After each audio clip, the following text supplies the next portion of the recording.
Dreamscape presents My Family Lies by N.J. Moss, narrated by Maria Nicola Johnson. A Mother's Musings, Reader Question number 47, 22nd of September 2024.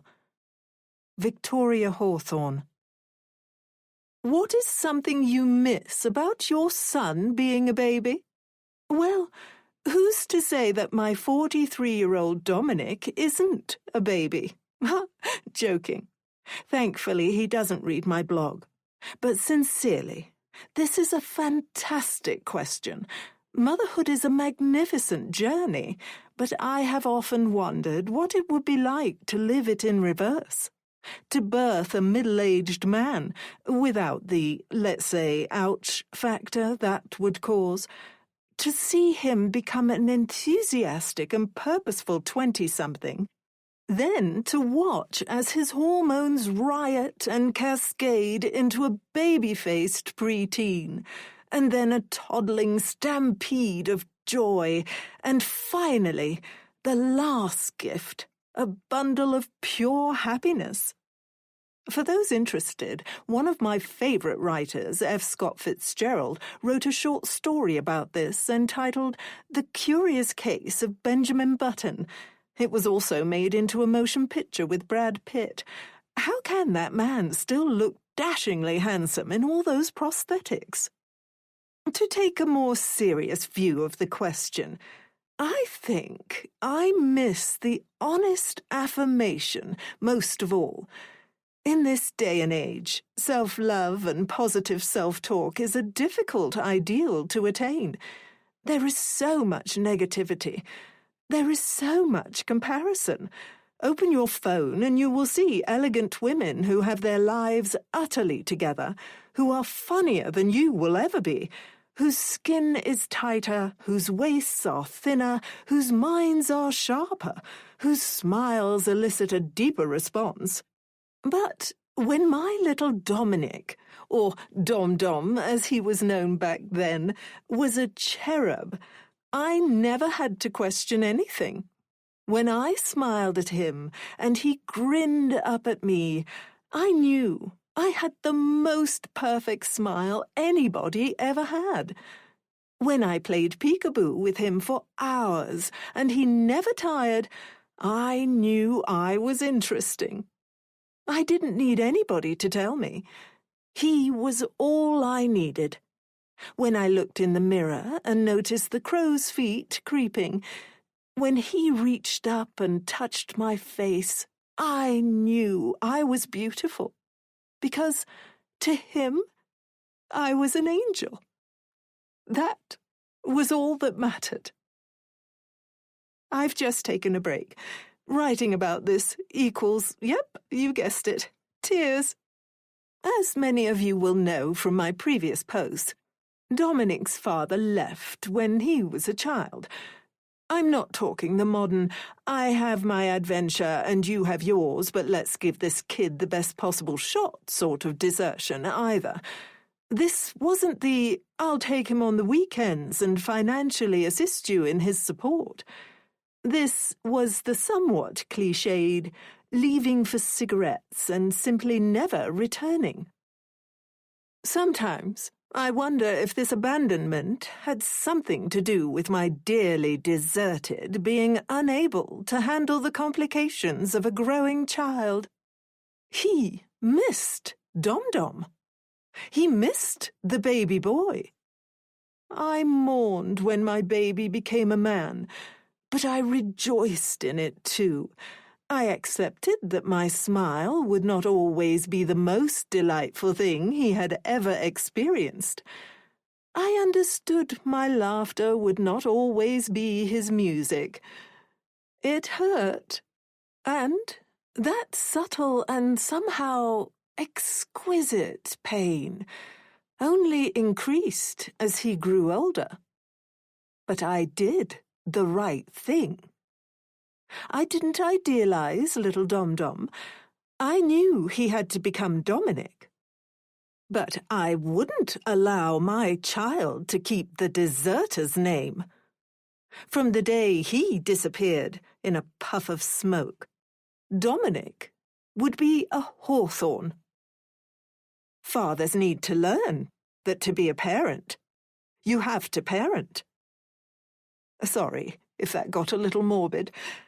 If you've experienced a similar situation, please check out my friend's blog, Living Life Solo, A Single Mother's Journey, in which she discusses many of these topics.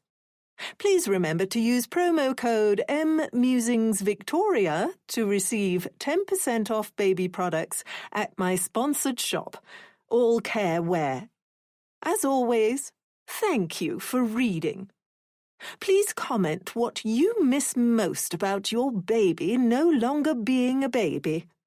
But let's be honest, ladies, it's like I joked at the start. Do they ever really grow up? Chapter 1. Dominic. His was a world of secrets. He had never intended it to be that way. He had always tried to be as honest as his personality would allow, but over and over he returned to the dark. There was a scared little boy in him, crawling into the cellar as if hiding from some horror film villain. As he drove far too fast, as the rain hammered against the windscreen and the whiskey surged through his system, Dominic Hawthorne wanted to scream.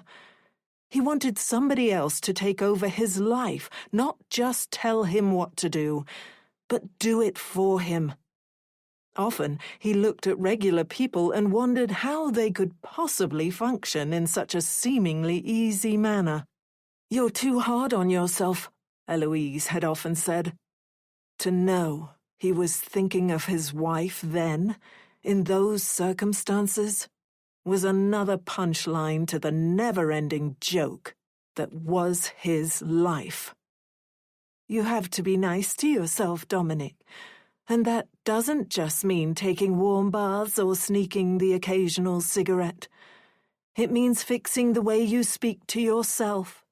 You are enough. You work hard. You earn a good living. You're kind and loving, when you're not in one of your grumpy moods. Thinking of his wife hurt. For a myriad of reasons he rarely let himself truly contemplate. Mostly, it was the fact she didn't know who he truly was. He turned a corner, the wheels screeching. He was racing through the Somerset countryside. He'd met Eloise in Henley-on-Thames, Oxfordshire, where both he and Eloise were from originally. He'd owned a chain of hotels, and she'd been a model. When she'd looked, not once, not twice, not thrice. He actually smiled, because it was one of those ick words that always made Eloise cringe and giggle. But 4 times. 5, 6. He'd felt like the luckiest man alive. Their romance had been swift, their marriage quicker. Sometimes he wondered if he'd put the ring on her finger so she wouldn't have time to see just how messed up he was. The alcohol made the car wobble, his thoughts doing the same. They'd moved to Somerset to start a slower pace of life. Weston-super-Mare was a small town on the west coast of England. The Victorians had holidayed there. Their 5-bedroom house sat upon the same hill which ancient people had once made their place of permanence, overlooking what had been swampland back then. He and Eloise had a large, gorgeous home. Some people had judged his mother Victoria, when she'd also moved to the West Country, to be closer to her only son. But who could judge a mother's love? Who was to say it was vaguely suspicious or overbearing rather than endearing, caring, sweet? "We have to slow down," his passenger said. He gripped the wheel harder. He was moaning. Words were tumbling out, but he wasn't sure if they were spilling in his mind or out of his mouth. The edges of reality were becoming too tight, just as they'd been ever since he was a boy, when he sat in class and looked at his classmates and thought, is it the same for them? Is everything extra effort? Do they close their eyes at night and wish they wouldn't wake up? Eloise was correct in her assessment of him. Any good mood he was able to cultivate, even for a short time, inevitably leaked into the grey when his mind began to drive against itself. He felt like he was pushing a boulder uphill any time he tried to function like a regular person. He would often shout at himself in his own head. What was wrong with him? Almost 44, with an angelic wife a decade younger, with a big house, a successful career. All that, and yet he couldn't let himself be happy. He had demons in him, and it hurt. Then the self-loathing would come. He was becoming old, and he still dwelled on things that should have stopped mattering a long time ago. He couldn't release the demons. He built the bars of his own prison and locked his own padlock and hoped they would go away. They never did. His passenger cried out, "Put your hands on the wheel, Dom!" He was well and truly drunk. He was drunker than a skunk. Wasn't that cute, sweetie pie? Wasn't he a beautiful little boy? He was a forever baby. He grabbed the wheel of the Volvo, took another corner, the rain making patterns across the windshield as if the droplets would form words. Pull over. This is the end. It was always going to come to this. Please! I have to end this, he yelled. He wondered if he was a narcissist. Or perhaps it would be more accurate to call him a solipsist. He worked as a business professor at Bristol University, was well regarded by both faculty and students. He sometimes lunched with the philosophy professor. She'd explained solipsism as the theory that the self is all that can be known to exist. It fit him like a glove. That would mean that everything else, all the unspoken secrets, all the hidden hurts, all the stifled pains, none of them breathed anywhere except inside the walls of his skull. If he stopped thinking, if he let go, they ended. Just pull over, his passenger begged. Shut up. You're scaring me. You should be scared. He almost looked at her, almost allowed himself to acknowledge what he had done. Nobody would ever understand what it was like to be him. It was a self-pitying notion. He'd owned 7 hotels. He'd employed hundreds of people. He'd sat in thousands of meetings and made thousands of business decisions. He'd made money on the stock market. He owned the best suits. Huntsman, Jeeves and Hawkes, Tom Ford. More he couldn't even remember. He went to the gym 3 times a week. He kept himself in shape. He was a success. But he'd never felt alive. Please, the whimpering came. Please. But he kept on, just as he had his entire life. The old cliché about one foot in front of the other. That was all he'd ever done, taken the next step. As days turned to weeks, to months, to years, to decades, and there he was, a middle-aged man with an outwardly perfect wife and all the luxuries a person could ask for. But inside, He was a child, wishing he possessed the daring to end it all. With the Dutch courage, he didn't even have to make a choice. But still, he focused on trying not to crash. That was why he slammed on the brakes when the fox darted out in front of them. Dom! Time slowed as the car skidded and didn't decelerate. They were spinning too fast. A tree, slam! And it was like a hard metal fist punched into his side. His eyes welled. He could taste blood. "Dominic!" she whispered from beside him, and suddenly the alcohol was wearing off. He'd never sobered up this quickly. His vision was failing him. What had he done? Oh, Jesus, what was wrong with him? "Dominic, can you hear me? I'm going to ring... Oh, where's my phone? Dominic!" He coughed, his throat tightening, his eyes closing. "There's a car. I'll use their phone. Stay with me." He was already gone, floating away. Then he was in that dark place. He was the unloved creature he'd always been. He was staring into his own eyes, his own soul. This was the end. All his secrets would go with him. All his love, all his hate. He would have laughed if his throat hadn't been filled with blood. Chapter 2. Eloise. Eloise sat on the toilet seat after vomiting, everything seeming far more real since the morning sickness had begun.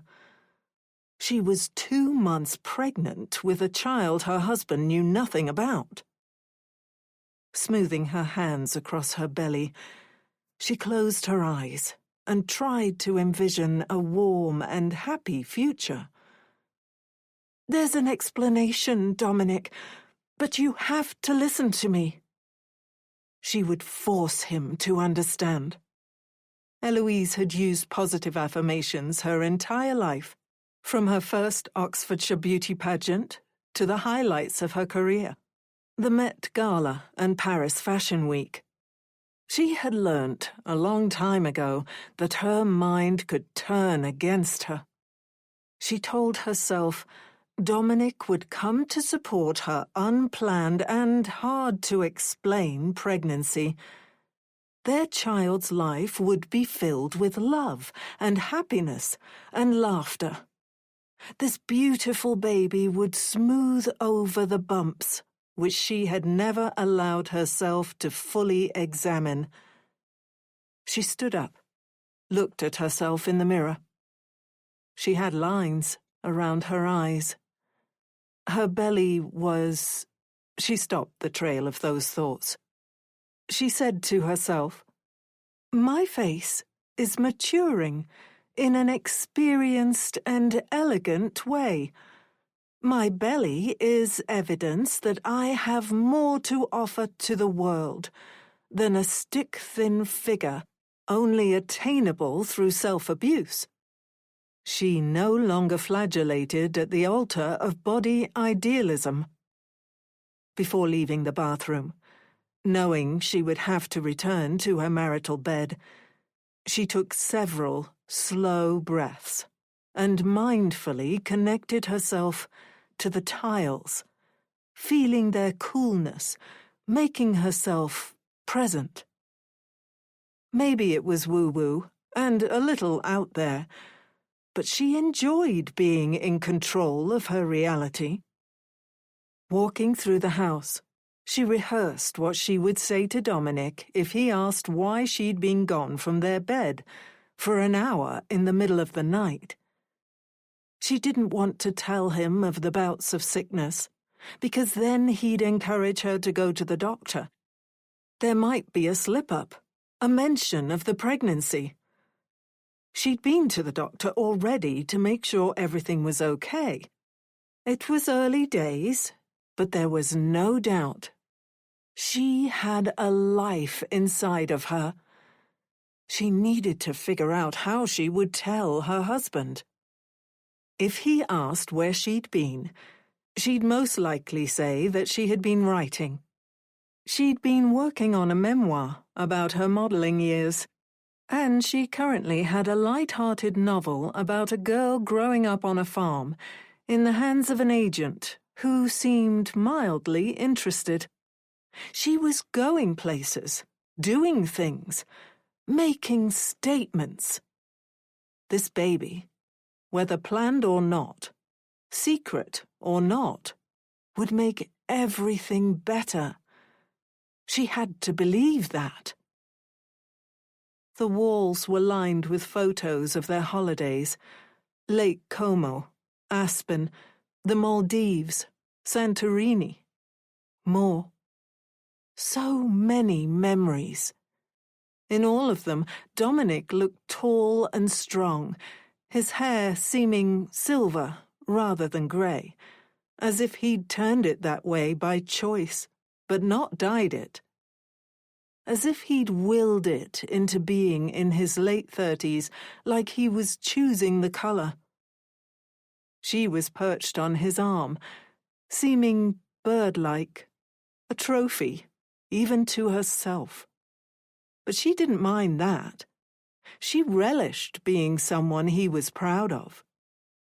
She told herself this often: I may be a trophy wife, but I'm a fine trophy. I sparkle. I gleam. She sometimes wished she could pluck Dominic from the photos and have him as her husband, instead of the flesh-and-blood man she slept beside each night. In their bedroom, moonlight glinted off the whiskey bottle which lay on his side table. Dominic had been drinking too much lately. He was stressed with his workload at the university. She tried to explain that teaching, while rewarding, was something he was still getting used to. She'd seen him trying to listen. She knew his looks, knew the shape of his scowls, and which ones might turn to smiles with some coaxing. Dominic wasn't in bed. Eloise peeled back the covers as if to make sure. He never normally went wandering after drinking himself into a stupor. It was one of the only things she enjoyed about his alcohol binges. It would turn him into a hibernating bear, the bed his cave. Eloise grabbed her phone from the bedside table and texted him, "Where are you?" She added some kisses and pressed send, remembering the time he'd teased her about leaving kisses in texts. He'd said he thought they were immature, laughing as he bantered her, then kissing her 3 times, once on each cheek and then on the lips, for the 3 kisses she'd sent him in her most recent text. She didn't like memories like that. She shut her mind. Biting her fingernails, she thought about the possibility that he somehow knew about the pregnancy. She opened his bedside drawer to check if his phone was in there. He wasn't usually the type to take his phone around the house, swiping, texting. He wasn't a TikTok or an Instagram Reels person. He never watched YouTube. He liked audiobooks, peace and quiet, regular old television, James Patterson novels, and the occasional classic, if he was feeling intellectual. No phone in the drawer. Just 2 condoms in their wrappers, staring at her like accusing eyes. How could he know about the pregnancy? Had he followed her to the doctor? She hadn't even told her sister. Her family had never been close, but in recent years her sister had been making more of an effort. Not that Eloise would ever share all her secrets. Moving through the house, she checked his office, her office, the gym. The spare room. A certain sadness touched her as she looked over these hollow spaces. There wasn't any sign of a cot, or half-painted walls, or boxes holding children's toys. Downstairs, she switched on the kitchen light, the obsidian island reflecting the light. She caught another glimpse of herself in the floor-to-ceiling windows which overlooked the garden. She stood up straighter, smoothed her nightie down. Whatever had happened, she could handle it. That thought bolstered her until she came to the entranceway. The landline was hanging from the hook. The mirror was splintered and glistened red with what must have been blood. Dominic's mobile phone was on the floor. Her mind sped. She stared. She tried to figure out what she was looking at. He'd taken a call on the landline. Then what? Punched the mirror? Then he'd dropped his mobile phone for some reason and left the house.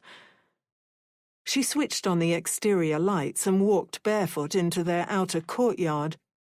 The stones were wet from the recent downpour, but it had stopped, the air smelling fresh. Her beloved Pixie, her Mini Cooper, sat outside the garage. She was almost sure she would have heard if he'd left in his Volvo, but she'd been so busy vomiting and trying not to vomit any more, she couldn't be certain. Should she ring the police? And tell them what? Her husband had punched a mirror and taken their car? The alarm hadn't gone off. He'd left his mobile behind. They'd most likely ask if they had any problems. It might even lead to the secret baby somehow if they snooped around the GP's office. It might lead to other, darker things. Could they? Would they do that? She took another breath, went to the landline, replaced the receiver, and then dialed the button to call back the most recent number. But it was withheld. Whoever had rung her husband, whoever had caused him to punch the mirror as though he couldn't stand the sight of his own reflection, wanted to remain anonymous. She decided she'd ring Gary, one of Dominic's friends and colleagues at the university. It was 2 a.m., but Dominic and Gary often got carried away drinking. It was possible that Dom was so drunk he'd stumbled into the mirror instead of punching it, not realized he was bleeding, and had taken the car, despite his state. She'd never known him to drink and drive, but there had to be a reasonable explanation for this. She had Gary's number from their previous escapades. He sounded groggy and annoyed when he answered. "I'm sorry, Gary. It's Eloise." "Is everything all right?" "Is Dominic with you? I woke up and his car is gone. I thought maybe you were having a last-minute night out." "It's 2 in the bloody morning. We're not 25 anymore." "I know that. He hasn't taken his mobile, and I think maybe he was angry, or maybe very, very drunk. He broke the mirror on the way out. The landline was off the hook. Did you ring him?" "No, I haven't spoken to him since Thursday. Did you have an argument or something?" "Why would you assume that?" Had he said something? Hinted at something? Framed something in the wrong way? "I don't know. I can't think why he'd disappear like that." "He's drunk almost an entire bottle of whiskey," she whispered. "Pardon?" Eloise was glad he hadn't heard. She hadn't worked so hard to create the image of a perfect marriage to give up ugly truths without a fight. I just want to know he's safe. I'm sure there's a reasonable explanation. He hasn't said anything to you? Like what? Anything that would relate to him not being here now, in the middle of the night. Gambling. Something. Gambling? That was just an example. Eloise, just breathe. Let me think. Okay, I'm sorry. I don't mean to snap. It's completely understandable. There was a long silence. There's nothing. Dominic is just Dominic. You know him. Gets on with his work. Bloody excels at it, truth be told. Has a few pints. Talks about you constantly. Raves about you, Eloise. His model wife. His talented writer wife. It's gross, honestly. Eloise laughed at the sarcasm in Gary's voice. You want my advice? He said. Please. Try and relax for a little while. Before you know it, he'll walk through that door with a cheesy grin on his face and you'll forget he was ever gone. In the meantime, would you like me to ring around a few of our mates? That would be helpful. Thanks, Gary. Not a problem, sweetheart. I'll ring you if there's anything. Can you ring me or text me, even if there isn't? Just so I'm not left waiting. Of course. She said goodbye, hanging up. But any notion that she should take his advice and relax was absurd. She hadn't felt relaxed since she'd missed her first period and done her first test. That was when she'd begun analyzing everything her husband did, said, each of his gestures, searching his eyes for any sign of judgment, resentment. You need to let this go, he'd said to her once. I know you want kids all of a sudden. Don't say it like that. Don't say it like it came from nowhere. You told me you were fine with it being just us.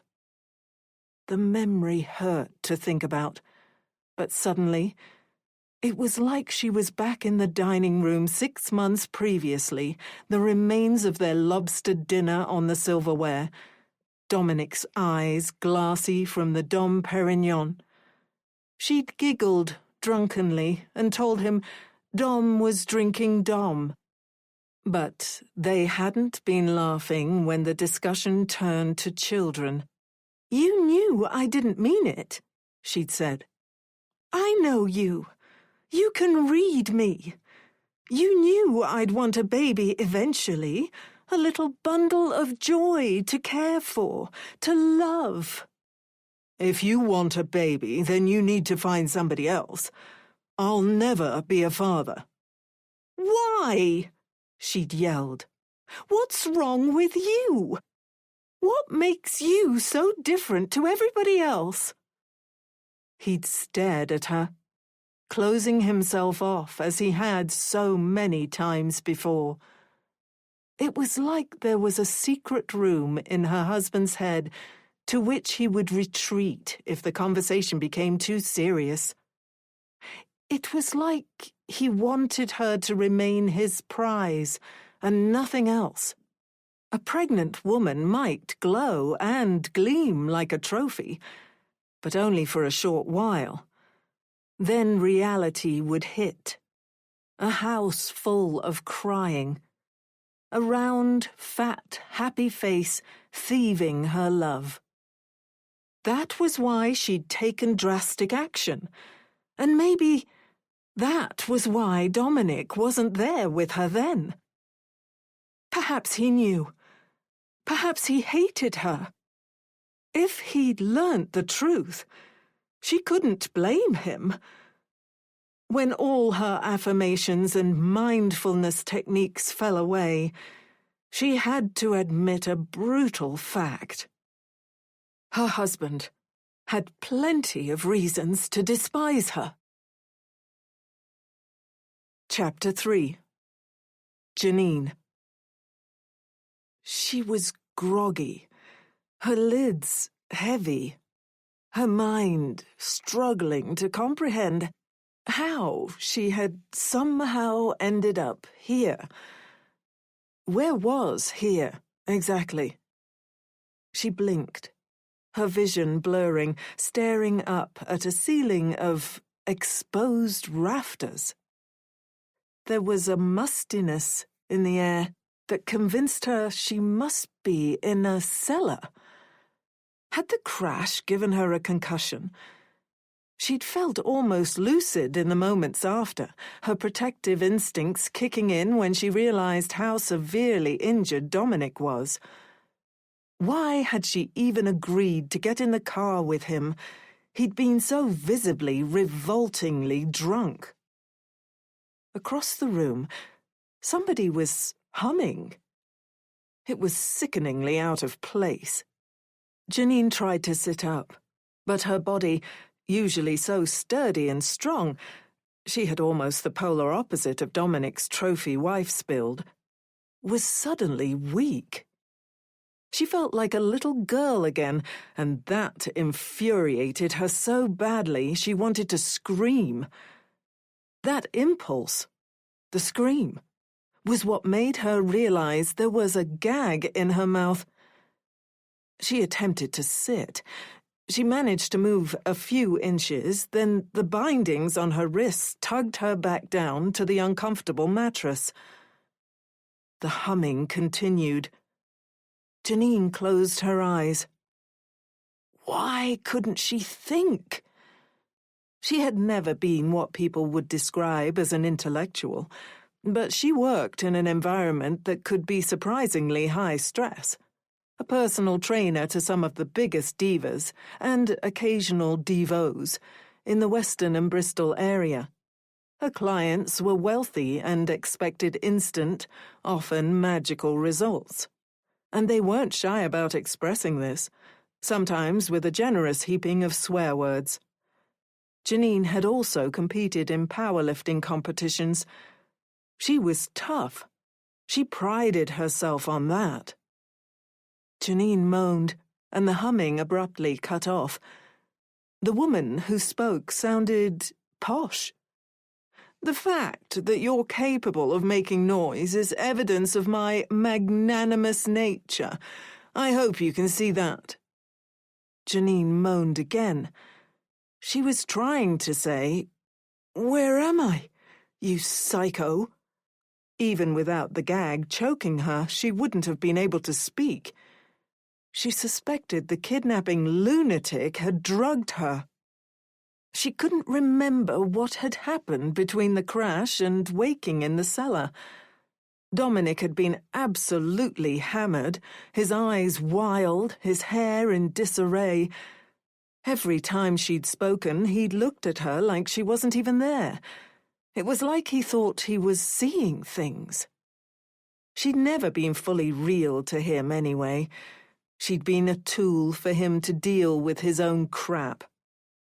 "If I had any desire to kill you," the posh voice went on, "I could do so at any time.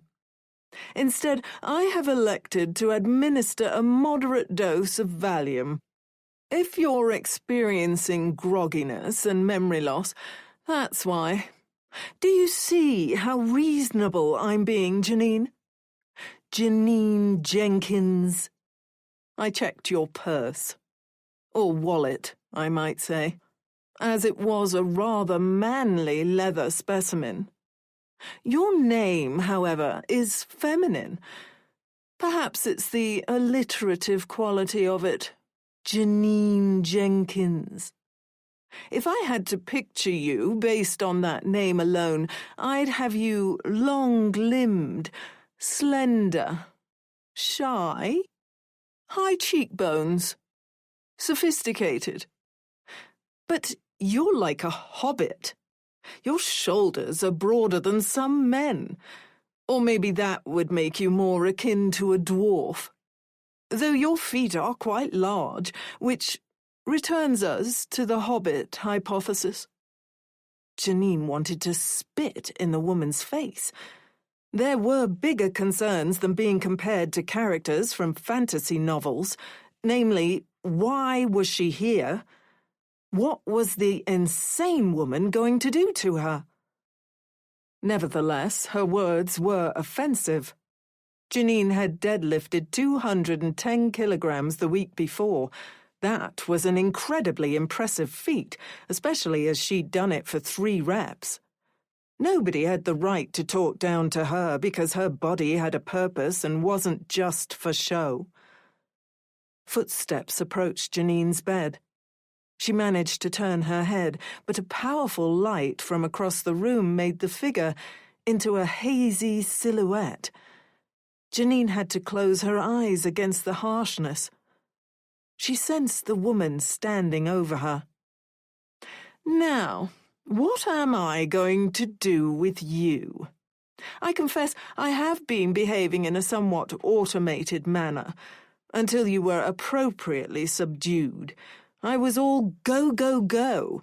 But clearly there's now time to ponder my decision. I don't wish to hurt you, Janine Jenkins. But things have come rather far, haven't they? I never wanted to hurt anybody." Janine tried to bite the hand as it pulled the gag free, but she was too sluggish. "You're not going to scream," the woman said. "But if you try with all your might, you might be able to speak." Why? Janine sounded as exhausted as she felt. It angered her. She wasn't weak. "Because you survived the crash. I couldn't exactly leave you there. I have questions for you, not when you're in this current state, of course. I'll need to know what you know." Dominic? Janine managed to nod. She wanted to open her eyes. She could feel her kidnapper staring at her, but the light was too bright, even through her closed lids. "Dominic is dead. He was a complete mess. It was frightening to look at, honestly." Janine shuddered. It felt like a punch to the gut. So this maniac hadn't rung an ambulance. "No," Janine managed to whimper. Dom." She didn't know he was dead. He might have looked like he wasn't breathing, but perhaps he was taking in just enough. Her silly, dangerous man. Maybe he could have made it if she'd done the right thing. "My goodness," the woman said. "You cared about him, didn't you?" Janine had loved him more than anything, and he had loved her more than she ever thought anybody could. But that didn't make it better, did it? This was his fault. He didn't have to pick her up. She didn't have to offer her support, her love, despite his state. She'd made a terrible mistake getting in that car with him. A Mother's Musings. Mother Bears Will Do Anything. 23rd of September, 2024. Victoria Hawthorne. Motherhood is not all sunshine and rainbows. We all know this. But I think it's good to share times we have, let's say, let our mother bear get the better of us. In view of my friend Margot's recent post about her argument with a primary school teacher, I'd like to share something from when my Dom-Dom was 8 years old. This story doesn't bring me any pride. It does, however, put me in that awkward in-between place of finding my behavior ugly. But knowing I'd do it again. I was sitting at the front window, doing some knitting, as Dom-Dom was riding his bike up and down our quaint little suburban street. It was circular, a patch of green in the middle with an apple tree. Picturesque, some might say.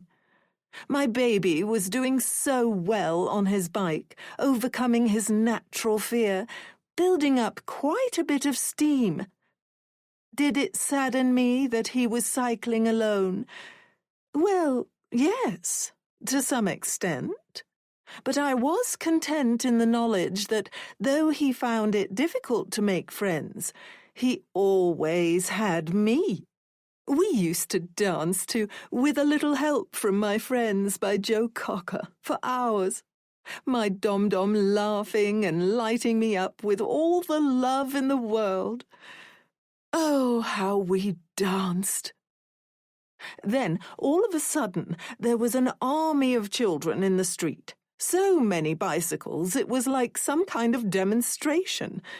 My dom-dom came to a stop and began having a conversation with a rather large boy who had a mop of black hair and, well, this isn't very nice to say, but a nasty look about him. I know, all children are innocent, or so we say.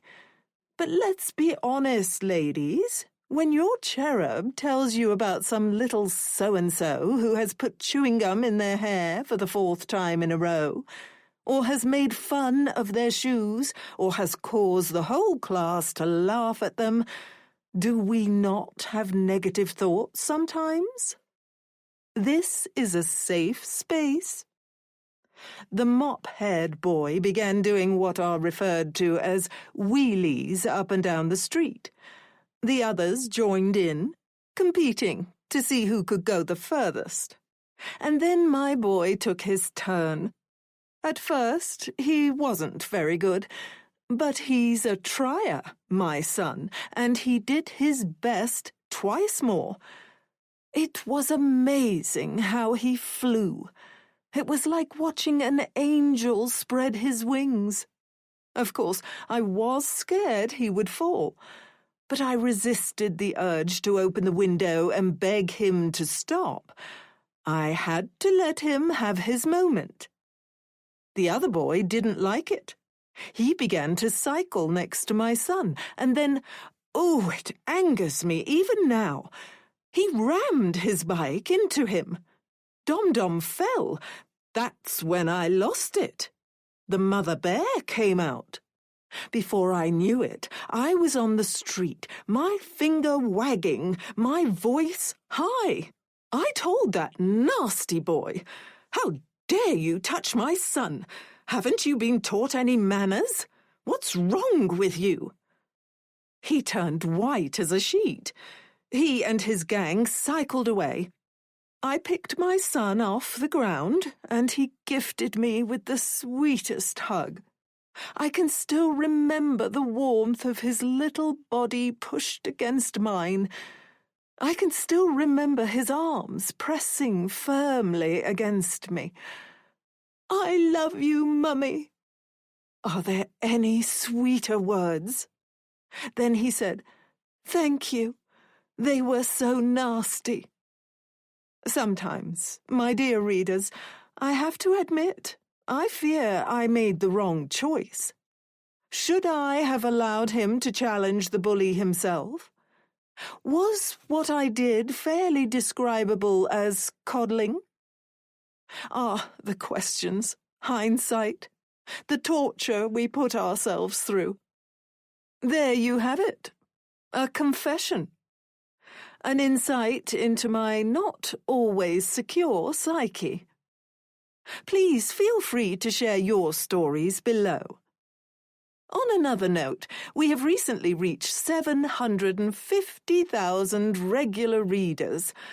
For what started as a silly blog on a very ugly website.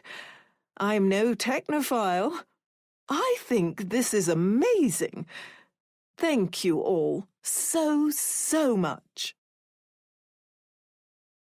Chapter 4. Eloise. "You are a powerful person," the soothing narrator of the Self-Affirmation podcast said as Eloise drove Pixie toward Bristol Royal Infirmary. She felt as if she'd slipped into a nightmare. Dominic sometimes teased her about these podcasts, jokingly calling them repetitive, but Eloise felt no shame about trying to be the best version of herself. She needed that version. She could hardly believe what had happened. She wouldn't think about where the teasing would sometimes lead. You rise to every challenge. You have the confidence to choose the right path and act on it. She was shuddering, gripping the steering wheel so hard it hurt. She had been pacing around the house, doing nothing except thinking about her husband, when her mobile rang. She'd answered it without even looking at the caller. It had to be Dominic, she'd reasoned, letting anxiety bleed into hope. Perhaps it had been deluded, considering his drinking and the missing Volvo, but she hadn't even considered a crash. Hadn't considered that her husband might— oh, God! It hurt to think about. Her husband might be dying. All without learning the truth, learning that Eloise had done what she'd done for them. The paramedic had said, "Hello, is this Mrs. Hawthorne?" Eloise's breath had caught. "Yes, why? What's happened?" "I'm calling regarding your husband, Dominic Hawthorne. He was involved in a serious car accident and is currently on his way to our facility for treatment." "Where?" she'd yelled. "Where are you taking my husband?" They'd told her that it was Bristol, as they would be able to provide the best care. "Is he going to be okay?" "At this point, I don't have all the details about his condition, but he sustained severe injuries and requires urgent medical attention. Our trauma team is prepared to assess and treat him as soon as he arrives." Eloise had babbled something. She wasn't sure what. In the back of her mind, she noted this was going to be bad for his reputation. It might mean the end of his career. People would look down on Eloise, wondering what sort of woman allowed her husband to drink a bottle of whiskey, then get behind the wheel. It wasn't fair. They had been building towards something. Never mind the fact Dom hadn't known about her plans to make him a father. Eloise had wanted so desperately to see Dominic holding the baby, look up at her, his eyes glistening, a rueful smile spreading across his lips. And then he'd tell her she'd made the right choice. He understood why she'd lied. He understood why she'd had to take such ugly measures. It had been for them. But she may never get that chance. Despite all the unspeakable things, the corners in her mind at which she stubbornly refused to look, she ached at the thought of her husband dying. You are the master of your emotions. You choose how to feel and how those feelings direct your actions. You are capable of controlling your mind. You are capable of guiding your heart. You are stronger than you give yourself credit for. Eloise was in the waiting room, the bright lights making her feel as if they were trying to sterilize her panic. They weren't telling her much except that his injuries were being treated. She couldn't see him. The place smelled vaguely of death, of urine, of despair. Her head pulsed. She thought about the stress this could cause the tiny life inside of her. "Hello, miss?" Eloise flinched, looked up, praying it was the doctor, praying it wasn't. Every long minute which ticked by was another her husband was still alive. The man who stood over her was wearing an overall.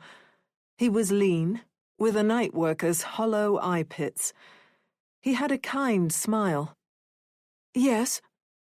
"Sorry, Didn't mean to startle you, love. It's fine. Are you... He hesitated. Are you here for your husband? Your boyfriend? Was he in a crash? You know Dominic? He's my husband. I rang 999. I was coming home from a long shift and saw the wreckage just sitting there. The car looked... He sucked his teeth. Well... Please, sit. He sat beside her. What's your name? Eloise asked. Patrick. And yours? I saw you come in and I thought maybe she's here for that man. He's my husband, Dominic. And my name is Eloise. She sniffled. Eloise and Dominic Hawthorne. The Hawthorns. I wish I could say it was nice to meet you, Eloise. Tell me what you saw, every detail. I hate not knowing. Are you sure? Please, anything. I'm torturing myself. I'd just got off work. I'm a forklift driver in a warehouse. Anyway, I was driving, thinking about a cheeky cuppa before I turned in, and then I saw it. The car was totaled, in a real bad way. He must have slid into that tree fast. I pulled over and climbed out of my car, and your husband...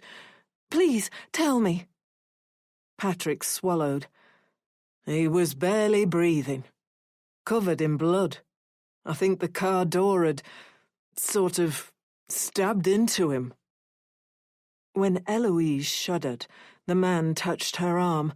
I'm sorry, love. I don't have to go on. Please, she begged. She could see her man trapped in the vehicle, wearing a mask of red, lifelessly screaming for his wife, for the woman who would always be there, for better or for worse. Marriage was the most complicated human relationship. Despite what an invisible observer might have concluded, she and Dominic loved each other. I tried to talk to him. He made a moaning noise. I think he understood I was getting him help. Could you understand anything he said? Just that moaning noise. Then the ambulance was there. The police, too. I think the police are still there. She closed her eyes for a moment, hating the fact this would surely have criminal implications. But nobody else? He hadn't hit anybody? No, nothing like that. She gave the thoughtful stranger's hand a squeeze. I'm so glad you were there, Patrick. God knows what would have happened if he'd been left any longer. Have you got someone coming? He asked. Eloise felt like a fool. Oh, Christ, I haven't rung anybody, not even Victoria. What's wrong with me? I should do that now. She stood, taking out her phone, fumbled, dropped it. Patrick caught it with a fluid motion and handed it to her. Thank you. Take a breath, he advised. One step at a time. That's all you can do. Thank you. You're right. She did some box breathing for perhaps a minute. 4 seconds of inhaling, holding her breath for 4 seconds, exhaling for 4 seconds, and then refusing herself breath for another 4. After a few cycles, she felt more clear-headed. She rang Victoria. Eloise, it's late. Is everything all right, dear? Have the hospital rang you? Eloise asked, stupidly. Of course they hadn't. Her mother-in-law would have been there otherwise. Sorry, I can't even think straight. Slow down, Victoria said. Explain. Dom was in a car crash. He's in the hospital. Bristol. I'm here now. I don't know if he's going to... Eloise croaked. Oh, God, I just don't know. Can you get here? Yes, I'm on my way. Oh, God, God! Victoria's voice shuddered, as if a dam was breaking, as if she was slowly realizing what Eloise had just said. An accident? And he survived? And he might not. I can't go there. I can't even think it, Eloise agreed. Not Dominic. Not odd Dom-Dom. I'm sorry, I should have rung you sooner. You've got nothing to apologize for. I'll be there as soon as I can. You're not in this alone. You never have to go through anything alone, Eloise. Are you with anybody now, you poor, poor thing? Patrick, she said. He was the one who found Dom. Oh, Victoria, if he hadn't found him, I think he would have... She couldn't say it. He was on the road all alone in the middle of the night. It's a miracle somebody found him. God bless his soul, Victoria said passionately. Eloise had often wished her mother was more like Victoria, her heart on her sleeve, never feeling the need to hold back her affection. I just want... Eloise shuddered, her throat getting tight, attempting to fight off another onslaught of tears. She failed. For him to be okay. I'll be right there. Stay strong. I'm coming. Mama Bear is coming. That was fitting phrasing. Since Victoria had moved to Weston to be closer to her son, she knew some people would find that strange, but Eloise thought it was a wonderful and proactive thing to do. Eloise and Victoria had become close. It was Victoria she most frequently met for coffee. It was Victoria with whom she discussed ideas for her book when her mind decided to stall. It was Victoria who'd rushed to her side when the flu had left her bedbound for almost a week. "Thank you," she said. "See you soon." She turned to Patrick. "I should probably ring my parents and my sister. Let them know what's happening. And maybe Gary, Dominic's friend." "If you think you're up to it, love," Patrick said. Eloise took a breath. "I am strong. I am brave. I am capable. I rise to challenges. I don't let the world beat me down." She remembered waiting in the staging area before walking out for her Met Gala debut. The theme had lent towards the futuristic.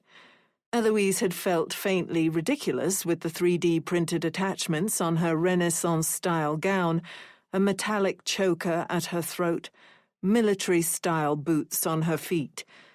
But then she'd breathed slow.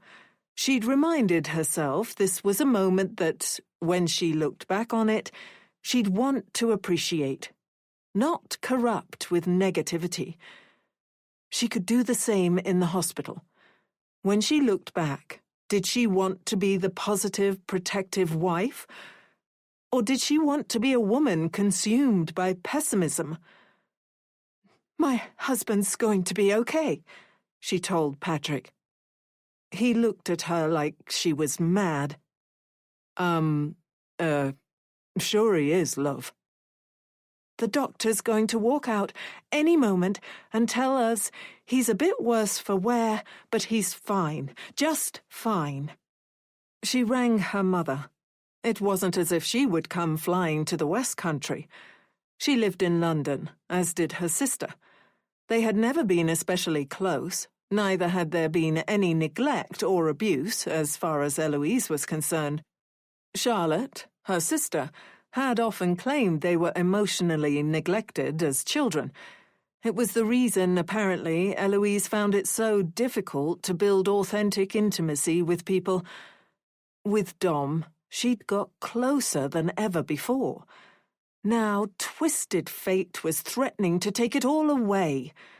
A superstitious part of her wondered if this was punishment for her darker days. Chapter 5. Dominic. Havens Close was the name of their cul-de-sac, and Mother would often kiss his head and say, "My Haven's never far away, Dom-Dom. You're right here. My warmth, my soul." Mother was watching him from the window. Dominic didn't mind. At least he was outside. "What are you doing, Dom?" "It is Dom, right?" Dom brought his bike to a screeching stop. It was Anthony from school, the big kid with all the friends. Dom had known he lived nearby. He'd seen him several times, but they'd never talked to each other. There was a whole group of kids, all of them on bikes. Dom felt suddenly self-conscious for getting so visibly enthusiastic. "Just having a ride?" he said, conscious that his bike was a cheap model. They weren't poor. Mother just preferred Dom to stay inside, so he didn't get to ride his bike very much. It was like she'd bought him a cheap, flimsy model so that Dom would be less likely to use it. "I'm not teasing you, damn," Anthony said, laughing. "Just asking. You're a funny kid." "I don't tell jokes, ever." All of them laughed. There was a girl with freckles across her cheeks and her hair in pigtails, and for some reason, Dom found he liked looking at her. His belly swirled, and he wondered if this was what other kids felt like.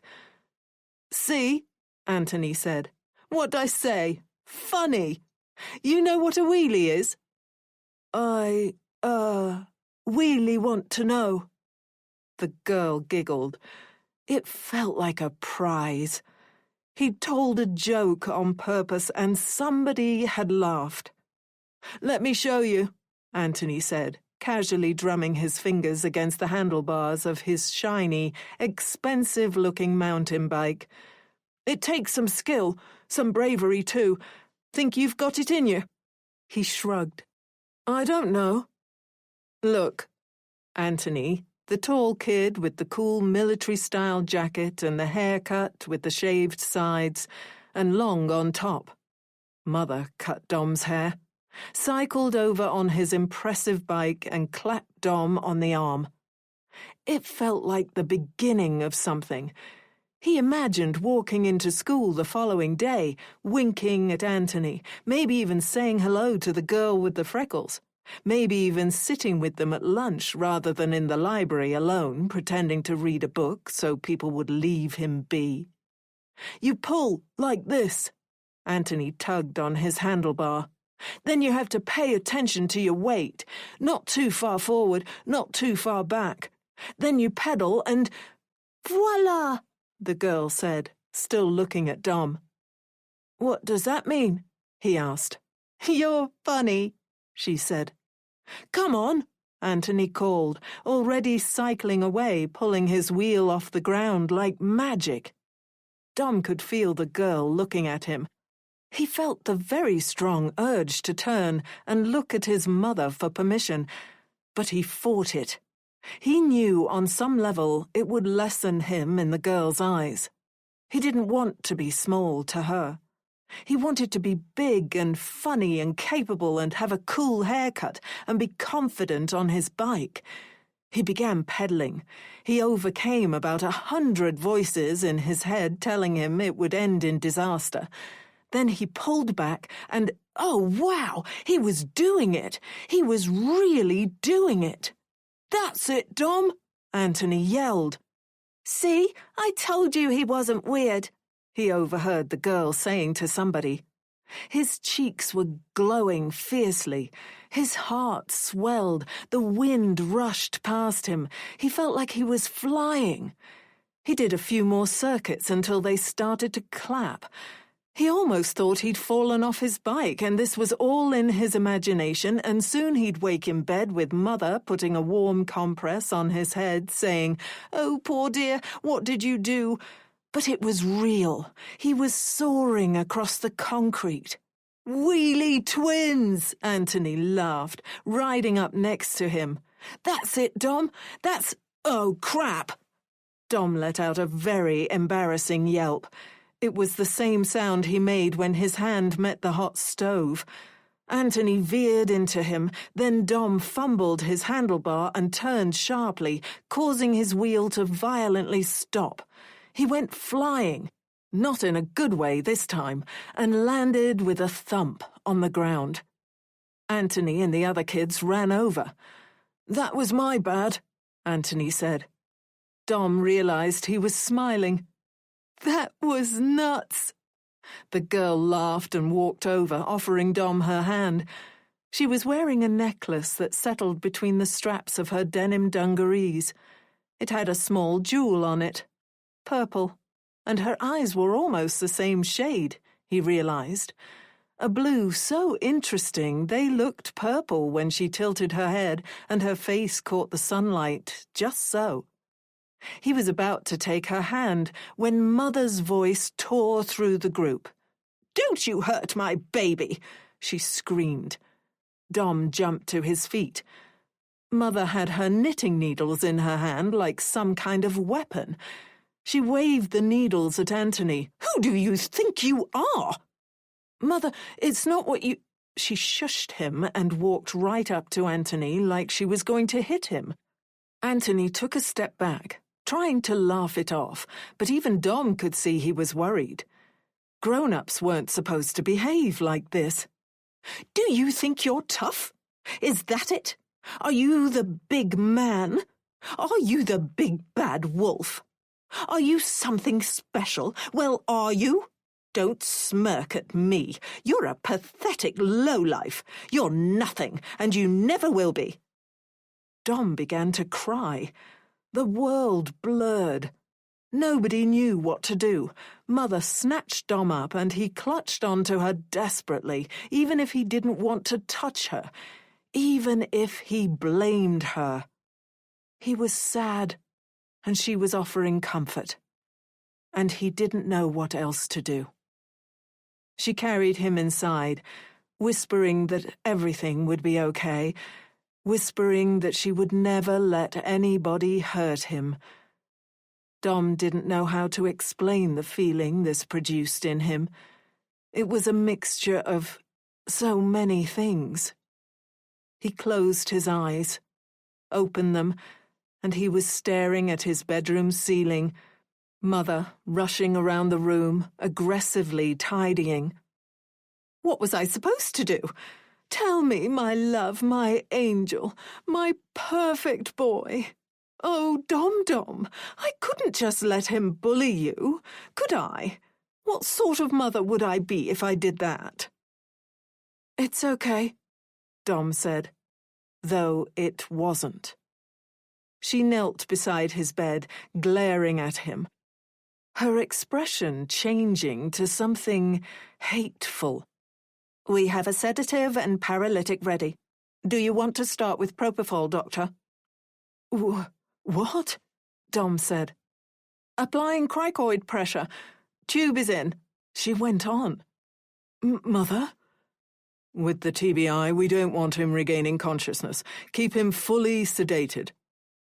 Dom was about to ask another question, then a beep, beep, beep noise pulsed through his skull, tugging his eyelids shut, causing darkness to close in around him.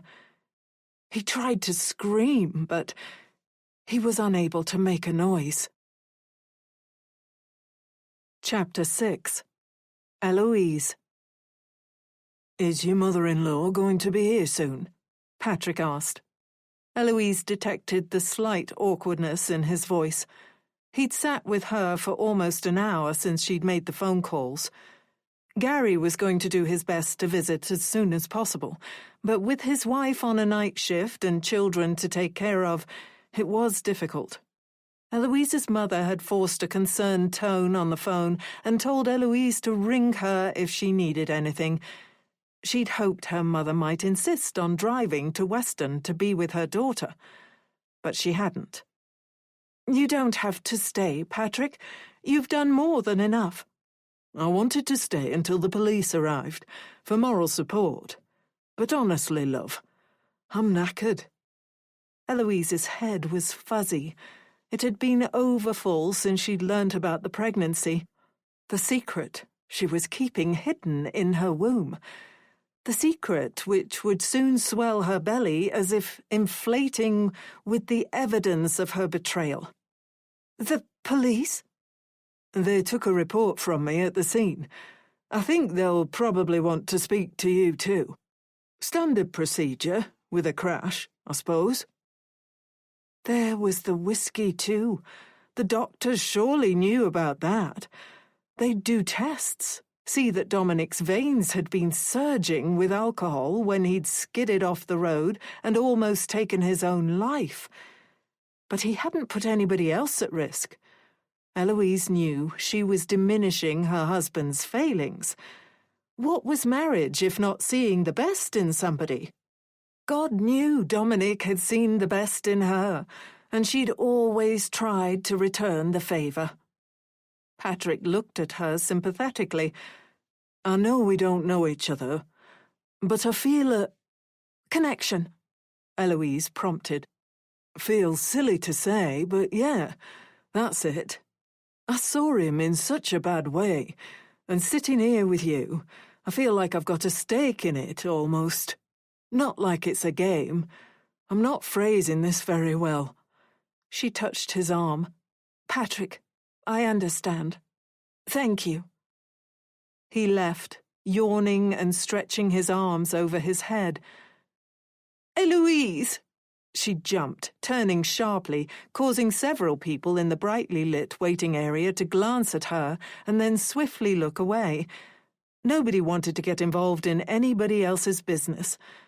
They were all aware that each person could be suffering their own tragedy, or they were afraid of imposing upon another's devastation when theirs was a comparatively minor complaint. Victoria stood over her, looking well put together as always, wearing an oversized black cashmere sweater that draped perfectly over her frame, paired with high-waisted skinny jeans that accentuated her silhouette.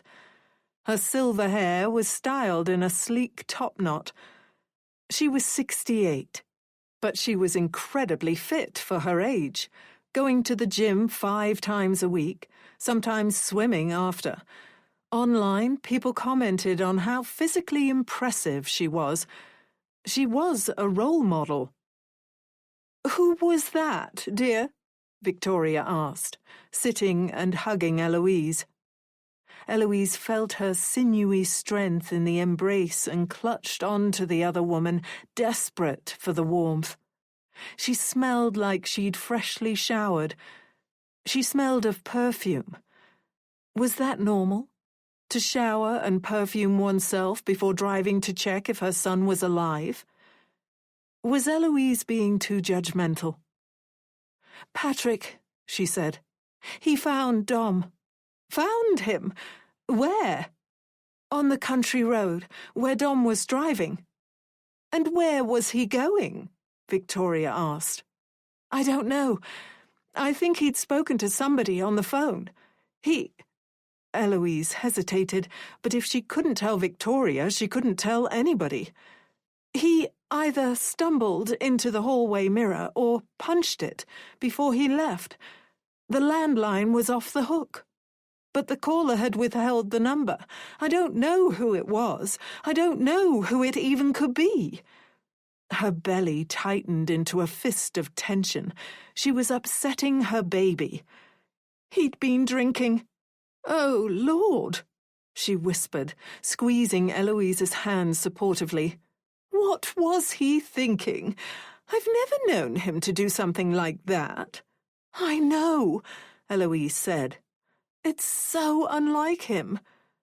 "Did he say anything before he left?" "I don't know. She couldn't tell the truth. "Writing. You know what I'm like. Headphones in, blocking out the rest of the world.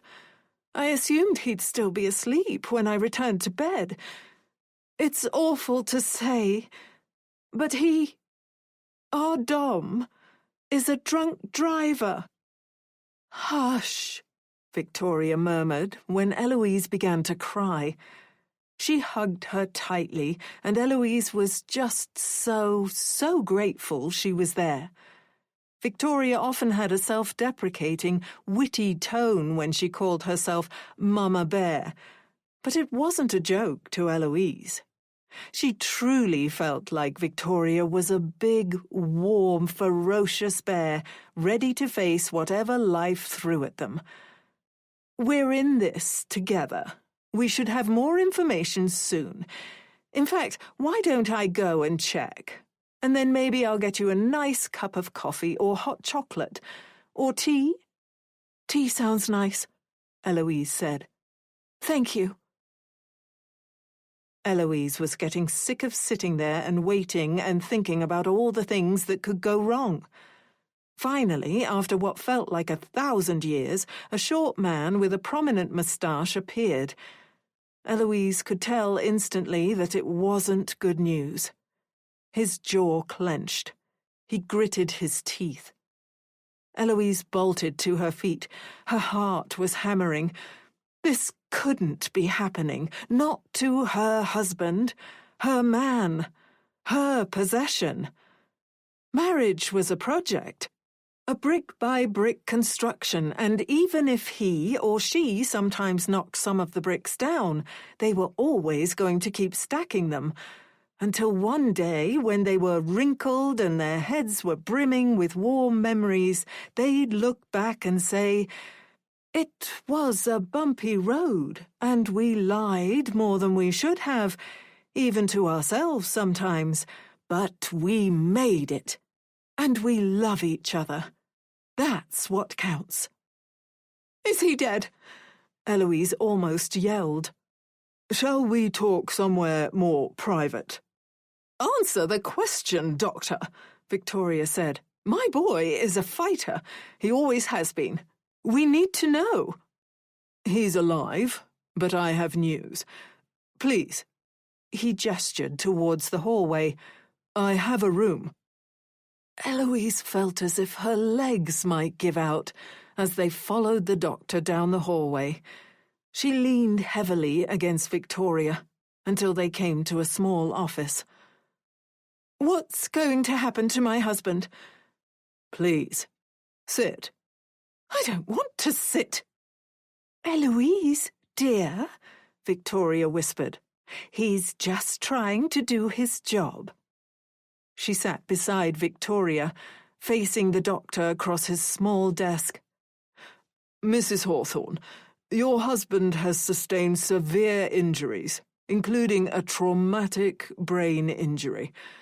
We've placed him in a medically induced coma to help reduce intracranial pressure, the swelling inside his skull, and to give us control over his vital signs while his body stabilizes. The coma allows his brain to rest and heal, with reduced metabolic demand." Eloise shuddered, thinking of her husband, broken and battered, machines keeping him alive. "When will he wake up?" The doctor hesitated. "It's difficult to give a specific timeline. Recovery from a TBI, especially with cerebral edema, brain swelling, and internal bleeding, can be lengthy. We're monitoring closely, using CT scans and MRI imaging to assess progress and watch for any complications." She blinked, bothered by her tears, by how badly she wanted to slap this man. It wasn't his fault her husband had left their marital bed, had a mysterious phone call, punched a mirror, then left. What happens next? "Our priority is his stability," Dr. Reyes said. "We'll conduct regular neurological assessments and blood work to track his response. Over the coming days and weeks," she gasped. "Weeks!" By then, she might already be showing. She had planned on explaining herself before that happened. She had planned on building a beautiful picture in her husband's mind, painting a scene which would make him enthusiastic for their future. She was certain she could bend his mind to her desired shape. "Right now, maintaining this state is our best course for giving him the greatest chance of recovery." Eloise licked her lips. She didn't want to ask the next question, but she felt as if she had to. Is there a chance he never wakes up? There is a chance, yes. With traumatic brain injuries like this, outcomes can be very unpredictable. Some patients do regain consciousness as their brain heals, while others may take much longer or may not recover fully. However, we're monitoring him closely and using every tool at our disposal to support his recovery. He offered a well-constructed smile. These are early days yet, Mrs. Hawthorne. Eloise was strong. She could handle any challenges life threw at her. She wouldn't let it beat her down, blah, blah, blah. She couldn't speak. She wanted the floor to open beneath her, the world to swallow her. She struggled to find some final words before the tears took her. When can I see him? I'd estimate a few hours, and then only for a short while. He needs peace and quiet while he stabilizes. Thank you, Doctor, Victoria said. Can you give us a moment? Of course. Dr. Reyes left them. Then Eloise and Victoria both broke down. Victoria was trying her best to stay strong. Eloise could see that she wanted to be the mama bear Eloise needed. But Dom-Dom was her baby boy. He was her muse, inspiring her wildly popular blog. He was her everything. We'll get through this together, Victoria said, between desperate, hopeless sobs. I promise. Eloise moaned. This can't happen. Not now. Victoria looked at her oddly. Not ever, Eloise quickly added, not wanting to hint at her unborn baby. What if he never wakes up? Shh, he's a fighter. He always has been. The cavern of secrets in Eloise's soul split to allow room for misery and tragedy. Warrens and hideaways boring holes inside her previously sunny self. She knew that she would need to affirm, to lie, to do whatever it took to get through this, to stubbornly shape the landscape of her thoughts so the bleakness of the situation didn't engulf her. But that was for later. In that small office, which smelled of disinfectant, all she could do was weep. Victoria gathered herself.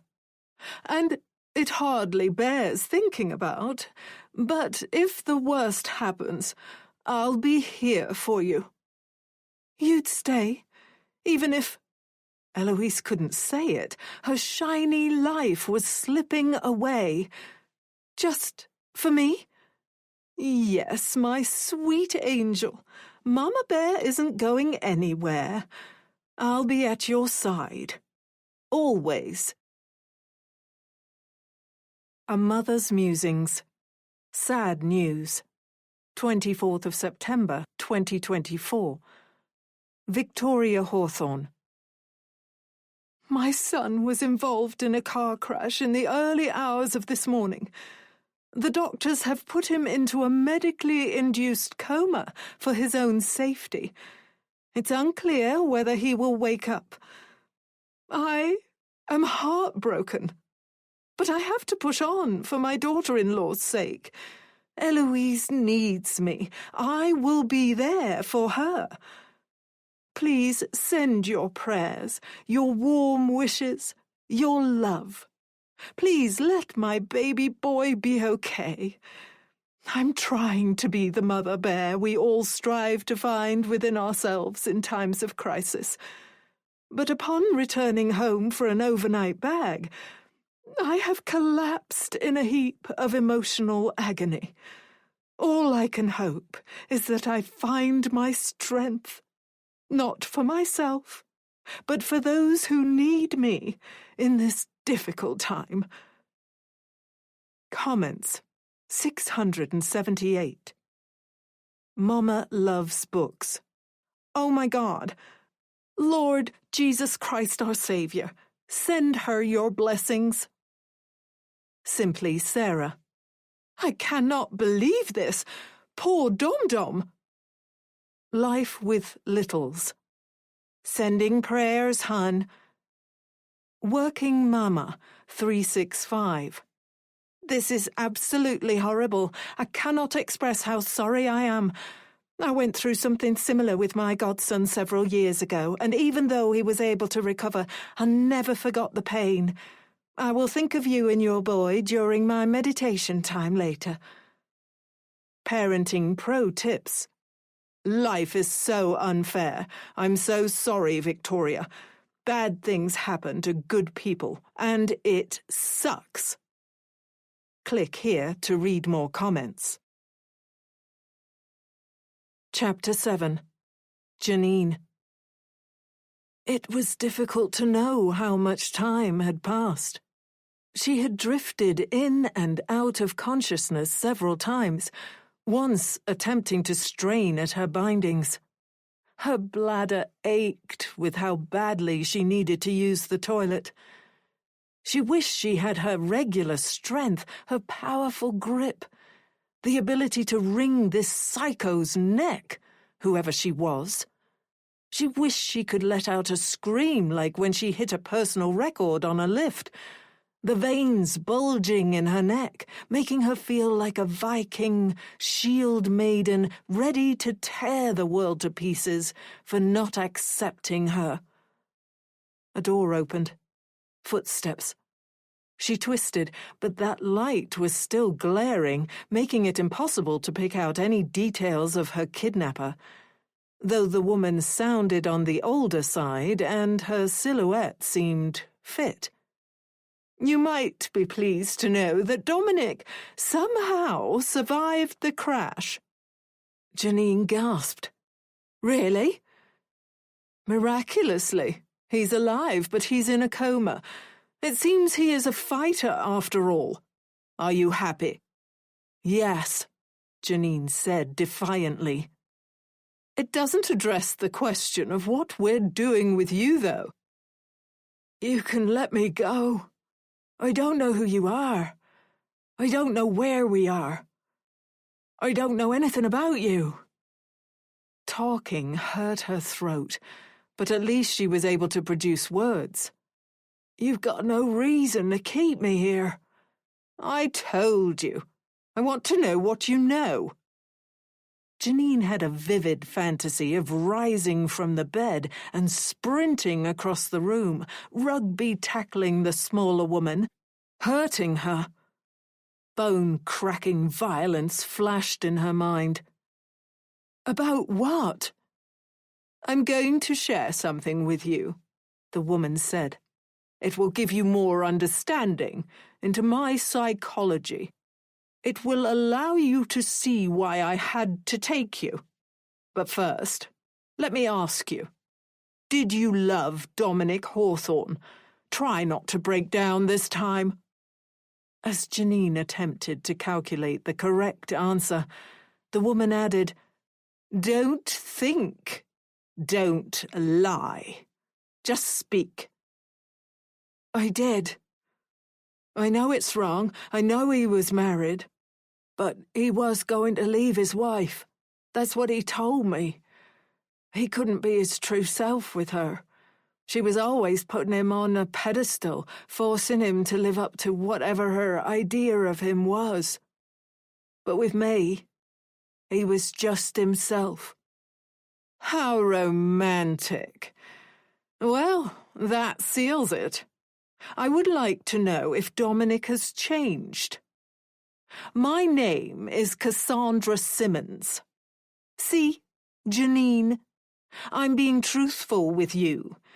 A few years ago, Dominic and I engaged in a very strange affair. I'm several years his senior. I was flattered by the attention of this younger silver fox. He said all the right things, did all the right things. But then he turned vicious. He turned so abusive, I can't even describe the things he did. He put a mark on me, A stain that I feared I'd never wipe free. Janine stared, her limbs feeling cold. I'm sorry to hear that, Cassandra. Do you believe me? If we're going to keep talking, can I use the toilet, please? I said, do you believe me? What did he do? Nuh-uh. If you thought there was no chance I was telling the truth, you wouldn't ask me for specifics. You wouldn't need them. You would simply say, my Dominic would never hurt a fly. Why aren't you capable of saying that? Everybody has a dark side. I don't know what you think abuse is. That's a curious emphasis you put on the word abuse there, Janine. This world is full of people who claim they've experienced things they haven't. Poof! So you're one of those women, are you? You think I'd make up something like this? I find it difficult to relate to somebody like you. Somebody like me. A sadist. A freak. Janine's head hurt. She was getting angry. She should have been playing along, not provoking this woman. Cassandra, she went on, trying to speak in a calmer tone. I'm sorry. I don't mean to offend you. This is just a lot to take in. He picked me up, filled my head with silly ideas, used me in every sick way you can think of. Then he dropped me, called me an old hag, called me many, many other things too. I decided to follow him. I've been doing it for almost a year. I know, it's a silly thing to do. I watched you and he, Janine. I saw the love in your eyes, and I asked myself, does she really believe in the lies he's feeding her? That's why you're here. I'm being upfront. I'm telling you the truth. You're here because you're going to tell me every detail about your affair with Dominic Hawthorne. And then what? Janine asked. I don't know, Cassandra replied. I suppose that depends on you. It would be easier if you told me specifically what you want to know, Janine said, trying to keep her voice level, but her bladder was hurting. The after-effects of the drugs had numbed her somewhat, but that somehow made the terror worse, shivering beneath the surface. Janine was afraid she'd fall into a panic attack if her captor ever allowed the drugs to wear off. I just told you, silly girl, Cassandra said. Every detail of your affair. Please, can I go to the toilet first? Feel free to go where you lie. I'll clean you up. No, Janine's eyes filled with tears. Let me have some dignity. Ah! She yelped when something solid bounced off her shoulder, like a bee sting. It happened again. Again. Tears slid down her cheeks. With each sting there was a sharp whack noise. An air rifle. Cassandra's voice was casual. I forgot I had this old thing lying around. It's a wonder the clutter one accumulates. Are you going to tell me how you met my ex-lover, Janine, or am I going to exhaust my supply of pellets? I don't have any desire to be cruel to you. Janine glared, wishing she could make out Cassandra's features. She stood there like some demonic angel with the harsh light silhouetting her. I'm not going to wee myself. Do what you have to do. Cassandra hefted the long air rifle from one hand to the other. This can get much worse. This is psychotic. Okay, so Dominic maybe led you on. Maybe he hurt you. Maybe you don't like how things ended, but to follow him and then bring me here to interrogate me? You have to realize this isn't normal. You have to understand that. I've never been overly concerned with normal. Suddenly, Janine felt her real self puncture the seal the drugs had made. The numbness faded for a few moments. She strained against her bindings, screaming, "You'll have to kill me!" "Shut up," Cassandra hissed. "Be quiet." But Janine wouldn't stop. This was ridiculous. Dominic wasn't perfect. In fact, Dominic was far from perfect. He was the most complicated man Janine had ever met. He had shades of darkness and light within his heart that were constantly clashing, a never-ending war that had made Janine feel drunk, that had made her feel important, just by knowing him. She'd never been the kind of woman who would steal another's man, but with Dominic, it had somehow seemed like an adventure. As she screamed, she remembered the first time Dominic had looked at her romantically, the first non-professional touch, the first kiss, the first time he laid her down and took control, and she'd felt so womanly, so not herself. "You stupid little trollop," Cassandra said, marching over with a rag in her hand. Janine tried to wriggle away. Her vision blistered bright yellow with the harshness of the light. But for a moment, just before Cassandra shoved the rag against her mouth and her senses were consumed with harsh chemicals, Janine caught a glimpse of her face. She looked vicious. Her eyes murderous, her lips curved into an insane grimace. Then Janine's voice failed, her eyes becoming heavy. As consciousness left her, Cassandra whispered in her ear, "You need to start thinking about your future, silly girl. If I wanted to kill you, I would simply slit your throat. If I was planning on it, would I take the effort to shine this light on you, hiding myself? You need to think. What I want is very reasonable. To crack open your skull and devour all the secrets of my ex-lover. And then, once you have exhausted your supply, you will be free to leave. I will drop you someplace far from here, and we will never see each other again. I am not a bad person." Janine stubbornly clung to the last remnants of consciousness. She breathed like she did during weightlifting, controlled, steady, choosing each breath. She saw flashes of her mum and dad and her little brother. "But if you force me to, I'll do bad things. Next time I visit you, you're going to behave for me. Believe me, I don't want to hurt you. I've never wanted to hurt anybody. But sometimes, pain is the only language people understand." Janine didn't hear the rest. She faded into nothingness. At the final moment, she felt the urine leave her body, warm and unwelcome.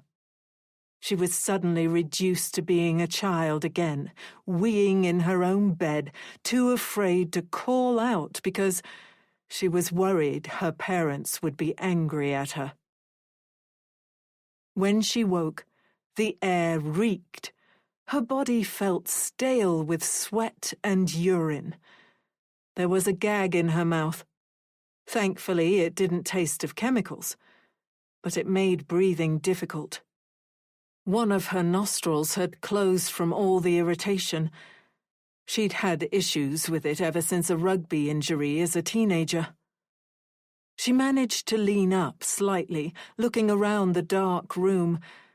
She tried to be patient as she waited for her eyes to adjust. She had no idea where Cassandra was. Why hadn't Janine just told her about the beginnings of the affair? It seemed gross, somehow, sharing that part of her life, the secret she'd held on to for over a year, the moments they'd shared which had seemed so grand and important to them, but might seem cliched and pathetic to somebody else. Finally, her eyes adjusted. The room was simple. A staircase at the back leading to the house. The large light. It looked like something a photographer might use. The air rifle resting against the wall. The walls were brick. Cold. Damp. The air was stale. At the foot of the stairs there was a small first aid-style bag, no doubt carrying Cassandra's medicines. Janine strained against her bindings, but with more purpose this time. They felt like zip ties, the thin, harsh plastic cutting into her wrists and ankles. Her head wasn't tied down. The gag in her mouth was held in place with duct tape. Janine felt lightheaded from the drugs and the effort of breathing through one nostril. She had to think. The drugs made it difficult, but at least they numbed the aches and pains from the crash. Her body throbbed dully, but miraculously she didn't think she had sustained any serious injuries. Dominic, her sweet, complicated man, he had taken the brunt for her. If she could get even one hand free, then get Cassandra to come close, she could throttle her. Janine would grab her as if she was a deadlift bar or a 50-kilogram gripper, and then just squeeze and squeeze and then what? Stay trapped down there with a corpse? Okay, so she needed both hands free. Could she do that?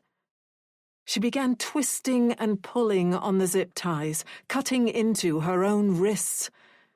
She was almost certain she felt blood. She kept going. Chapter 8. Eloise. Eloise and Victoria sat at Dominic's bedside in the ICU. Eloise was struggling to keep calm as she looked at her husband wired up to all those machines, their beeping noises an ever-present reminder that her husband wasn't with her anymore. He was someplace else. And he might never return, and even if he did, he might never be the same, a shadow of his former self, a husk, and no, she told herself, screw that. Whatever state he was in when he returned, Eloise would face it, would dedicate herself to his rehab, and one day, he and she and the baby would share countless memories together, would share the stuff dreams were made of. Perhaps they'd even forget about the unacknowledged and unacknowledgeable episodes in the hidden heart of their marriage. He doesn't look like himself, does he? Victoria whispered, a croak in her voice. Eloise looked at her mother-in-law through a film of tears. Victoria had been strong so far, driving back to Weston to collect an overnight bag for Eloise, returning like the capable mama bear she was.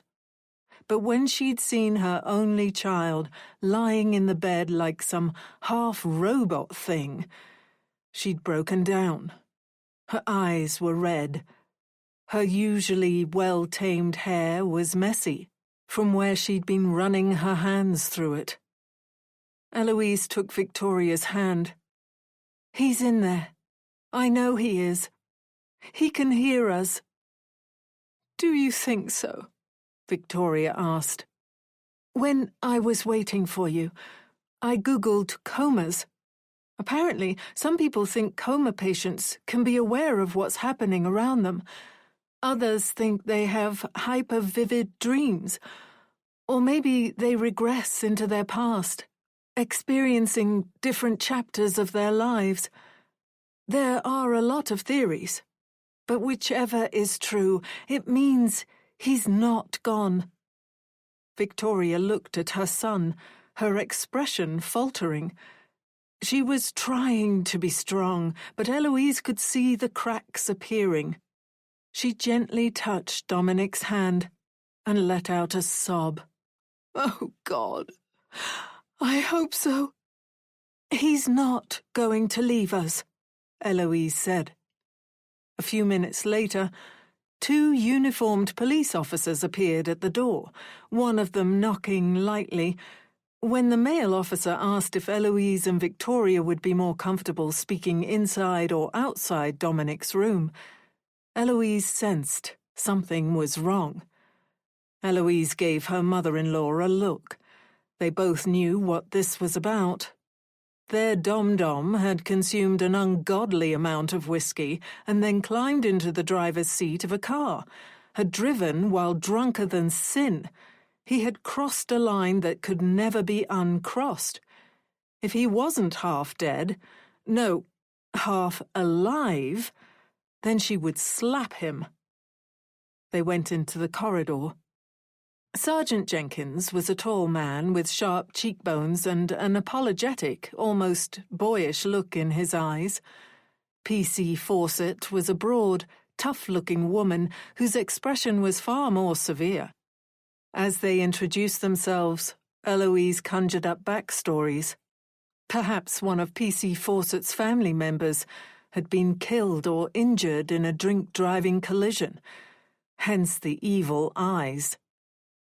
"We understand this isn't going to be easy for you," the sergeant began, drawing a brief, withering look from his colleague. "But we need to inform you that your husband's blood alcohol level was far over the legal limit during the time of his crash." Eloise was momentarily stumped, wondering if she should feign shock.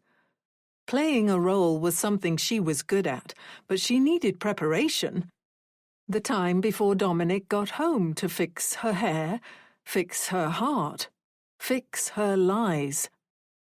The minutes before an acquaintance arrived at a cafe so that she could pretend that she was the version of herself they expected to see. Sergeant Jenkins took out a notebook and a pen. "Can you explain what happened that night?" "Are you launching an investigation into my son?" Victoria said. Eloise was tempted to tell her to calm down, but honestly, she was relieved somebody had the energy to fight in Dominic's corner against the police. He was wrong for drink driving, but he'd only injured himself, and every minute they spent in this awful conversation was a minute Eloise could have been reflecting on the good times with her husband, hardening them in her memories, making them permanent, removing space for anything else. "No, Miss Hawthorne," the sergeant said. "Not an investigation as such. We merely want to ascertain the facts surrounding the accident." "There is something," Eloise said. "Yes?" "I was writing, as I often do late at night." Eloise obviously wouldn't mention the vomiting or her secret pregnancy or her betrayal of her husband. "When I returned to bed, I noticed he was missing, so I went searching for him. At the front door, I saw that the landline was off the hook. He'd dropped his mobile phone, and the mirror was shattered and had blood on it. It looked to me like he'd received a call which had made him angry, and then punched the mirror before storming out." "What time was this, roughly?" "Around midnight." Sergeant Jenkins nodded. "Why did you assume your husband had punched the mirror?" "I'm sorry?" "Perhaps he could have fallen into it. Or maybe he dropped it. The glass shattered, and then he tried to replace it. There are any number of ways it could have been broken." She felt like the police officer was peeling away layers of her skin with dirty fingernails, as if he was scraping at her makeup, her psychological shields grotesquely invading her. She'd never had cause to resent the police, but this irked her. I'm a writer. At least, I'm trying to be. Connecting dots has always been natural to me. I saw the phone, saw the mirror, and put two and two together. Would that be in character for your husband? Sergeant Jenkins asked. What does this have to do with the drink-driving charge? Victoria cut in. We're just trying to... Victoria cut the officer off. Ascertain the facts. Yes, you've said that. But you can clearly see that my daughter-in-law is distraught. She may lose her husband. I may lose my baby boy. And you're asking if he was violent. I was shocked. Eloise finally found her voice. Yes, of course I was. This entire sick night has been shocking, but I saw the phone, saw the mirror, saw he'd dropped his mobile. Do you have any idea who he'd spoken to on the landline? I tried ringing them back, but they'd withheld their number. You could get that information, couldn't you? The officers just stared. The silence became louder by the second, and Eloise was relieved when he finally spoke. But it wasn't to answer her question. I believe we have everything we need, thank you. You've been very helpful. Thank you, Sergeant, Eloise said. Victoria did not thank them. We shouldn't have spoken to them without legal representation, Victoria said, clenching her fists. She had a wiry, sinewy, tough look to her when she got angry, which was quite rare, but understandable in the current circumstances. Their insinuation is revolting, as if my baby boy routinely got drunk and got behind the wheel. They didn't say that. It was written all over their faces. I just wish I knew where he was going, Eloise said. Maybe he just wanted to go for a drive. In the middle of the night, drunk? I'm just trying to make sense of this, but I suppose that's a fool's errand in a situation like this. I'm sorry if I snapped. I don't mean to. Eloise grabbed her mother-in-law and pulled her into a fierce hug. Don't apologize. I don't know what I'd do without you. Whatever happens, we're in this together. Chapter 9. Dominic.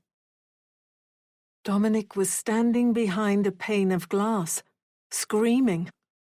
He knew it because the veins in his neck were pressing against his skin like they were going to rupture. His throat hurt, his head was pulsing. But there was no sound. He was beginning to realize that nothing made sense anymore.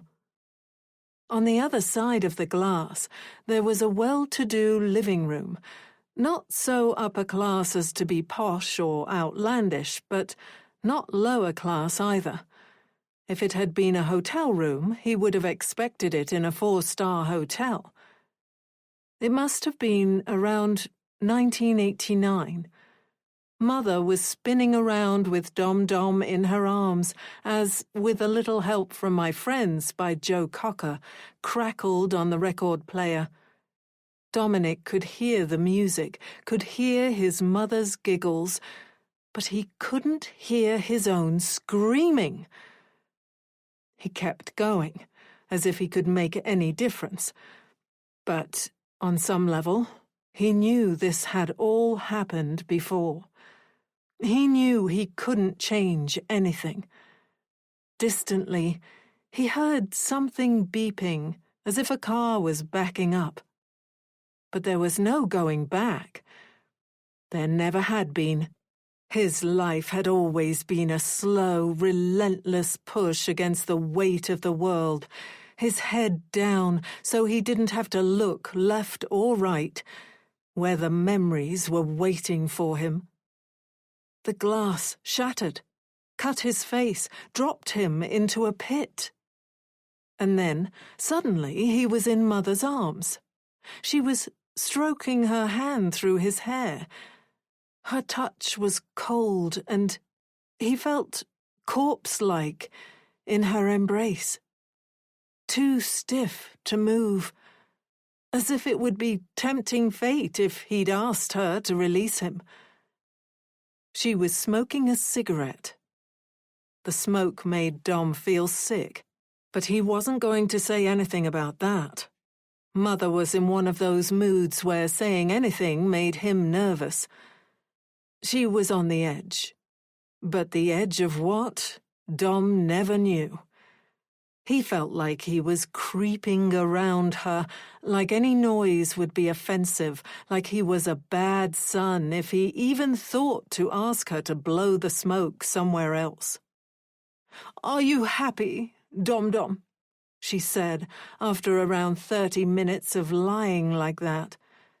"Yes, Mother. But really happy." She snuffed the cigarette out on the bedside table. Not an ashtray, just straight on the table. Dom stared at the ash smearing across the wood. The black smear had the vague shape of a smiley face. "Yes, very happy." "That's good."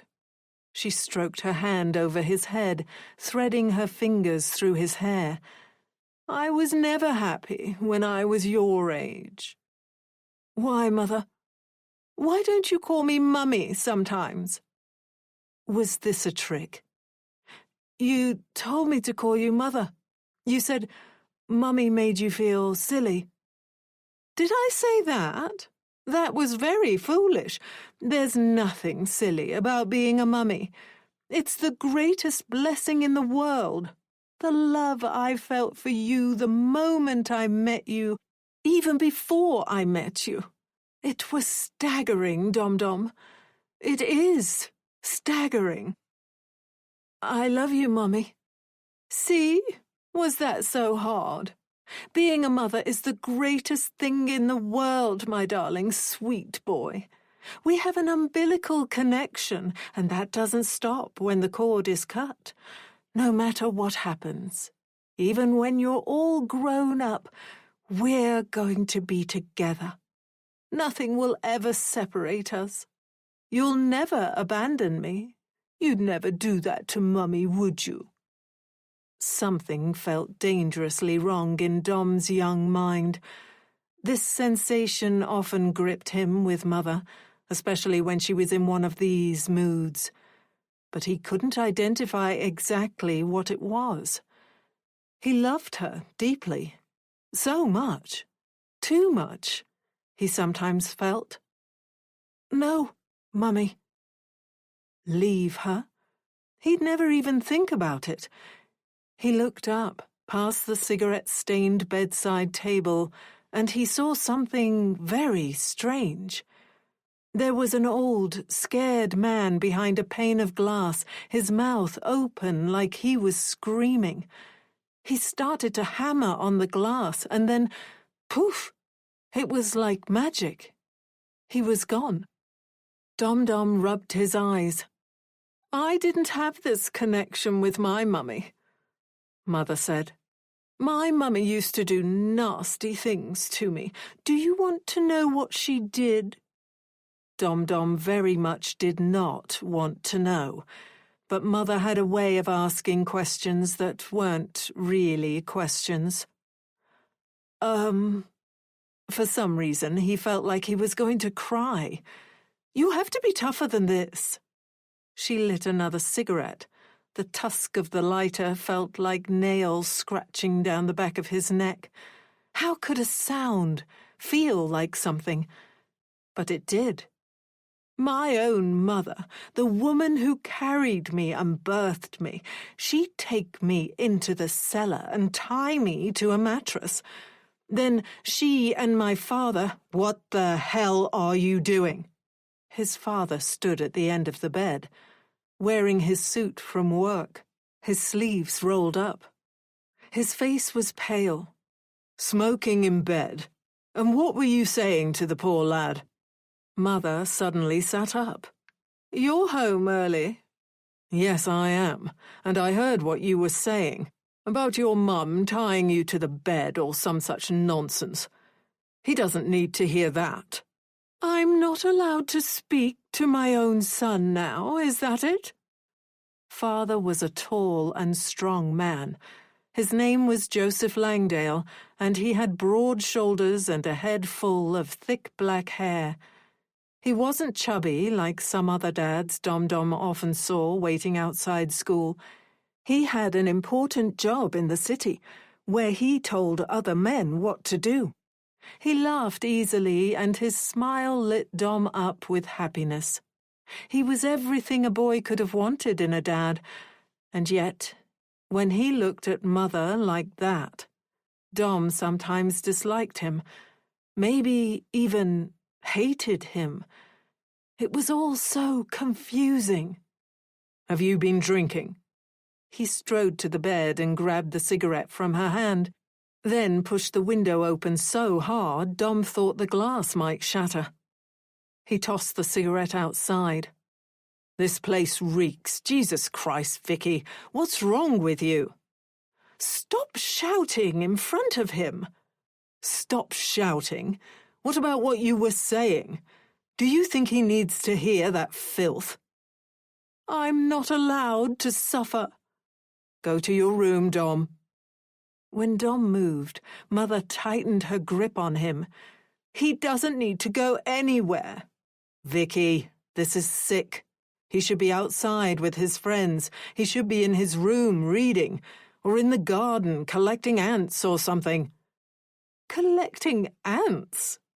Something, anything except this. It's not his fault you had a bad childhood, and it's definitely not an excuse to give him a bad childhood. Let the lad go. Now. Fine. Fly away, Dominic. Abandon me. He's not abandoning you. Daddy ruffled Dom's hair, offering a tight smile. Go on, Dom. Ride your bike or something. Maybe read a book. Whatever you want. Get yourself some sweets. See what your friends are up to. There was something off with the way Daddy spoke. It was all too generic, as if he was tossing a bunch of child-shaped phrases out there in the hopes that one would apply to his stranger son. Dom left the room, then went into his bedroom and pushed his ear against the wall. The thwack noise was very, very loud. He quickly ran to his bed, pushed his face against the pillows, and wept. The worst part, somehow, was not knowing who'd hit who. And then he disappeared, and he remembered. Suddenly, he understood that he wasn't a boy anymore. He remembered snippets of a rainy night, ranting down the phone to his mother, yes, and then he'd met with a woman. A name came to him. Janine. A simple name. A beautiful name. A name that fit her, with her kind eyes and understanding, kissable lips, and her embrace, which was always so warm, with no pressure, no judgment. He remembered Rain, pulling up outside her house, ringing her over and over, because he needed her. She was the one who made it better, for what felt like the first time. Not Mother, not even Eloise. It was Janine, their unique and non-judgmental romance. He heard voices, his head aching, voices clashing. You're in no state to drive. Just come in for a cup of tea. I'm going there. I need to do this. You can't. Get in the car or don't. I'm going anyway. I need you, Janine. She hesitated. Remember those questions you asked? About Mum, and what happened when I was a kid? You were bang on the money. She has to know she can't keep getting away with this.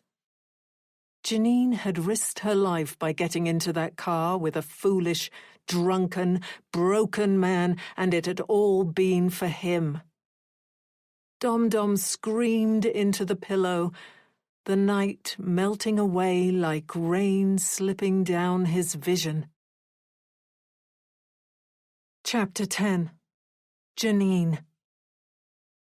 Janine was light-headed, probably a combination of the drugs and the effort to free one of her hands. She'd managed to do it, though. Her current job was to save what little energy she had left for when Psycho Cassandra returned. With one hand free, she had tried to free her other hand so that she could lean up and free her legs too, but her kidnapper must have tied one tighter than the other. After pulling on the tie for what felt like hours, she'd begun to bleed. A lot. She'd had to stop. She closed her eyes and breathed slowly. The cellar was damp. Her lungs ached. She had no reference for time. She wasn't sure how long Cassandra had been gone. No sunlight, no clock, just the stale air and the hollow feeling in her heart. Cassandra had said Dominic abused her. That was why Janine was there, to recount all of Dominic's so-called bad points. But Janine knew that life was far more complicated than that. Life was partly hating Dominic for begging her to get in the car that night. Life was hating herself for doing it. Life was being proud, too, because she'd stood by him when he needed her most. It was pathetic. It was worthy of pride. She just wished it was simple. She needed to focus on the practical things. In fact, Cassandra hadn't said Dominic hit her. She'd said, what was it?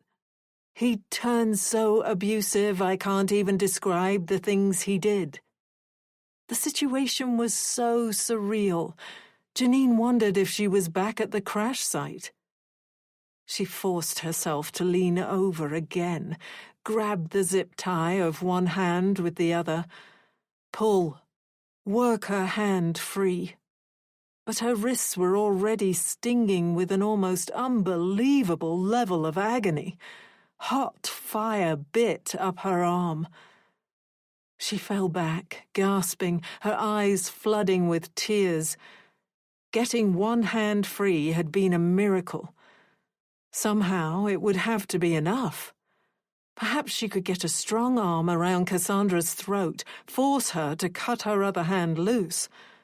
From there, she could free her legs, climb out of the bed, ignore the pain, ignore the panic, and get out of there. She wouldn't die in a cellar, prisoner to a madwoman. Her eyes fell shut. Sometime later, who knew how long, she woke to the sound of the cellar door opening. She was annoyed with herself for letting sleep take her, but at least she'd woken in time. She quickly put her hand at her side, where it would have been if she hadn't managed to free it from the zip tie. "Somebody's gone to the toilet," the woman said in her posh voice, walking down the stairs. With the light from the top of the staircase, it was difficult to make out Cassandra's features clearly. When she reached the bottom, she turned on the powerful torchlight, or whatever it bloody was, causing Janine to wince and her eyes to snap shut. "Haven't they, dear? But the scent is—" She loudly sniffed the air. It would have been comical if Janine wasn't terrified for her life. "Number 1, if I'm not mistaken."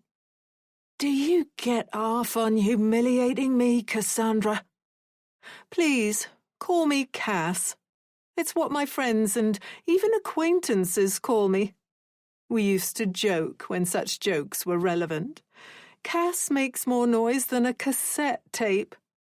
But I'm sure you're too young for such references." I remember them. Just about.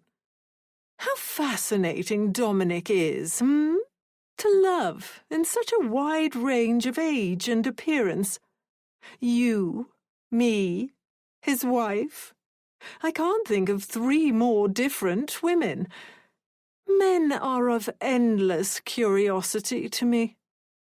You're going to have to change my sheets at least, Janine said. I can't lie here in my own urine forever. Yes, it is rather nasty.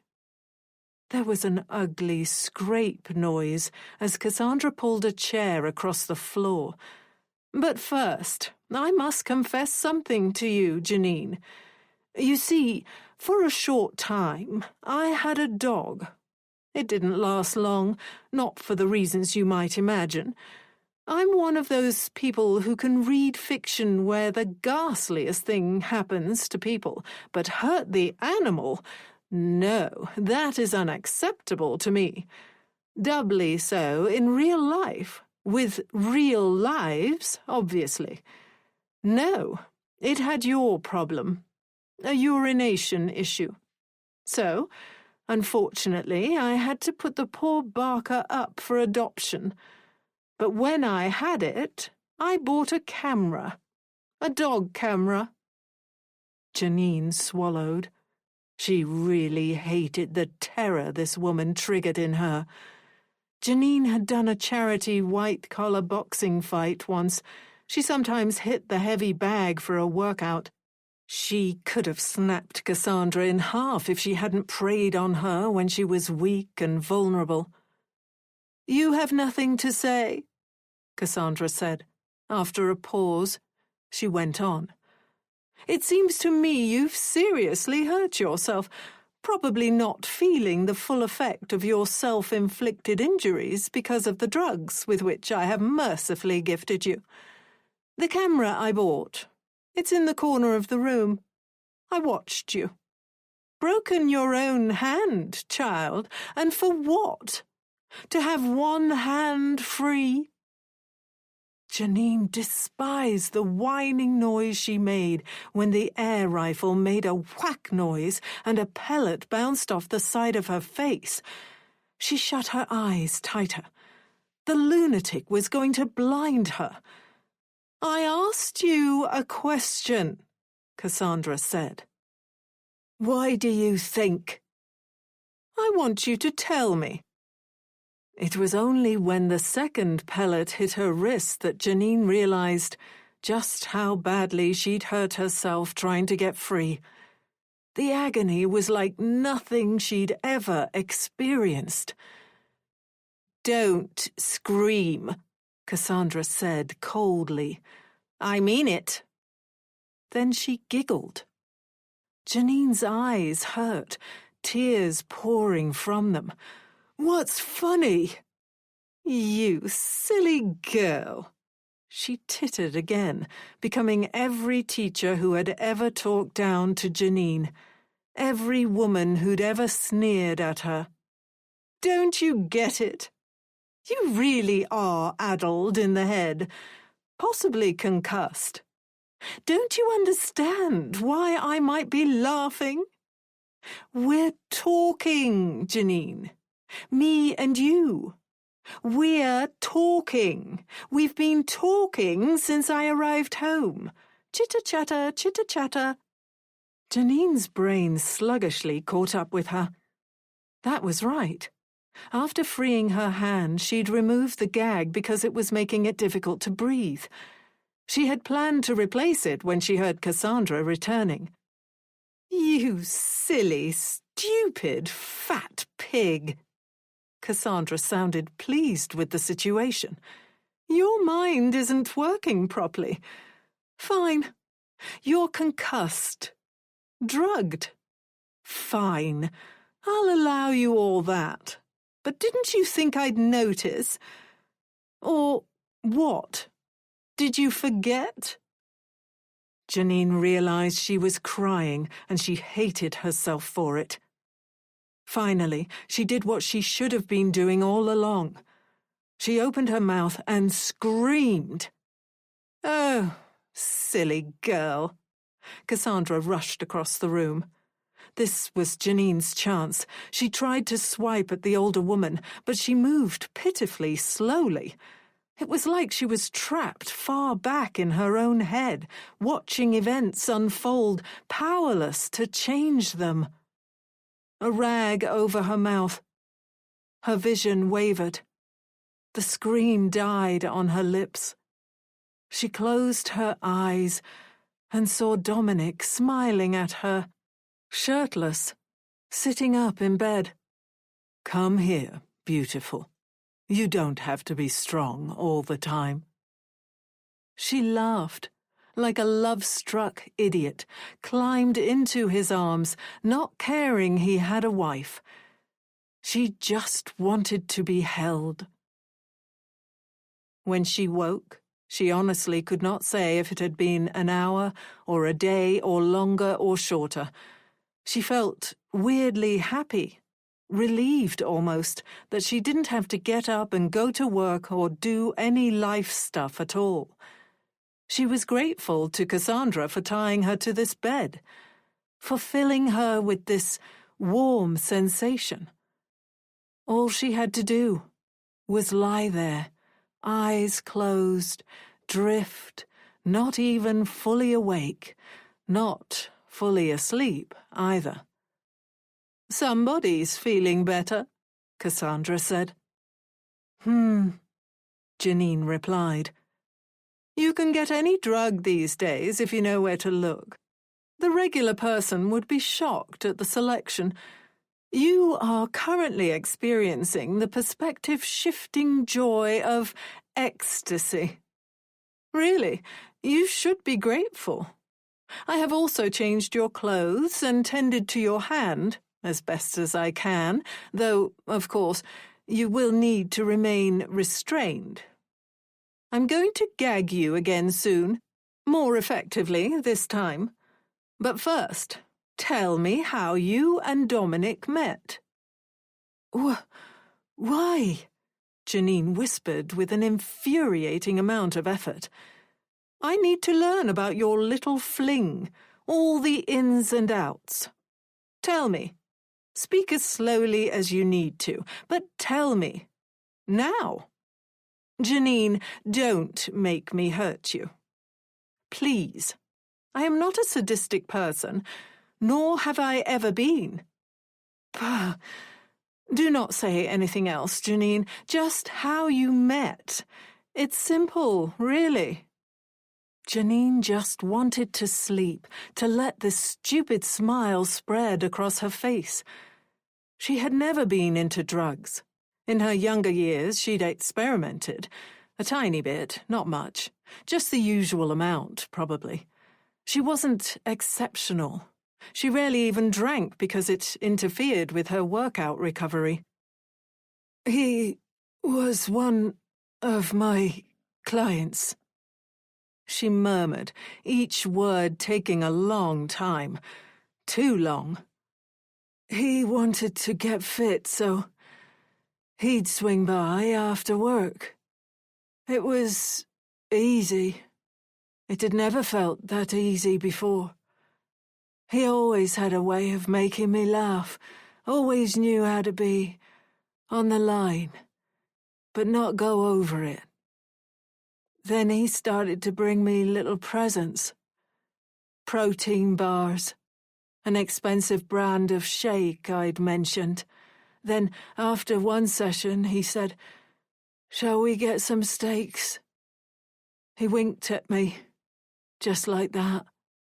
'Shall we get some steaks?' She was beginning to slur. With a wink. It made me feel special. It made me feel..." She was being too honest. "Like I belonged. Like I was a regular person. Like I was all the things I'd missed out on in school and after and my whole life. He made me feel normal." "Silly girl. You are normal. That's the misery of people like you. You think you're special. You think you're different. But you're not, and you never have been. Now, sleep. Forget." Janine willed herself to fight, a silent plea in her mind, but it was far too easy to sink into the mattress and let the blackness take her. A Mother's Musings. 4 Weeks of Hell. 21st of October, 2024. Victoria Hawthorne. As you all now know, my son has been in a coma for the past month. It has been the most difficult month of my life. I have spent every single moment I can at his bedside, or with my daughter-in-law, Eloise. I have struggled and fought to keep myself sane, but it has been difficult. I have to say, however, that I couldn't do this without your support. The love you all have sent me has been overwhelming in the absolute best sense.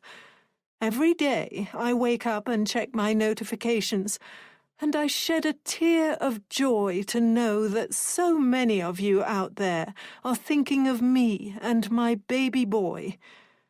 The matter is growing complicated. The doctors and nurses perform routine neurological assessments. They are searching for signs that my son may one day wake up, or that his consciousness is even remotely close to the surface. One helpful doctor told me to think of it like a buoy which has gone under the waves and which they are attempting to coax back to the top. But so far, there has been no luck. It's as if we're stuck in limbo. I fear very soon that they will present us with a choice. I don't want to think about it, but my mind is in a dark place. And I know my wonderful, loyal readers will understand. We try to be brave and strong, don't we? We try not to let the world see the cracks appearing beneath the surface of our carefully applied makeup. We attempt to mask the horrors which howl in our hearts. But why do we do this exactly? Why? For our babies. And my baby is asleep and may never wake up, and each day I struggle for a reason to keep going. Soon, Eloise and I are meeting with the medical consultation team to discuss the outlook for Dom-Dom. This is going to be one of the hardest things I've ever done. This blog was never supposed to be morose, but of late it has become that way. So, please, I'd like to change the tone. In the comments below, share a photo or a few sentences with me. Something from yours and your children's lives. Something to brighten the bleak spot in my soul. I love you all, always. Thank you. Chapter 11. Eloise. She guided Pixie from the upscale hills of her and Dominic's home toward the country lanes which led to Victoria's magnificent house. Victoria, after her husband disappeared, leaving a note which made it clear the vanishing was intentional. A note Victoria had torn apart in a fit of rage. Had become a successful art dealer.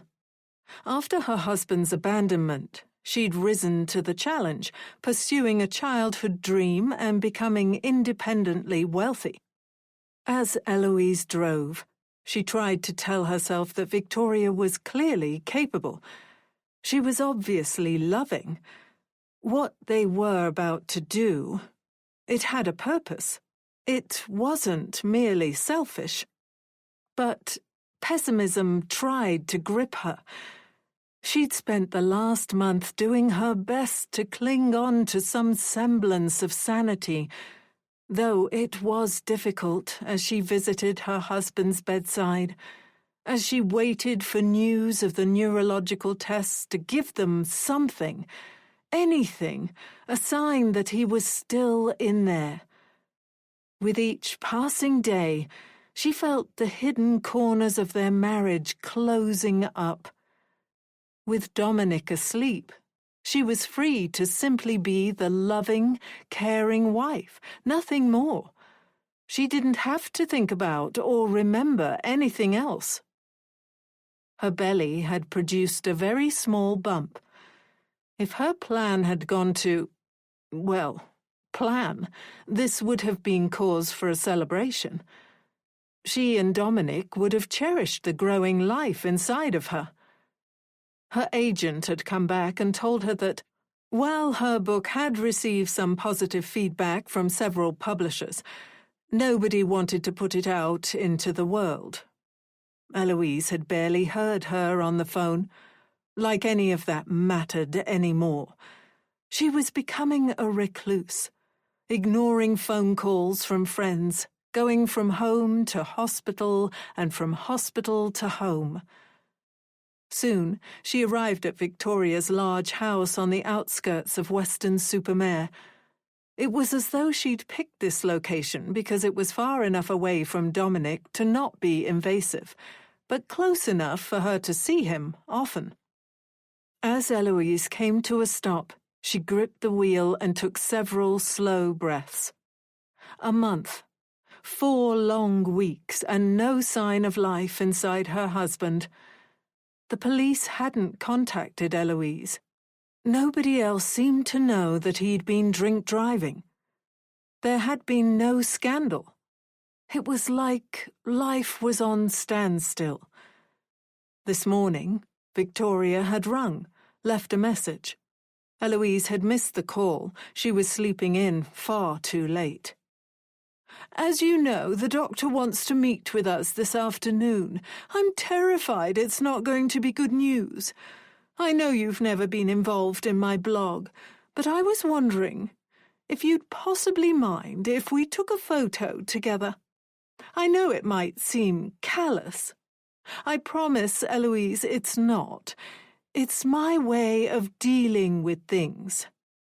If you say no, I'll never bring it up again." Eloise's instinct had been to say no. The last thing they should have been doing when Dominic was lying half alive, half dead, in between both and neither, was playing social media games. But Victoria had always been so kind and selfless. Victoria's home was beautiful, creepers growing up the walls, a double garage covered in vegetation. Victoria opened the large door and rushed out. She was even skinnier than she'd been a month ago. Eloise was wearing baggy clothes. She was starkly aware of the contrast. Victoria clutched Eloise's hands as if it had been months since they'd seen each other. It had been a day. Eloise held her tightly. "Thank you for coming. I know this might seem odd to you. I'm doing my best to understand it. My blog means everything. My readers, they're like family. I want us to take a snapshot of this time in our lives. I want there to be an image of us before... Before what?" Eloise said tightly. Victoria rubbed her eyes. "Nothing. I don't know." "Control yourself, Victoria." Eloise's tone was far harsher than it had ever been with her mother-in-law. "Dominic is going to wake up. He's going to be perfectly fine. Everything is going to return to normal." He'd once again tease her about putting kisses in her texts. He'd once again, with tears in his eyes, call her his precious petal, his precious prize. He'd jokingly call the self-help podcast she listened to repetitive. But this time, it would be different. It would end there. Joy wouldn't cascade into hate. And then they all lived happily ever after. She was not naive, she told herself. She merely wouldn't allow herself to sink into a pit of depression. "I'm sure you're right," Victoria said. "Forget I said anything, and thank you for agreeing to this." "It's just a photo," Eloise said uncomfortably as they walked into Victoria's large entranceway. Prints of her artist's work hung on the walls. All of it had a touch of the Gothic, a contrast to how bright and welcoming the rest of the decor was. "You want your readers to see us, so they'll see us. I want to do anything I can to help you handle this, just like you do with me." Victoria took her hand. "Thank you. My setup is in the cellar. It's easier to control the light down there." They walked down the steps. There was a low humming noise from an industrial-sized freezer in the corner of the room. Otherwise, it was mostly empty, except for a large light, the likes of which professional photographers used. Eloise had seen the images which resulted from its use before. Victoria's blog was popular because of her words and relatability, but she also had a unique photographer style.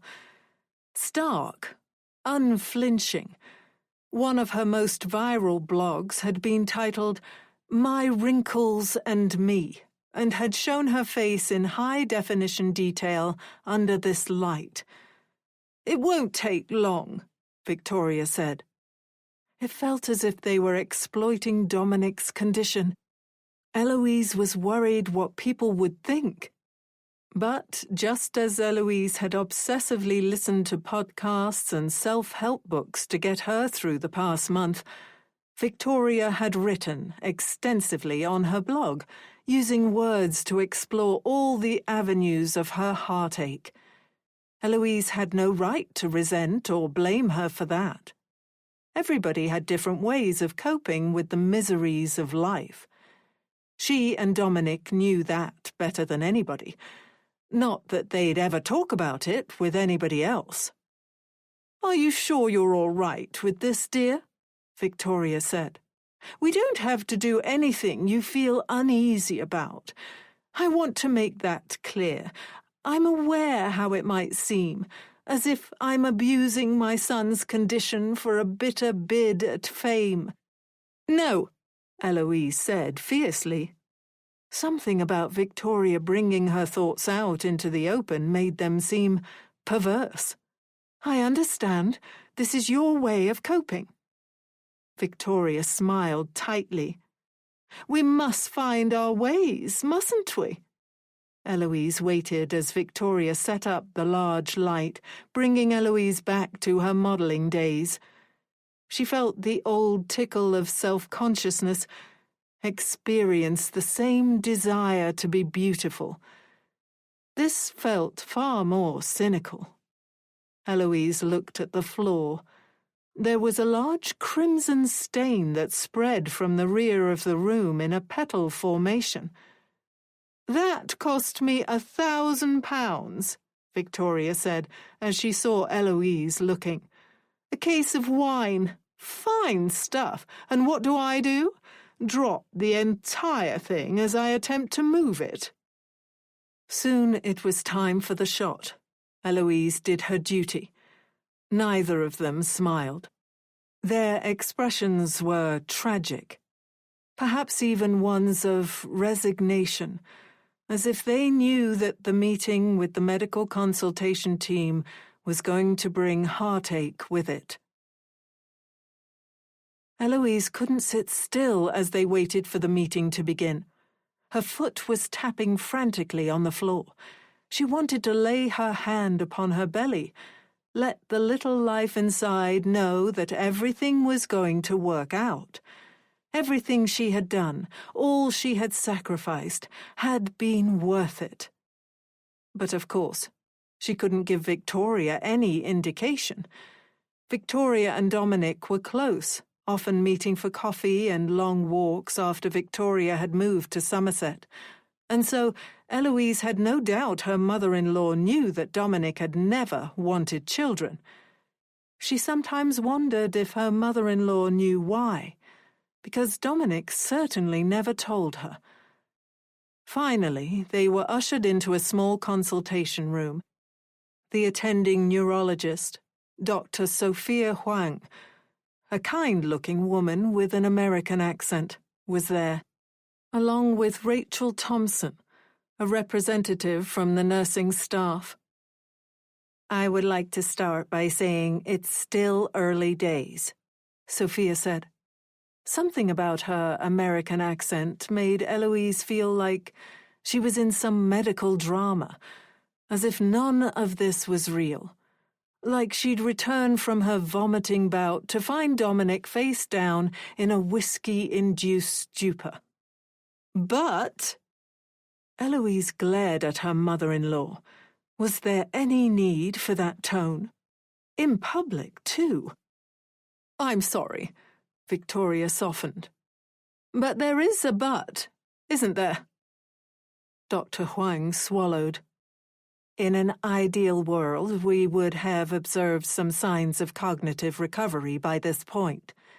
A month is far, far too early to make a definitive prognosis. Any real decisions will come at the 3 to 6 month stage. "Real decisions?" Eloise cut in. She hadn't shaped her mind, her memories, her marriage, formed her reality with stubborn determination just to talk about real decisions. "I agree with my daughter-in-law," Victoria said. "Let's get right down to it, shall we? What are you trying to say?" "Let me be clear," the doctor went on. "I am not stating anything one way or the other, except it is my strong opinion that you both attempt to return to whatever normalcy you can find in your day-to-day lives. You, Mrs. Hawthorne," the doctor turned her kind eyes to Eloise, "you've been here every day, sometimes sleeping here, and everybody can see the emotional toll it's taken on you. This is going to be a lengthy process. I want to encourage you to attempt to take the long view." "What did you mean?" Eloise whispered, feeling the tears coming, doing her best to push them down. She was a precious prize, a precious petal. Oh, how he'd teased her. 3 to 6 months. For what? "I'll say it, if they won't," Victoria said. "They're talking about switching off his life support." Eloise gripped the table, pushed back in her chair, shook her head. "I won't even listen to that. If you've made any plans like that, you can get rid of them. Get them out of your heads. I won't let that happen. Dominic and we've been through too much." Nobody knew how much. Nobody could ever know. Eloise, for long portions of her life, didn't even let herself know. A concept most people wouldn't be able to understand. She would blind herself to his mistakes, to her adaptations, to the conflagrations which turned to embers and then were forgotten. "Like I said," Dr. Huang murmured, "we're not even close to discussing that. My goal here was more to address your short-term well-being, Mrs. Hawthorne." "You don't understand. Short-term, long-term. It doesn't make any difference. People have woken from comas after 5, 10, 15 years. I've read stories about it online. The most seemingly hopeless cases have woken up. You can forget about it. Full stop. Understand?" She noted the worried look Dr. Huang exchanged with Nurse Thompson. Perhaps they were thinking about bed spaces. Who knew what ulterior motives they could have for raising this possibility? "I'm sorry, Eloise, but this is why Dominic did it." Victoria said quietly. Did what? Dominic knew if anything were to ever happen to him, you wouldn't be able to let him go. Your love is too deep, too pure. Your soul is too tender. He made a choice, one of the most difficult of his life. Speak some sense, Victoria, please. Dominic gave me legal power of attorney, Victoria said. When that choice comes, if it does, I'm sorry, but it won't be yours to make. Chapter 12. Dominic. Dom was getting very good at sneaking around the house when Mother and Father were having one of their talks. That was what Mother called them whenever Father asked Dom to leave the room. She'd roll her eyes at Dom like they shared a secret, and Dom both loved and hated it. Then she'd say, "Yes, run along. We must have one of our talks."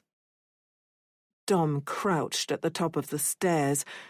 They were in the kitchen, Father's voice low and urgent. "It's a fantastic opportunity for my career." "I haven't told you not to take it. I haven't even hinted at it." "I know." He sighed, a chair squeaking, a thump as he maybe rested his elbows on the table. "But you obviously know why I'd be apprehensive about this." "Why don't you enlighten me?" "Don't play games. I'll be working away for 2 days out of every week, sometimes longer. That's 2 days for you to—" "Don't lose your nerve now, Joseph." "Christ, Vicky, you know what I'm getting at. I'm not saying you're a bad person, but you love that boy too much. You stifle him. I've had to act like a prison warden to make sure he can start having a normal life, leaving work early to basically force him to go to birthday parties, pushing him out the door so he'll ride his bike and mix with other children. I don't want you to undermine me while I'm away." "It's as if you think I want my son to be unhappy. Has it ever occurred to you that he doesn't like being forced to pretend to be normal?" "He is normal." Dom is a very sensitive boy." "Even that. Dom. It infantilizes him. He's not a baby anymore. He's not a toddler. He's a young lad. Soon he'll be a young man. I'm worried you'll never be able to let go. I'm worried you'll spend your life trying to turn him into the second baby we never had." Mother's voice trembled in that horrible way. Dom had to cross his feet to stop from running down there and hugging her. "Don't," she said. "Vicky." Father's tone became softer than usual. "It's not your fault we can't have another baby. And just because we can't, it doesn't mean we have to smother the poor lad.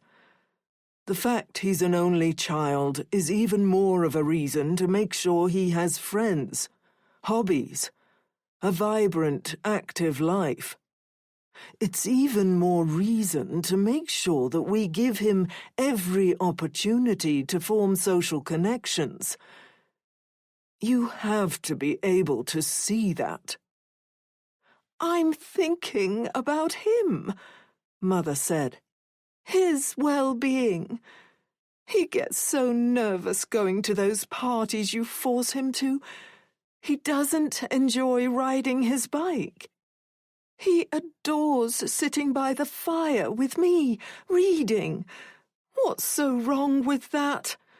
This has nothing to do with my broken body." "Don't talk about yourself like that." "I've been broken since I was a little girl.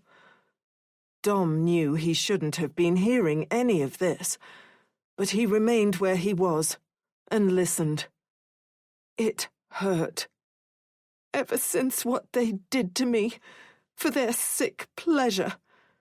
They bruised my soul, cursed me. Am I really wrong for loving my only son? Does that really make me a demon? Of course not. And I'm not saying you can't read with him or spend time with him. But, please, if I've put a social event in his diary, encourage him to stick to it. Try to see the good in it. We want him to grow up to be happy and healthy, don't we? Yes, Mother said. Of course we do. They didn't say anything else for a long time. Dom smiled as he thought about them holding hands. Sometimes they showed each other love. It was the best thing. It made Dom feel warm, like everything might work out okay.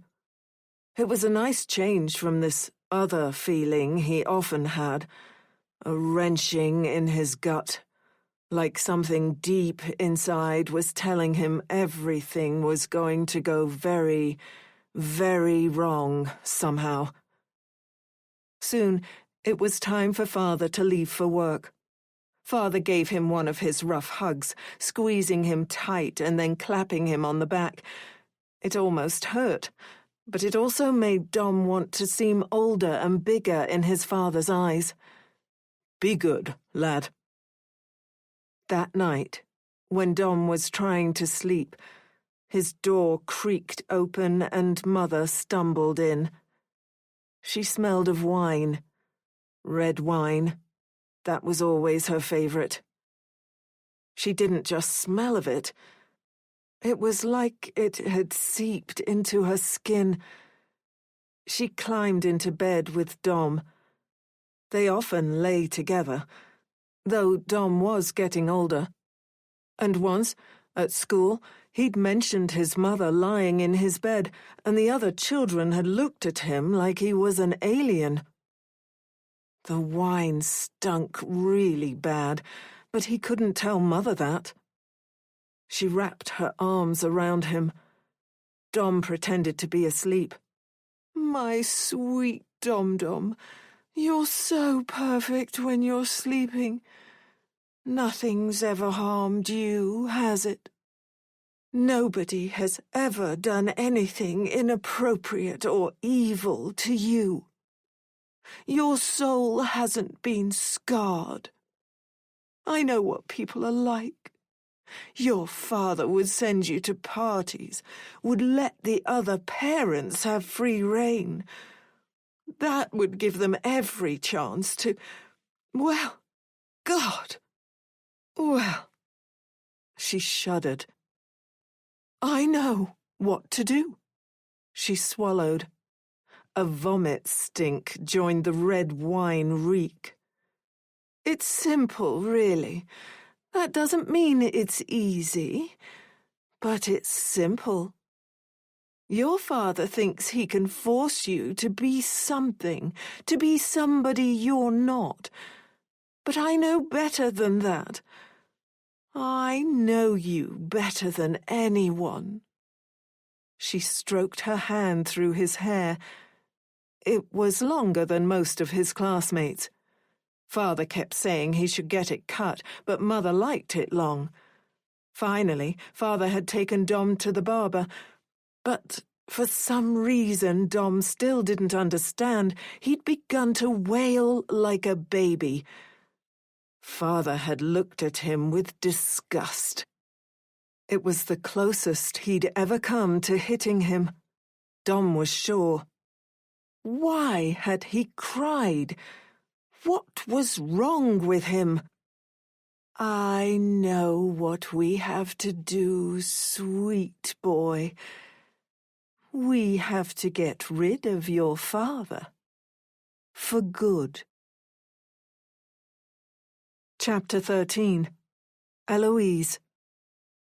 Dominic had given Victoria legal power of attorney. When?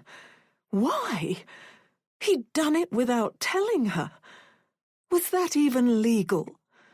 Shouldn't she have been informed? Eloise.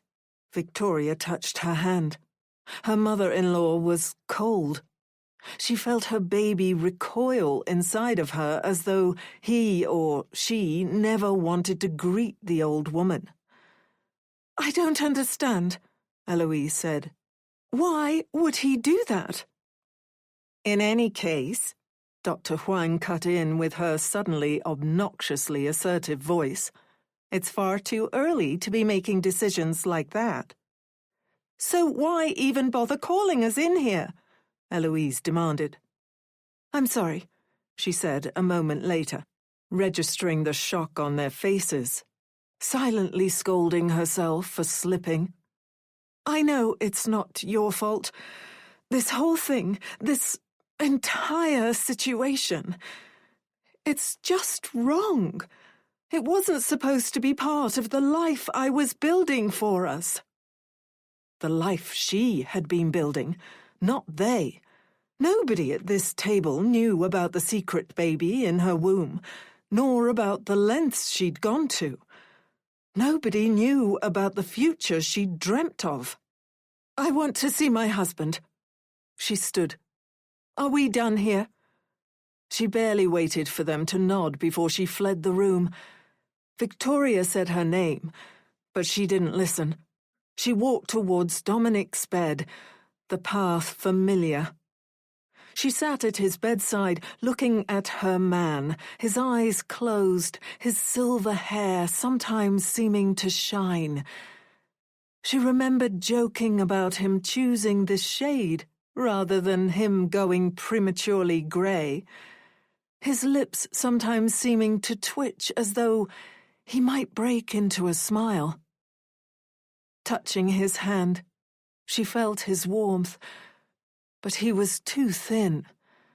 It was like his skeleton was pressing through, like she might start picking pieces of him away, finally reach his brain, his thoughts, his secrets. Why had he done this? "Eloise." Victoria walked into the room. "I'm sorry. I didn't mean to break the news to you like that." The regret and sympathy on her mother-in-law's face made the situation worse. It would have been easier if Victoria was a simple enemy, somebody Eloise could have just hated. "I've been trying to tell you since this began," Victoria went on, pulling up a chair next to Eloise. She had every right to sit there with her, of course, but suddenly Eloise wanted to scream at her to leave. This bedside had nothing to do with her. He was her husband, her responsibility. Victoria didn't even know him, not who he was behind closed doors. "I hoped he'd get better. I hoped that by now he'd be out of it. I don't understand why he would do this." "It's exactly what I said, sweetheart. He knew if something happened to him, you'd never let go." "Why would it even occur to him to think of it?" She shrugged. "He never said. He came to me about 3 years ago, asked if he could give me legal power of attorney. I don't know why. Perhaps he saw a television program or read a book that reminded him of his mortality. Perhaps one of his friends had a health scare. Look at him, Victoria. Really, look at him. Your son. Your baby. Look at him and tell me you'd pull the plug if it came down to it. Tell me you'd kill him if you had to." "Oh, Eloise." Victoria blinked back tears, making Eloise feel cruel. "I'd really prefer if you didn't phrase it like that. I never wanted this to happen. He's my baby, my dom-dom. He's not your dom-dom. He's my husband. He's the father of my child, she almost said, but it wouldn't make sense to Victoria. She would judge Eloise. Very few people would be able to understand Eloise's unique relationship to the truth. They wouldn't be able to relate to her ability to shape it, to will it into existence. He's everything to me. She didn't have to fake the sob which escaped her. I've given him everything, and you'll take all of that away.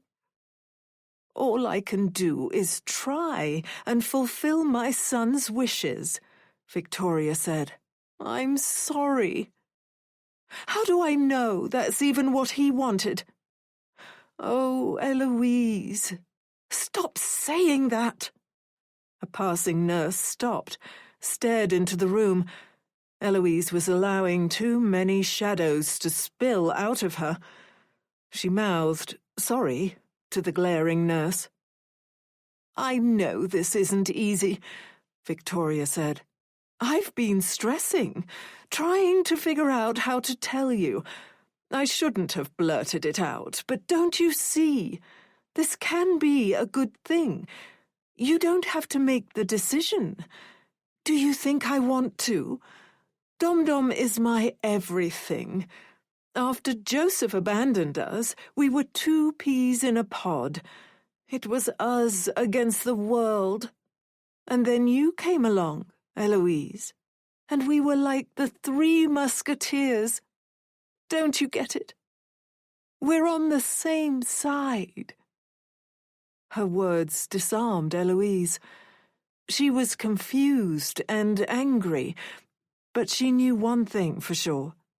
Victoria had always been there for her. It wasn't as if Eloise's mother had been abusive, but she'd been distant, detached, seeming borderline puritanical in how she behaved at times.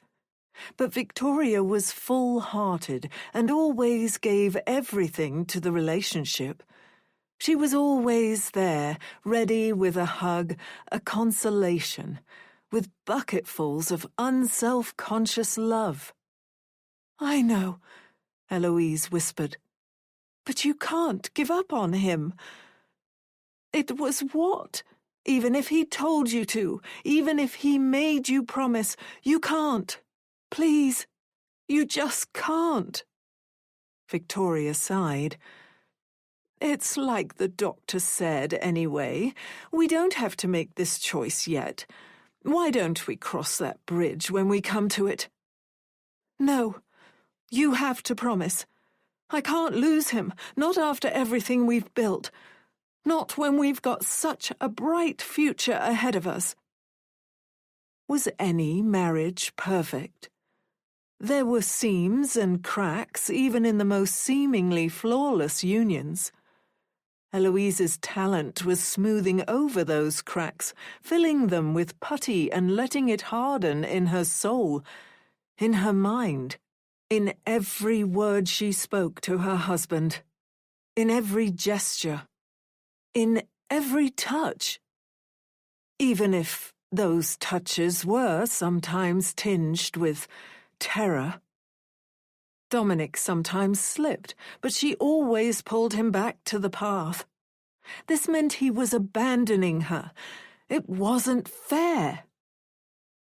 You have to promise, Eloise said. Just say it. Say you promise. Say you won't let him die. I'm sorry, but I just can't. It was what he wanted.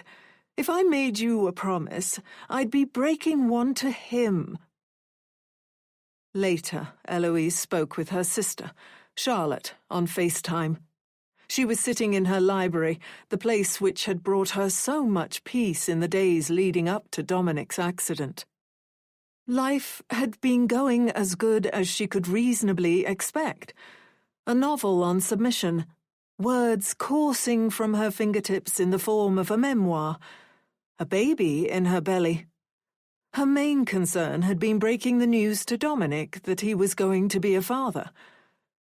Charlotte was pale and had a stylish black bob haircut. As a solicitor who worked long, hard hours in London, Eloise knew she would be able to offer advice about this. "If what your mother-in-law is saying is true," Charlotte said, "Dominic most likely would have made a living will outlining his wishes. Did she mention anything about that?" "No. She said that he'd made her promise. If anything like this ever happened, she'd switch off his... Eloise took a breath. "His life support. You don't have to be strong all the time." "I know that." "Do you? That's the first time I've seen how distraught you really are." "I'm fine, Charlotte, really." "Mum did a number on us, E. No affection, no love, no hugs." Eloise rolled her eyes. "Not this again." "There have been studies on it. Why do you think we've always found relationships so difficult?" "Speak for yourself." "This isn't coming out right. What I'm trying to say, in my classically annoying Charlotte way, is I'm going to visit Weston this weekend." "You don't have to..." "I know I don't have to, but I think you've been pretending to handle this far better than you are. I feel like a total bitch for not being there for my baby sister. No arguments. We might not have been close as kids, but we can be close now." Eloise smiled. "Okay. So, speaking of the power of attorney, how did you handle the insurance companies? They typically make things as difficult as possible. Haven't they reached the investigation or paperwork stage yet? I mention this because if the car was in Dominic's name, you would have encountered this issue already." When Eloise didn't say anything, Charlotte said, "You haven't contacted them, have you?" "No," Eloise admitted. "That was why Victoria has been able to hide this for so long." "She wasn't hiding anything. She was nervous about telling me." "That's a distinction without a difference. We need to sort this insurance." "I've got bigger things to worry about than insurance payouts."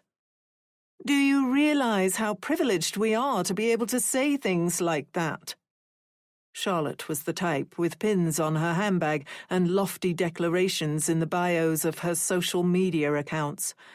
She'd marched for countless causes, and Eloise had often felt that their distance partly was caused by the fact Eloise had worked as a model for so many years, willingly subjugating herself and, worse, enjoying it, profiting from it, not just monetarily. She had relished the boost to her self-esteem. She had savoured the sense of power. She had liked feeling like she mattered, which would have made most feminists cringe. Did she need to be objectified to matter? No, but it hadn't hurt. "You need to learn how to live in limbo," Charlotte said. "You have to keep going. Otherwise you'll be frozen until something happens with Dominic." "Until he wakes up. Until he recovers." Charlotte frowned. "I hope so." "What can I do?" Eloise asked. "Find out if Dominic has a living will." "I don't get it. Wouldn't they have to tell me?" "Not unless you'd already acquired power of attorney. As his next of kin, if he hadn't already designated an LPA, acquiring one now would have been relatively easy. But if he already has one, it's going to be difficult." "But it can be done." "It would mean calling your mother-in-law's motives into question." Eloise shook her head. "Victoria loves Dominic more than anything. She's wrong for wanting to do this, but it's coming from a good place." "Are you sure?" "Yes, Charlotte, I'm sure." "Ask about the living will, and remember, sometimes people aren't what you've made them in your head." After the FaceTime call, Eloise texted Victoria. Charlotte's words wouldn't leave her alone as she went around the house, mindlessly cleaning. She paused when she was in the kitchen, staring at the island. A scene from the past playing as if she was a ghost, observing the living world. She saw Dominic sneering at her, his eyes glassy, his lips moist. "Stop it! You're drunk!" He'd swaggered around the kitchen island, waving his phone. Kiss, kiss, bloody kiss, like we're little kids on every text. Like you think we're special for being married. Like you think our life is a film or something. We're regular, boring, pathetic people, Eloise. No, you're wrong. We mean something. Kiss, kiss, kiss. He leaned in, kissing her 3 times. She could still remember the feel of his slobber on her cheek, the callousness of his hands. She closed her eyes, forced steady breathing. What sort of wife was she, standing there when her husband was barely clinging to life, willfully reliving his worst moments? Her phone vibrated, a text from Victoria. "I'm so sorry. He didn't make a living will. He asked me to fulfill his wishes, and I told him I would. That was enough for him. Kiss, kiss, kiss." A Mother's Musings. On Time, 22nd of October 2024. Victoria Hawthorne. For probably understandable reasons, I have been thinking a lot about time recently. It's a funny thing. I remember entire afternoons when I was a girl lasting, subjectively, what would feel like weeks now. I'm sure I lay in bed with a book and entire months went by. Now I leave the house for the weekly shop, return, then realize, in fact, 3 weekly shops have gone by. The interim has been a blink. When it comes to our babies, time is our most precious commodity. Some people often say they didn't realize how valuable the time was when they were spending it. But I was blessed with the awareness to understand how special it was. Each moment I was with my dom-dom, each minute I savored. I held tightly onto our love, for I knew it would pass. I knew I would never have another child. It's a shame, however, to know that time will always play its tricks. A day spent in the world of my imagination with my dom-dom will pass like that. Be so kind as to imagine an old heartbroken woman snapping her fingers. And then the time apart will stretch as if it's never going to end. I remember when I was doing my volunteer work at one of the many rehab centres we have here on the coast.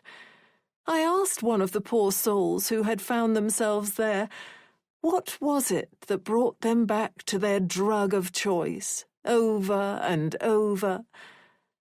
Their answer? Time. I feel like my life is slipping away, but when I'm on that stuff, a minute passes like an hour is a day is an entire life. I'm only 24, but I feel like I've lived 100 years. There was something about the way the young lady said it that rang true to me, though I don't know anything about drugs. On a more positive note, I was very flattered to see that a national newspaper published an article about my little blog. To know that my humble corner of the internet is sparking discussion around comas, grief, and motherhood brings me some small joy in this tough time.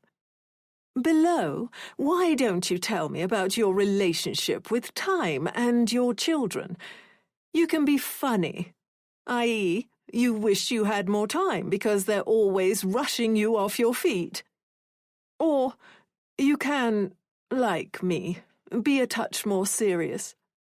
As usual, I look forward to hearing from you. Out of respect for my dom-dom, I have veered away from including my sponsorship code during this difficult month, but I also need to respect my business associates. I hope you will not judge me if I suggest for you to please remember to use promo code MMusingsVictoria to receive 10% off baby products at my sponsored shop, All Care Wear.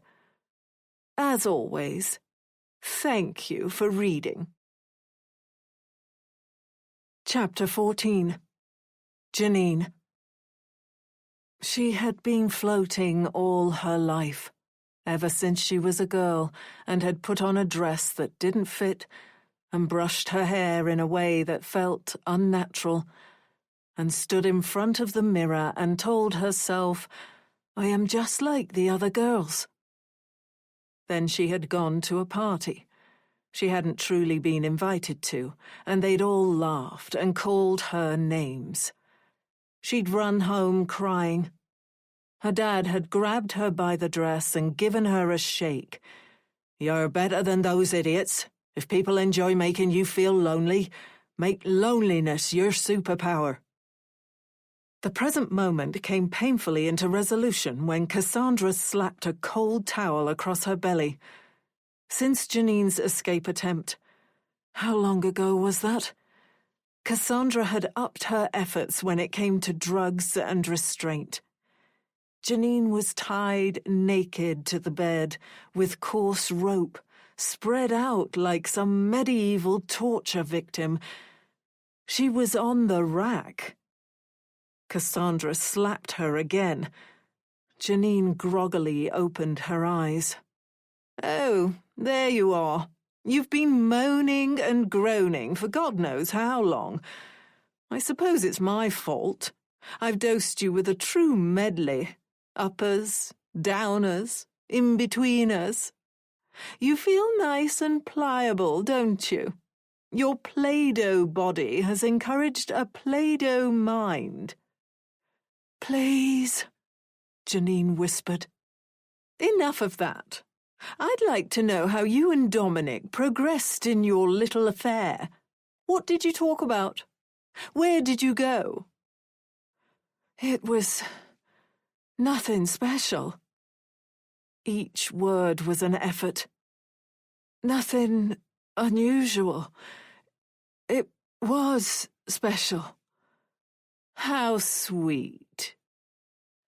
"He would take me to a restaurant near the gym. We'd eat steak, and I'd tease him about how he had to cut his into little pieces before he started eating. Once a group of drunk women made a comment about me. I'm not sure if they wanted me to hear it." "What did they say?" "That Dominic was too attractive for me." "You can hardly blame them for that, dear, can you?" Cassandra said. "I'm ancient, and even I suit him better." The words stung, but like everything, it was distant. Janine wished she could be sober. Dominic stood up for me. It was scary, but I liked it. "Scary?" "He was drunk, too. He got up, marched right over to them. He didn't care that everybody was looking. He raised his voice and said he was angry." "Don't make excuses for him." "He said he'd find the women's social media accounts and show the world what callous sluts they were. When they tried to argue, he grabbed their table, shook it. All their drinks fell off. I can still remember their oh-so-civilized gasps when their glasses shattered. Oh, Jesus, what a man! They were being cruel, Janine said. At the time, she'd stared in shock. The manager had asked them to leave. Then they'd walked along the River Avon, Dominic angrily smoking cigarettes. Care to share with the class? After we went for a walk, he apologized for snapping. He said that sometimes it was difficult for him to pretend to be a human being. Those were his actual words. It seems a touch dramatic. It didn't seem dramatic to me. It seemed romantic. I knew exactly what he meant. I'd always found it difficult to pretend to be human, too. I felt like we were both outsiders. Ah, yes, the fitness instructor and the university professor. Complete outsiders. You don't understand. What did you do after the restaurant visits? Hotels. Now we're getting spicy. It wasn't what you think. Janine shivered. Please, can I have a drink of... There's your water. The cold towel slapped off Janine's face. Keep going. He didn't want to have sex. Not at first. He said he was intimidated by sex. He always had been. He just wanted me to hold him, to lie in our clothes on the covers and for me to wrap my arms around him. That's what I did for the first few times. It was sweet. It was the most intimate thing I'd ever done. You're making me feel sick. We don't have to talk about this. You have to do whatever I tell you to, silly, she said. Are you seriously claiming that Dominic was some kind-hearted, emotional figure whose worst crime was shouting at some idiots in a restaurant? I don't know what you want me to say. He was a complicated man. How long did these little episodes in the hotel rooms last? Janine struggled to think. Everything was a slow effort. A few months. It became routine. Workout, a meal, then lie together. I'd hold him. Sometimes he'd cry. In silence? No, we'd talk. He'd ask about my dreams for the future. I talked about opening my own gym. He was the first person who didn't immediately tell me how difficult that would be. He said he knew I could do it. I had the skills. I had the experience. He even said he'd help me. What else? I don't know.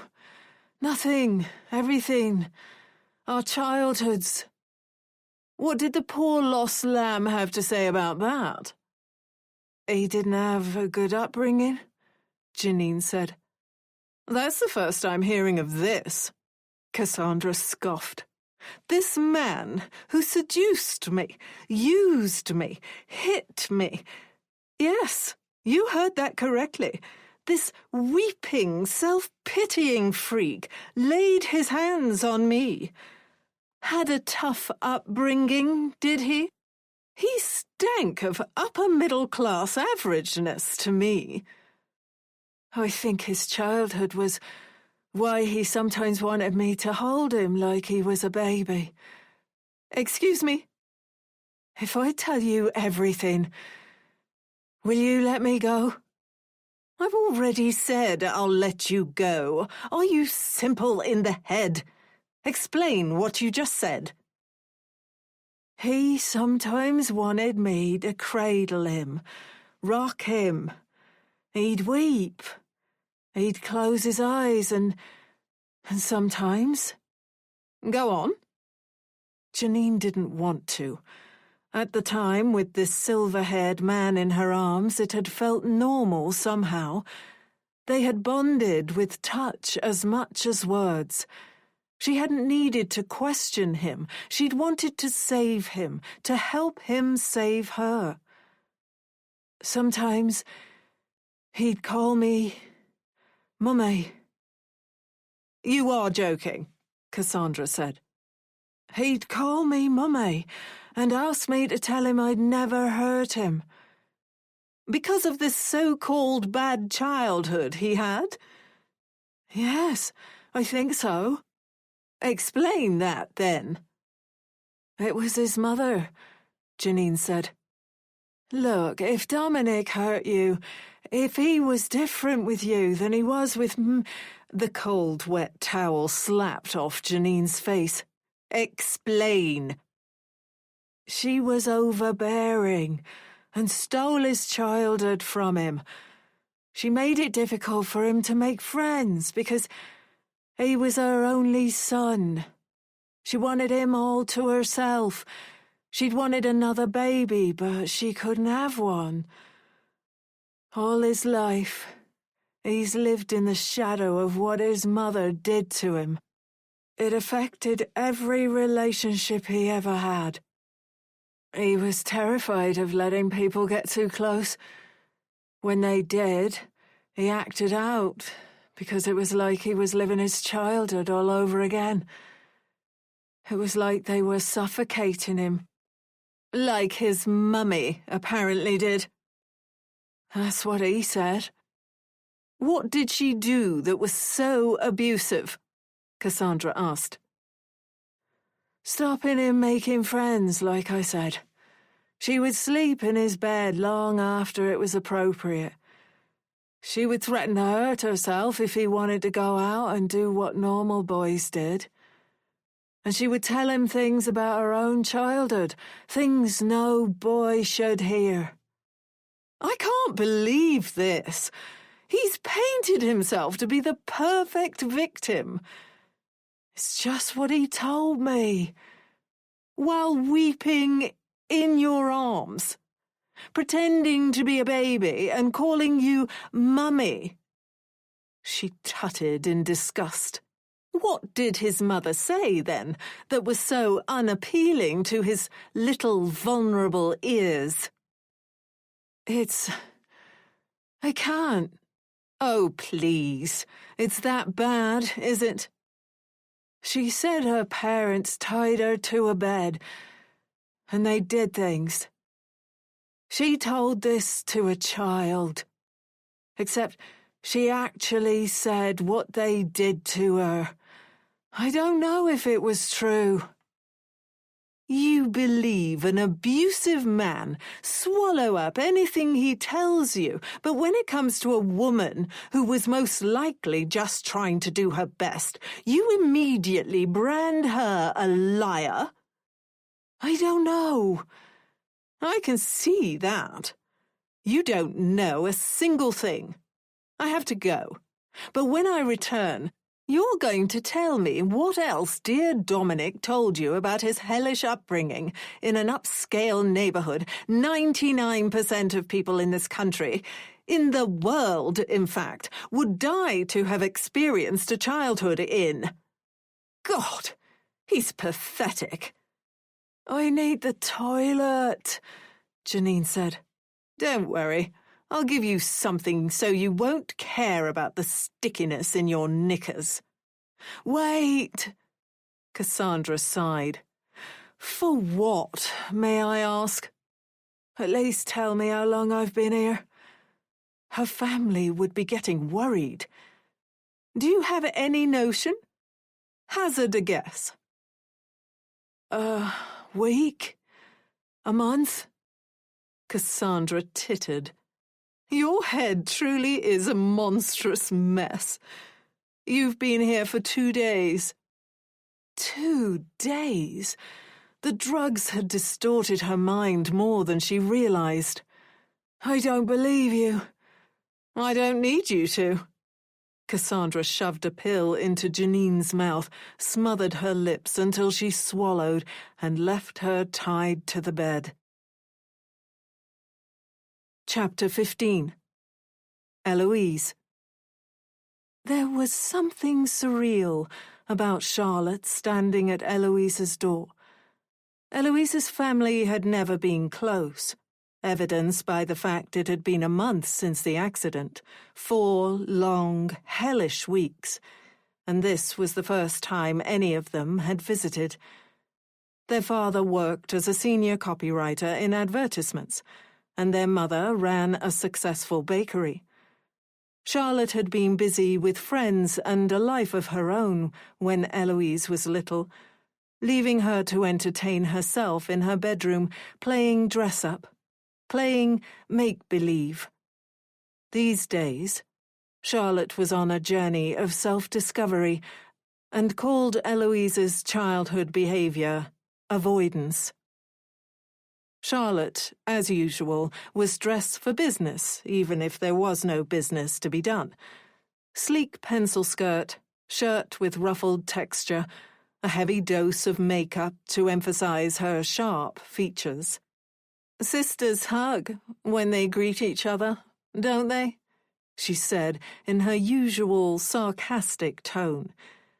I think they might, Eloise said, then clung to her far more fiercely than she'd planned. Please, come in. I'm sorry the place is such a mess. Charlotte paused in the entranceway, looking first at the pile of letters on the welcome mat, then at the shattered, blood-spattered mirror. Jesus, eh? What the hell's all this? I've been busy, Eloise said defensively. Too busy to get rid of this eyesore?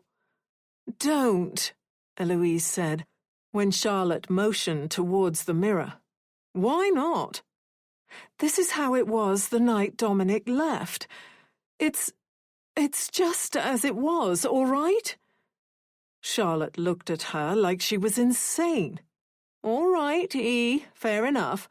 Why don't we have a coffee and a chat? Charlotte took her hand and led her through the dust-covered house. Eloise had spent as much time at the hospital as she possibly could. It was only through her sister's eyes she realized she'd been neglecting everything, including herself. Eloise made coffee, and they sat in the back garden, which was showing signs of overgrowth.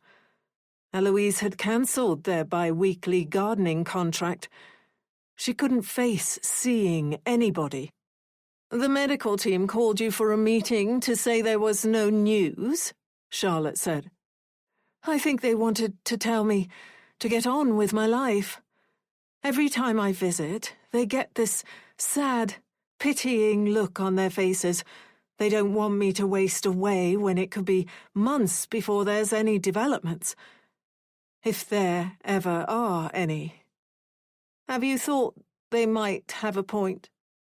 No, Eloise said, not sure to whom she was lying, her sister or herself. I need to be there for him. It's my duty. Charlotte just about resisted rolling her eyes.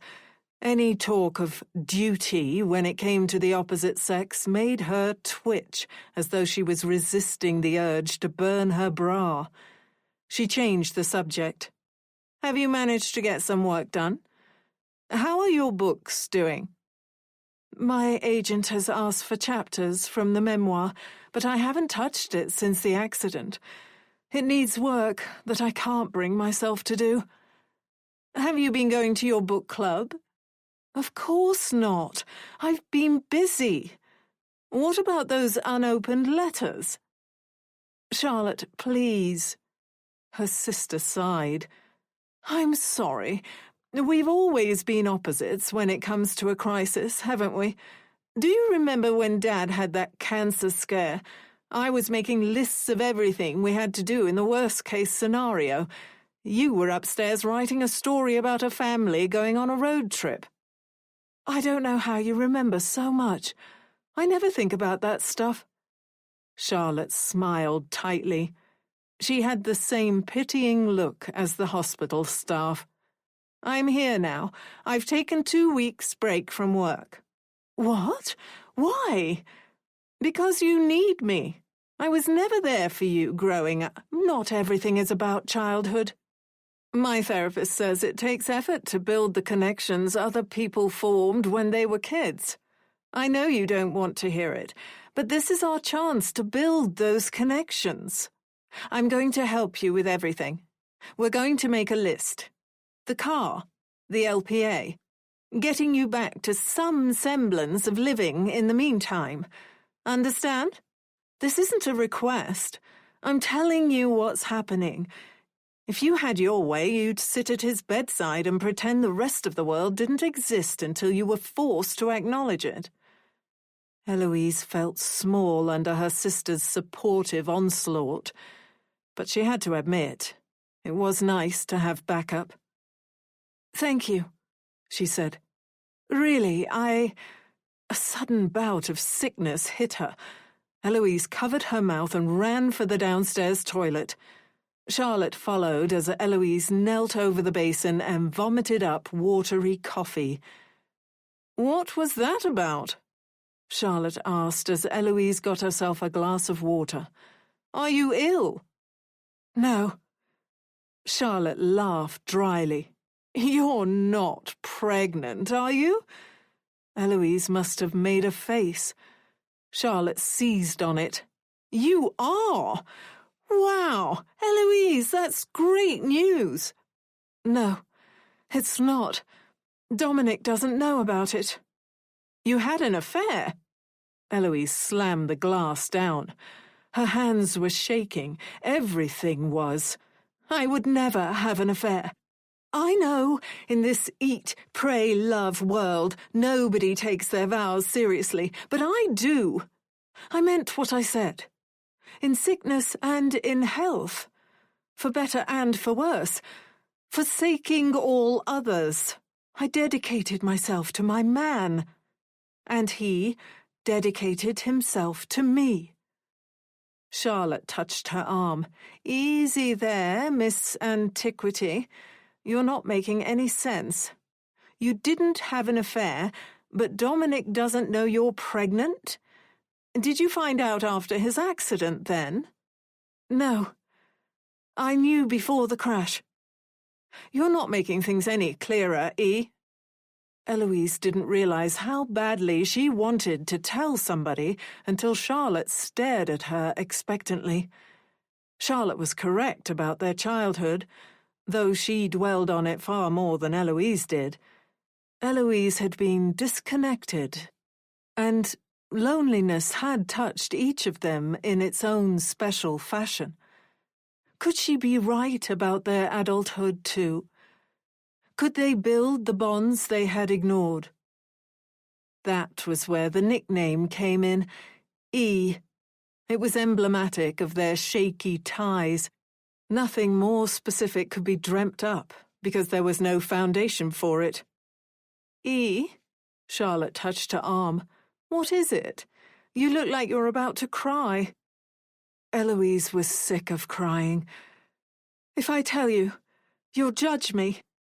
"Screw that." That drew an unexpected laugh. "I'm serious," Charlotte went on. "The only person I'm going to judge is myself for not being here when I should have." Eloise interlaced her fingers. She wasn't religious, but it was like she was praying. "Dominic never wanted a baby. I always did. He was upfront about it. He didn't mislead me. We had some discussions about it." "Arguments, you mean?" Eloise couldn't confirm this. It was like there was a physical block preventing any negative light distorting her marriage, or revealing it. "We talked about it often. He was clear. He'd never misled me. He always said he was happy with it just being us. I knew he'd make a great father, though. He's so loving. Most of the time. I've seen him with kids, too. His friend from university has children, and whenever we visited them, he's great with them. He makes them laugh. He plays games with them. I think he was getting in his own way, stopping himself from experiencing the happiness he deserved. Charlotte waited patiently. I treated it as a game. I didn't overthink it. It was simple, a needle, a few holes. You pricked his condoms, E? It was the only way it would ever happen. Condoms fail all the time. He'd never know our baby was conceived by a lie. When the baby came, he would have been... He will be happy, she corrected. I know he will. All that talk about not wanting a family will fade. The baby will make everything better. What's the point of this big house and all these cars and all this money if we can't bring a happy, smiling little life into the world? This is a lot to process. It doesn't have to be a big deal. It's not normal. You understand that, don't you?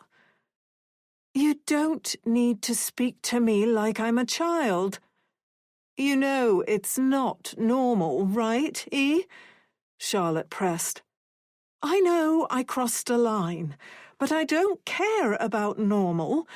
I don't see why I should have to go without a family just because your husband doesn't want one. You need to finish that sentence. If your husband doesn't want kids, you leave him. Find a man who does. Didn't you hear me before? I took our marriage vows seriously. Why? I don't understand the question. Charlotte glared at her. Why are you so obsessed with marriage vows? People get divorced all the time. I want my life to be something. To be perfect. That was what you were going to say. You want a perfect life, just like you were a perfect model, just like you've been perfect ever since we were kids. Not everything is about our childhood, Eloise said, angrier this time. Charlotte folded her arms. There's nothing perfect about tricking your husband into impregnating you. I never should have said anything. You're probably right, but it's too late now. Let me tell you this, E. Nobody else learns the truth. Not Victoria, not your friends. Nobody. We're family. I'm still going to help you, but I can't condone what you did. It's sick. I need to make that clear. It's sick and wrong. We'll have to agree to disagree. Charlotte groaned, massaging her forehead, then changed the subject. Have you gone through his things? His laptop? His emails? Tried to figure out who he was on the phone to, or why he broke the hallway mirror? I've been at his bedside almost all day, every single day. I haven't had time for any of that. Don't get defensive, Charlotte said. I'm here to help, remember? Even after what you told me. I'm not leaving you, E. That has to mean something. Charlotte spoke desperately, as if she was trying to convince herself they could form a meaningful, sisterly connection this late in their lives. I want to see a copy of this LPA. Can you ring Victoria and look into that? We'll ring the insurance company today. Why do you seem so keen about this? Eloise said. It's the right thing to do. Charlotte looked away. Now you're hiding something. Insurance companies are notoriously reluctant to pay out. Wow, Eloise said sarcastically. That is a shocking statement. Don't give me that. I'm not the one stealing men's sperm. They locked eyes. Charlotte smiled first. Then Eloise grinned, and soon they were both laughing. It had an illicit edge to it, like they knew it was wrong. but it felt good to release some tension. But any mirth faded almost instantly. "Police resources are stretched thin," Charlotte said. "They may not have had the time or inclination to thoroughly examine the vehicle, especially in a simple drink-driving case, but an insurance agent will. It might lead to more information." "What sort of information?" "Hopefully I'm wrong. I just have to make sure." "Wrong about what?" "About whether or not this was really an accident." Eloise didn't understand. "Why would you even say that?" "Do my job long enough. You learn things are never as simple as they seem." Chapter 16. Dominic. After that scary night, when Mother had said that awful thing about Father, about getting rid of him, she went back to her usual self. For 6 months, she didn't climb into Dom's bed, stinking of wine, and she even let him go around his friend's house after school. He'd met Seb in the library. They would sit in his bedroom and read books, and sometimes they'd go outside and ride their bikes. It felt nice to have somebody, especially since Father's job ended up taking him away from home more often than he'd anticipated. When Father returned from work, sometimes he'd stay for days at a time. These were always the happiest points in Dom's life.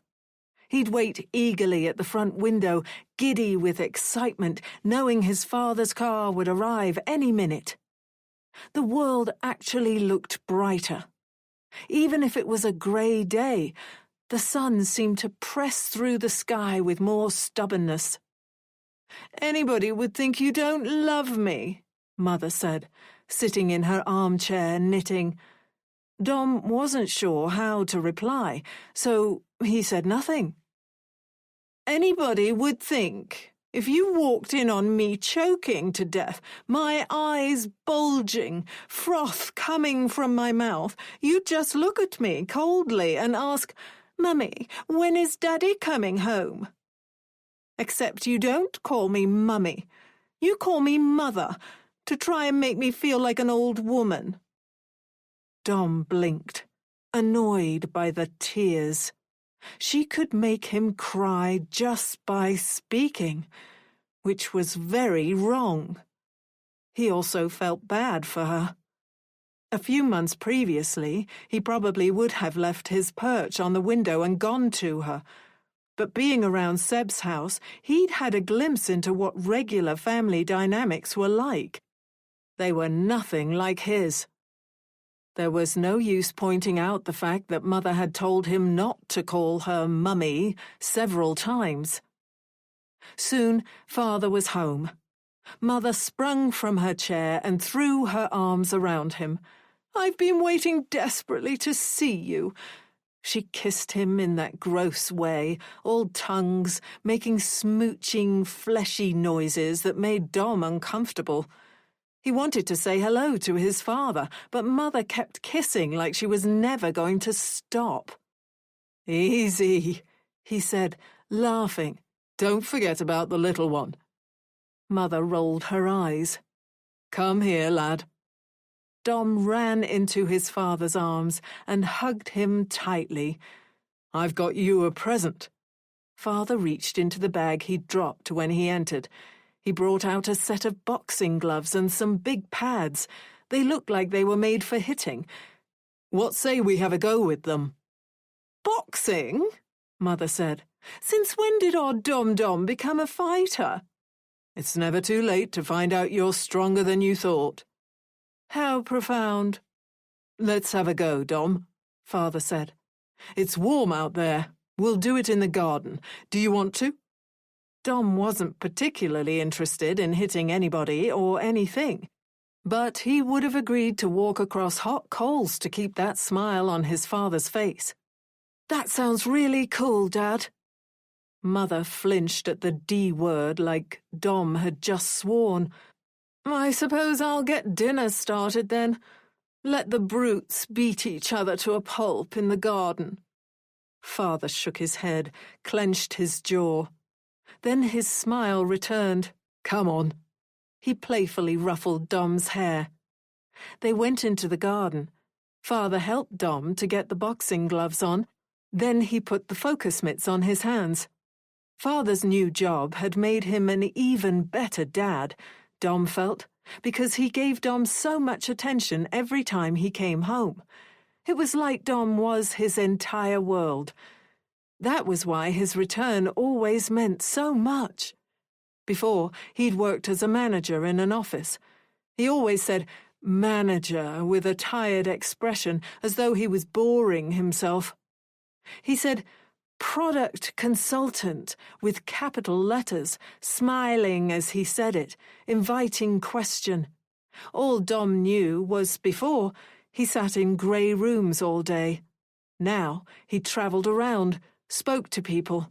It brought out the best in him. "We'll start with your stance. You want your feet to be like this." Father demonstrated. "That's it. That's perfect." Dom stood as his father instructed, savouring the word perfect. "Now we'll start with the jab. Flick your left hand out like this." Dom pushed his hand out. Father frowned. "More like this." "Yeah, that'll do. Let's work on that for a bit." They moved around the garden, Dom flicking his hand at Father's pad. Every time Dom punched, Father would move the pad forward, slapping it against Dom's gloves. It hurt Dom's knuckles. Almost immediately he wanted to stop, but he couldn't let Father down. He kept hitting. "That's it. Whack! Again. Whack!" It was like Father was the one hitting Dom's gloves, not the other way around. "Add a right hand into it." Dom tried. Father laughed with a mocking edge, sounding like the kids at school who made fun of him and Seb for sitting in the library every chance they got. "Not like that." Father laughed again. "Don't throw it like a ball. Like this, look. Turn your body. The power comes from your legs and core. No, turn. Rotate." "But I'm facing the wrong way now." "Rotate without facing the wrong way then, Dom. Come on, get your head in the game." His father's grin was wide, his eyes manic. Was he bullying his own son? Was he as bad as Mother had implied so many times? He much preferred when Father came home and sat on the porch and watched Dom ride his bike, or when they went to the cinema, or even just for a walk.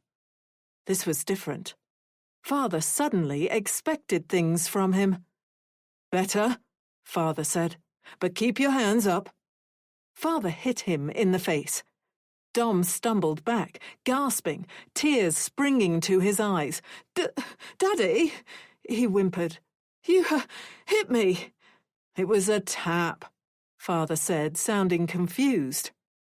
"You need to keep your hands up when you're boxing, Dom. It's the whole point." "Please, don't hit me." "I didn't hit you. What are you talking about? You think I'd hit my own son? I literally just tapped you on the chin. Like this." Father gently prodded himself with the focus mitt. "This is supposed to be fun. Let's get back to it."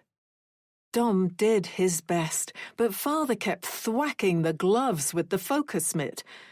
Dom's knuckles ached. His vision blurred with tears, but Father either didn't realize or didn't care. "What did I say about those hands?" Father laughed, slapping Dom across the face. Dom stumbled back, slumping down on the grass and bursting into tears. His cheek stung, his hands throbbed. "Stop hitting me!" Father tore off the focus mitts. "I wasn't hitting you, lad. Christ, are you crying? Chin up.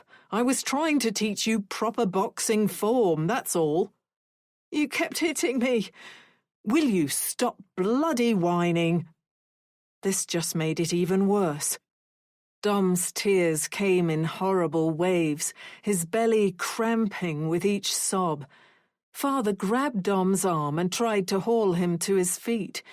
Dom's arm ached like Father was trying to pull it from the socket.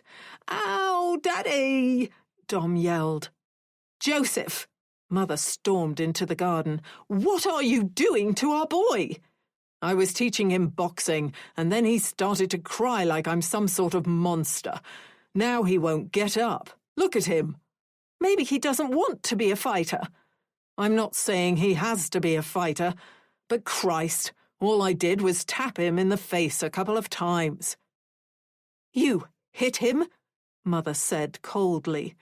"No, I didn't hit him. In boxing, you need to keep your hands up, cover your chin. So when he dropped his hands, I gave him a tap, like this." Father touched his own face again, but it seemed far lighter than when the focus mitt had slapped off Dom's cheek. "You assaulted your own child?" Mother said. "How dare you say that, Vicky? We're supposed to be a team. You know I'd never hit my own son." Mother knelt in front of Dom, gently putting her hand on his shoulder. "Dom, I need you to be honest with me now. Did your father strike you in the face, or did he lightly tap you to teach you boxing, like he claims?" "Vicky, stop messing with his head." "I am not messing with his head," Mother exclaimed. "I'm trying to understand exactly what happened here. Frankly, your desire to stop me from getting the full facts of the situation is suspicious."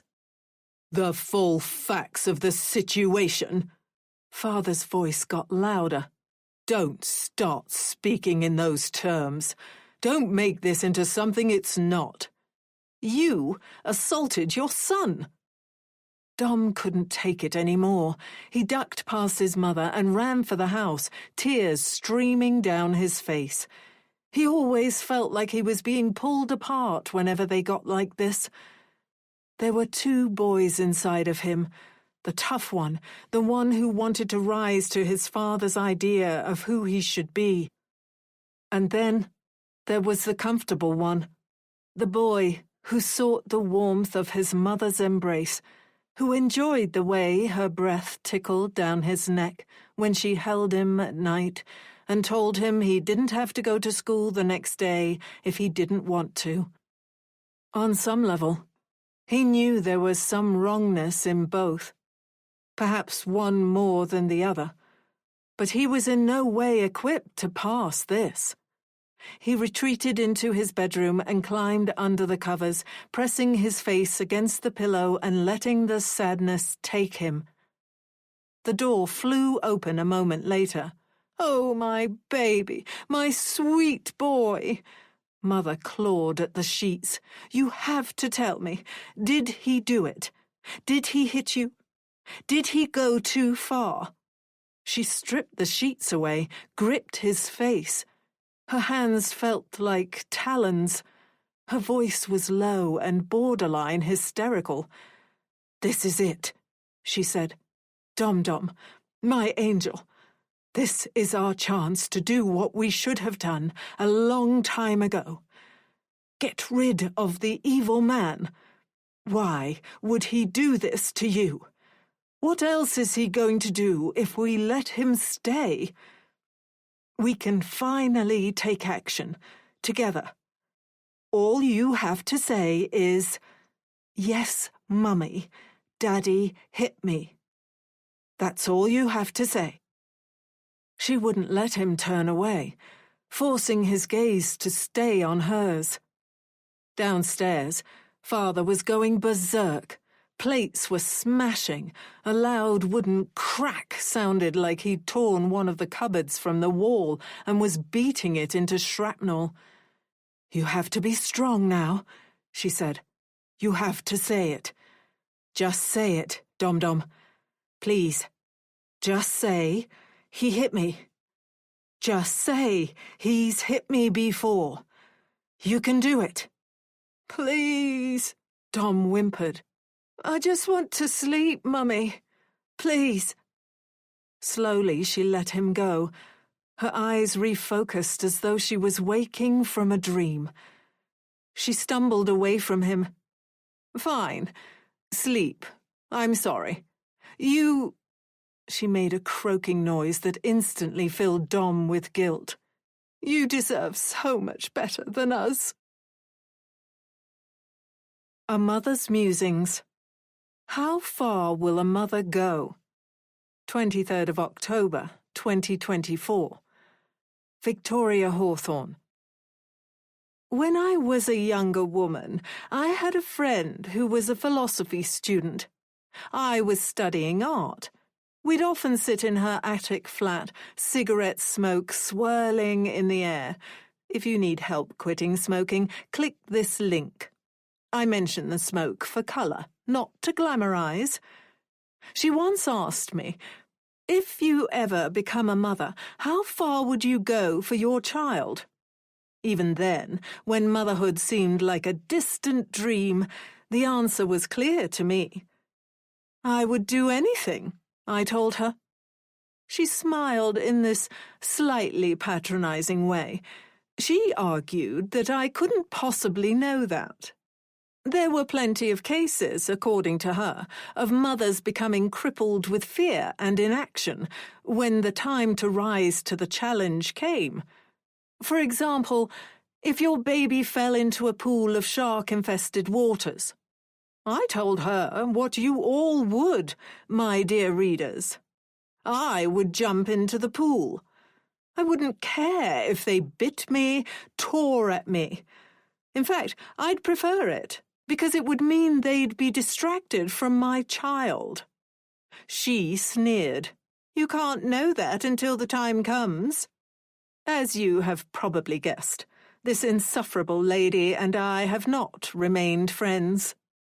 I share these morbid thoughts because I am reaching the point where my maternal drive to do the right thing will be put to the test. I pray I will not be forced to make the decision I fear I might. And I apologize for the vagueness, but life often doesn't give us mama bears a choice. My posts have become rambling of late, so I'm so grateful to you all for sticking with me. I'm so grateful to know that, out there, you're rooting for me and my dom-dom. Please, give me your luck, your prayers, your goodwill. Give me everything you can spare. I'm going to need it. Please remember to use promo code MMusingsVictoria to receive 10% off baby products at my sponsored shop, All Care Wear. As always, thank you for reading. Chapter 17. Janine.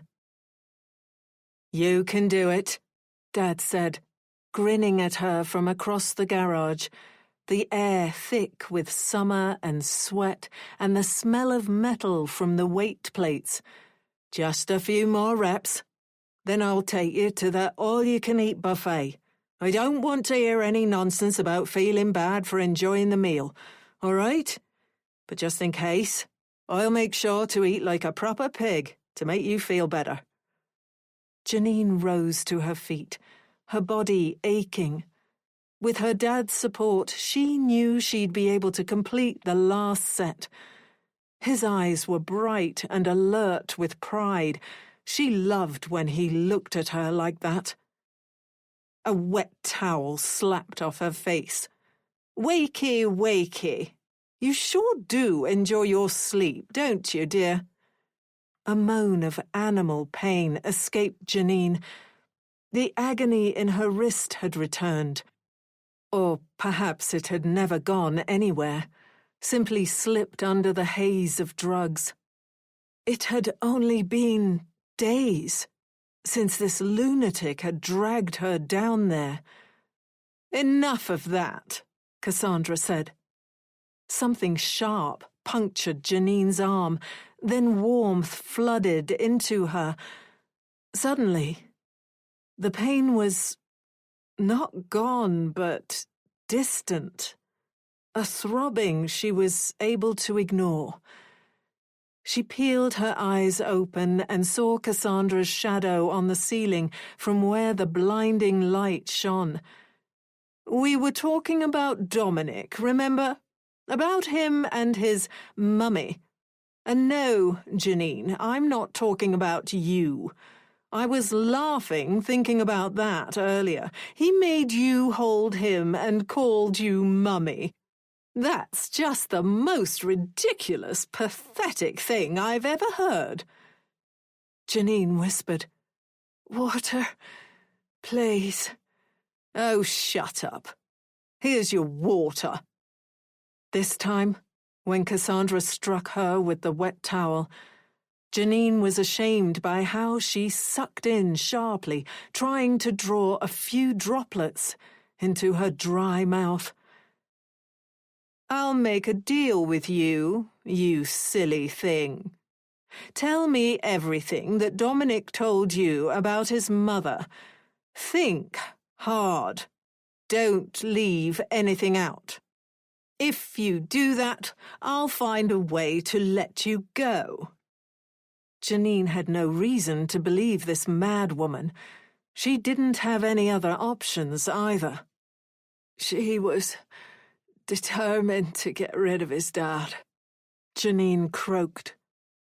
"She wanted him all to herself. She often said that she wished she'd used a sperm donor instead of getting married and having a kid, the inconvenient way. Once, she tried to encourage Dominic to lie about his dad hitting him." "Lie?" Cassandra asked coldly. "Dominic lived for the times when his dad would come home from his work trips. They were the most exciting parts of his childhood. His dad bought him some boxing gloves and they were practicing in the garden. He was trying to keep his guard up. If he let it drop, his dad would touch his chin to remind him." Touch his chin? If Janine hadn't been so drugged, she might have paid more attention to the murderous shiver in Cassandra's voice. That's an interesting way to phrase striking one's son. "It wasn't like that. I've done some boxing. A coach will often give their athlete a little nudge in the face to remind them to keep their hands up. It's better to forget in the gym and be reminded than forget in the ring or on the street. Of course, a big, butch, grotesque thing like you has done some boxing. God, you're ugly and gross." "I'm just telling you what you want to know," Janine said. "A mother saw her husband strike her son and tried to help him. What an evil woman. Dominic said he didn't have the emotional maturity to make sense of it at the time, but after, he hated his mother for doing that. He hated how she kept bringing it up, trying to get him to turn against his dad. She wanted to force him to testify that his dad was abusive so that she could get full custody. You only got his side of the story. You can't possibly know if any of it was true." "I believed him," Janine said. "He's a successful man. He's done so much with his life, made millions in hotels, become a professor.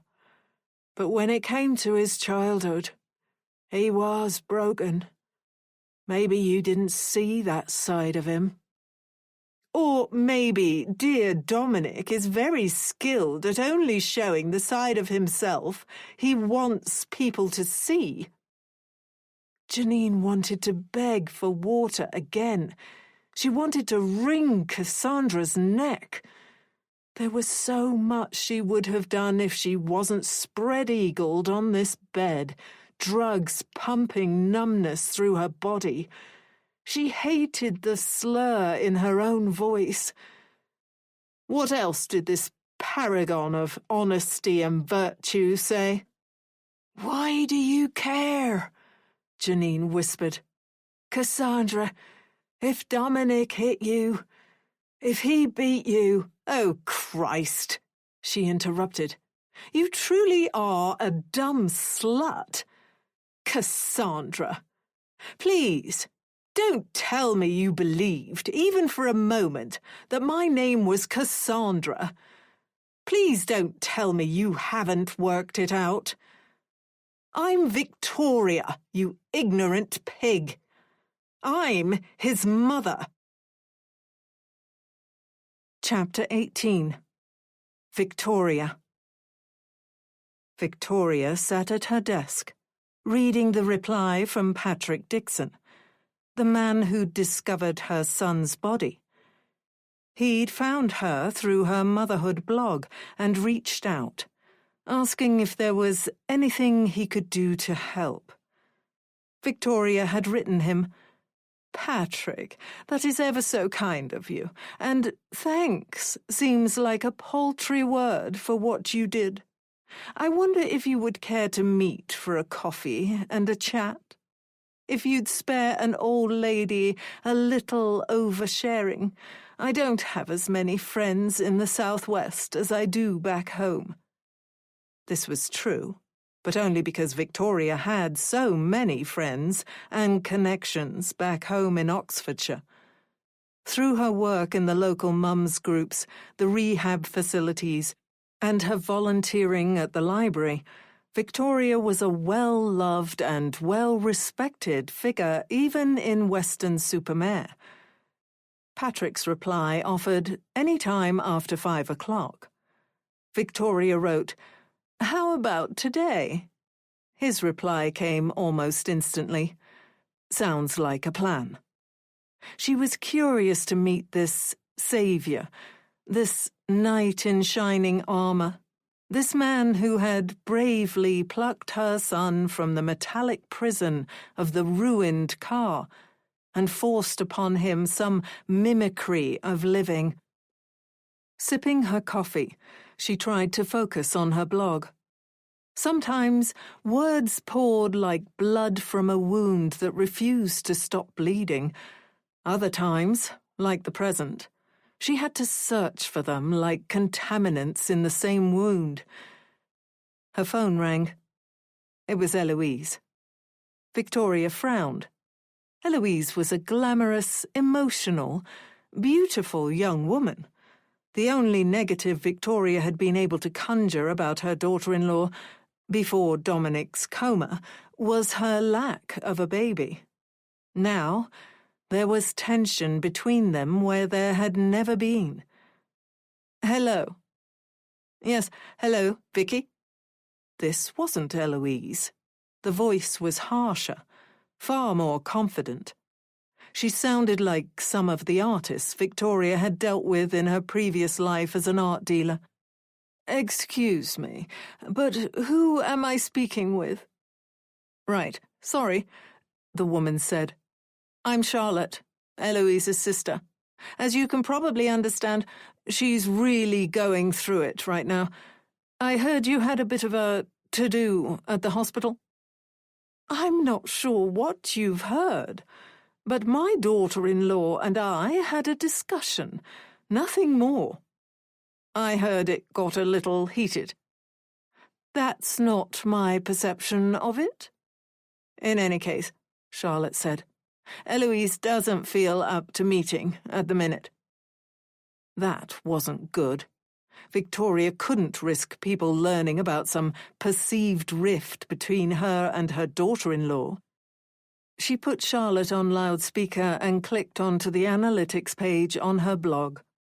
Her numbers had been soaring since Dominic's crash. Every metric was up. Impressions on social media, clicks, time spent on the page, affiliate code usages, even reads on her backlist of older posts. If people learnt that Victoria and Eloise were at odds, it would affect her reputation as the mama bear she had always been. It wasn't Victoria's fault Eloise refused to even entertain the notion of doing what was best for her husband. Hello, Charlotte said. I'm here. I thought I lost you. No. Right, Charlotte said. I wanted to ask if I could see a copy of the legal power of attorney documents. Victoria ground her teeth. Eloise never would have begun poking around like this. She was far too placid, far too manageable. May I ask why? I'm a solicitor, Charlotte said. It saves Eloise the time of hiring somebody, and if we keep it in the family, there's no need for any unpleasantness. What sort of unpleasantness? Making official requests. Or you can call them demands. Demands? Charlotte sounded smug. I'd just like to see the documents. It's a reasonable request, don't you think? If Victoria Hawthorne was anything, it was adaptable. She'd proved that every day since she was a young girl, when the demons called mother and father had done indescribably inhumane things to her for the pure thrill of causing agony. Of course, I have no problem providing the documents, she said. Great, I could swing by now. I'm busy for the rest of the day. Tomorrow morning, then? Yes, fine. Shall we meet in town? There's a cafe on the seafront with wonderful views. Charlotte laughed in a belittling manner. The only thing I'm interested in viewing are the LPA documents, but whatever floats your boat. I'll text you the address, Victoria said. Or rather, Eloise's phone, which you seem to have commandeered. Commandeered, Charlotte said sarcastically. You have a wonderful vocabulary. Thank you. Victoria ignored the sarcasm. I'll see you tomorrow. After the phone call ended, Victoria switched off her computer. There was no chance she was going to produce any words after a conversation like that. Charlotte was implying, through her tone, through her little digging comments, that Victoria had obtained the LPA for nefarious means. It was a disgusting implication. She sighed, deciding she would make herself a coffee and attempt to do some reading before the meeting with Patrick. Being in this house had once felt comfortable, serene.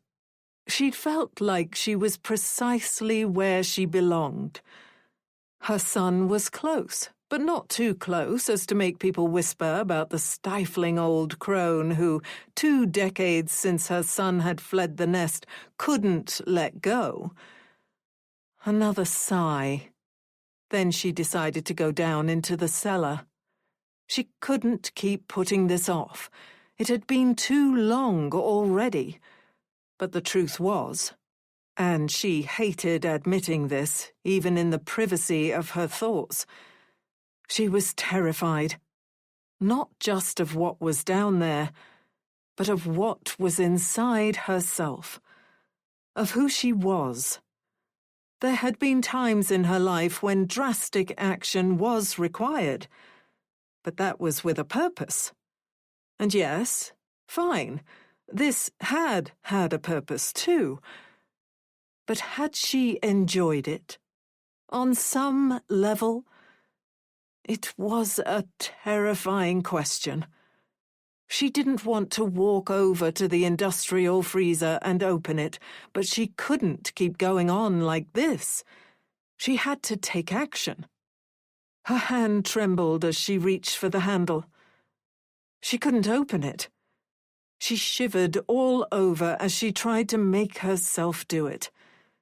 She stared at the accusatory wine-like stain on the floor, the implication being that blood had been shed. But no. Had it? Victoria's head hurt. She spun and fled the freezer. Her heart was pounding hard in her chest. There was just something wrong about it. The fleshiness, the cold deadness, the familiarity the corpse had with her dom-dom. She didn't want to face it. Not yet. Getting Janine into the cellar had been difficult enough. She had been able to stumble towards Victoria's car at the wreckage site, but then she had passed out during the drive. Victoria had to admit it. She had got carried away. She hadn't enjoyed it. Had she? She wasn't a monster. Was she? It had been necessary. Just like she always did, Victoria had summoned the mama bear in her tough, sinewy heart and bared her teeth at the chaos of the world. If Victoria's beautiful but misguided son had told his mistress their secret, she needed to know. Chapter 19. Janine. "Your name's not Cassandra," Janine said sluggishly, trying to process the news. Cassandra, no, Victoria, nodded mockingly. Uh-huh. Janine's senses were too dulled to react properly. This woman was Dominic's mother. She had been lying this entire time. It doesn't matter. It doesn't matter that I tricked you?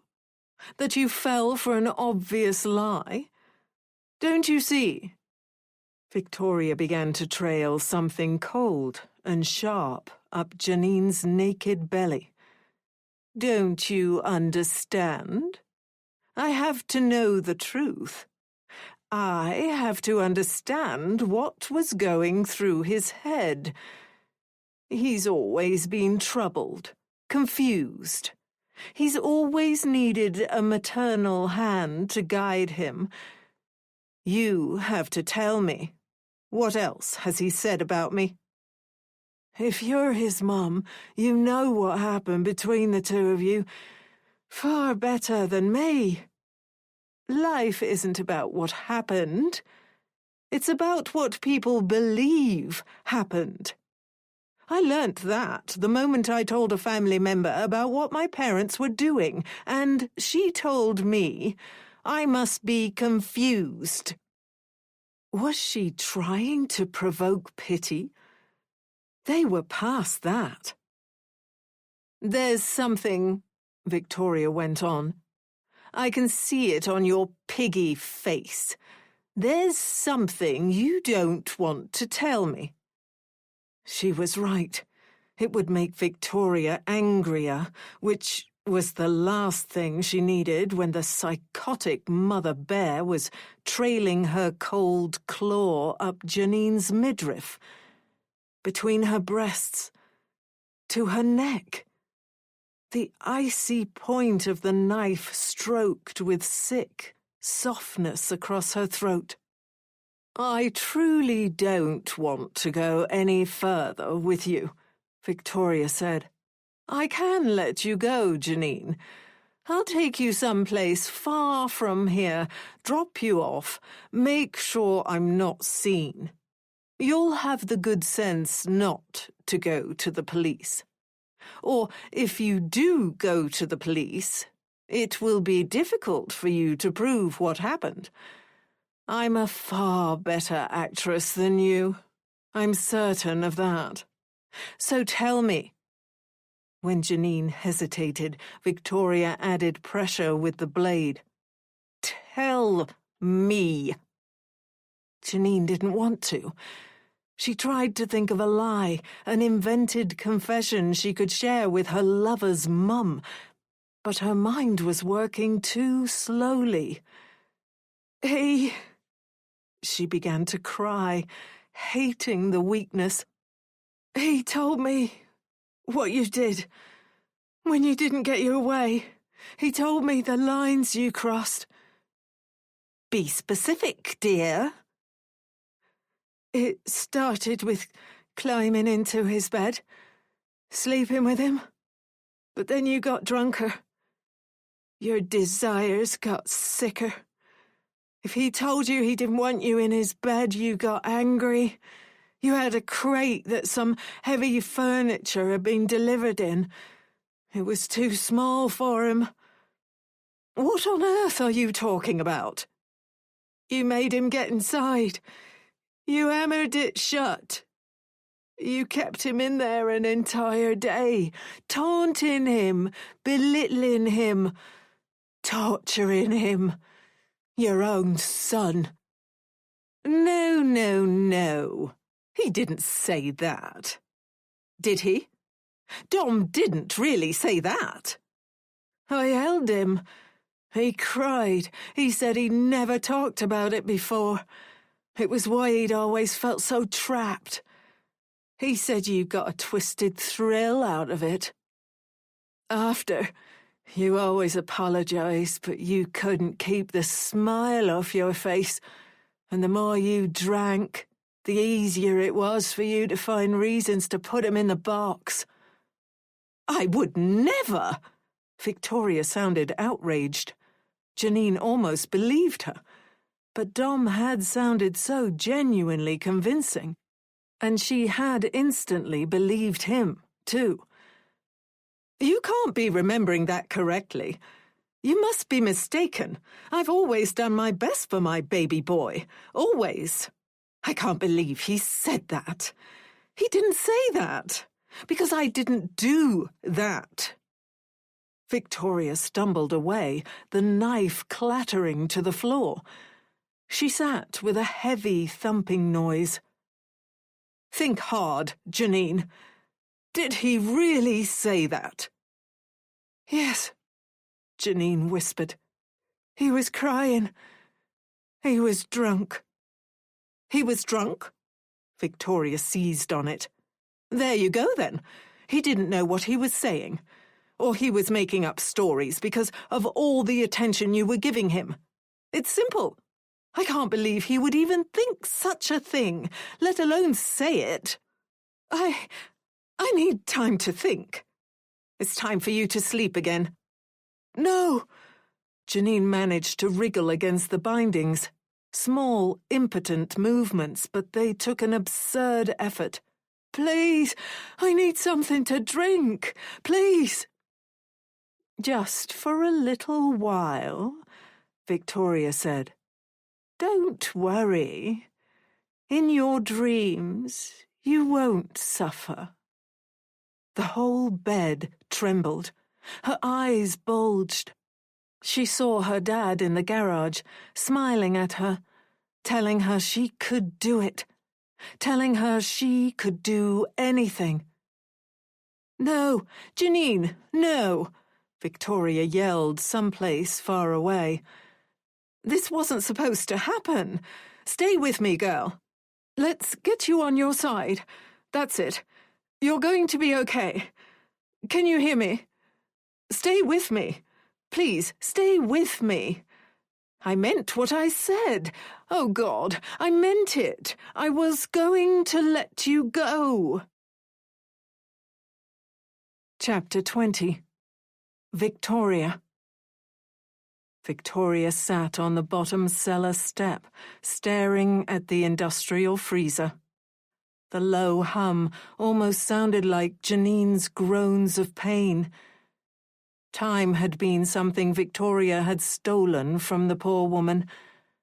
Janine had only been in the cellar for 3 days, but Victoria had drugged her so severely the tragic figure had lost all idea of hours and minutes and days and weeks and months. Victoria hadn't intended on killing her. She'd wanted to discover how much Janine knew, what Dominic had told her, the truth and the lies. When Janine had spewed that nonsense, and it was nonsense, warped and wicked deceit, about Victoria locking him in the box, Victoria had just wanted her to sleep. That was all. She'd given her too many drugs. Victoria couldn't vouch for their cleanliness. She'd acquired them through one of the fallen souls who frequented the rehab meetings, hanging around outside with a hungry look in their eyes, waiting to prey on those who were attempting to drag themselves out of the pit. She'd spun a story about having a friend who was coming down from drugs and had become suicidal. This was a last resort.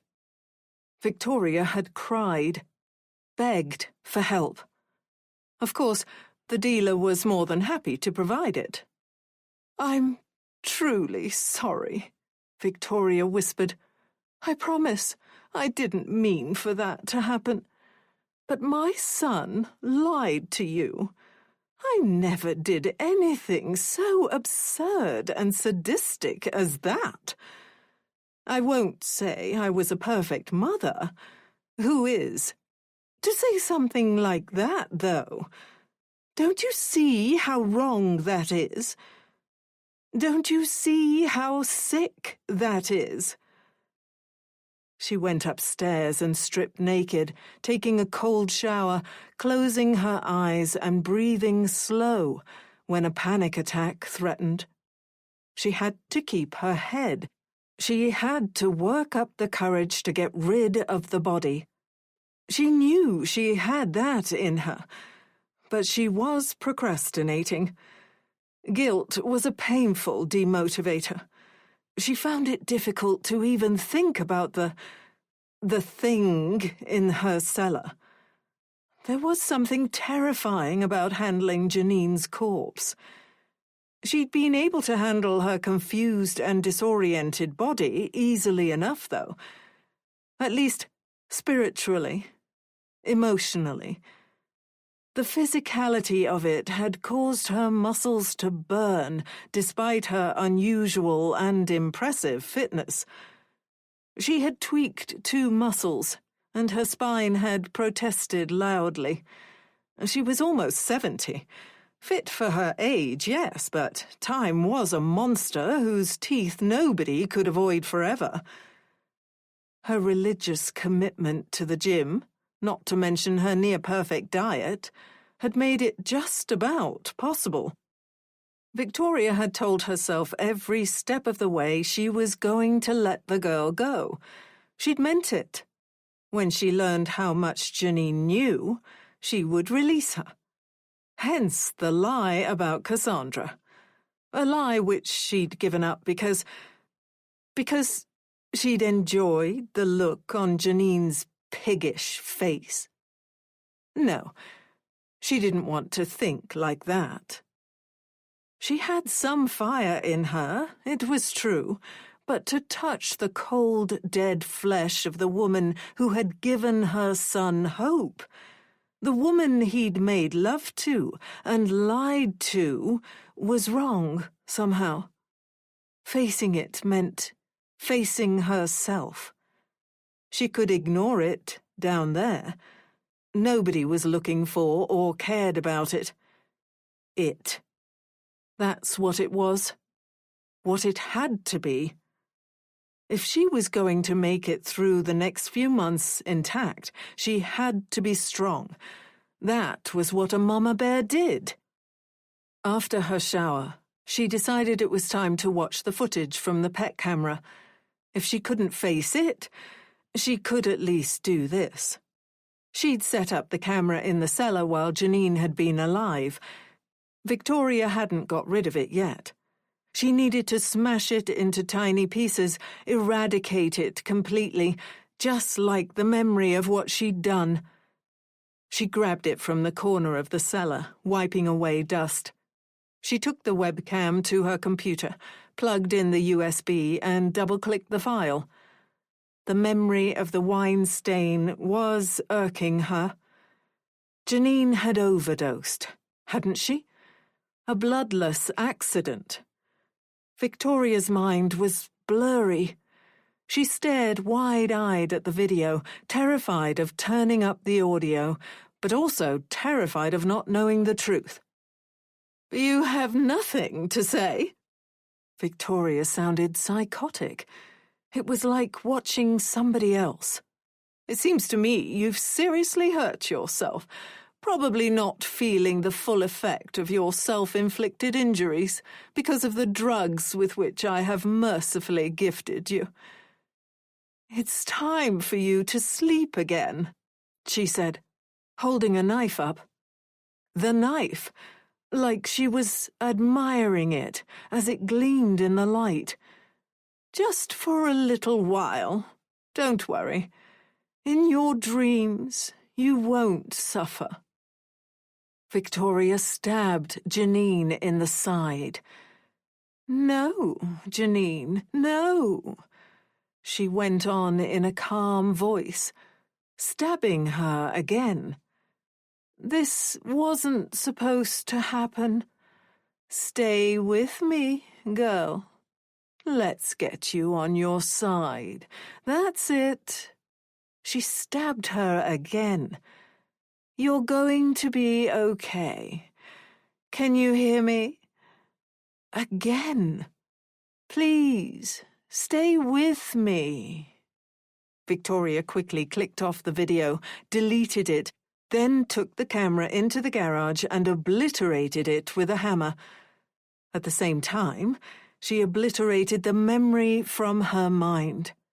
She couldn't dwell on these, what to call them, slips, blips, hiccups.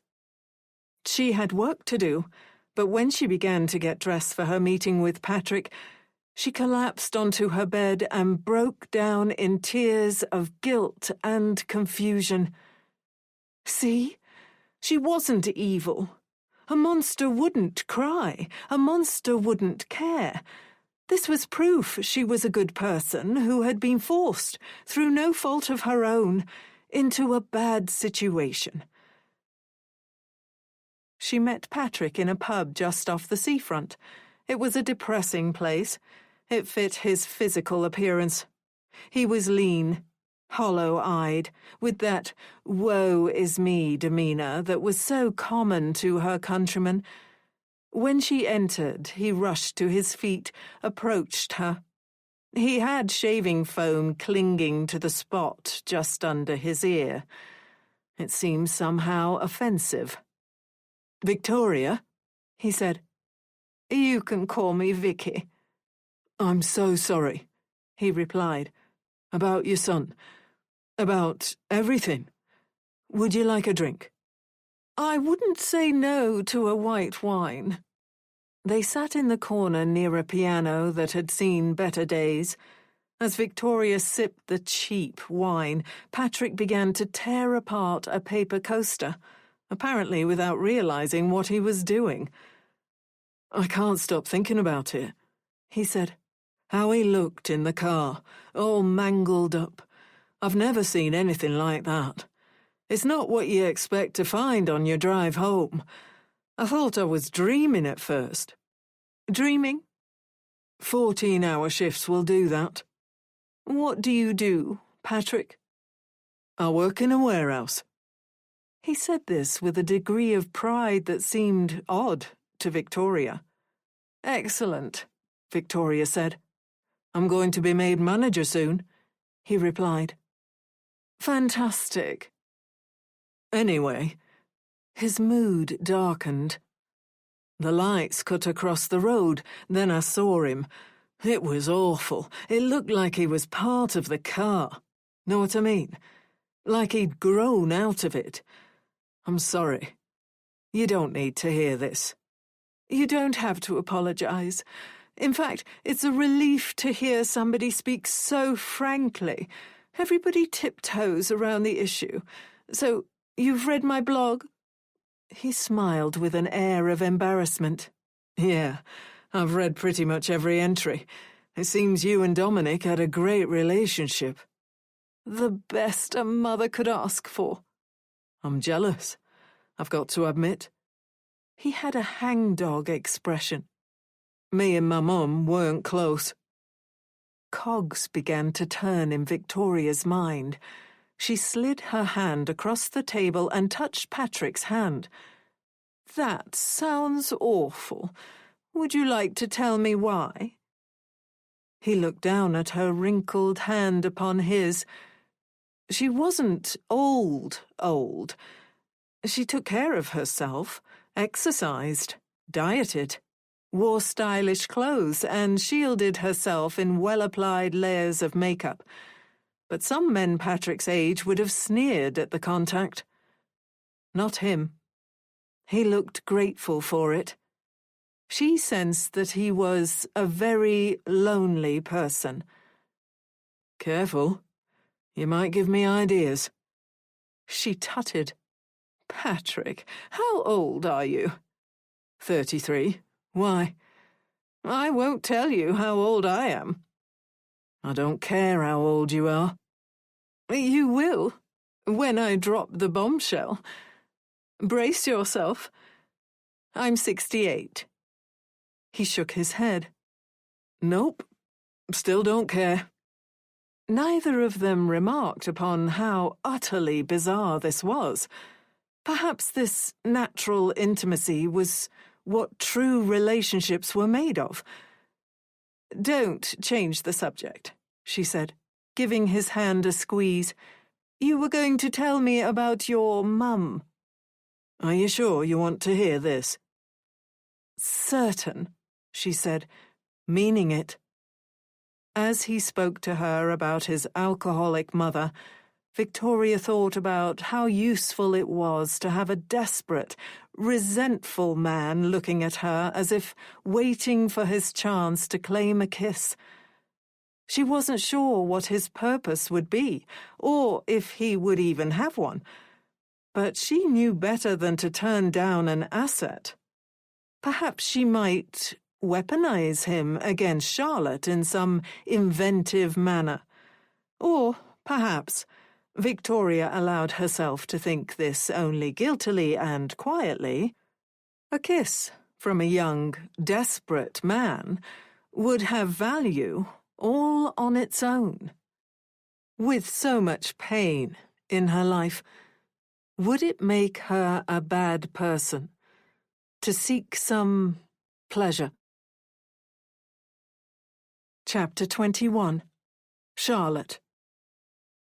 Please, don't argue with her, Eloise said. Charlotte had to suppress a lot when Eloise spoke in that tone. Her sister had always been more submissive, less forthright, and her husband's accident had highlighted these traits, perhaps even made them worse. I'm not going to argue with her, E. I just want to make sure everything is on the up and up with the LPA. Our first job is to make sure she actually has legal power of attorney. Eloise frowned. Are you saying you think she lied? I'm not saying anything yet. That's why I want to see the document. Relax, E. I've got this. Charlotte left their large, frankly gorgeous home, pausing in the hallway to study herself in the shattered mirror. She hoped the rest of the world didn't see the desperation she was certain clung to her every expression. She'd spent her entire adult life living for herself. Work, cheap encounters with men, parties when she had the time, and far, far too much alcohol. Eloise had categorized her newfound desire for family connection as an eat, pray, love journey. She'd intended it as an insult, but Charlotte had devoured the bestseller. She didn't find anything insulting about the idea of reinventing oneself. In fact, she thought it was brave to try and form a sisterly connection where, previously, they'd had none. Fine, it may have felt forced, but nothing worth doing was easy. The brutal fact was, Mum and Dad were narcissists who stubbornly fixated on their own worlds and refused to look at anything else. Self-reflection had led Charlotte to the depressing conclusion that she had developed narcissistic traits too, but it was never too late to change. The cafe sat on a small pier and had big windows that showed the beach and the horizon. The day was clear, giving views of the Viking islands of Steepholm and Flatholm, with Cardiff beyond. Victoria was a stylish woman. When she rose from her seat, Charlotte had the feeling that she was happy to see her, despite the circumstances. It was disarming. "Charlotte, I presume?" the older woman said. Older, yes, but lean and fit. Charlotte struggled to believe she was almost 70. She could have passed for 50. "Victoria? I knew it was you. You look ever so much like Eloise." Nobody's ever said that before. Charlotte realized she was smiling. She enjoyed the compliment. Being compared to her model sister was flattering. "Would you like a drink?" "I've already got one, but can I get you something?" "It's fine. I'll get my own, then meet you at the table." "I just hope you can forgive my impatience." This woman spoke posh. Eloise had the same way of speaking to some degree. When asked, Charlotte described herself as middle-upper class to take some of the sting out of it, but the somewhat embarrassing fact was they'd been raised in an upper-class home. Charlotte had lost some of that through the down-and-dirty dealings as a solicitor, the quick liaisons with rough men, the political protests and the marches. Eloise had lost none of it, and Victoria was the same. Charlotte took her flat white to the corner table where Victoria sat. "Can I say something before we get started?" Victoria said. "Sure." "I love my son more than life itself. I've only ever wanted the best for him." "I'm not questioning that, Victoria." "One might be forgiven for thinking you are. In fact, questioning it. Otherwise, you wouldn't need to make sure the LPA documents are valid."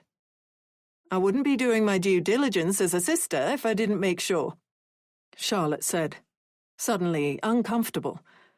"Eloise is a wonderful, passionate person, but I think we can both agree she sometimes lives with her head in the clouds." "I think that's one of her most admirable traits, and the quality that is going to make her an excellent writer." "I agree," said Charlotte. "So, shall we get down to it?" "Did we speak at the wedding?" Victoria asked, ignoring Charlotte's question. "One would be forgiven for thinking you're changing the subject." "I was thinking I would have remembered you, that's all," Victoria said. "A woman as capable and confident as you." She was going to make her say it. "I wasn't at the wedding." Victoria stared with disbelieving disgust. "You weren't at your sister's wedding?" Charlotte wasn't going to give Victoria the whole, as Eloise might put it, eat, pray, love speech. Charlotte had been going through a messy breakup at the time, had put her own sadness in front of her sister's happiness. "I'm not proud of it, but that's not why we're here." "You weren't at her wedding, but now you see fit to glide down from London like some angel of law to champion your sister's cause, even if it means disregarding what her beloved husband specifically asked for." "Without a living will, I can't make any assumptions about what Dominic wants." "I'm a liar, then." "Without a living will, and you're a parrot, apparently." "Victoria," Charlotte said, somehow keeping her voice calm. Instinct had slammed into Charlotte like a fist. This woman was hiding something. "Do you have the document or not? You're not exactly allaying any suspicions by behaving in this manner." "Ah, there it is. Solicitor speak." Charlotte took a purposefully long sip of her coffee, wondering what it would be like to throw it in the other woman's face. Victoria tittered. "I'm just having a little fun with you, dear. I have it right here." Charlotte didn't state the obvious. Having fun while her son was in a coma, his future unsure, was the last thing she should have been doing. "Were you working during your sister's wedding, then?" Victoria reached into her bag and slid a folder across the table. Or were you otherwise engaged? Charlotte had selfishly been locked inside a hotel room, booze bottles scattered everywhere. A man, whose name she didn't even remember, snoring beside her. She lied and said she was ill, but in hindsight, she could have made it. A cold shower, some painkillers, some willpower. Charlotte ignored the question and studied the document for several minutes. At first glance, everything seemed to be in order. It was the correct format, all sections completed with the signature and dates Charlotte had expected to see. There were 2 witnesses listed. "Who are they?" Charlotte asked, tapping the paper. "Gary Cheshire is one of Dominic's friends and colleagues from the university. We hired the other witness from some service." She waved a hand. "I can get you the name if you like." "Presumably, if I were to contact the Office of the Public Guardian, this would all check out." "No, Charlotte," Victoria said with heavy sarcasm. "I've forged a serious legal document in the unforeseen event that my son uncharacteristically got behind the wheel of the car while drunk and ended up in a coma. Would you mind if I make a copy of this?" Victoria snapped her fingers. "I knew you would ask that.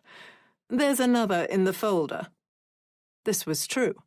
Charlotte took it out and slipped it into her handbag. "I understand your concern about the living will, or lack thereof," Victoria said. "But I've always been very close with my dom-dom." That was creepy, and Charlotte didn't care if Eloise didn't see it. Calling a fully grown man by a nickname that made him seem like a little kid, it was weird. Or perhaps Charlotte's family, with their lack of terms of endearment, were the strange ones. That was the issue with being raised in the cold.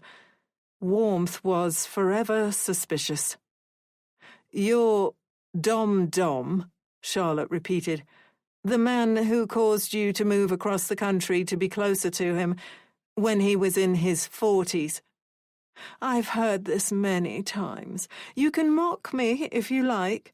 Remaining close to one's family was the norm for most people once upon a time. It's only in recent years the family unit has decided to scatter, for reasons which will always escape me. In many countries, even today, family units live as one." Charlotte took another sip of her coffee. "It seems like you're trying to drink that as quickly as humanly possible," Victoria commented, sounding hurt. Charlotte studied her. It was possible Charlotte was imposing her own prejudices, her own lack of affection, the dearth in her own family's cohesion. It was like when she saw a father and a daughter hugging on television, sharing a bond that Charlotte had never known. It automatically made the hairs on the back of her neck stand up. Her gut feeling was always to think, what a couple of freaks. "I don't mean to give that impression," Charlotte said. "I'm sorry if I've seemed a little abrupt." Victoria chewed her lip. "This entire thing has been heartbreaking. If I were to lose Dominic, it would kill me. But to lose my daughter-in-law too. Please, try to make Eloise see I only want the best for Dom-Dom." Charlotte would do no such thing, namely because, and she didn't know why precisely, she didn't believe her. When Charlotte returned to Eloise's big, beautiful house, her sister was sitting in the front room, cross-legged on the floor, just like she'd done as a kid when watching television. She had a laptop balanced on her knees. She had a folder open. "It's Dominic's," she said, sounding guilty. "Any luck?" Charlotte asked. "Not yet. I'm going to keep looking. So far, there's nothing out of the ordinary. You're right. I've been sitting around waiting for life to happen to me. How did the meeting go? The document seems legitimate, Charlotte said. I'm going to run some more thorough checks just to be sure. Do you ever get peculiar vibes from Victoria? Vibes? Eloise chewed her fingernail.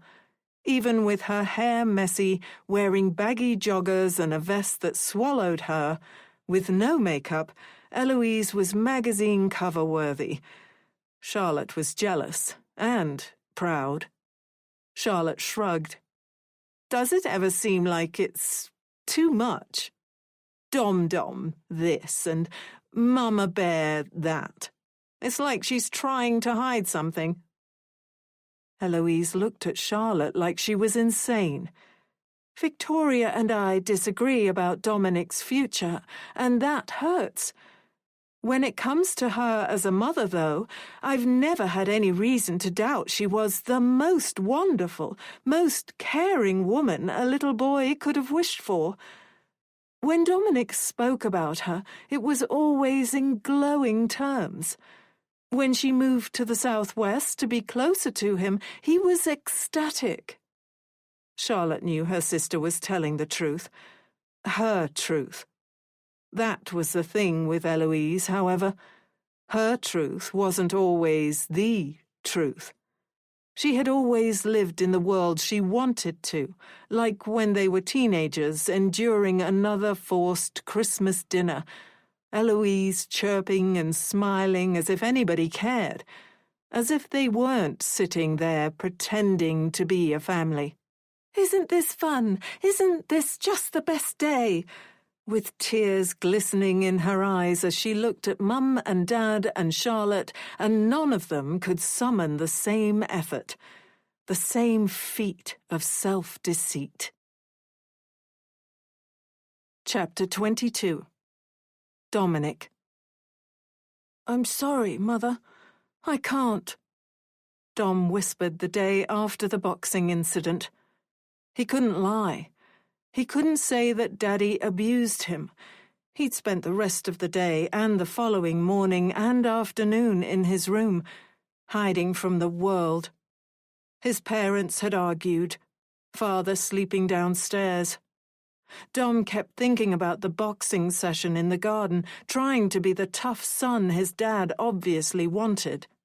Then Mother had come to him, swaying, holding on to the door frame to stop herself from falling. A wine stink followed her like a bad omen. Dom cuddled the sheets closer around himself, hoping she wouldn't climb into bed with him. He was too old for that. He was probably too old to be lying in bed all day on a Sunday, even alone. He was relieved when she knelt beside the bed, touched his hand. She'd said, "You have to tell them he hits you." When he told her no, she squeezed his hand harder. "What do you mean, no?" she said. "He did hit you." "It was boxing, Mother." "Mummy," she hissed. He never knew where he stood when it came to what she wanted to be called. It made his head spin. "Mummy," he went on. "It was boxing, and he was trying to help me. I don't think he wanted to hurt me. I think he wanted us to be like a dad and his son on one of those TV programs, you know, where they play catch or whatever." He felt sick when his voice cracked. Was he really about to cry? What was wrong with him? "You know Mummy wants the best for you, don't you?" "Yes," Dom said, unsure if it was true. "You know Mummy would never hurt you. Not like Daddy." "He didn't." Dom swallowed a sob. "It was boxing." "You're whining. You need a mummy cuddle." When she tried to peel back the sheet, Dom clutched it tightly. He turned his hands into vices. He squeezed so hard his fingernails bit through the fabric and into his own palms. Mother leaned back, tilting her head, looking at him as if he had become somebody else. "Is there something you want to say to me?" "Where's Daddy?" Dom asked. "It's a depressing thing, Dom. You call him Daddy without needing me to remind you, but when it comes to me, it's Mother, as if I'm some old, unwanted crone, as if I'm some ugly old bitch." The swearing made him flinch. "Why don't you want Mummy cuddles?" "I'm not a baby anymore." "You're lying in bed all day, you're almost crying, and you're too scared to do what's right when it comes to Daddy. Don't you think that makes you a baby?" He sniffled, but he contained the sob. "I'm sorry, Mummy. I don't want to cuddle. You smell—" "I smell?" "Of wine," he said. "You stink of wine." "Oh, I stink." She stood, almost fell, then turned and put her hand to her chest as if there was an imaginary audience.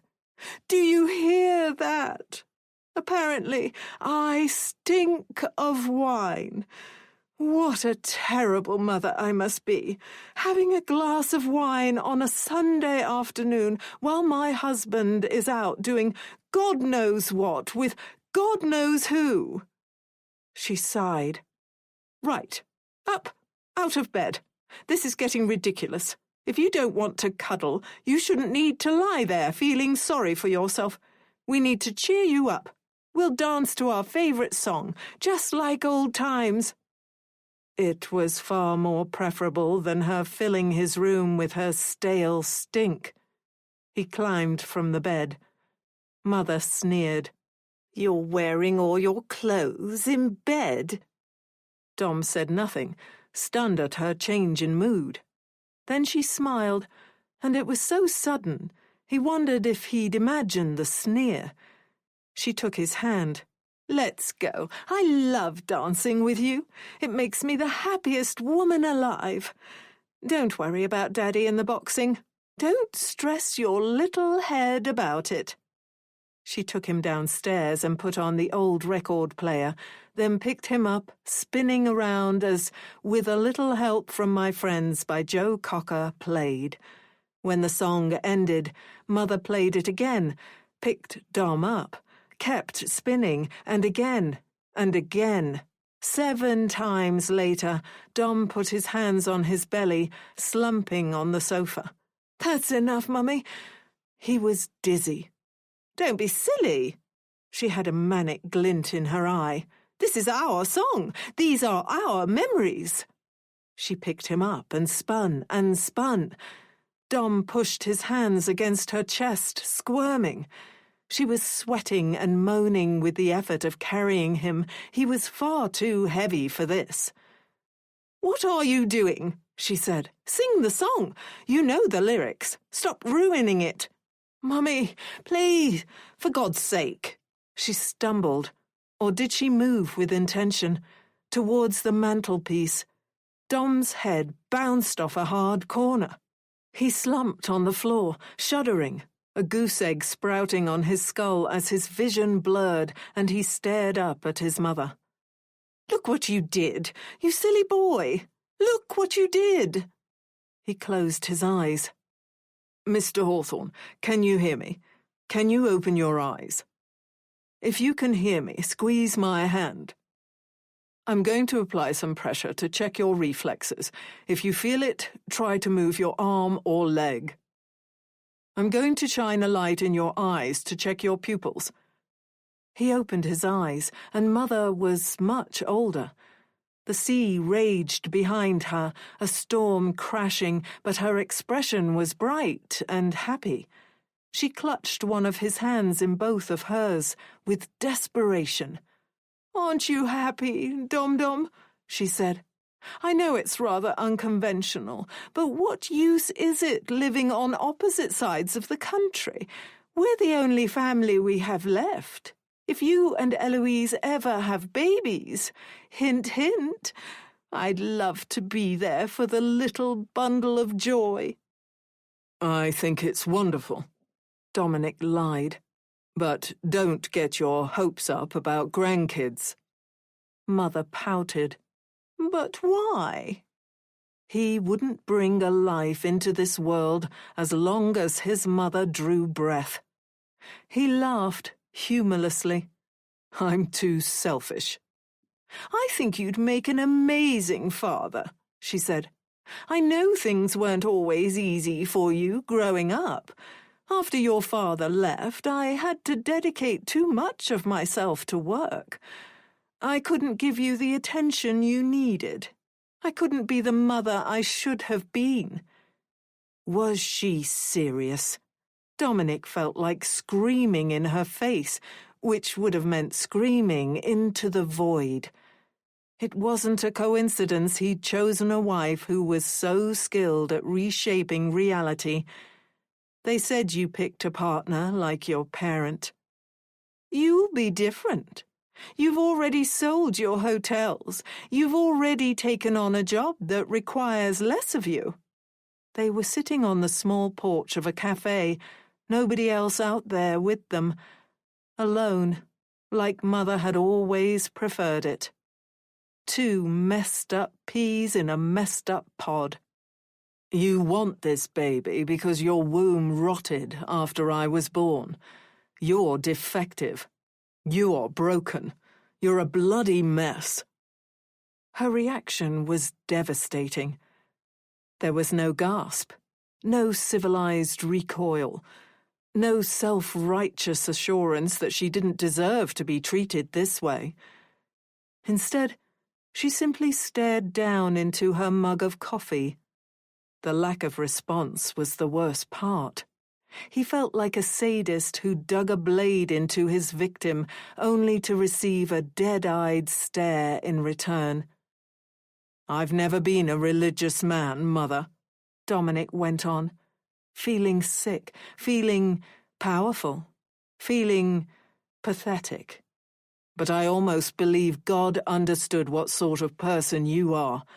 As you were pushing me out, God decided that He couldn't allow you to inflict your misery on anybody else.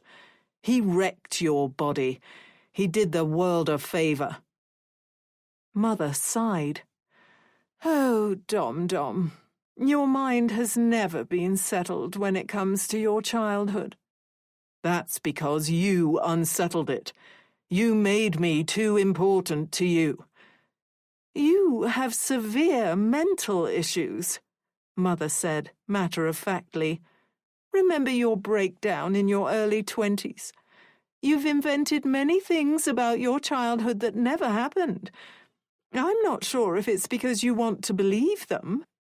Perhaps they bring you some freakish comfort. They simply never happened, my sweet boy. Your father and I argued. He left. That's about as run-of-the-mill as it gets. It was true Dominic had endured a mental breakdown in his early 20s, a brush with psychosis that had left his concepts of true and false shaky. It was also true that this wobble had been directly related to his childhood. He'd spent a long time ruminating on what it had been like being the son of Victoria Hawthorne. You're wrong, he whispered, but his voice wavered. You needed a villain after your father left, Mother said sadly, and I fit the bill. I'm not saying I'm perfect. I sometimes drank too much. I shouldn't have worked such long hours after your father abandoned us. But are you perfect, Dominic? If you want to go there, let's go there. Are you beyond reproach? She stared at him, the lines in her face becoming hard. Suddenly he wished he'd never crossed this line. As much as he wanted to be, he wasn't sure he was blameless. There were prisons in his memory better left locked. He took a sip of his tea, then smiled. I'm so happy we'll be able to spend more time together, Mother. Her face softened. She didn't need him to say anything else. Under the rug this little misadventure went. Isn't it going to be wonderful? It was as easy as that, in their family. A Mother's Musings. Progress Update. Not good. 10th of January, 2025. Victoria Hawthorne. I am constantly shocked by life's ability to keep going, despite the sadness in my heart. The last time I felt anything like this was when my husband abandoned me and my son. I would walk through the park, bars, shopping centres, looking at people, their smiles, their everyday concerns, and wonder how it was possible. It was a rather self-involved point of view, I suppose, but that's what grief and tragedy does to us. It forces us to look inward. I spend as much time as possible with my dom-dom, but, ladies, oh, I have to confess something. It is beginning to become rather depressing. The team performs routine checks to see if there is any responsiveness in my son.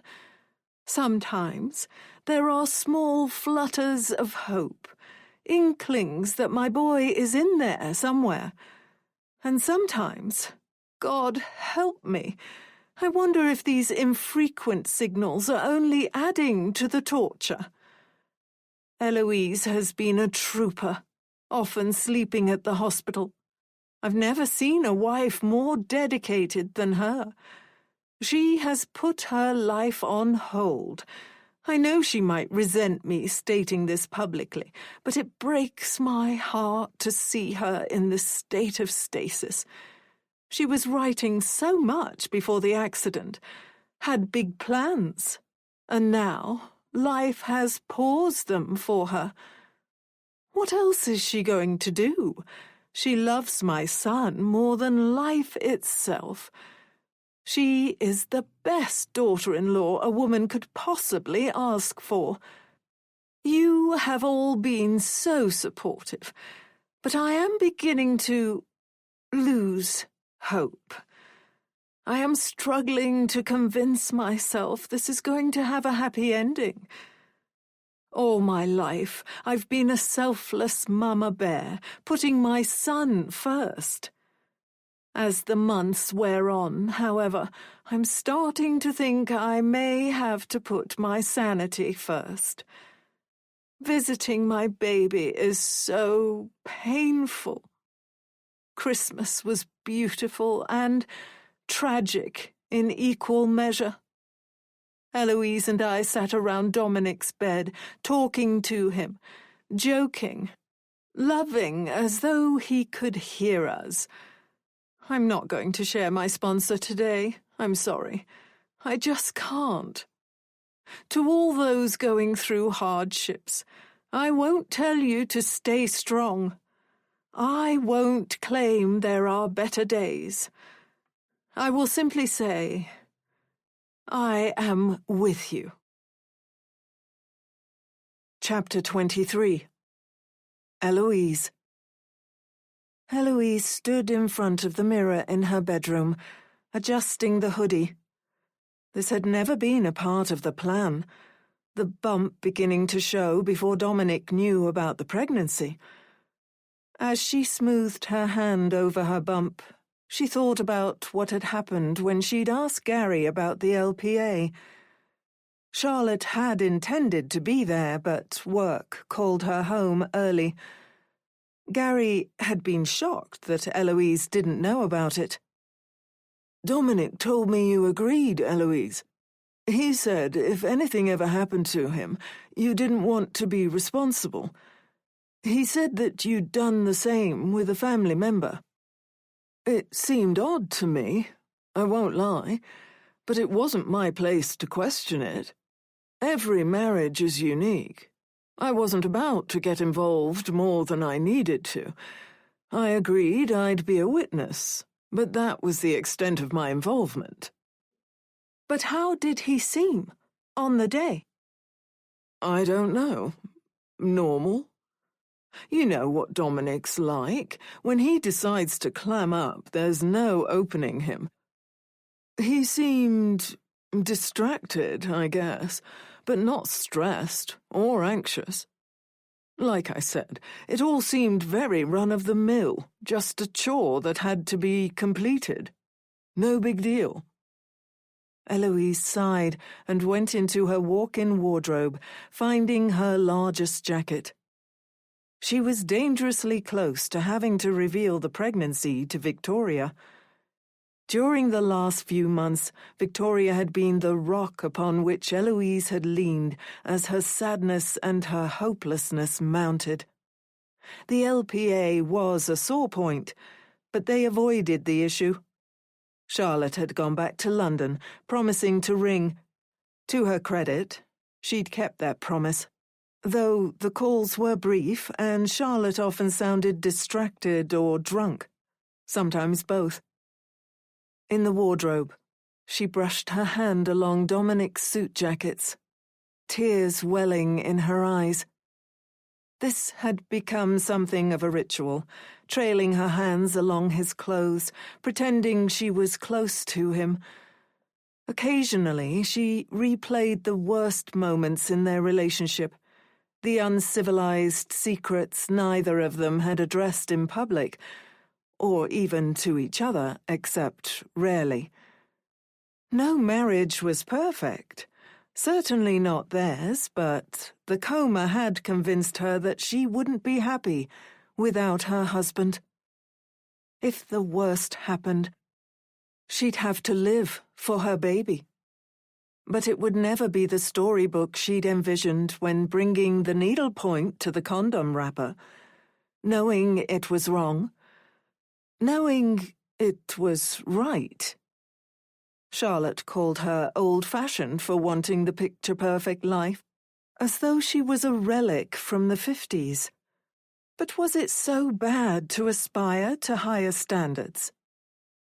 When she watched families with their children, pushing them on swings, smiling in delight as they made airplanes of their food and guided it to their mouths, she experienced an ache that went beyond reason.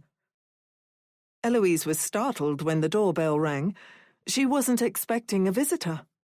She checked herself in the mirror again. Did she appear pregnant at first glance? She wanted to keep it a secret for as long as possible, because soon the lying would have to begin. Oh, thank you, yes, they had been planning it for some time, and yes, it was a tragedy that her husband had suffered such a horrible accident, so soon after the wonderful news. She walked across the small inner courtyard to find a man in a suit and a uniformed police officer standing at her gate. The man had a cliched look, hungover, stubbly beard, like a character from a detective novel who'd gone through 3 divorces and was now married to the job. The uniformed officer was a young woman with rosy cheeks who looked excited to be there. "Can I help you?" Eloise said. "Mrs. Hawthorne?" the man asked. "Yes." "Would you mind if we speak? I'm afraid it's serious." "Is it Dominic? Is he okay?" She wondered if that was procedure. Would the hospital send the police to her house if something had happened to her husband? She felt her longed-for future slipping further away. "It would be better if we spoke inside," the man said. "I'm D.I. Cartwright, and this is P.C. Skellen. P.C. Skellen is very soon going to be a D.C., and will be assisting me on this investigation. Would you prefer to speak here or inside?" "Give me a moment." Eloise typed in the code for the gate, and it began to whir open. She noticed them exchange a look, as visitors often did, when walking onto the lavish property. "Please, come in. Would you like a drink?" "No, Thank you, D.I. Cartwright said. In the entranceway, they exchanged another look. When they saw the mirror, the dried blood seeming ancient, the cracks multiplying their reflections. I read about this in the report, D.I. Cartwright murmured. I've been at the hospital endlessly, Eloise said, conscious her accent was becoming posher, as it often did when she felt put upon. In the living room, D.I. Cartwright ran a hand over his salt and pepper stubble. This is going to come as quite a shock. Your husband's car, we have learnt, appears to have been tampered with before his collision. Eloise put her hand on her belly, felt hers and Dominic's baby rebelling against the news. Charlotte had hinted at possible tampering, but Eloise had never believed it. It all seemed too far-fetched. The musings of an understimulated solicitor. Or perhaps Eloise was too naive. Tampered with? His brake lines show signs of unnatural wear, D.I. Cartwright said. Eloise's head swam. She closed her eyes for a moment, tried to think of the last self-help podcast she'd listened to, but it just went blah, blah, blah. She snapped her eyes open. Somebody tried to kill my husband? I can't comment on that. Why else would somebody cut his brake lines? Eloise asked loudly. She was shocked at herself, but when she considered apologizing, she saw that they were unfazed. They must have been subject to outbursts like this countless times. It's a fair point, Mrs. Hawthorne. What I'm trying to say is, it's better to withhold all judgments until we have evidence. In that view, I'd like you to think back to the weeks and months before your husband's accident. The rosy-cheeked PC had taken out a notebook, staring expectantly at Eloise. Like what? Eloise said. We'd like to get a picture, he replied. Anything that would help us understand your husband. Do you often get visitors? Not often, but sometimes his colleague Gary will swing by for a movie night with his wife. Gary... Cheshire. He works with Dominic at the university. And 2 months before the accident, we held a party.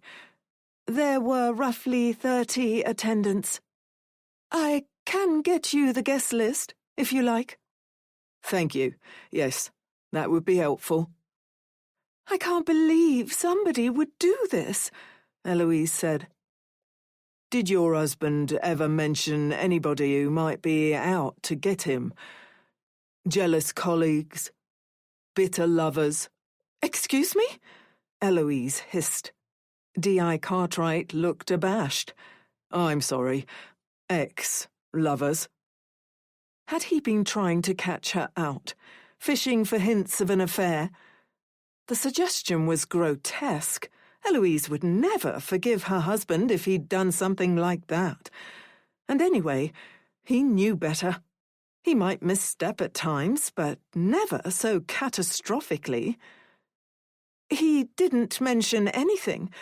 I just don't understand. How does a person even know how to do something like that? Wouldn't I have heard the tools or something? Some cars are easier to tamper with than others, D.I. Cartwright said. With the right know-how, almost anybody could do it. There are various methods. But if you told me, you'd have to kill me, right? It just came out, like banter at the supermarket. Nonsense words. He let the silence stretch. Again, Mrs. Hawthorne, this is all hypothetical. He paused. Do you have any idea where he was going that night? None at all. But somebody rang him on the landline. I tried to ring the number back, but it had been withheld. You can find out who he was ringing, can't you? Now that this is a criminal matter." "Yes, we'll get right on that," D.I. Cartwright said. "Forgive me for asking, but how were things between you and your husband before his coma?" "Perfect," she said instinctively. "Every marriage has its ups and downs." "Our downs were brief, and hardly worth acknowledging." Were they implying she'd had something to do with this? Police often assumed that the spouse was involved. They looked at her as though this was a test. The silence stretched. They were trying to make her uncomfortable, and it worked. "My husband is a good man," she said. "I know he made a mistake with the drink driving, but he's never done that before. Something happened that night. That was why he hit the mirror. He was angry about something." "And you don't have any indication as to what that could be?" "I wish I did." "Your marriage was perfect, but he neglected to share that with you?" "It was late. He thought I was sleeping." "You weren't?" "I was writing." "You're a writer?" The rosy-cheeked girl scrawled this down as though it had a special significance. Eloise imagined her writing, "The suspect is an author. Active imagination." "Is there anything else?" Eloise asked. "I was getting ready to visit my husband before you interrupted." D.I. Cartwright stood. "That's all for now, Mrs. Hawthorne." Once they were gone, disbelief and heartache gripped Eloise. She did something some might consider odd, but she wasn't exactly what one might call a normal person. She never had been. And so when she climbed into Dominic's section of the walk-in wardrobe and lay down amid his clothes, she didn't turn a spotlight upon herself. Instead, she pulled his clothes over her body, inhaled deeply, trying to smell her husband past the laundry detergent. Tears streamed down her face. Terror tightened her chest. Somebody had tried to kill her husband. Chapter 24. Victoria. This wasn't love-making. What she did with Patrick, the man who'd discovered her son's body in the car wreck, was more like a service she was providing for no payment. On his end, there was intimacy and honesty. As they intertwined on the springy mattress of his old double bed, the younger man caressed her face, his eyes glimmering as though he might cry. "You're so beautiful, Vicky," he said. "You're absolutely perfect." They had been going for perhaps 2 minutes. Victoria knew it was callous, but counting the seconds was simply the most effective method of passing the time. There usually weren't that many of them. She sunk her hands into his shoulders, as though holding him was her sole purpose in life. The confusing thing was, though she tried to be callous, she couldn't deny the something fluttering within her each time they embraced. It was confusing matters. She still hadn't figured out a use for him, which begged the question, what was she doing? Was she flattered? Was she enjoying this? Towards the end, this question received a toe-curling answer. Oh, Patrick," she moaned, genuinely. "When you moan like that—" His face bunched up into that slightly off-putting configuration of guilt and hopelessness as he struggled to hold on to his lust. "You know what? You do, to me." They began to move again. Victoria was a creature of instinct. She always had been. When she was a girl and her parents did what they did, they'd crushed the piece of her mind which might have succumbed to poetic fancy or rumination or reflection. They turned her into an animal whose actions came from a deep place, born of survival. That was her story, and she was sticking to it. That was what this was, staying alive. If anybody had asked her to articulate precisely what she meant by this, she couldn't have. But she knew it. He would come in useful.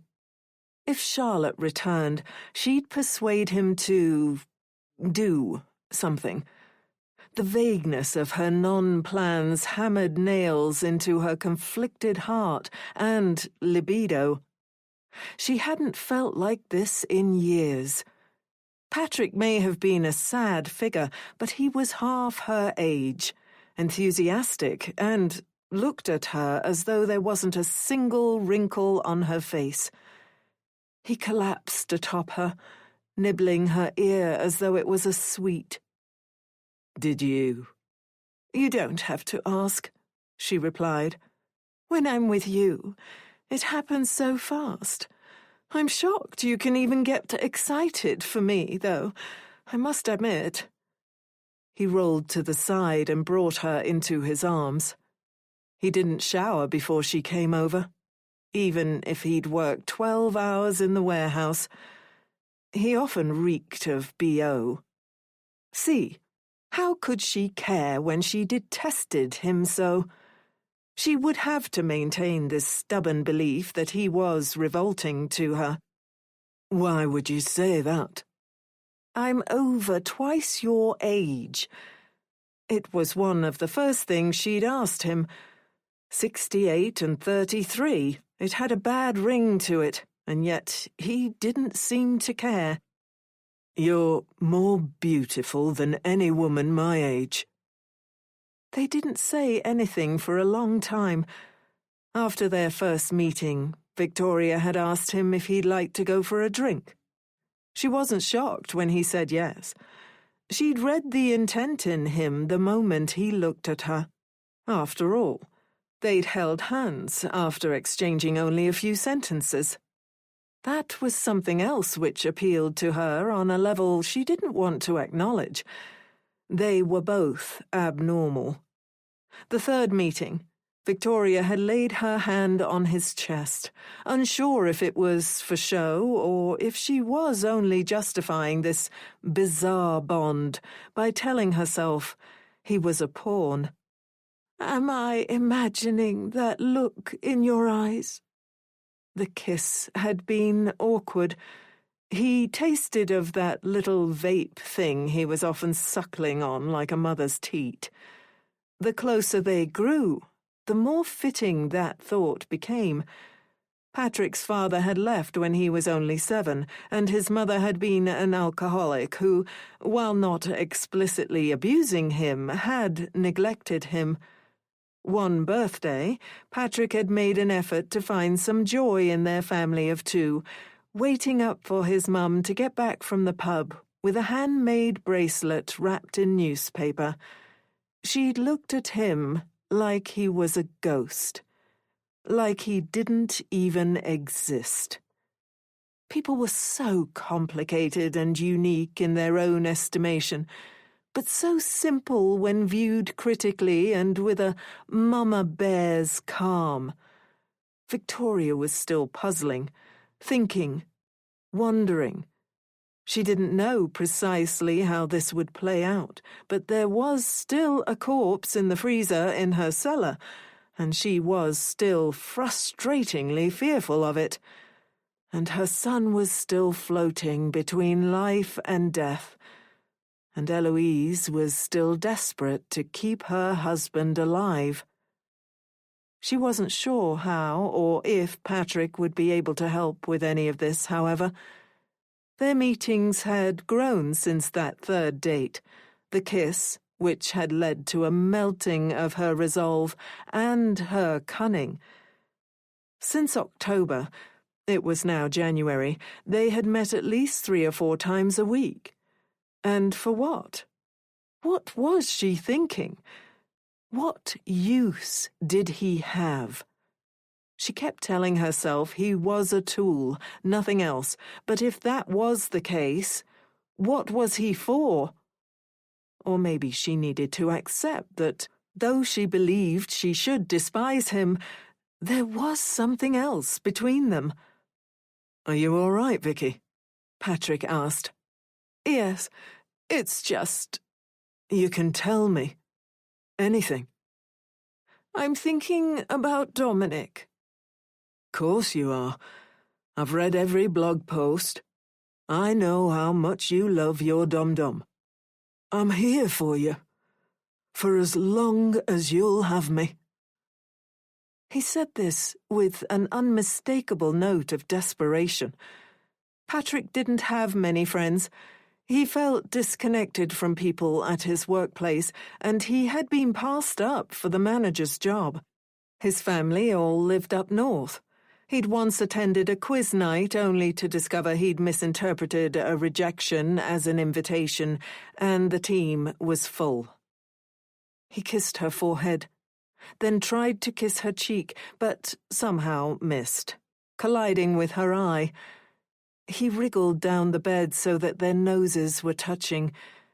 She imagined him reading that this position was romantic on some sad, single males forum on the internet. "I'll never judge you. Let me be honest, all right? I think I'm falling in love with you. I know it hasn't been long. I know it's unusual." "You know I'm ancient, and you're a spring chicken, you mean?" "I don't care how old you are. You're young at heart. I'm an old soul." When she spoke, she inwardly claimed her words were false, a lie, tactics. "Oh, Patrick, I think I'm falling in love with you, too." His eyes welled up. "I know it's only been a few months."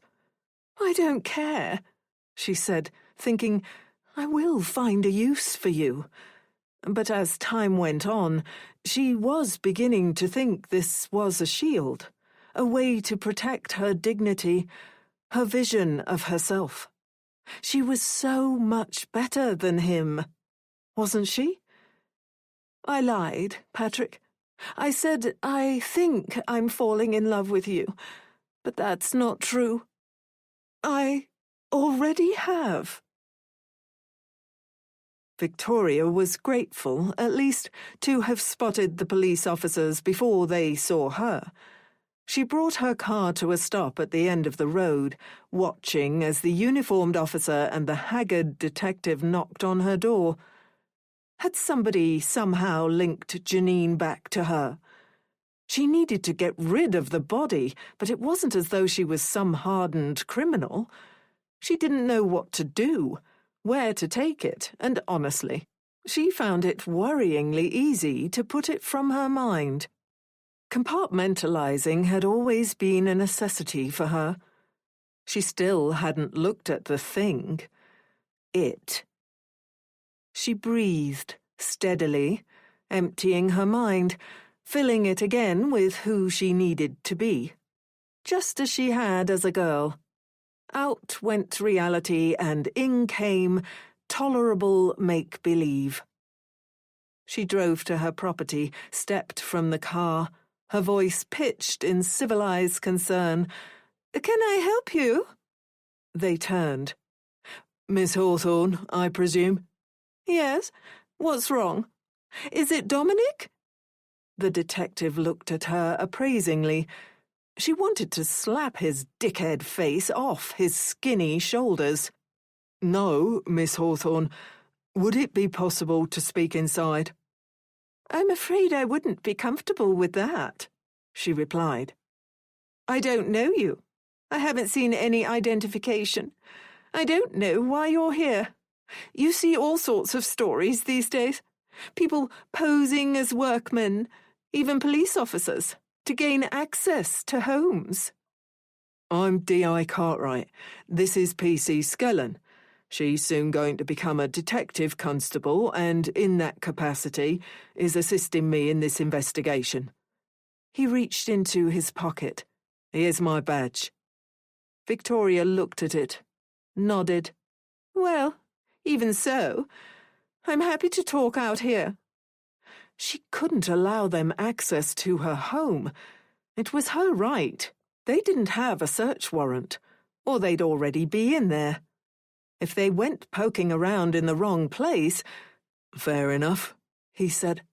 I wanted to inform you that we have launched a criminal investigation into your son's crash. We've learnt that the brake lines on his vehicle were cut.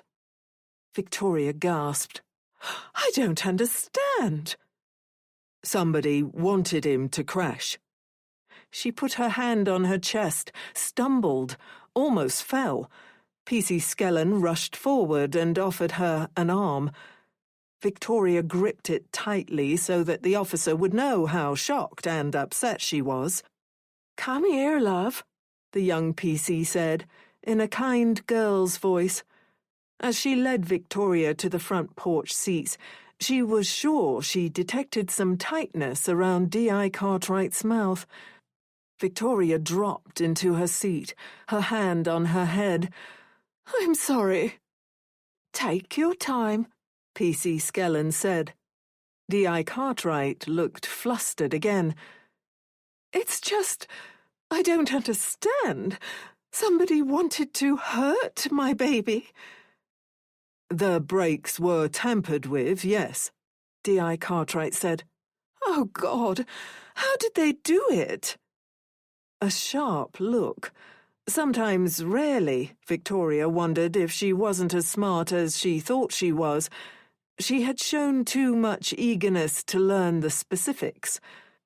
In an interesting manner, as a matter of fact. They used a technique which wouldn't have required much physical strength. His eyes flitted up and down her body for a moment. Victoria was fit for her age and had even posted a photo of herself in a bikini at age 66.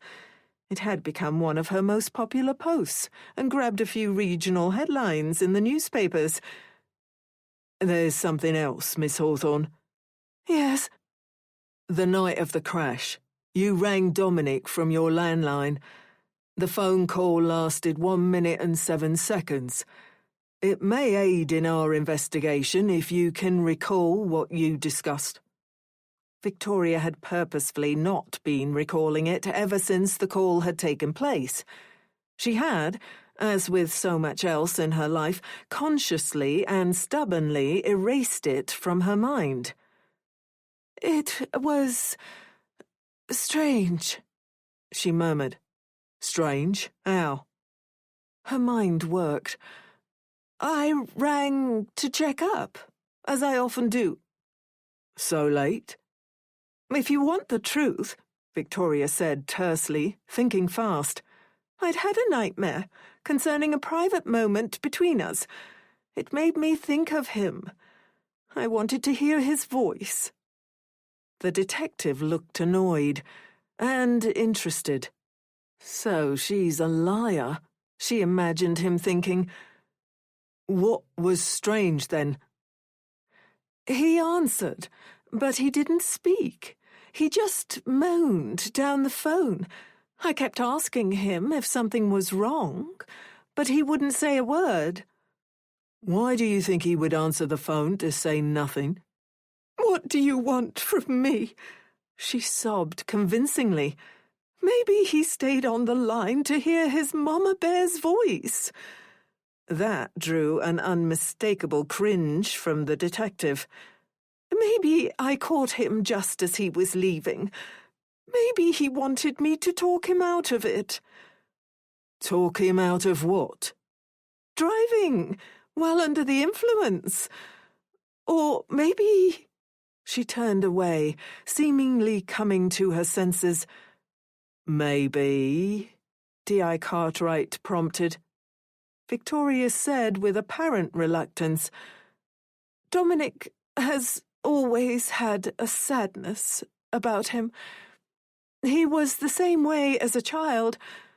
During holidays, when he was supposed to be enjoying himself, he would already be talking about how it would all be over soon.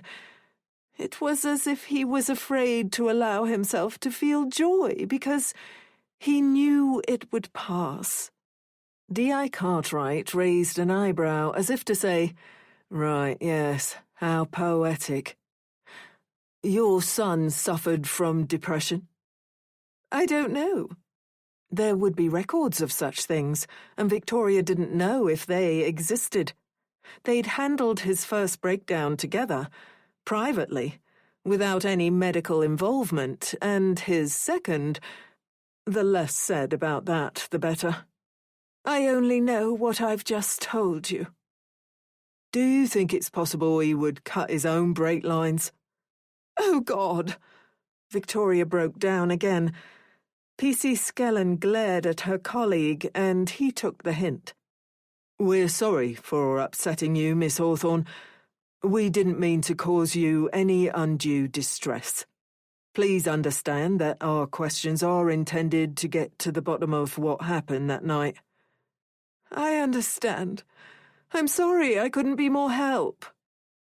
"We'll get out of your hair, for the time being." After they left, Victoria rushed around the house, trying to think, trying to make sense of this. She ended up in the cellar, hunched over the freezer, tears streaming down her face. But she couldn't open it. She was weak. As much as it pained her to admit, she wished Patrick was with her. Chapter 25. Charlotte. They weren't supposed to have phones, but Charlotte hadn't been able to go without some lifeline to the outside world. Her friends had been part of the problem, the reason she was in rehab, 3 days off the booze, a banging headache and shame coursing through her. The Christmas season, with both her parents abroad, and Eloise determined she wanted to spend it with her comatose husband, had turned into a weeks-long binge, which had turned into a spiral, which had transformed somehow into her showing up at work drunk in January. She was on suspension, and if she didn't get her act together, was in danger of being struck off by the solicitor's regulation authority. When Eloise rang her, she should have ignored it, focused on herself. But though she had allowed selfishness to consume her for almost an entire month, she was still determined to be a good sister. When she pressed the green call icon, she knew that answering had been the correct choice. Eloise sounded heartbroken. "Charlotte," she croaked. "What is it? What's happened?" "It's everything." Eloise sounded like a little girl. "My whole life. I'm not a real person. I've never been a real person. I'm a reflection." "I don't understand." "I'm what I think people need me to be. A pair of legs on a runway, a quick shag in the back of a limo, a laugh at an unfunny joke, a home-cooked meal after an argument, a nod when my husband tells me I'm destined to become old and lonely once he's gone. No baby, no future, no legacy." Charlotte bit the inside of her cheek to prevent her natural response. Eloise's old-fashioned talk bothered the feminist in her, but this wasn't the time for that. "Has something happened to Dominic, E?" "No. Yes, the police came." "For what?" "To tell me that somebody cut his brake lines." She laughed, humorlessly. "Don't you get it, Charlotte? This isn't real life anymore. This is just another fiction." Her sister sounded drunk. Had she lost the baby? Charlotte knew Eloise would never drink while pregnant. That was something reckless and selfish.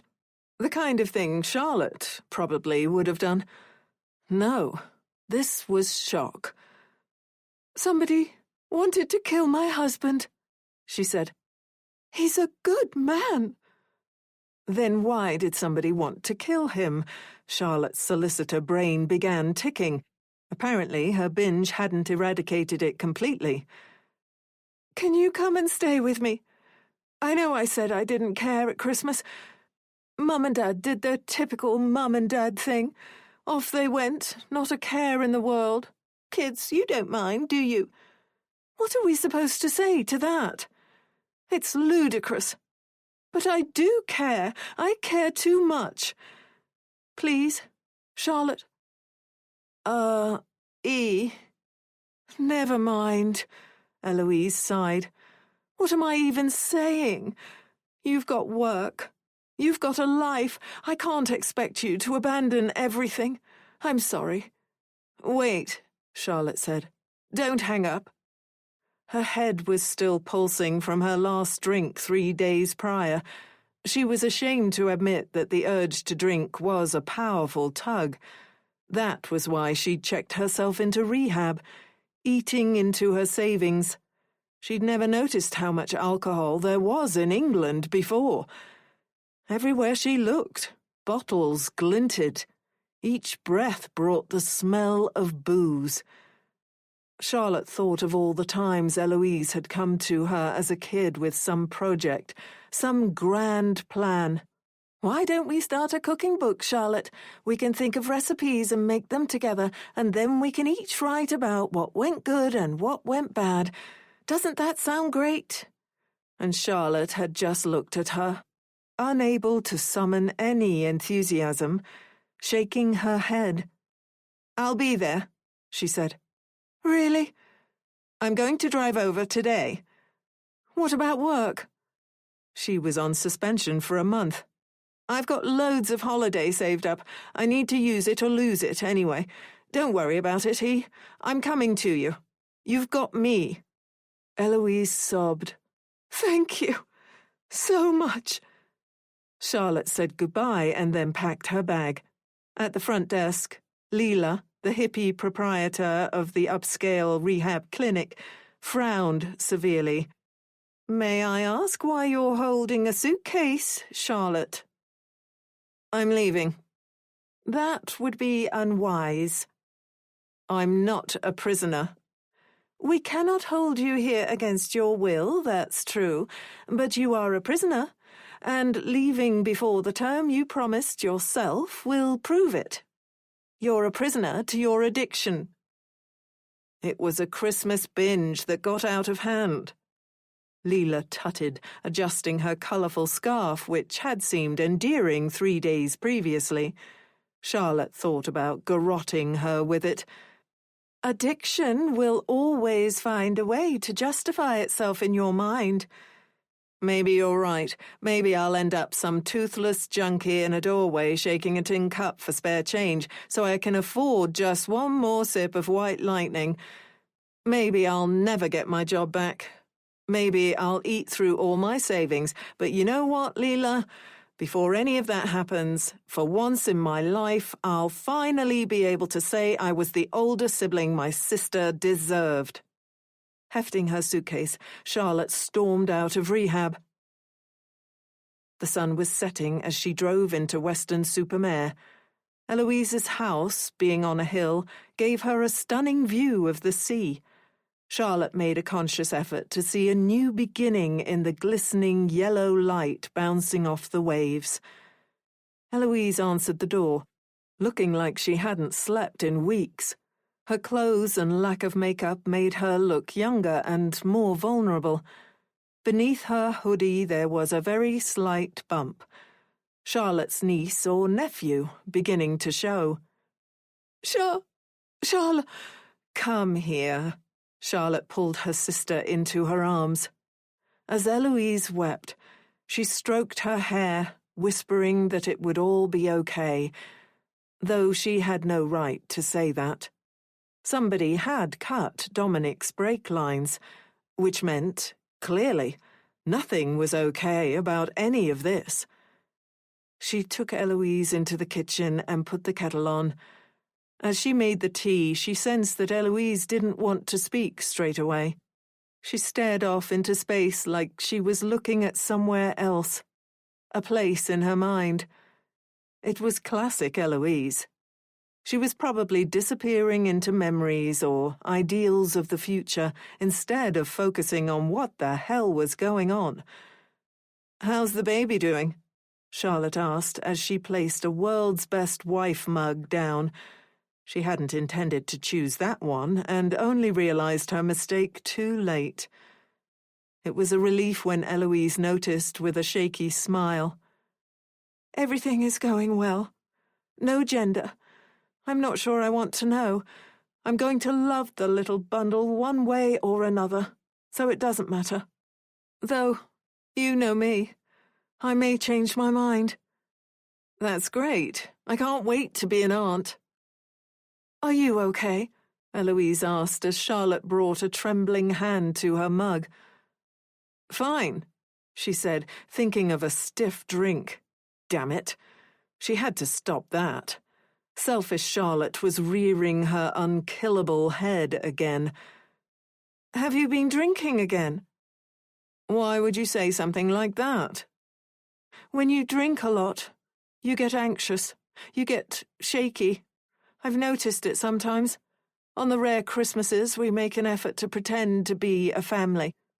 Don't worry about me. I'm here for you. How are things with Victoria?" "Victoria? What about her?" "The LPA, for one."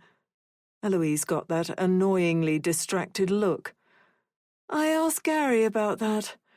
He said it was Dominic's idea." "Did you believe him?" "I can't think of a reason he would lie." Charlotte wanted to slap her baby sister. She was speaking like she was on sedatives. "How did he seem?" Eloise turned away, looking at the garden which was steadily becoming a jungle. Charlotte wouldn't make a comment about the unchecked growth mirroring her sister's decaying mental state, but it was true. "He sounded fine. Just like Gary." "Sounded? You didn't meet with him?" "I thought a phone call would do." "I think we should meet with him." "Why, Charlotte? I've just found out somebody tried to kill my husband." That was exactly why. Charlotte's instincts had been piqued the moment she sat down with Victoria at the cafe. There was an innocence to Eloise that didn't fit into a situation like this. She'd never had a normal job. Praise and attention had been lavished on her for years as a model, and then she'd come here, a princess in this castle, free to disappear into alleyways of imagination with no concern of the wider world. Call it a sister's intuition, eh? "I don't think... I came here to help you. This is step one. Arrange the meeting." Eloise looked shocked, but then she docilely went along with it. Maybe Charlotte should have felt guilty, but her nerves were taut. It was that bloody booze monkey clambering all over her back, whispering in her ear. She shut it out.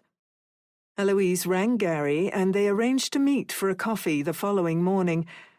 In the meantime, Charlotte unpacked her things and went for a run in an attempt to shut her nerves up. When she returned, she searched everywhere for her sister, eventually finding her in the walk-in wardrobe of the master bedroom, lying in a pile of Dominic's jackets. "Oh, E." Eloise wept like she was trying to injure herself with the violent sobbing. Charlotte knelt, cradled her. "I only ever wanted the perfect marriage," Eloise said. Charlotte had a lot to say about that, namely, there was no such thing. But she kept her judgmental comments to herself as her sister went on. "When we met, it was so perfect, like something out of a novel. I wanted every moment to be like that. A series of bright and beautiful steps leading to a happily ever after. I know how that sounds, Charlotte. Don't worry. I know I'm an idiot. I know real life doesn't work that way. But it's what I wanted. No, it's what we had. Shush. Let's run you a shower. I'll order some food. Then we'll get an early night. How does that sound? Eloise sniffled. Will you sleep with me? Charlotte was touched. Whatever else was happening, this meant something. It was progress.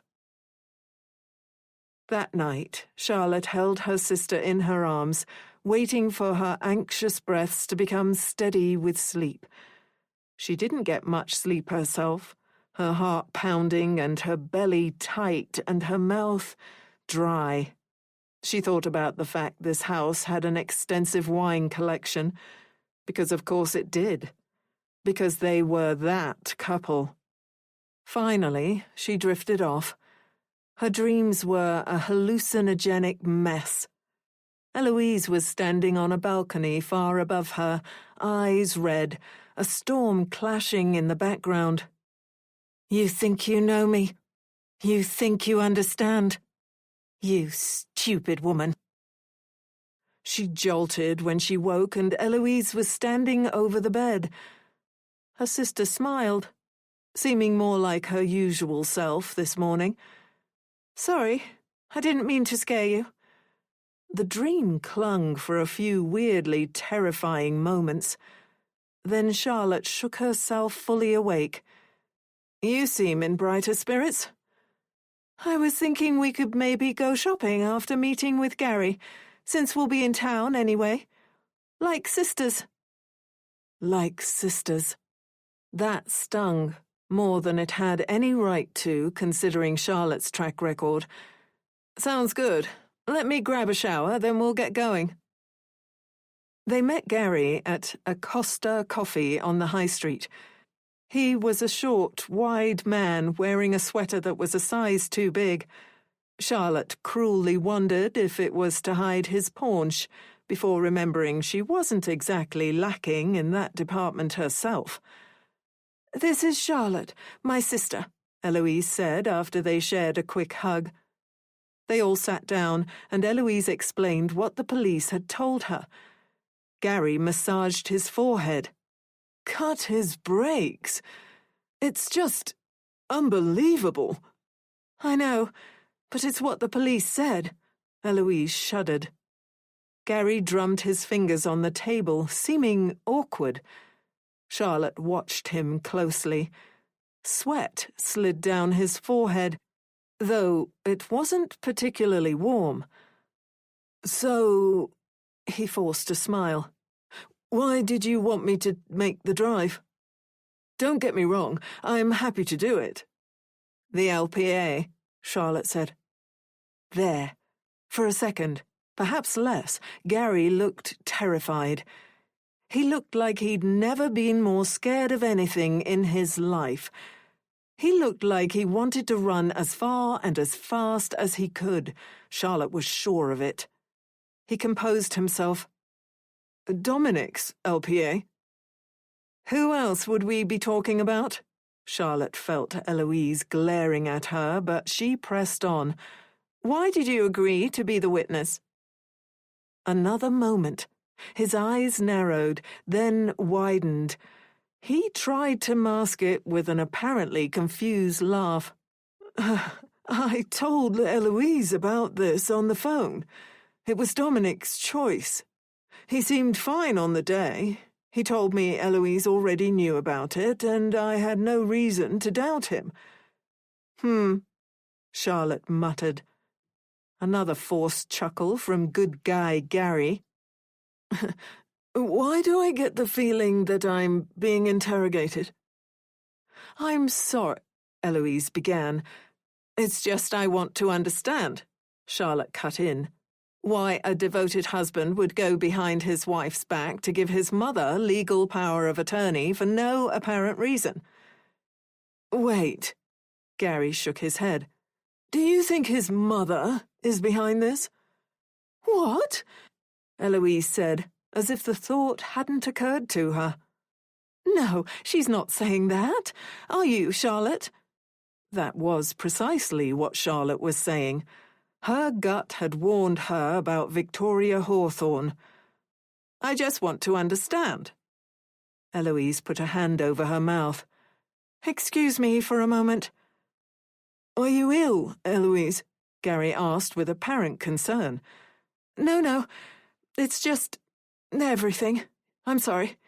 Eloise walked briskly through the cafe to go and deal with her morning sickness. Charlotte kept Gary pinned by her gaze as he took a delaying sip of coffee. I really don't understand what you want from me. I thought I was here to offer some support, as Dominic's friend. How did Victoria seem on the day? Charlotte leaned forward, noticing more ticks and tells in Gary's expression. I don't know her, he said, and it sounded like a lie. Did she seem eager to get the business done? Excited? She seemed normal. The whole thing was very normal. You need to relax, woman. There it was. The masculine anger, the misogynistic disbelief that he was being questioned by his inferior. She felt the emanation of his sexism as he jabbed his finger at the table. What would a loving mother have to gain if her son died? Why would she arrange it years in advance? She's not on his life insurance, I'd bet. I'm assuming Eloise is still going to receive anything and everything in the will. What's your angle here? You're very angry for a man who has nothing to hide. Jesus Christ! You think you're something special. She wanted to slap the little prick. Hard. Several times. Instead, she said, I think you getting emotional about this is suspicious, Gary. I think there's something else going on here. And I think you look like a woman who hasn't slept for a week. Your eyes are bright red. You look like shit. I don't like saying it. When I drove down this morning, this is the last thing I imagined. But I think you want to feel big and important, and this is how you're going to do it. Just tell me what's really going on with the LPA.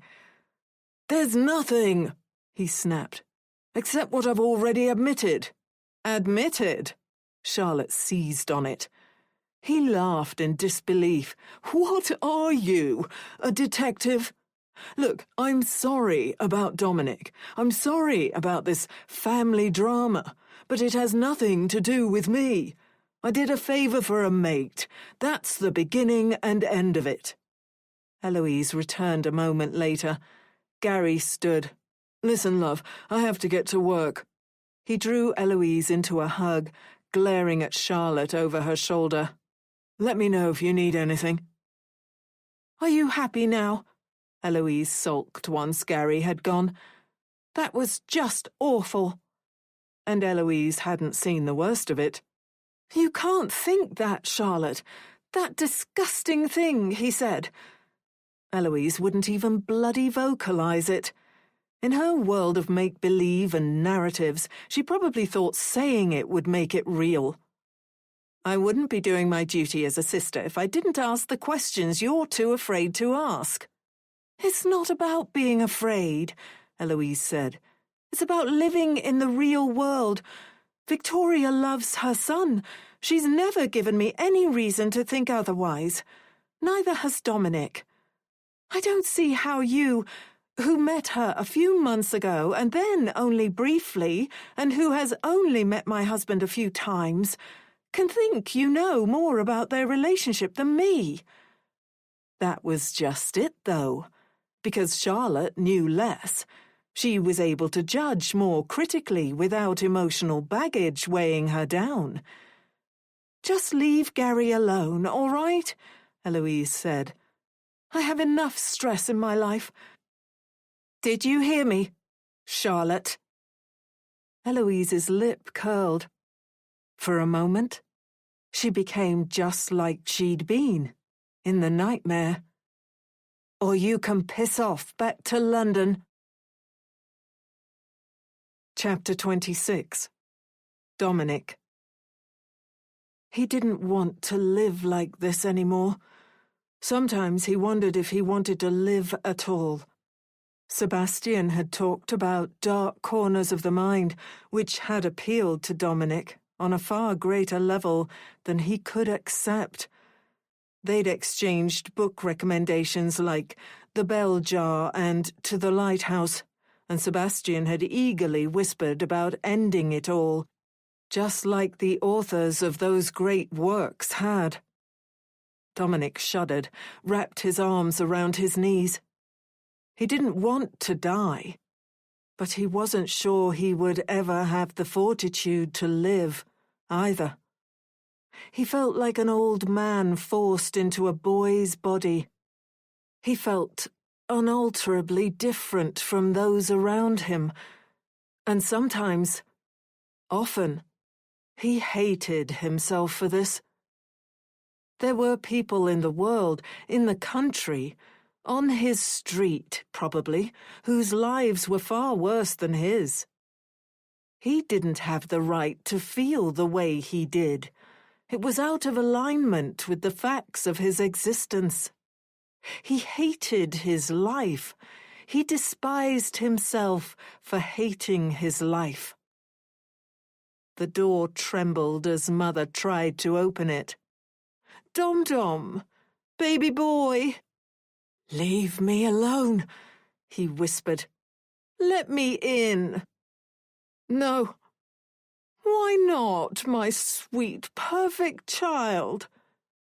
"I know what you want to do," he said. "What is Mummy going to do?" "You know what. You're going to drag me to the box. You're going to lock me in. For days.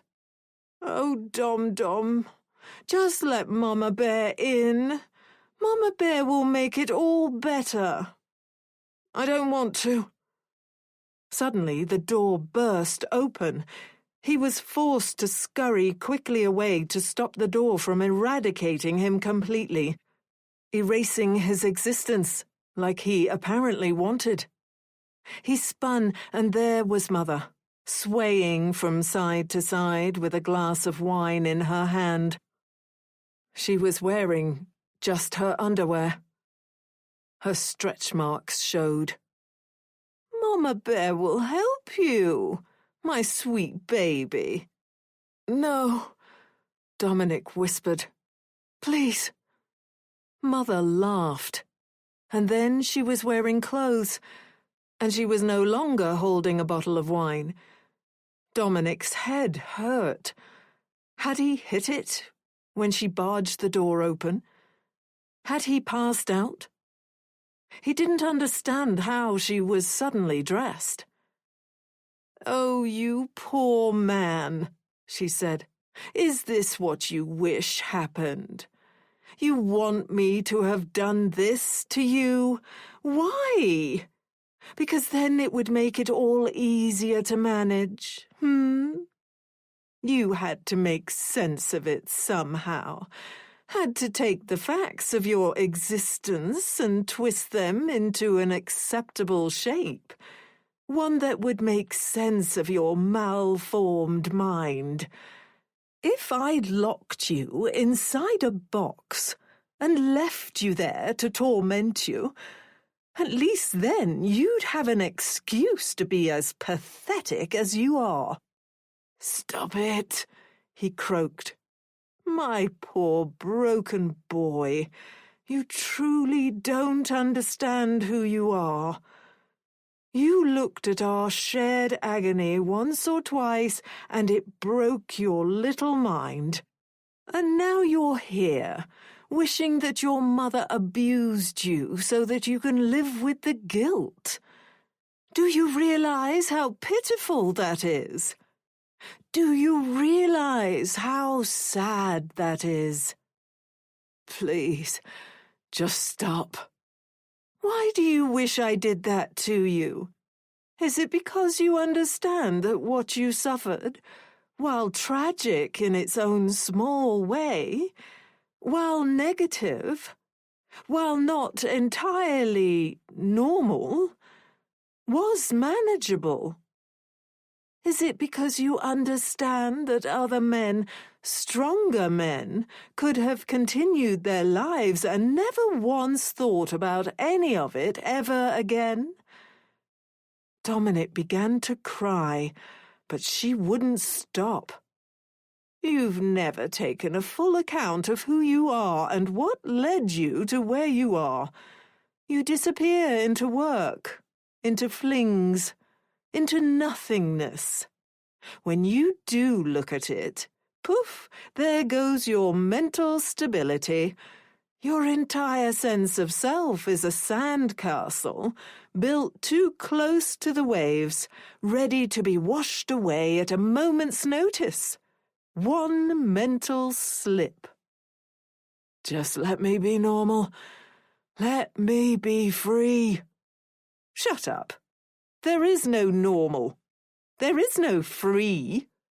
You were born with a mental deformity called being a fucking baby. She screamed the final words, then giggled in a sickeningly girlish way. I never, nor would I ever, go to such extreme lengths to hurt you. I have never purposefully hurt you. We both know it. You felt guilty ever since you told the lavish "Mama put me in a box" lie to Janine. But you enjoyed the attention it won you. You enjoyed the fact it meant you didn't have to reveal the true secret. The real reason for your self-indulgent mental breakdowns. You kept on spinning your little tales. You really are a sad sap. He buried his face in his hands, weeping child's and man's tears. You're incapable of living in the real world. The worst thing you've ever done is try. Look at you and Eloise, for example. You know how malevolent and deranged your marriage truly is. You know what happens when the doors are closed and the lights go out and it's just the two of you in that big empty house. You know what you are. You know what she is. You can't run from it. The past. The present. None of it. Mother knelt, grabbed a chunk of his hair and slapped him across the face. The only thing you can run from is the future, and that's when the thoughts start, isn't it? I don't have to be here anymore. I can end it all, blah, blah. Except, you pussy, you wimp, you never do it. You just keep on living your lies. Keep on disappointing your wife. Keep on disappointing yourself. Why can't you just let it go? She slapped him again. I gave you my figure. I gave you my privates. I ruined my body for you. I gave you my attention and my creativity and my soul. I gave you my protection and my investment and my intellect.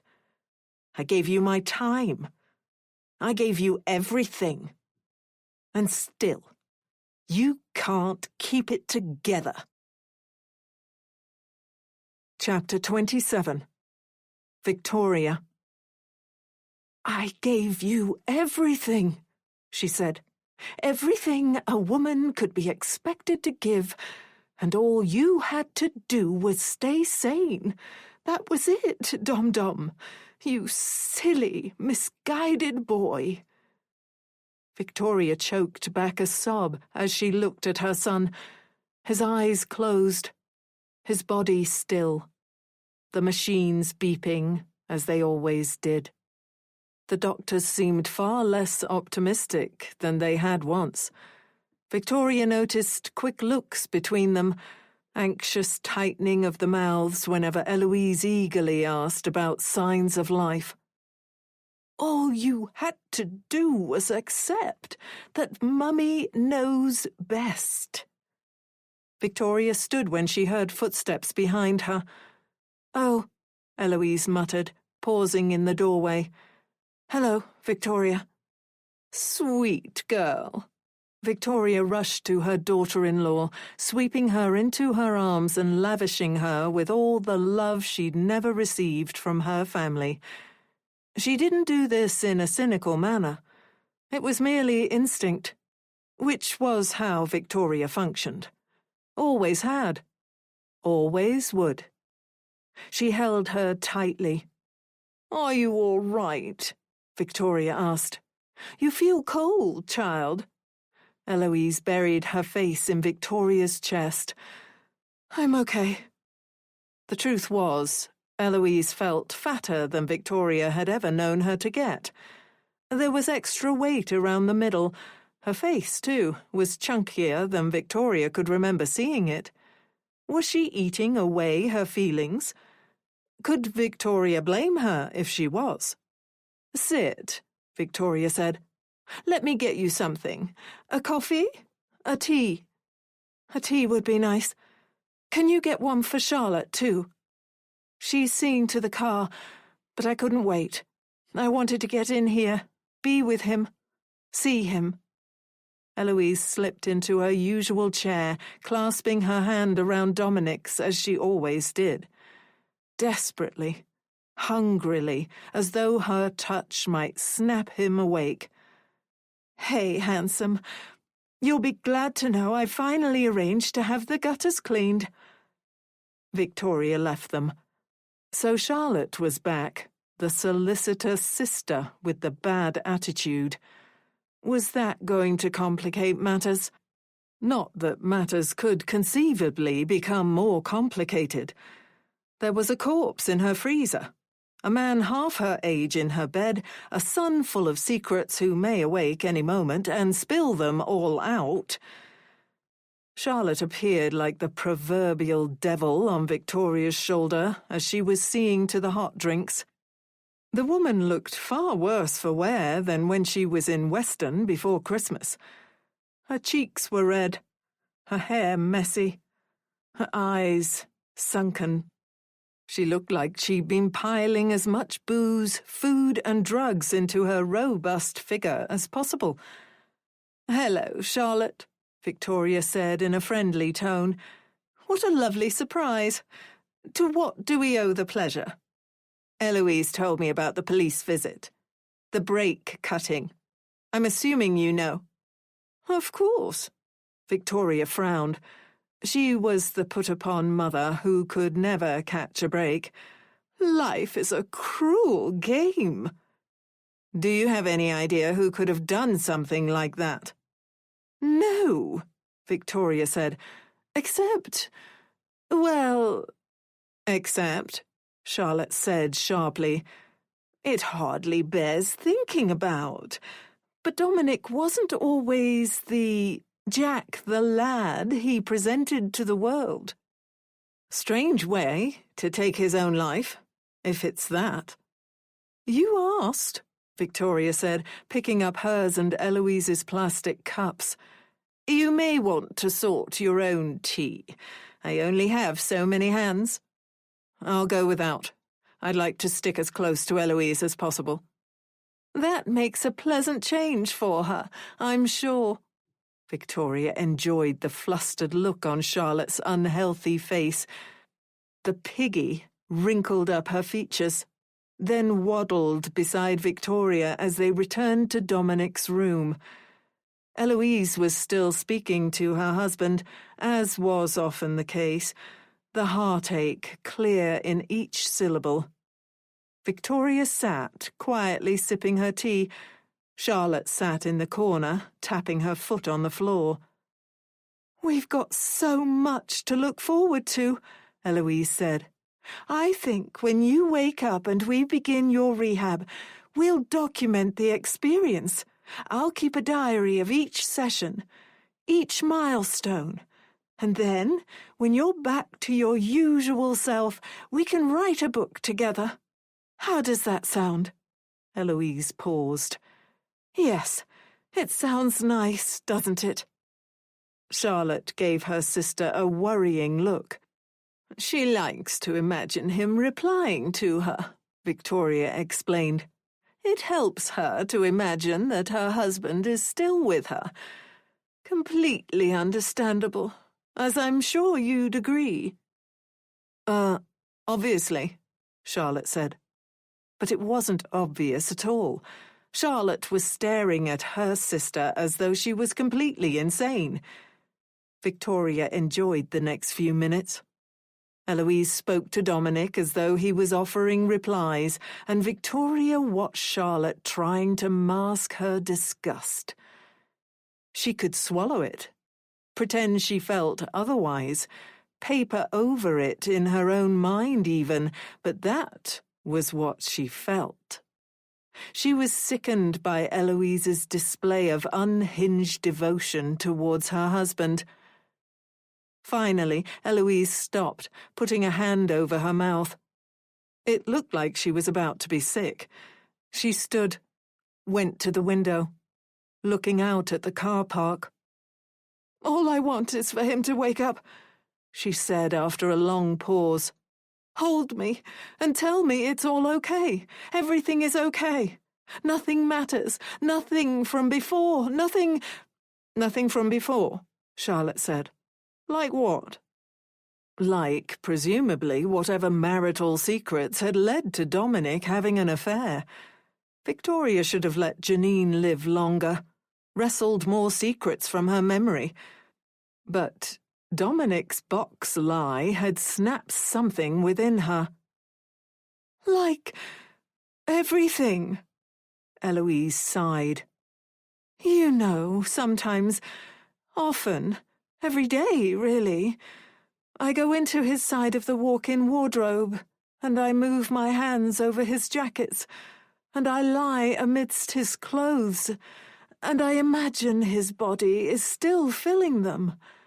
I imagine the warmth, the reassurance.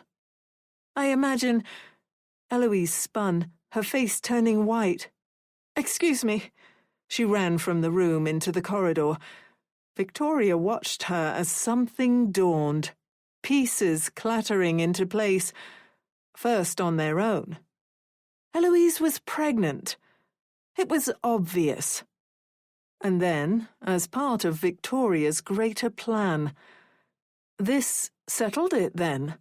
If she was pregnant, if Victoria was going to become a grandmother, she had to act. "Care to share the joke?" Charlotte said. "I'm sorry?" "You're smiling."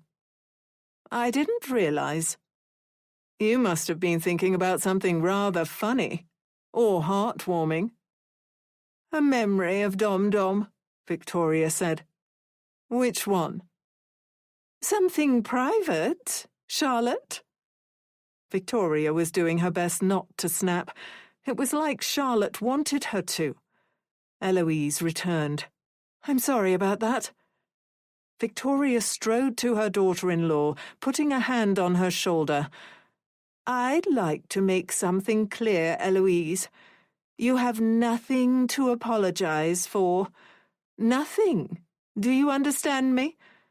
If you think there's something I should know, but you've neglected to tell me for whatever reason, I won't be angry.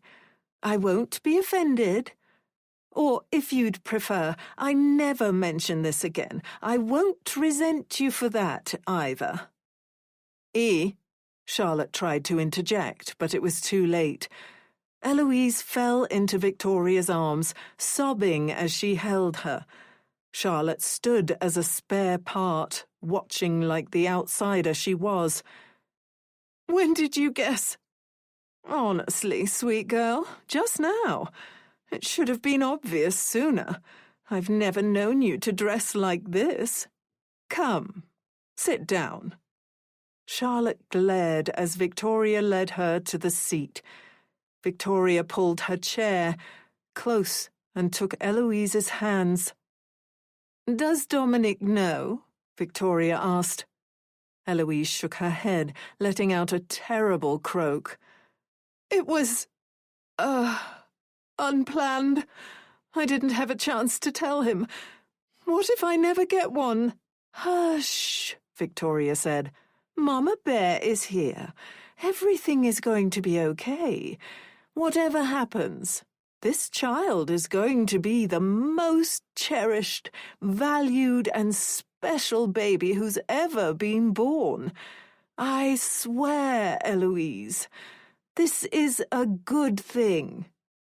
Victoria wrapped her arm around Eloise, certain she could feel the little life burning through Eloise's skin, trying to communicate with Victoria, with the pieces of Victoria which Dominic had ruined, which had made a second baby impossible, which had seen her stuck with the ungrateful man who, if he woke, would never let Victoria love her grandchild in the way she knew best. "I'll always be here for you," Victoria said. "So will I, E."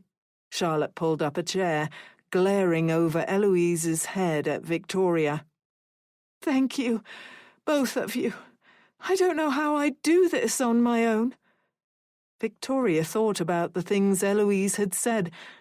Then she thought about using Patrick's phone to finally Google the Janine situation. It hadn't been as bad as she'd feared. Janine had been reported missing, but as there was no body yet, no one had connected the dots. Plus, Janine hadn't been anybody's idea of photogenic, and she wasn't wealthy. There was small worry of her becoming some national sensation. It was still possible for Victoria to get her happy ever after. A Mother's Musings. The Sandcastle. The 12th of January, 2025. Victoria Hawthorne. I remember the first time I ever visited my current home of Weston-super-Mare. It was when Dominic was just 5, and things with my husband had yet to degenerate. I've often wondered if those bright, happy memories are the reason my Dom-Dom chose this town as his home so many years later. One memory will always burn with joyous light in my mind. Dominic was determined to build a sandcastle, but he was equally determined to do it close to the tide line. He liked the sound of the sea. He liked the way it tickled around his ankles. When he giggled, my husband and I would exchange a look, and I was convinced we would never be more in love. As Dom-Dom built, however, the tide crept higher, washing away his efforts. His father tried to persuade him to move his project further away. But I told my baby boy, "You'll have to be quicker. You'll have to try harder. You can do this, Angel." How can I describe how he looked at me then? It was like I was the solution to every problem he would ever have in his life. Alas. Yes, ladies, I just use the word alas. Deal with it. The tide was more stubborn than my son. In the end, he shrugged in a way that broke my heart. He looked so grown up, as if a little magic in the world had drained away. Perhaps I'm being melodramatic. In fact, I know I am. But there is a special strangeness in looking upon one's child and seeing the man they will become so clearly pressing through his child's features. "I really don't care about the sandcastle anyway, Mummy. We played in the shallows as the sun skipped over the water, as the whale-like hump of the island Steepholm seemed to shift in the water as if it truly was alive, as the grand pier pointed towards Cardiff, visible on the stunningly clear day, like a finger giving directions. I will never forget the sound his little splashing feet made. The point, ladies? When shall I arrive at it, you ask yourselves, I'm sure. Well, that's the thing about today's post. I want you to tell me. What's the significance of the sandcastle? Why does it matter that Dom tried and failed to build it? What could the sea's relentless destruction represent? Why didn't I listen to my husband and get Dom to build his castle in a safer place? Chapter 28. Dominic. Dom stumbled up the path towards his house, putting his hand on the wall, taking a moment, taking a breath. Booze rushed around his system. He was 14. Getting drunk with their mates was what 14-year-old boys did. And yet he always felt a wrench of guilt if he returned home like this. Mother wouldn't approve. Mother would say he was better than this. He owed himself more than to constantly get drunk and, in her view, make a fool of himself. He gritted his teeth, breathed out, his breath fogging the air. He and Sebastian were meeting a few nights a week, drinking alone in his bedroom, talking about the parties they weren't going to, the girls they weren't dating, the lives they weren't living. It was depressing, but also oddly comforting. They'd even got their hands on some weed a few times, and Sebastian was talking about getting some pills, just to try. Dominic wanted anything to take him outside his own head. When he was drunk, he didn't have to think. He liked not thinking. It made his life easier to swallow. The few times they'd experimented with weed, it was like he'd been standing outside his own mind, able to analyze himself on what had felt like a significant level. His issue, he realized, was that even when he wasn't with Mother, she was there, watching him, judging, tutting, being. Pushing the door open, he paused. Something was different. It hit him a moment later. Dad's shoes were in the entranceway, which meant he'd returned from his most recent work trip sometime between when Don had left for his friend's house and his return. This wasn't good. Mother knew about Dom's drinking, and though she complained and criticized, she didn't stop or punish him. He had grown too large for her old punishments. The accidental collisions with the mantelpiece, the unintentional burns on his hand from when she pressed it against the hot stove. Dad was waiting in semi-darkness, sitting in his armchair, a glass of whiskey on the armrest. "Evening, son. Or should I say morning?" He nodded at the clock. It was 2 a.m. Mother stood at the door, her arms folded, doing her best impression of an upper-middle-class mother draped in understandable and civilized concern, and not the manipulative freak she was. "Hi, Dad," Dom said, then tried to walk past his father towards the stairs. Dad intercepted him quickly, glaring like he was getting ready for a fight. "Don't hi, Dad, me. Where have you been? It's a school night. You reek of booze." "I could say the same to you." "Don't, Dom," Dad grumbled. I thought you cared about your studies. Your mother tells me this is a new development. Why would you do this just a month before you need to start properly revising for your exams? It's just SATs, Dad, Dom said, and some coursework stuff. That coursework stuff is GCSE prep. Do you want to be a failure? How many have you had? Since it was clear Dad wasn't going to let him pass, Dom sat on the sofa, resting his forearms on his knees as he stared at the floor. Dad followed him, his tone lecturing, annoying. It was the tone of a man who didn't spend more than half his life somewhere else. It was the tone of a man who had turned a blind eye to his psycho wife, turning Dom into a little stunted weirdo who girls wouldn't look twice at. Don't you want to make something of yourself one day, Dom? Don't you want to be someone? I know it doesn't seem like it right now, but this is very important.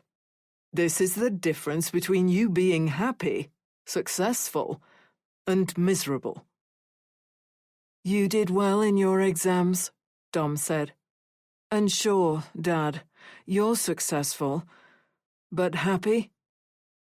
Dad knelt down and then grabbed Dom by the chin, forcing him to meet his gaze. Don't forget who you're talking to, lad. If I'd spoken to my old man like that, I wouldn't have seen the light of day for weeks. Don't even ask me if I would have been able to sit down. I wouldn't, because he would have belted me black and blue. You need to listen— Joseph! Dad glared at Mother. No, Vicky, he needs to understand.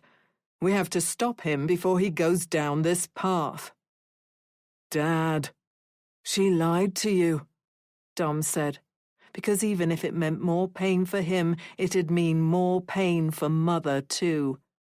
This isn't a one-time thing. This isn't new. I've been going out almost every time you leave for work. It's not just for booze either. I've been smoking weed. I'm not sure why she told you it was just this once. Dad bolted to his feet, spun to Mother, glared at her like he was contemplating doing something severe. Is this true? Mother approached them, her lip trembling. She could put on a show when she wanted. Oh, Dom, why would you say that? Yes, it's true, but he's a good boy, Joseph. He's going to get control of this. Aren't you? Dom glared at her. No, I'm going to get more drugs. Harder stuff. We're starting to think about pills and powder, actually. You need to shut your mouth and think about what you're saying, Dad said. But Dom couldn't stop. He wanted to tear them all apart, wanted it to end, wanted Mother to stop pretending to be normal every time Dad returned home.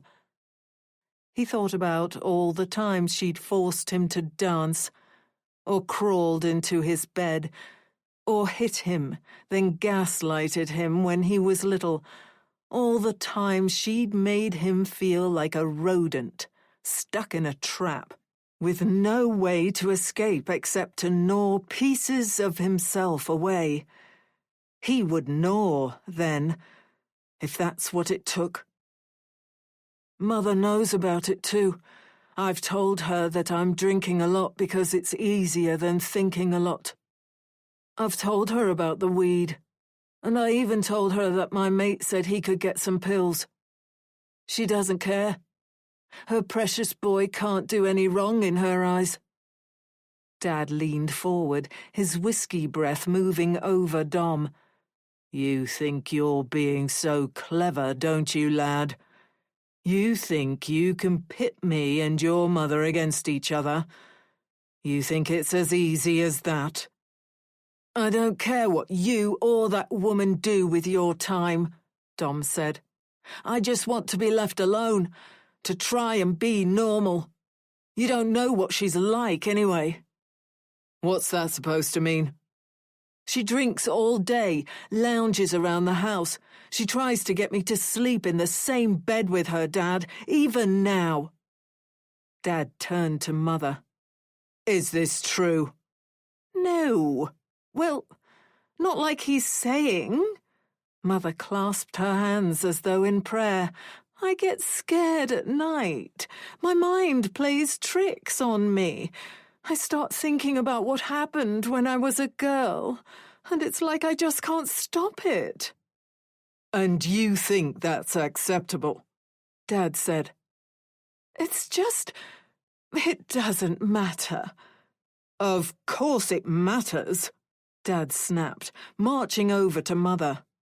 "Don't you see? It's just like when he was little. Oh, God, Vicky, I thought you'd stopped all this." "All what?" "Your mad shit," Dad shouted. "All the twisted stuff. I thought you were finally being a good mother." "Never going to happen," Dom muttered. Dom heard the slap before he felt it. It was a violent, cracking noise, like a whip, and his mind struggled to catch up to what had happened. Very slowly, he thought, "Dad definitely didn't hit me when I was little and we were boxing, because that felt nothing like this."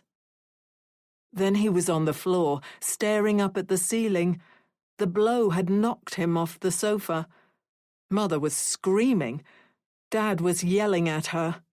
Dom's head pulsed, and for a surreal moment he heard a beep, beep, beep, like he was already in hospital.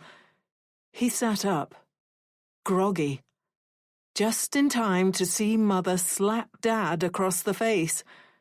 "You're never going to touch my boy again," Mother shouted.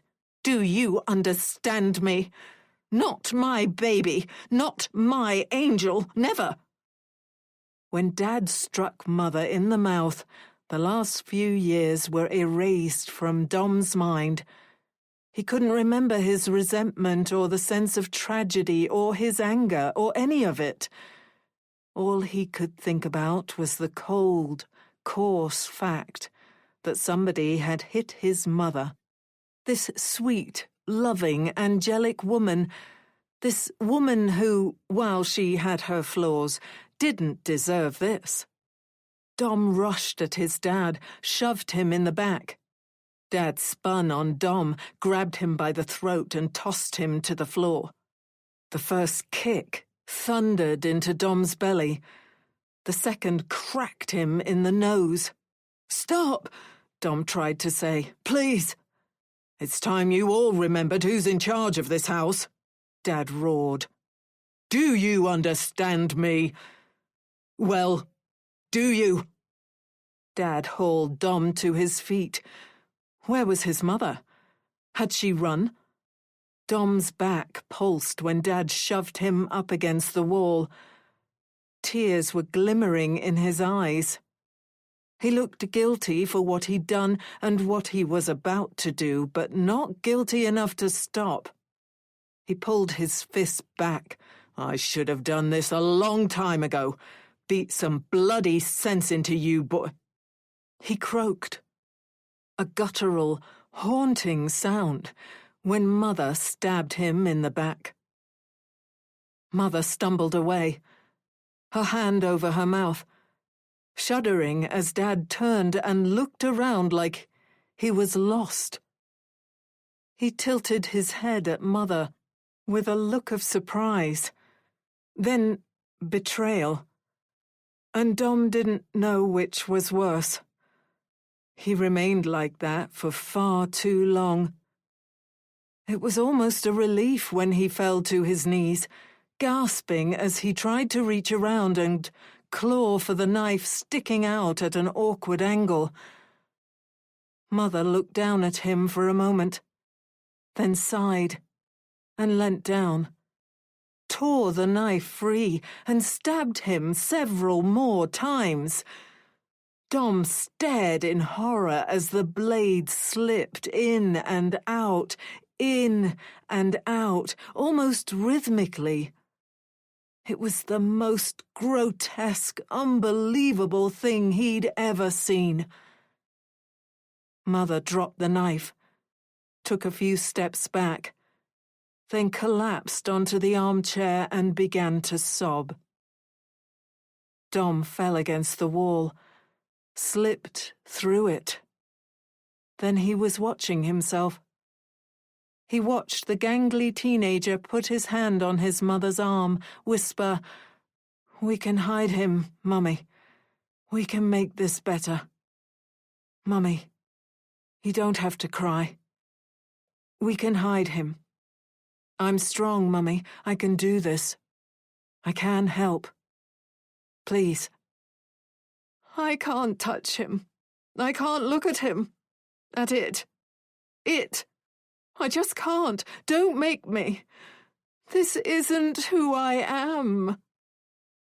The teenage boy, suddenly seeming sober, nodded. "I can do this for you, Mummy. I'm a good boy, aren't I, Mummy? I can save you. I can save us." Dom watched as the teenage boy wrapped his father in an old rug. Mother had retreated upstairs, leaving him to deal with it alone. Dom grunted and panted with the effort of dragging his father's corpse towards the garden. Then the scene shifted, crackling like an old-fashioned television trying to find its station. Instead of the body disposal, he saw himself again, but this time he was older. He had hair on his face. He was lying in bed, moaning, as Mother sat beside him with his hand in hers. "Hush," she said. "You just need to get it right in your head, that's all. Just decide what happened, my sweet Dom-Dom, and force yourself to accept it. Don't overcomplicate it. Don't torture yourself." "I don't want to be insane," the adult version of Dom said. "I don't want to be like this anymore. I don't want to live with this." "What's the alternative?" Mother said with some fierceness in her voice. "Would you rather tell the truth? Would you prefer it if everybody knew?" "I'm tired of these lies." The man began to weep. "That's all we have, Mother. Family lies. That's all we've ever had." "That's not true," Mother said. And then both versions of Dom began to weep. The teenager trapped behind the wall, and the half-insane man in the bed. "We have each other, and we always will." Chapter 29. Eloise. Eloise's main pleasure in life lately was standing in front of the mirror without her shirt on. She liked to arch her back to emphasize the steadily growing bump, liked to gently trail her fingers over her body, imagine herself swelling until kicks began. Then, one day, her child would be in the world. All the best aspects of she and Dominic, and none of the bad, would go into their baby. This child would be special, loved, and, unlike Eloise, have a family who made an effort. If her child ever enthusiastically suggested an impromptu daytime trip to the arcade, or the theatre, or anywhere else, she wouldn't be too busy. "Knock, knock," Charlotte said from the other side of the door. "It's open. I've got you some decaf tea." Eloise turned with a smile. Her sister was overstepping her boundaries in some respects, especially when it came to the LPA stuff, and her frankly absurd notions about Victoria. Charlotte was suspicious of true love and connection. Eloise had taken their lack. She hated dwelling on childhood. But it was true. As motivation to find it herself. Charlotte had branded the entire world as cold because their family had been icy for so long. Any warmth was immediately on trial. "How are you feeling?" Charlotte said, laying the mug on the bedside table. "I'm all right, I suppose. Just tired of living in stasis. And wondering who on earth would want to hurt my husband. A successful man, a university lecturer. I can't see any rhyme or reason to it. I can't see a motive."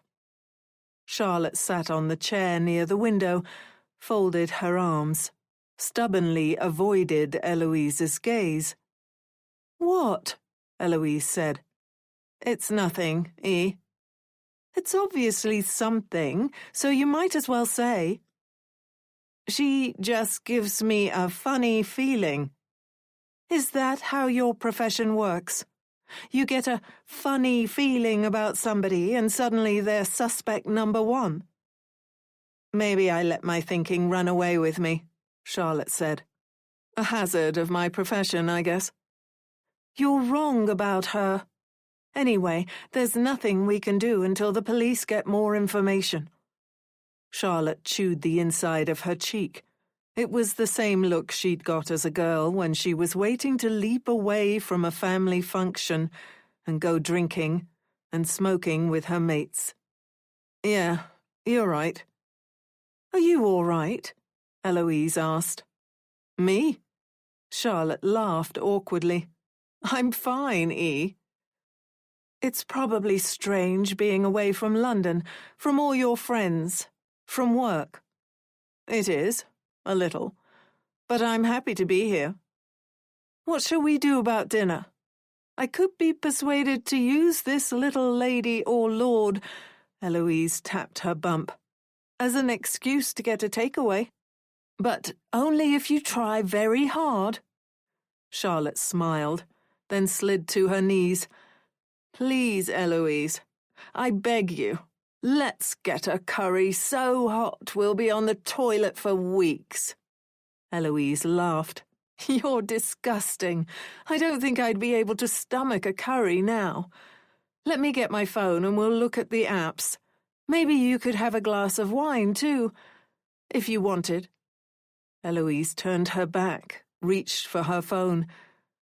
"A glass of... I wouldn't want to put you out." "Don't be silly. It's not like I've got any use for it. When Dominic comes home, he won't miss a bottle or two." "Are you trying to get me drunk?" Eloise sat on the bed, swiping through the takeaway apps. "You can get drunk if you want. I don't mind." Charlotte drummed her foot on the floor. "So, what are you in the mood for?" "I'm thinking a kebab," Eloise said. Charlotte grinned. "What?" Eloise asked. "You're looking at me funny."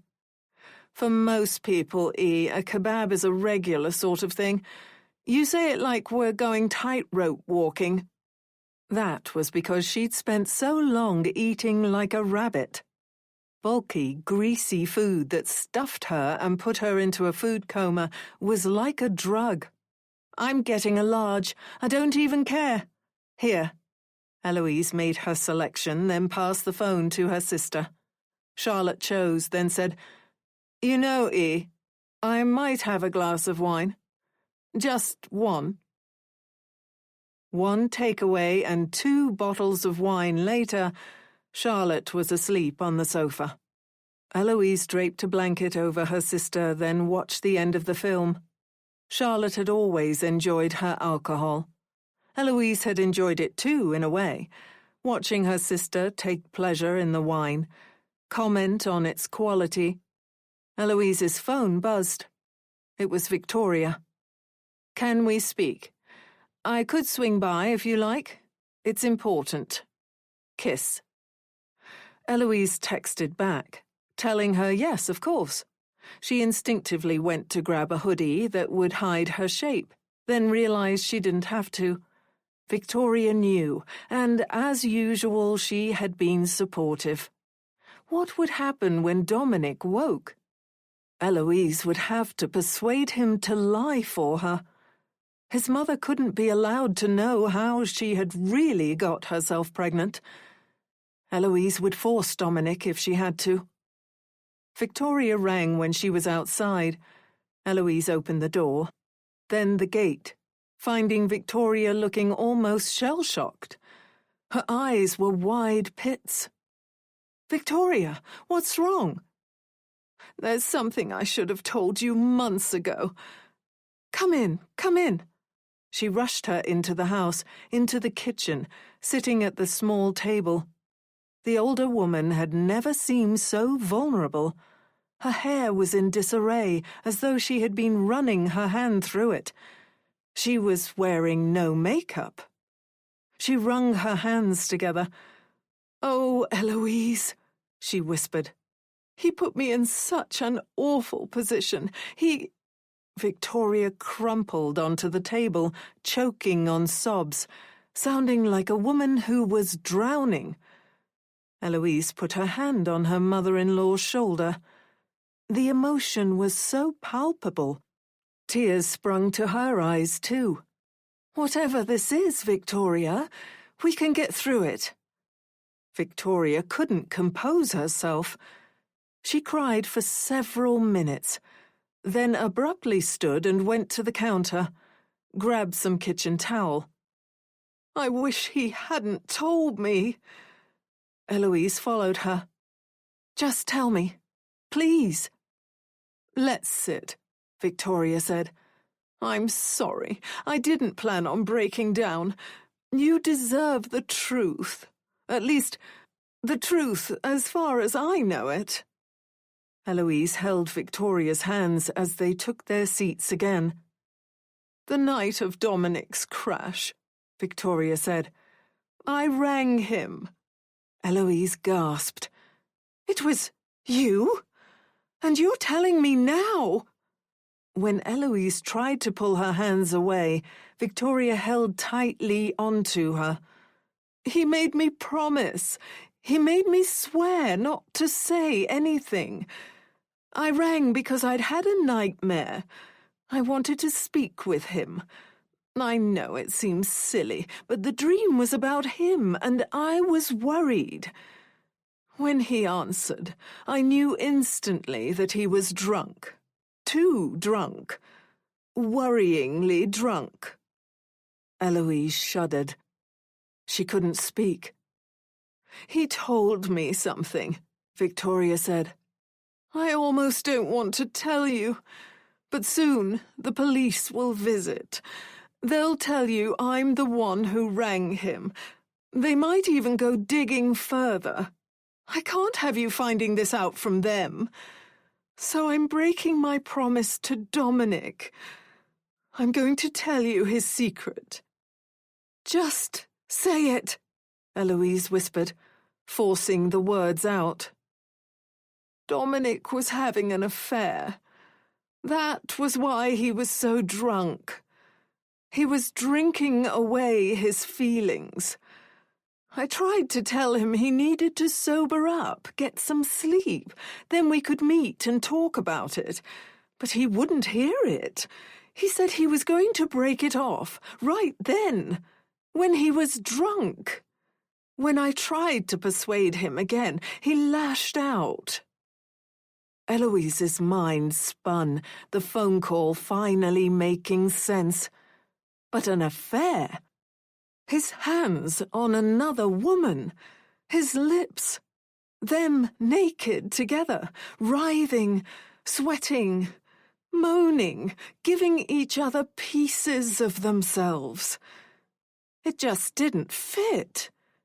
They had issues, fine, and perhaps those issues were far worse than Eloise would even admit to herself.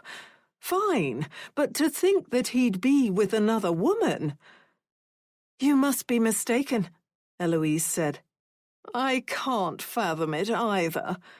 He wouldn't cheat on me." "With who? And why? We made a promise to each other. We would be loyal until the end. We took our vows seriously. We would rather die than break them. That's how seriously we took them. I know, Eloise. I'm so sorry. Have you told the police? Victoria looked down at the table shamefully. No.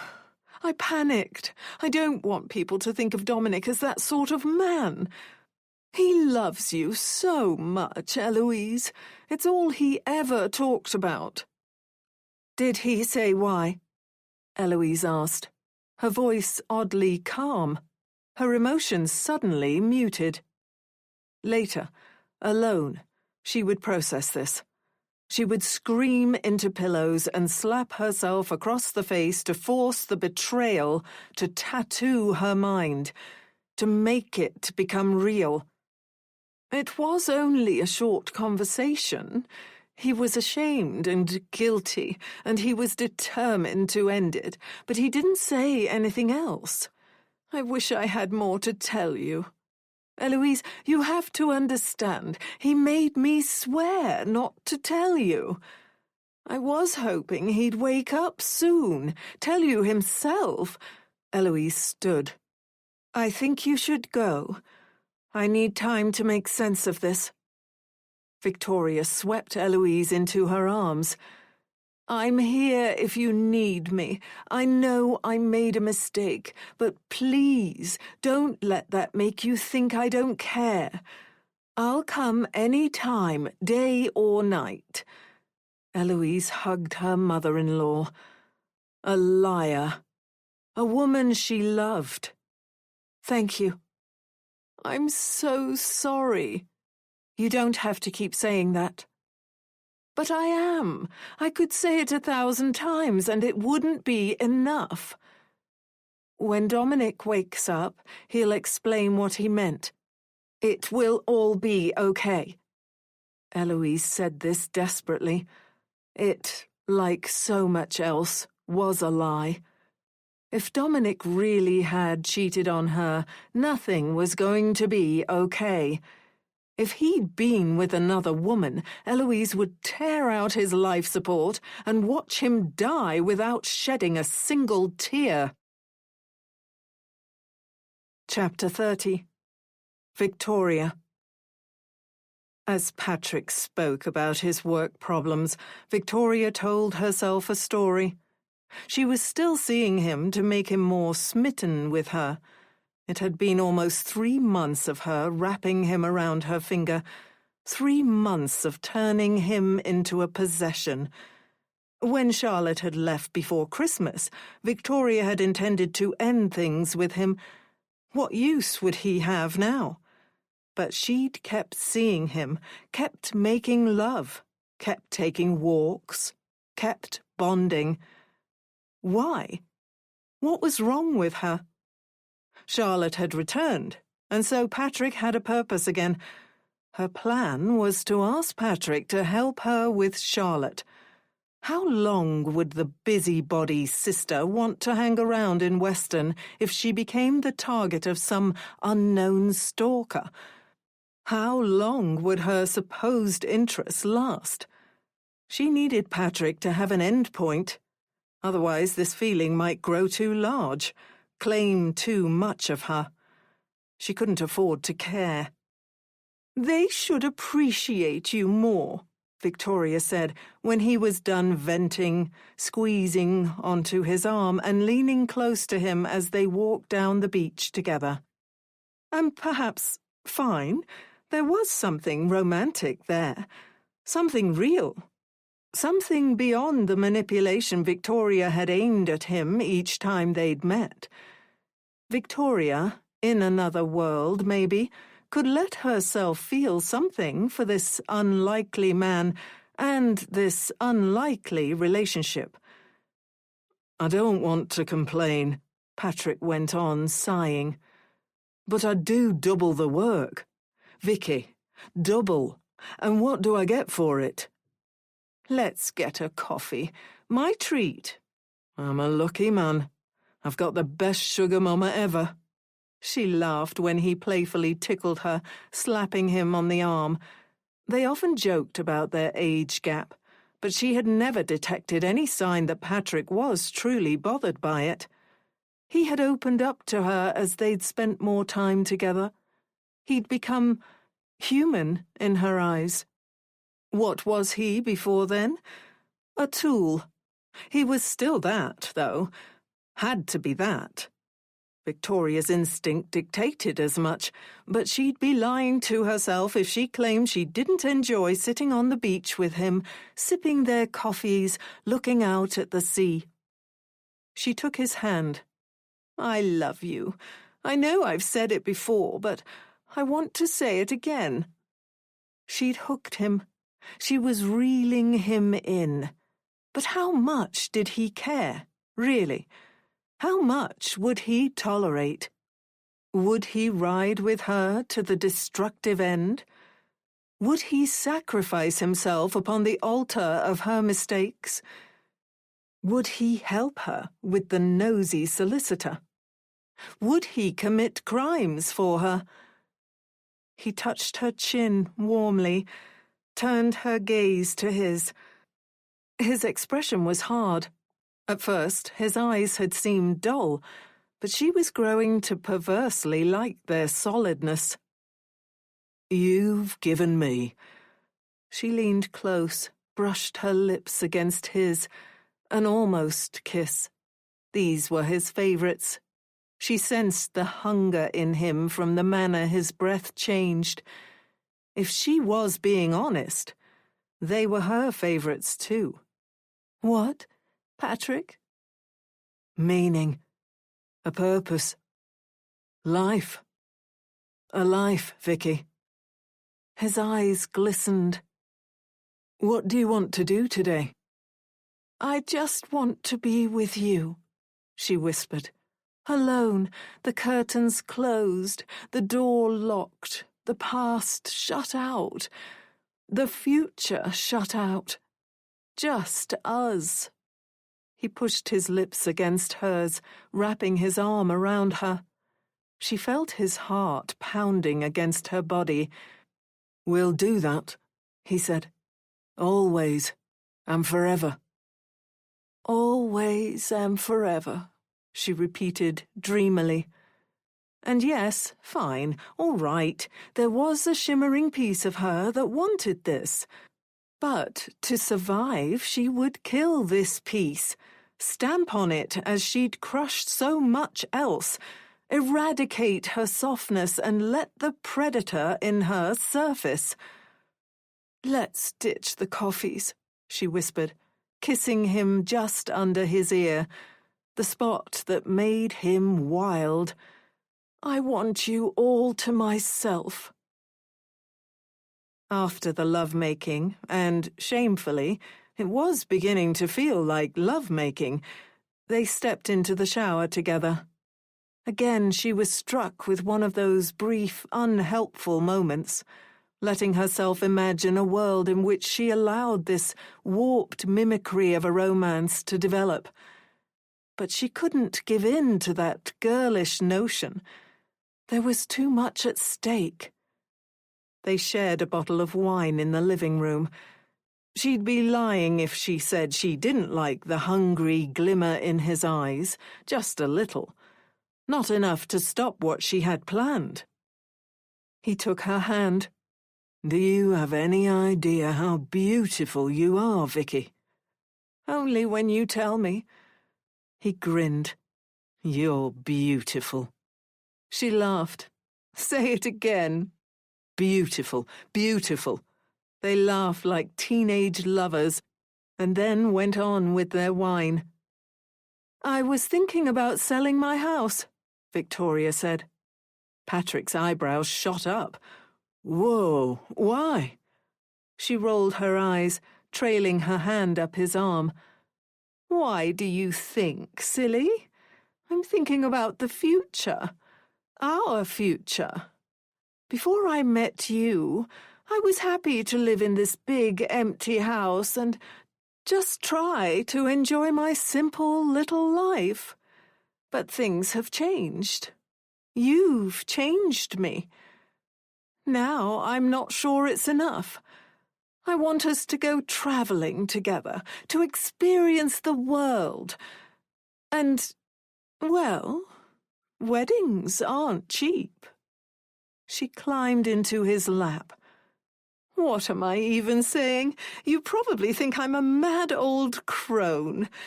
Before you say no, just kiss me. She grabbed his face in her hands and gave him the best kiss of his life. His body responded. He made animal grunting noises. Victoria flipped a switch in her mind. From this point on, she promised herself, no more caring. She would become ice. Do you mean it? I love you, she told the naive fool. So much. I love you too, he said, tears glimmering in his eyes. Would you be ashamed to be married to me? I'm so old. I don't care what anybody thinks, he said, which was most likely true because he didn't have anybody who would judge him. No friends, no connections. Just a sad flat and a dead-end job. I want you, he went on. I need you. You're my angel. You're my hero, she said. How could he not hear how cheesy and over the top this was? Shall we have some more wine? Yeah. A wet smile. But first... He leaned in for another kiss. Victoria allowed it to happen. After, she poured him another glass. Where would you want to go? She asked. I don't know. Cornwall? Victoria almost laughed. She was talking about selling her ridiculously large and lavish home, which would net her at least 400,000. And his first thought was Cornwall. Feeling bad about this was evidently a waste of time and energy. Life was wasted on him. He wasn't fit for it. He didn't have the imagination. Perhaps somewhere more exotic? My mum used to take me to Cornwall, one of the only good memories I've got, he said. I remember sitting in her arms, looking at the sea. It ain't much, but it's something, isn't it? He had tears in his eyes. Isn't it? Suddenly, Victoria decided to put off her request for another time. She had been planning to ask him to help with Charlotte, or at the very least, lay the groundwork for it. Present a sob story which would make him more pliable when it was time for the request. It is, she told him, wriggling into his arms. Will you just hold me? As she laid her cheek against his chest and listened to his heartbeat, she felt her confusion drift away. She was able to simply exist in this moment. When Patrick fell asleep, Victoria left him there and went into her study, taking a leather-bound journal from her desk drawer. She had taken examples of her son's handwriting from his home office while Eloise was using the bathroom, and matching his voice was not a difficult feat for an observant and talented Mama Bear. Her plan would, she hoped, give the police what they wanted. An easy explanation. An excuse to close the case. She had ordered the journal online, wearing gloves whenever handling it. Covering it in her son's fingerprints would be a simple task, considering how often she was at his bedside. Once she had worked on her project for around an hour, she returned to the living room and slipped into Patrick's embrace, falling into a surprisingly peaceful sleep. Her peace was disturbed when she woke to a wide-eyed Patrick glaring down at her. He shook her, trembling all over, his cheeks ghostly pale. You need to come with me. What's wrong? Now, Vicky. What's going on? She asked when he led her to the cellar door. I was going to make us some dinner. You were sleeping. I didn't want to disturb you." He sounded shell-shocked. "There was nothing in the freezer in the kitchen, but I remember you told me once, when I asked what was in the cellar. There's nothing down there except a big old freezer, so I thought I'd take a look." Victoria's heart began to pound, her mind scrambling as she searched for a way out of this. It was her fault for not getting rid of the body sooner, but the truth was, she wasn't always as tough as she wished she could be. "Patrick!" "You need to tell me what's going on." He was almost shouting. "I don't need to go down there again. I don't need to see it." "Do you think I wanted to see it?" He stumbled against the wall, shaking his head. "Her? Do you think I wanted to see her?" "I can explain," she whispered. He looked, for the first time, like a man with a backbone. "How could you explain this?"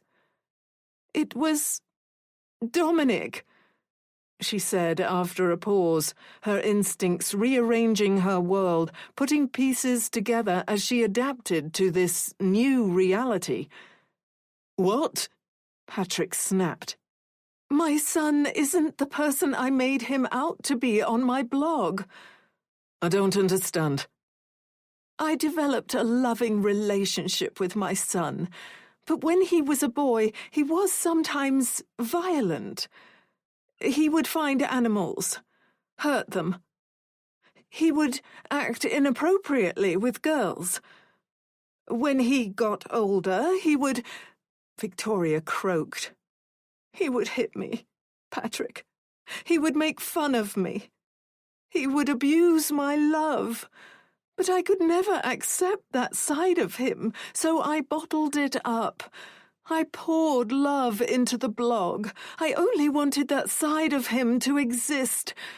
The angel. My dom-dom." "How does that relate to this? To her?" "Before Dominic ended up in hospital, he showed up on my doorstep with a woman in his car boot. Dead, Patrick. He said I had to keep her here. He threatened me. I tried to say no, but he got physical. He could be so scary sometimes. He made me promise not to tell anyone. He said he was going to come back for her, but then he crashed and it was too late." "And you agreed?" She could hear his tone weakening. He wanted to believe her. He wanted to believe that these 3 months, probably the most significant in his sorry life, had meant something. What choice did I have? I didn't know what else to do. If he did that to her, what would he do to me? She clutched onto Patrick's shirt, holding him fiercely, staring into his eyes. "I didn't want to." When the tears came, they were real. She didn't force them. She was telling the truth. She hadn't wanted any of this to happen. He held on to her for a moment, then gently pushed her away. "I can't be here. I can't even look at you." "I love you," she said. "Please, Patrick. This wasn't me. It was my boy. Please, don't abandon me, please." He walked quickly to the door, pulling his shoes on. She erupted into sobs. Some might call them theatrical. Some might call them manipulative. Perhaps if she thought she could physically stop him from leaving, she would have. But she'd felt his strong hands all over her body. Victoria was more powerful than anybody would have guessed by looking at her, but she knew he would be able to overpower her. Her tears were her weapon. Patrick, please." "I need time to think." "Are you going to ring the police?" He grabbed the door handle. "Are you going to ruin my life?" He pulled the door open. Chapter 31. Eloise. Eloise hadn't been to the hospital in 2 days. She'd spent her time at the house struggling to come to terms with what Victoria had told her. For almost an entire day, she remained in bed, her hands clutching her belly, thinking about Dominic with another woman, his hands roaming over her, his lips claiming hers, their nakedness colliding in messy and noisy betrayals. She didn't want to think like this, didn't want to imagine or entertain it, but she had to. And, depressingly, her mind had begun to comb over the months before the crash. She remembered the long absences, the old working late excuse, the way he had seemed uncharacteristically reluctant to touch her. It had never been like that before, but once Eloise looked bluntly at it, she couldn't ignore the truth. That morning, she and Charlotte were eating breakfast in the dining room, sunlight pouring in. Charlotte's eyes were dark pits. "You're going to drink me out of house and home," Eloise said good-naturedly. Charlotte winced. "Sorry."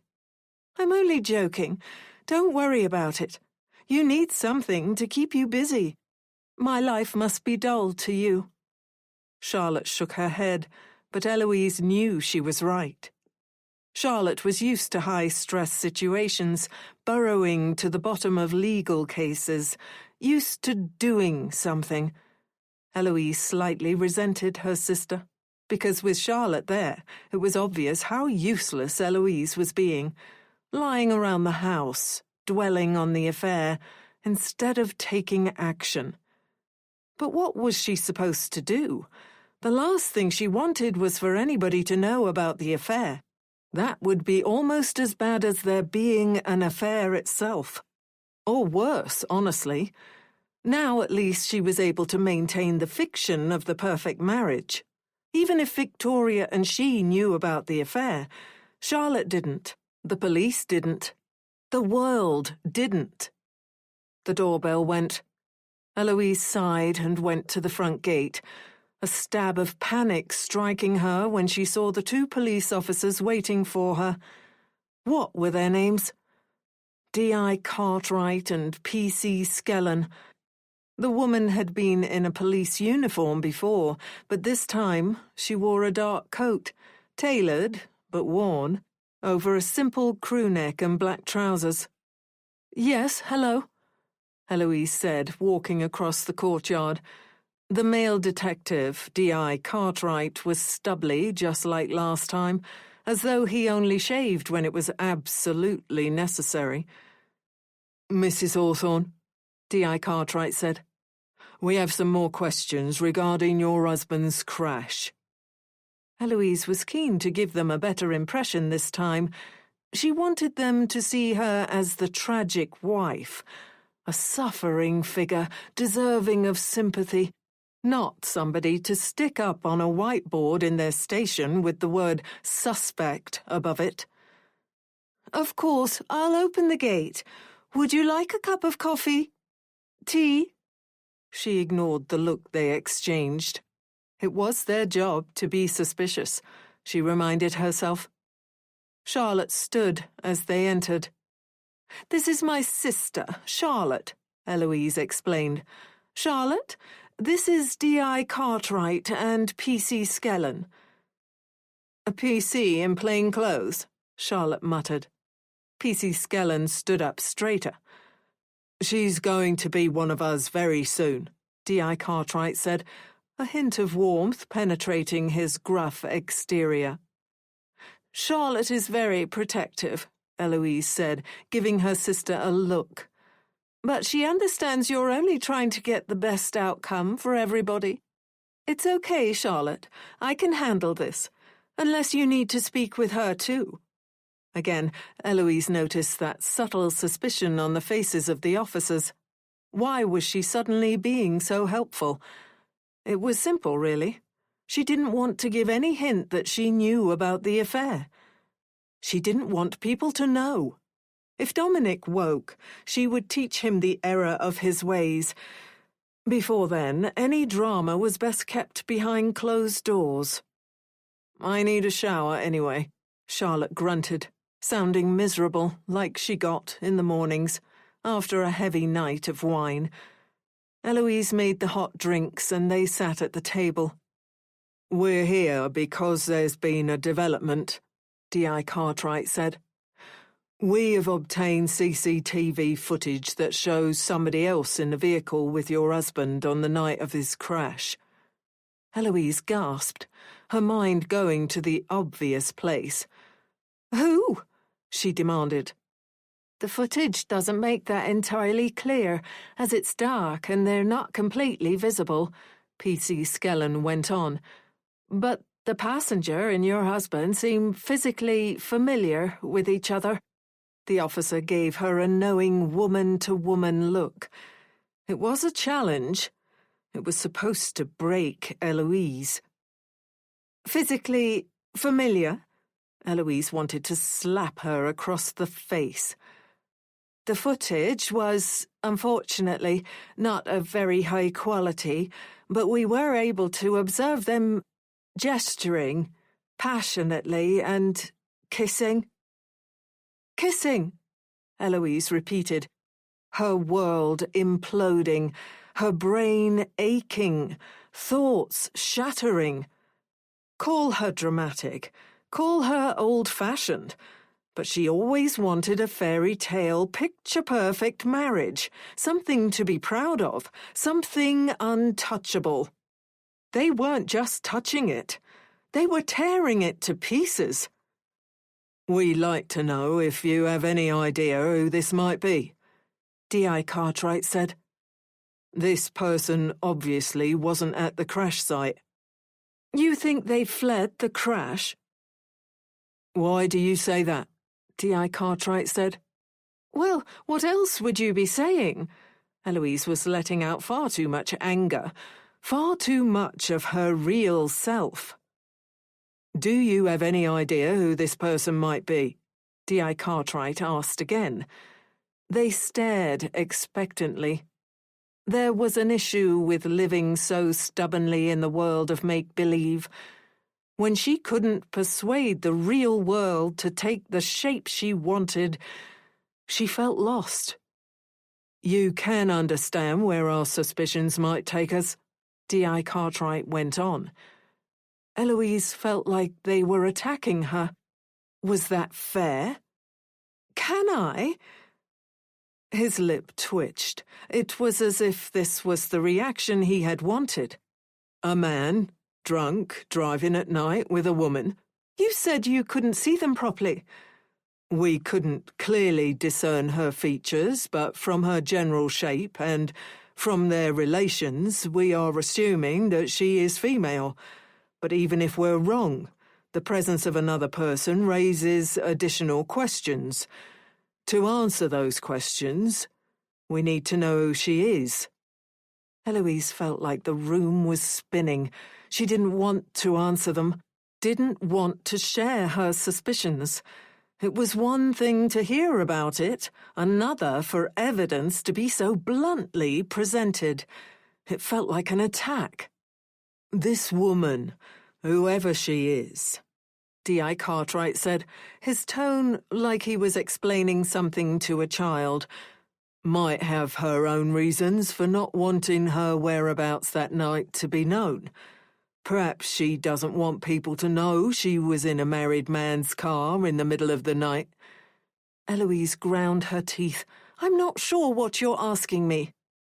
They all but rolled their eyes. P.C. Skellen said, "Do you have any idea who might have been with your husband that night?" Eloise took a long sip of her coffee. It was black, hot, burnt her tongue. She didn't care. She kept sipping to buy herself some time, but when she laid the mug down, she wasn't closer to an answer. She didn't want to implicate Victoria in a lie to the police. though she was still annoyed at her mother-in-law for keeping this secret. She understood why she'd done it, though. That didn't mean she approved. "Mrs. Hawthorne," P.C. Skellen pressed. Eloise stared at the woman, her rosy cheeks, her clear ambition. They were like a different species. I don't know," she said. Her heart pounded. "Is there something you'd like to tell us?" D.I. Cartwright said. "I don't know anything." Eloise realized two things too late. She sounded defensive, therefore guilty, and she'd put the emphasis in a suspicious place. "You don't know," he replied. "But perhaps you've noticed things?" "It's difficult for a wife not to notice when her husband is behaving differently," P.C. Skellen went on.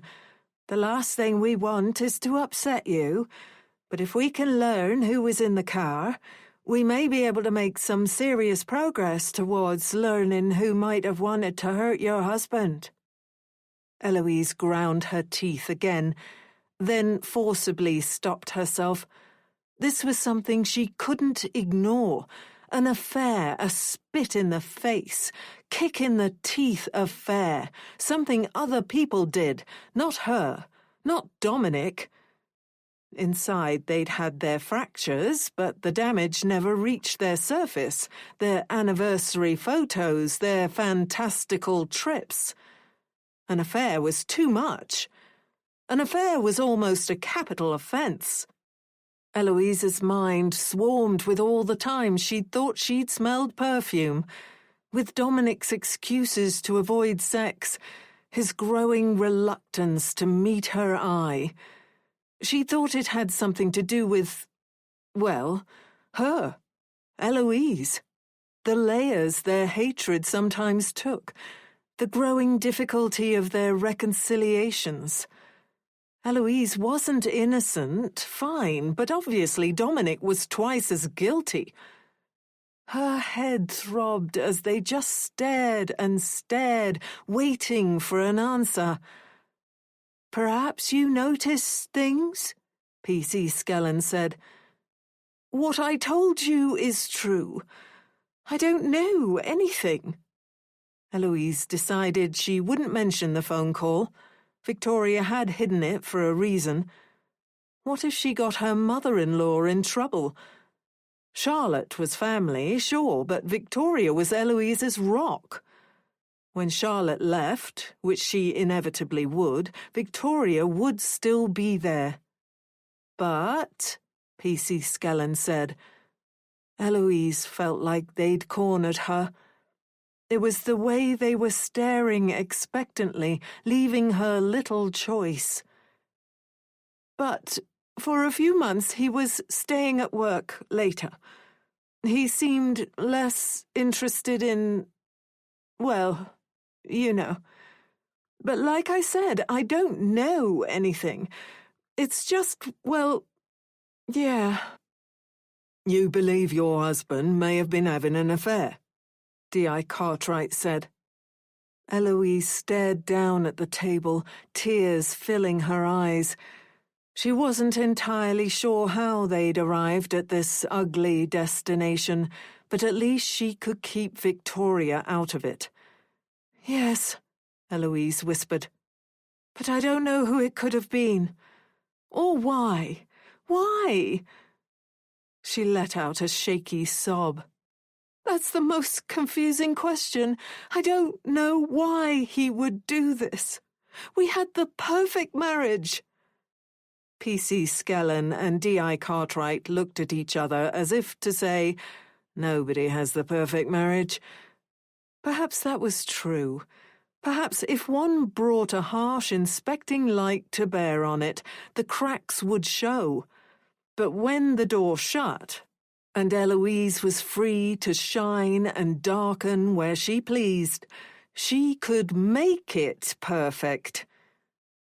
"We're going to be acquiring a warrant to examine his electronics," D.I. Cartwright said.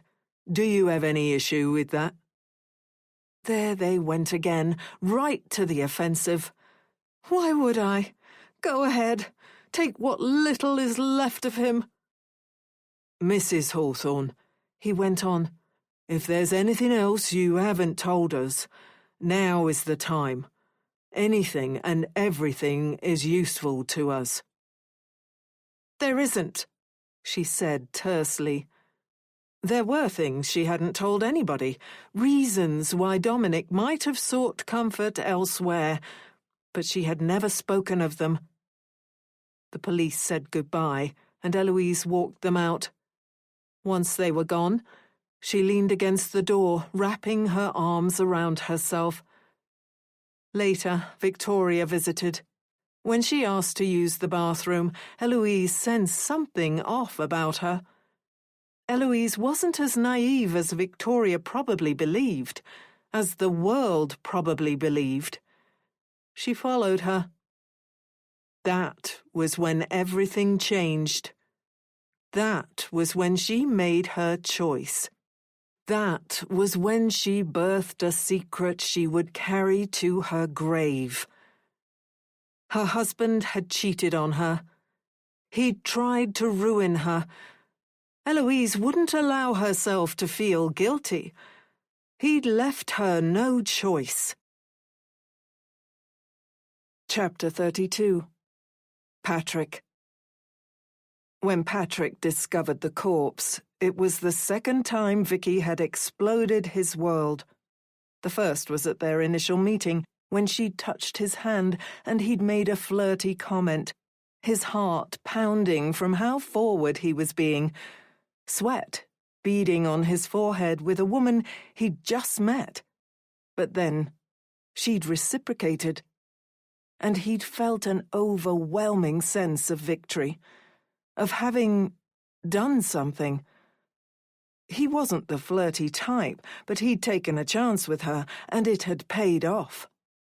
Since then, they'd shared so much. He'd gone so long without having anybody to talk to, about work, about his dreams, about his past, about anything. She listened closely, love pouring from every cell in her beautiful being. She was over twice his age, but how could he give a damn about that? She was fit for her age, but it was more than that. She was gorgeous, inside and out. If Patrick's mother had shown even 1/10 of the love Victoria had in her heart, he would have spent every day trying to make her proud. Each time Patrick pictured Victoria, she was crying, begging him not to go to the police. He knew it would be the right thing to do, but he couldn't do it. Maybe he was mad, but he loved her. It had been months, dozens of meetings. The world would judge their relationship, but he loved her. After work, with no sleep, he finally rang her. He'd almost done it several times already, but he was a coward. That was the cruel truth. He was terrified of looking at that corpse again, but he was more scared of leaving Victoria to deal with it alone. He sat in his car as the phone rang on loudspeaker, watching the exit to the warehouse, his colleagues laughing with each other, making it look so easy. He'd always been an outsider. He'd never quite found his footing, but that wasn't true anymore. With Vicky, he'd found something worth far more than casual friendship. "Patrick," Vicky answered in a heartbreaking tone, as if she didn't believe it was him. "I'm here." It had only been 2 days, but his voice was unsteady with emotion. "I thought it was over," she sobbed. "I've been waiting for the police to knock on my door." "I would never betray you," Patrick said, disgusted. "It was a shock, Vicky, but I'd never do that to you." "We shouldn't speak about this over the phone. but I know I've got no right to ask you to come to the house." Patrick felt like a bully for causing her so much pain. Out of his car window he saw another of his colleagues, a young woman with a bob of red hair who had once rejected him for a date. Patrick had felt like a loser. Always had, truth be told, but Vicky had changed that. "Are you free now?" "Yes," she said, the relief in her voice making him feel needed. "I'll make us some tea." "I'll be right there." Patrick drove, knowing he was crossing a line. He was officially becoming an accomplice. But there was some comfort in this. It was he and Vicky against the world. He would help her. He would save her. With Vicky, he wasn't a burden. He wasn't in the way. He mattered. Parking up outside her large house, he thought about what she'd said about selling it. When this was all over, they'd have a life in Cornwall together. Their love would be all the fiercer for her age. It would make every day special, every moment vital. Their age gap would enhance their romance in a way most people would never understand. She greeted him at the door, looking youthful and fit and beautiful. He was often shocked by her age, 68, but she was strong, capable. She was everything he could have dreamt of in a life partner. Her hair was down, messy and gorgeous around her shoulders. He lost control the moment he laid eyes on her, taking her hips and pulling her against him. He loved how firm her body felt. How practical. He imagined them taking long walks through the countryside together, once this was all over. She moaned and pulled him into the house, turning and pushing him against the wall. He gasped as something released in him. 2 days of longing, 2 days of hunger. She pushed her hands against his chest, looking up with glistening eyes. "I don't want to do anything if this is the end," she said. "I can't. Oh, Patrick, it'll hurt too much." He tucked a strand of her hair behind her ear. "I never should have left you. I panicked." She rolled her eyes. "Do you think I blame you for that? How could you not have panicked? When Dominic brought the poor dead girl here and threatened me to hide her, my world fell apart. I don't know what to do. I don't know." She began to hyperventilate. Patrick wrapped his arms around her and gently stroked his hand through her hair. "Shush. It's going to be all right." "How could it possibly? I feel awful for the girl, but I've kept her there so long, trying not to think about her, trying not to acknowledge the situation. It's become this stain on my life, but I've blocked it out. I can't ignore it forever." "You don't need to worry about it anymore," Patrick whispered. "It's a blip, Vicky. Just a blip. I want that life we talked about. I want Cornwall. I want freedom. I want us. Let me help you." She sniffled, sinking her hands into his sides desperately. It was like she never wanted to let go. "Help me!" Patrick kissed her forehead, then her cheek, then moved his lips to hers. He stared intimately into her eyes. When they were this close, her age melted away. When he was looking only into her eyes, she became a scared child, lost and confused, needing him. "I tried to stay away, but it felt like dying. That's the sort of thing those blokes say in cheesy rom-coms, but it's true. I need you. So let me help you." "I still don't know what you mean." He wasn't sure if he was up to this. He might have to have a beer or two, or three, just to work up the courage to go into the cellar again. But he'd do it, for her. You won't be able to sell the house with... He swallowed. With her down there, will you? No, she whispered. We won't be able to begin our lives together. Cornwall. Just me and you. Just me and you, she repeated. But what are you going to do? The feeling of being mature, of being in control, left him. What do you think I should do? Well, Victoria sniffled, fighting off a sob. He hated seeing her like this. You're right. We can't begin our lives until she's gone, which means she has to go. Then that's what I'll do. I'm going to be in serious trouble if anybody ever finds out about this. Hush. He held her tightly, stroking her hair again. Nobody's going to find out. It isn't your fault. You were doing what you always have, trying to be a good mum. I'd never let anything happen to you. He meant it. Their love was worth fighting for. He was still filled with terror, but he'd push past it. For her. For them. For their future. He'd do what he had to do and then bury it so deep he'd never think about it again.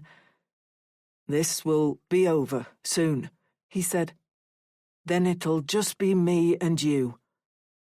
She looked up at him, tears in her eyes, then grabbed his shirt and pulled herself in for a kiss.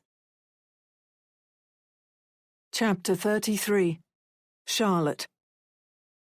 When Charlotte woke, she experienced that familiar wave of guilt and self-hatred. Drinking too much was a tricky and confusing thing. When she was enjoying her first sips of the expensive wine, she felt as if she was at the beginning of some grand adventure. She felt like she was ramping up to something.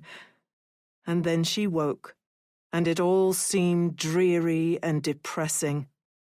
She sat up, rubbing her eyes. It was getting dark. How long had she been asleep? No, not asleep. Call it what it was. Passed out. She took a shower, then splashed cold water in her face and stared at herself in the mirror. This had to stop. This was sad. This was weak.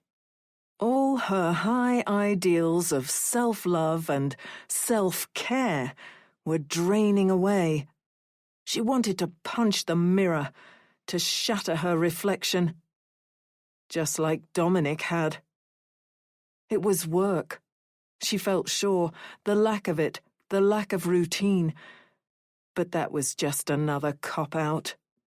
She couldn't even use self-medicating as an excuse. What was she running from? Nothing. There was no reason. Except for a vague, hollow feeling, and she felt sure many people experienced this. She had no reason to blot out her emotions. She found Eloise sitting at the kitchen bar, tears streaming down her cheeks, staring down at a leather-bound diary. Charlotte rushed to her sister, putting her hand on her shoulder. Eloise reached up and desperately clawed onto her with so much intensity. Charlotte believed for one, somehow beautiful moment, they might bridge the gap that had existed for their entire lives. "I found it in Dominic's wardrobe," she said, gulping as she tried to fight off another sob. For a brief moment, Charlotte thought about how theatrical her sister seemed. "He talks about an affair. He claims the guilt is driving him insane. That's why he was drinking so much. He was running away from the pain of his betrayal. He wants it to end. He says he's thinking about doing something drastic. Hurting himself. Ending it all. Charlotte sat down, taking Eloise's hands, ignoring the niggle that Eloise seemed to be putting on a show. Charlotte was being overly suspicious, an occupational hazard. "This is awful. I'm sorry." Eloise looked sideways at Charlotte. "What?" Charlotte flinched. "What?" "I feel like there's something you're not saying." "You said you found it in his wardrobe." "Yes." "I'm just shocked you didn't find it before now. I know you like to lie down in there with his suits."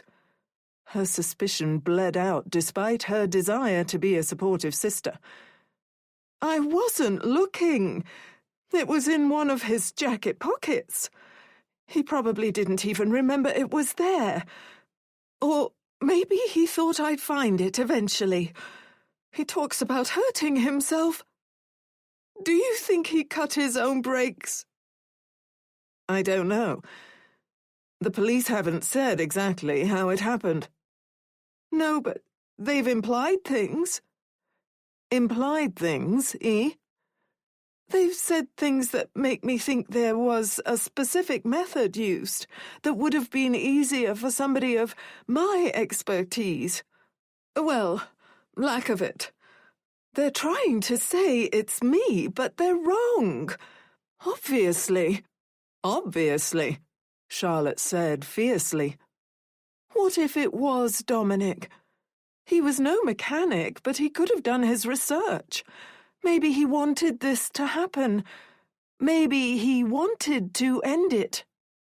Not just for him, but for his mistress too, and that was why she was in the car that night. Maybe the guilt got too much." Charlotte touched her shoulders. "Just slow down. Do you think Dominic's capable of that? Not only hurting himself, but an innocent woman?" "She wasn't fucking innocent," Eloise said viciously. Charlotte was taken aback. When Eloise softened her tone, Charlotte once again felt like this was a show. She tried to bury the feeling. Eloise needed her support, not her doubt. "I'm sorry. This is just a lot to take in. And no, I don't think Dominic would hurt anybody. But it's right here in black and white. He talks over and over about ending it, the guilt becoming too much. Perhaps that's why he drank that night, to get the courage up. Perhaps he was waiting for a rainy night, knowing his brakes would fail. Perhaps he could justify it in some messed up way. It wasn't his fault. It was the road, the rain, fate." As Eloise ranted, Charlotte couldn't stop her thoughts from whirring. A journal in which a comatose man talked about wanting to end his own life? Discovered just then, when the police were poking around? It all seemed too convenient to her, and yet she refused to put her sister on trial. "I really don't know, Charlotte said after a pause. "I can't believe it," Eloise whimpered. "All this time he was seeing somebody else. Maybe that was why he never wanted a baby. The horrible part is, it all makes sense now. There were so many signs I missed. He stopped being interested in sex.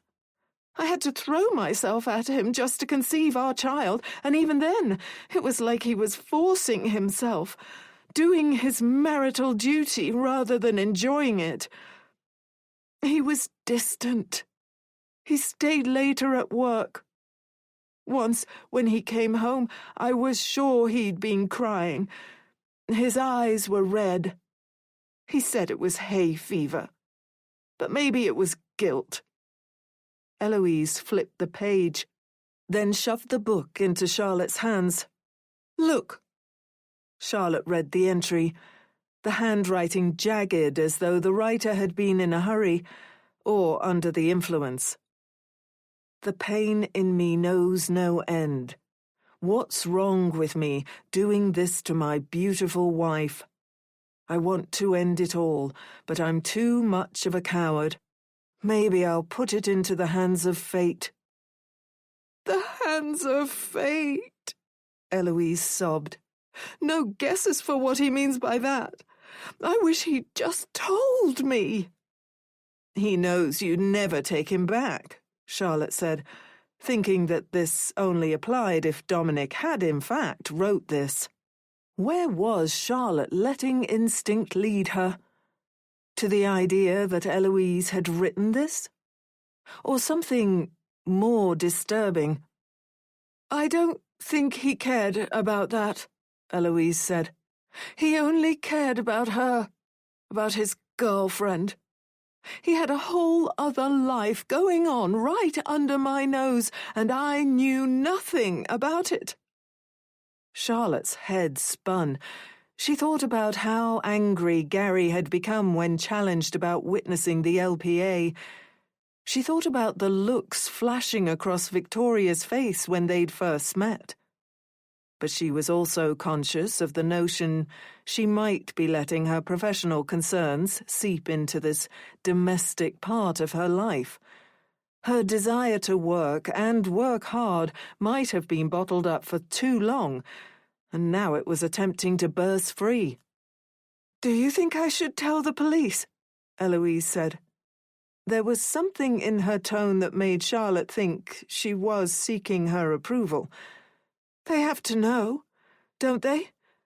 Eloise struggled not to break down again.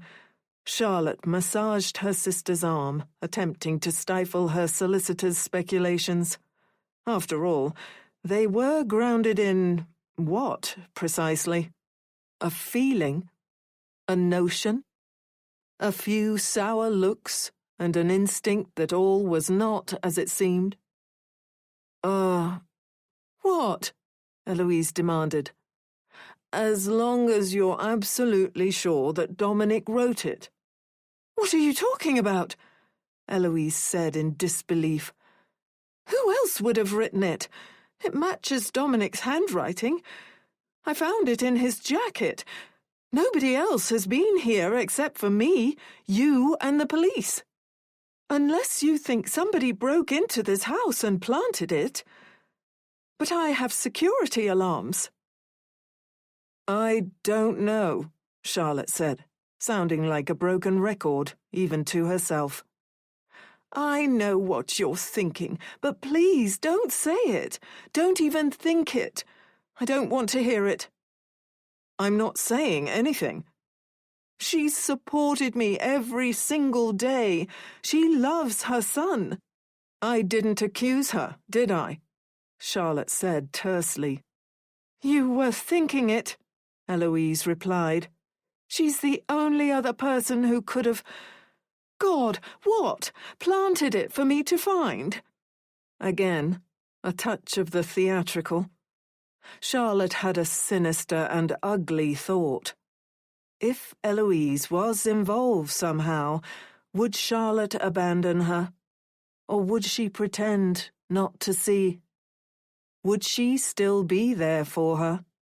"I didn't accuse her," Charlotte repeated, letting far more anger into her voice than she'd intended. When Eloise's eyebrows furrowed and her lip began to tremble, she looked like a little kid. Charlotte put her hand on her shoulder. I'm sorry. I think I'm still a little drunk. Not that that's an excuse. I'm sure you're right. I'm letting myself get paranoid. I'm seeing things which aren't there. And yes, you should probably tell the police." When Eloise sighed and smiled, Charlotte had the distinct ugly feeling she had been manipulated. "I know it's difficult for you being here," Eloise said. "You know, you don't have to stay, don't you? I'm your sister. I'm going to be here for you." She said the last part almost desperately, wanting and needing it to be true, even as a little voice in her head told her she was almost at the end of the line. It was almost time to accept she had made every difference she was going to make. She buried that annoying, cynical voice. "I love you," Eloise said. "I've always loved you, even when we were kids." That sounded like an accusation. Eloise had loved Charlotte, but could Charlotte say the same in return? It was only recently she'd tried to rebuild some kind of connection, a connection that might lead her to ignore things she should have seized upon, to silence voices which should have been allowed to scream. "Let me make us some cuppers," Charlotte said. "Sure, and while you do that, I'll ring the detective." A Mother's Musings. If not now, when? 19th of January, 2025. Victoria Hawthorne. Those of you who have been readers of my blog for some time will know I have often hinted at my less than idyllic childhood. You will know that my mother is still alive, but I haven't spoken to her in almost 40 years. You will know that when my father died, I did not mourn him. You will know that something happened to me, but I have never stated in clear terms what this is. Last night, for the first time in a long time, I had a dream about those early, scarring, scary days. I woke, covered in sweat, gasping for air, hardly able to breathe or function. It's like all that stowed-away misery was trying to burst out of me. I think it was a sign. I am compelled to share the truth. I am compelled because I am a mother bear, more than anything. I am claws and teeth and protective instincts. I am a woman who did everything in my power from the day my angel was born to never inflict pain upon my child. Sometimes, when my dom-dom was young, I would look at him and think, how did my parents do that to me when I was his age? How could they live with themselves? Okay, imagine, if you will, that I am taking a big breath to summon the courage needed to face these demons. To make it clear, both my parents abused me physically, and in the other way, the vilest manner. Perhaps I thought I was stronger than I truly am when I sat down to type this post. But I'm sure you all know what I mean. They did things to me no adult should ever do to a child. They took my innocence, both of them, sadistically and enthusiastically, and repeatedly. They made a prison of my bedroom. Oh, my fellow mama bears, just think of it. How? Think of those nights spent with your babies, holding them as they try to fall asleep, your bodies pressed against theirs. How could anybody even dream of taking that someplace else? Someplace bleaker, someplace evil. Those intrusive thoughts would sometimes strike me as I held my baby. I'd lie in bed with him, and I'd think, this was when they would do it. Instead of savoring the love and the closeness, their thoughts would set ablaze with unspeakable, sick desire. My mother or my father would cackle and call for the other, and then it would begin. The unacknowledgeable it. I can't type it. But you know what it is. It would last for hours, and though it hurt my body, it hurt my heart and my soul so much more. Sometimes I would dissociate, and my young, innocent thoughts would surge into the future. I'd think of the day I had my own child. I'd make silent promises that I would never hurt my son or daughter. I would protect them no matter what. I would die.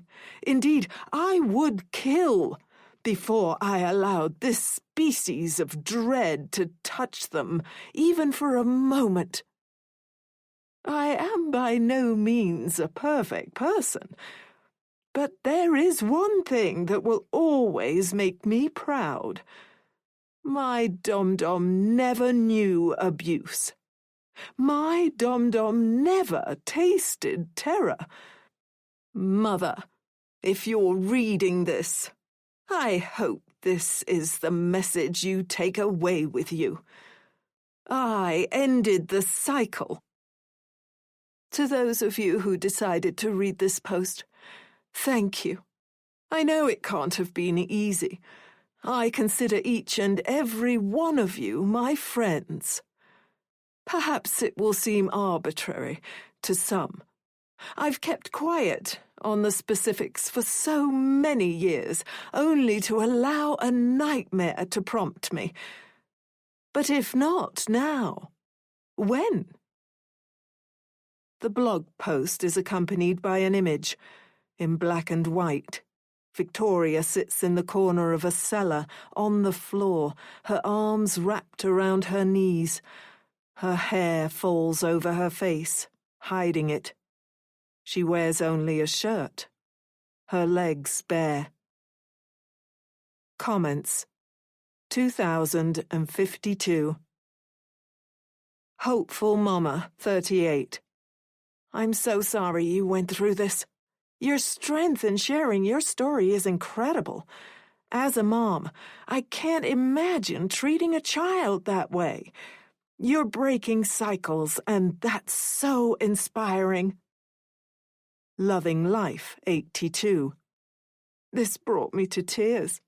My father was abusive, and I've carried so much shame for years. Hearing your story makes me feel like I can finally start to let go of some of that pain. You're helping so many of us by being so open. Tired, but trying. Thank you for this post. I'm trying so hard to parent differently than I was raised.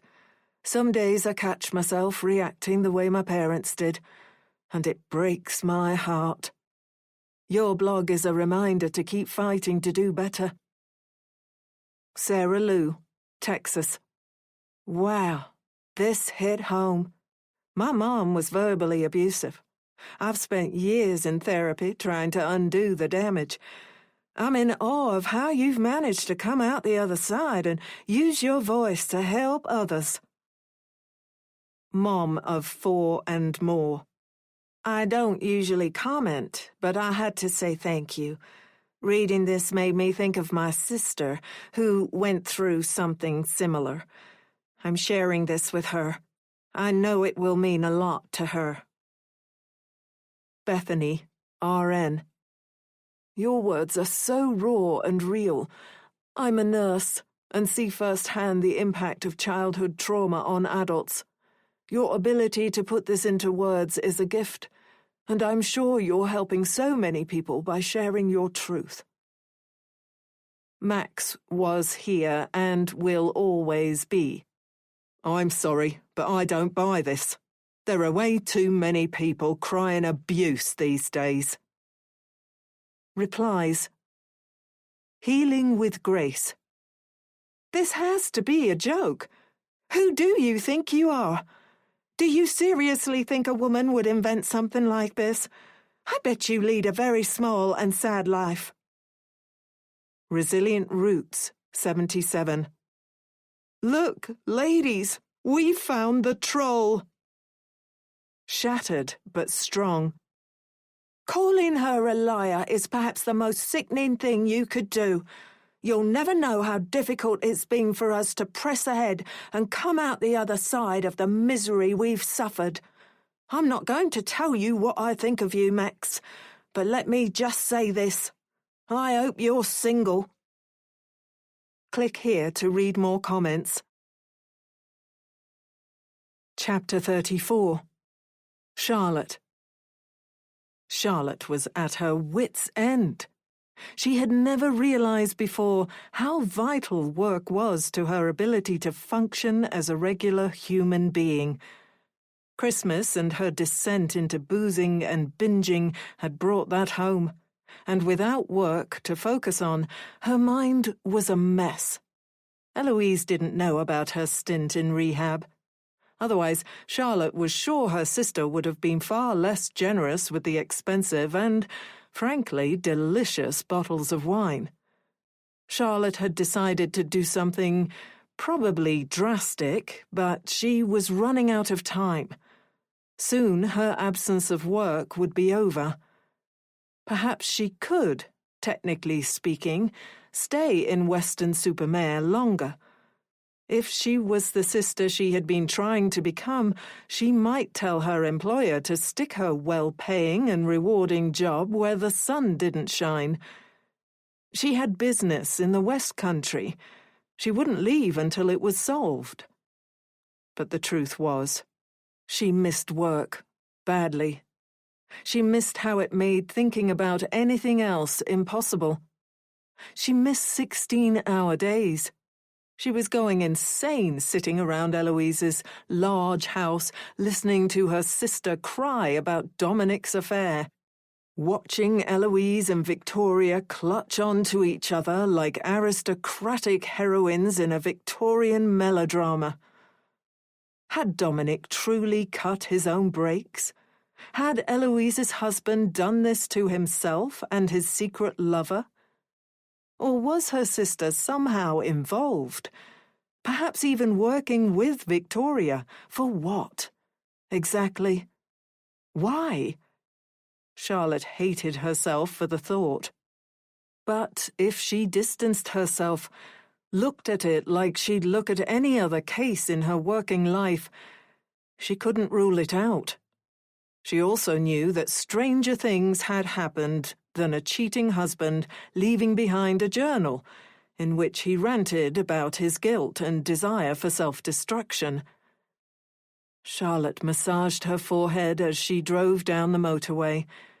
She'd told Eloise she had to return to London for the evening for a meeting, but that was a lie. Using a contact she'd known for years through her solicitor work, she'd got hold of Victoria's mother's address. Cecilia Bassett lived in Cornwall. What was Charlotte doing exactly? She couldn't shake the feeling that something was off about Victoria. She had recently posted some serious allegations online. Were they true? Charlotte wanted to know just how far Victoria would go to paint herself as the victim, even if the idea that somebody would make something like this up disgusted her. Also, Charlotte was inclined to believe all women, but this particular woman was just off, somehow. That blog post seemed almost too perfect. And the photo, the staged photo she'd taken, it was too much. The post had reeked of somebody trying to farm as much pity as she possibly could. It stank of a guilty conscience, or masking an uglier side she refused to show the world. It was titled, "If Not Now, When?" as if its appearance at that particular time was just happenstance, prompted by a dream, but that seemed flimsy. It was an example of attention-seeking, but it was also more than that. It was like Victoria was overcompensating. "Look at me. I am a good person. I am a victim. How could I possibly scheme or manipulate or hurt anyone?" Even as she thought this, Charlotte felt guilty. She felt like she was betraying her sex, betraying the cause. But she couldn't ignore the fact the post reeked of crap. Eloise wouldn't listen to Charlotte when it came to anything Victoria-related. As far as Eloise was concerned, Victoria was the doting, caring mother-in-law. Victoria was the mama bear she'd always wanted. Eloise liked to claim not everything was about childhood, but clearly this was. Eloise wouldn't have stubbornly attached herself to Victoria if their own mother had shown just a little bit of love. Charlotte arrived as the sun was setting. She sat in her car outside the converted Victorian house, which had been turned into 4 flats. Her head was pulsing, the urge to crack open a bottle of wine far too strong. She despised herself for this. But damn it, she was doing her best, wasn't she? Never mind that. If Eloise knew she was there, she'd hate her for it. Even if Charlotte learnt that Victoria was a liar, what then? Could she tell Eloise? It would give Charlotte something secure to latch onto. It would mean that all this wasn't merely based on a vague, angry hunch. She climbed from the car and walked across the street. As she pressed her finger down on the buzzer, she thought about leaving. A voice crackled over the intercom quickly, before she could give in to her doubts. "Hello," a woman said defensively. "Hello, Miss Bassett. My name is Charlotte. I'm Eloise Hawthorne's sister. Your daughter is my sister's mother-in-law. I want to speak with you about Victoria." "What?" Miss Bassett demanded. "About Vicky?" "Do you know that she has a blog? Have you seen her latest post?" "Are you a journalist?" Miss Bassett said, sounding confused. "No, Miss Bassett, I'm Eloise Hawthorne's sister." "Don't take that tone. I'm not slow. You could be her sister and a journalist, couldn't you? Or is sister a full-time profession?"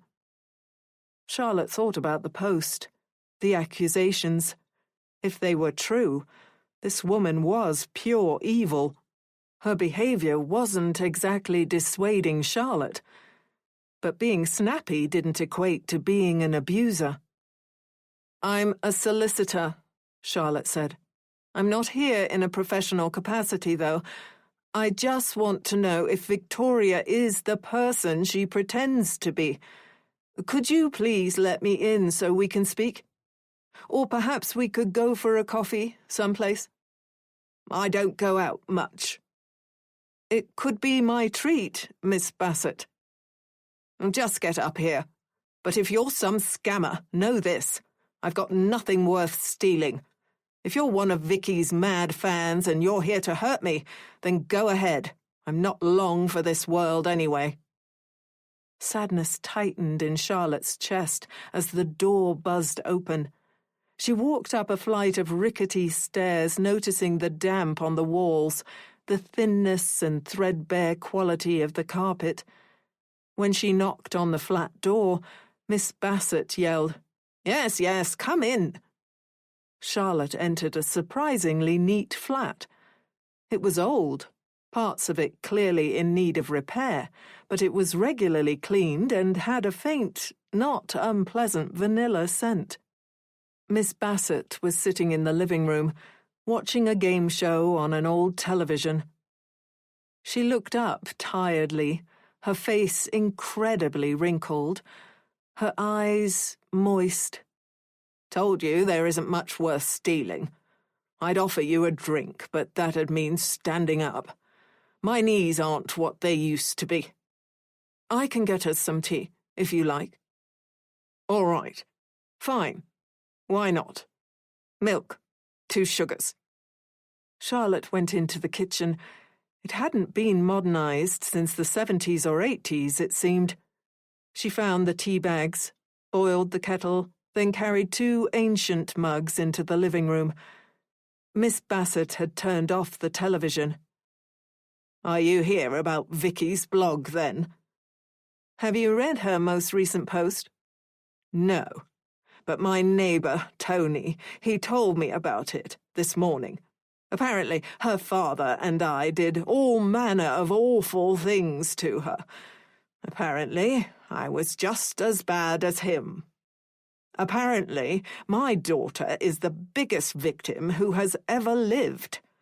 A woman deserving of all the pity in the world. Do I have it about right? More or less. Charlotte took a sip of her tea. Is she lying? Lying and Vicky. That's a tricky question. How so? Does a bird, when taking flight, think about each movement of its wings? Does a rat contemplate the twitch in its tail when scurrying across the floor? Does a dog spend time dwelling on its bark when the postman comes? You're saying lying comes naturally to her? The way she sees it, lying isn't what she does. She creates her own bloody world. That was why Victoria and Eloise got on so well. Charlotte didn't share this with Miss Bassett, but it made sense. How many times had Eloise talked about creating her own reality? Most of the self-help podcasts she listened to were about that, or a variation on the same theme. So, she was lying in her most recent blog post? Miss Bassett sighed. It doesn't matter what I say. These days, people can put anything they want online. It makes no difference. People will believe what they'll believe. What if I'm ready to believe you? What's Vicky done to you to get you to visit little old me? She gives me a strange feeling, Charlotte said. And it's like she's cast a spell on my sister. For Eloise, Victoria can do no wrong. It's unhealthy. She won't hear a bad word said about her, and Victoria plays on that. I haven't got long to set this right. Why not? I've got work, Charlotte sighed. The excuse sounded flimsy when she said it aloud. I've got my own life. The real answer would have been, I need to get back to London and make my life as busy as I possibly can so I can stop climbing into a bottle. You're asking me if I abused my own daughter? Yes. Miss Bassett coughed out a laugh. Dear, if I was the monster Vicky says I am, do you think asking me would do any good? I would lie, wouldn't I? It's a step down from what I have apparently done already. I want your side of the story. There's no side to the story. There's only the truth. Give me that, then. Miss Bassett slurped on her tea, her hands trembling as she placed the mug on a coaster. It's not something I enjoy talking about. She's told the whole world that you and your husband took turns abusing a defenseless child, Miss Bassett. Are you fine with that? Of course not, but there's not much to be done about it, is there? I won't be around for much longer. Whatever's going to happen will happen. Vicky knows the truth, deep down in her heart. At least, I hope she does. I hope her lies haven't burrowed so deep they've changed her. Now that I think of it, though, Vicky would be capable of that. Of making her own reality. Believing in it. Yes, Miss Bassett said. Exactly. She was always like that. Apparently, what happened to her, to us, it wasn't special enough. What happened? Miss Bassett blinked, her eyes welling. She took a tissue from the sleeve of her cream cardigan and dabbed at her face. Her father used to hit me, she said falteringly. It wasn't as uncommon as one might have hoped, but it was still monstrous. Of course it was, Charlotte said fiercely. Any time, any place, it's unacceptable. I was scared to leave him. You know, the old cliché. The battered wife. I understand. But then, when Vicky was around 14, I discovered that her father had been abusing her. I caught him sneaking into her bedroom, that foul, foul man. That gave me all the motivation I needed to leave him. I screamed at him to get out that night. I would have killed him if he'd stayed, or drove him to the point where he would have killed me. Charlotte was afraid to talk. It was like Miss Bassett had slipped into the past, was reliving what had happened to her. He left, and I was going to ring the police, but Vicky stopped me. Victoria didn't want him arrested? Charlotte said, when Miss Bassett paused. The poor girl, Miss Bassett sniffled. He'd filled her head with lies about what she owed him, about her obligation to keep him out of prison. He'd convinced her they were in it together. It was heartbreaking. I'm ashamed to admit, I let her convince me. I didn't ring the police, but only with the promise that she would never see him again. He fled to the other side of the country, then did us both a favor and died. How were things between you? Charlotte asked. They weren't, Miss Bassett said. I had to work. Vicky ignored me when I came home. She left as soon as she could. Years later, during our infrequent meetings, she would begin dropping hints about this other version of her childhood.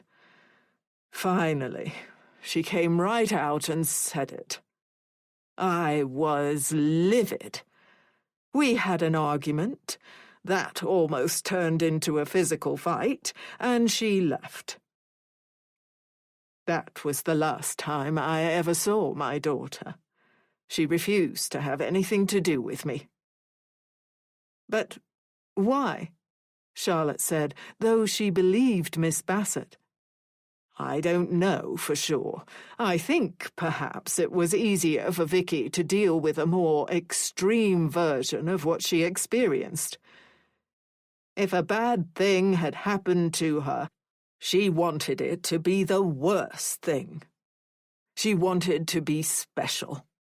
It didn't matter that what had happened was already the worst thing. It didn't matter that she'd suffered more than any girl ever should. Miss Bassett broke down, sobbing violently. Miss, just go, the old woman croaked. Leave me in peace. She sucked in a breath. What use is it talking of this? She is who she is.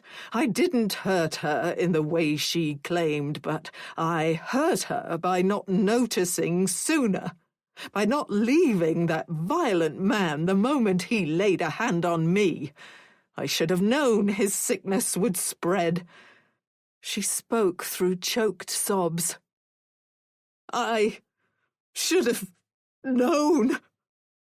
When Charlotte tried to touch her shoulder, Miss Bassett screamed, Go!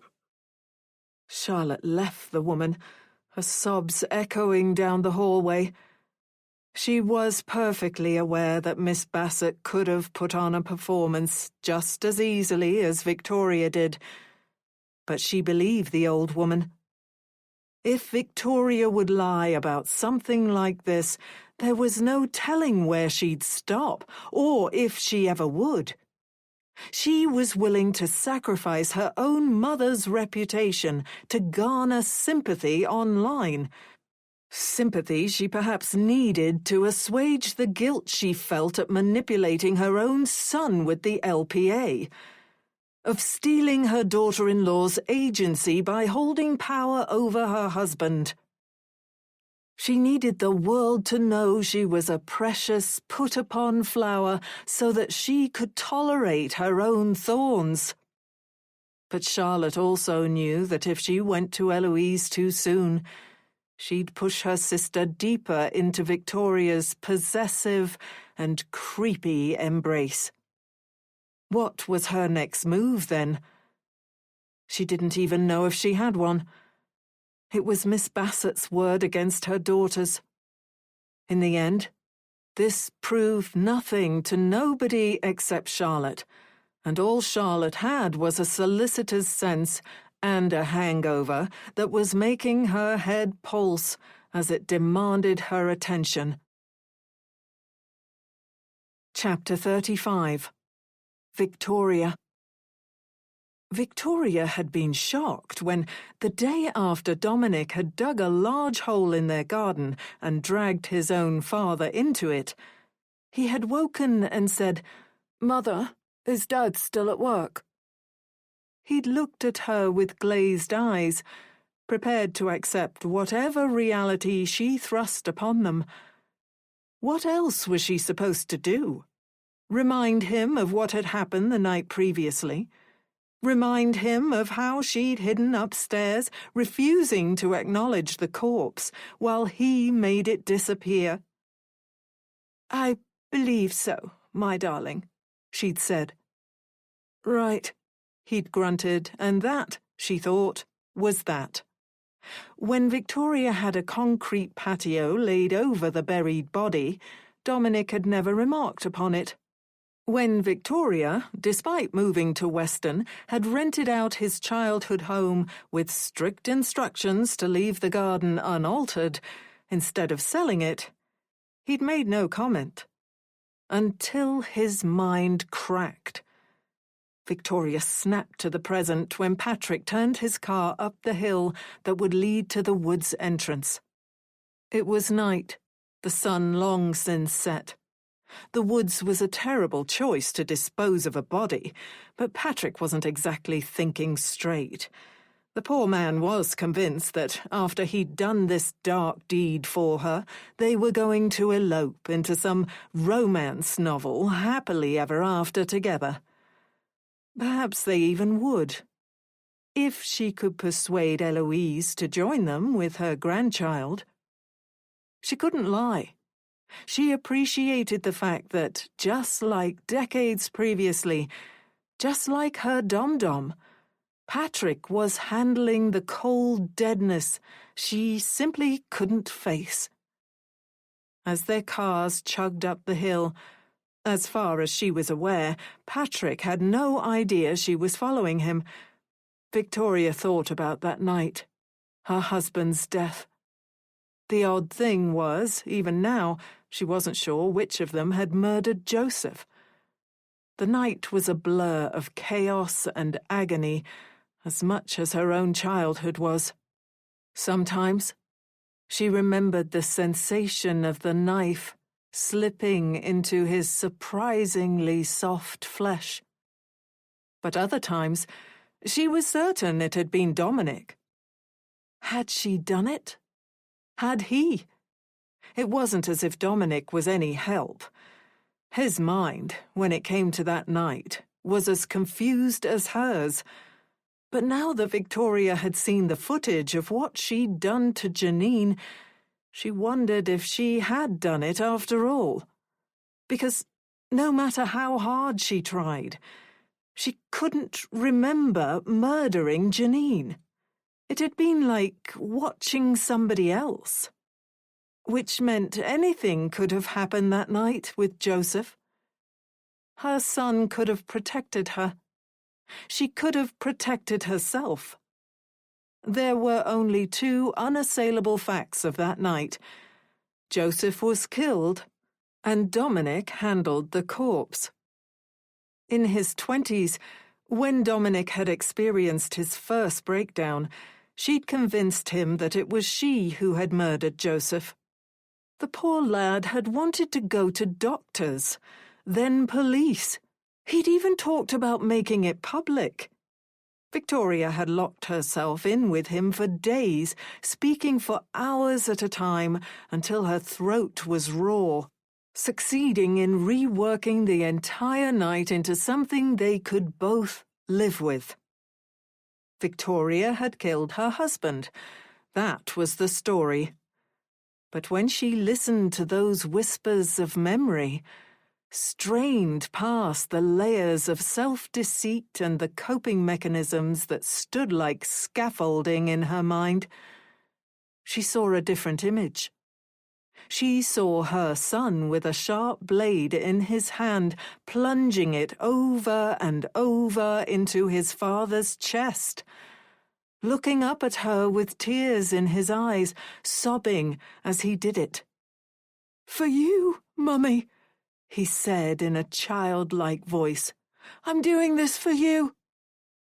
Sometimes she was almost certain this version was the version, because that was what Dominic said during his breakdown in his 20s. He'd told Victoria, "For you, Mummy. I did it for you, didn't I?" Maybe it had been him then.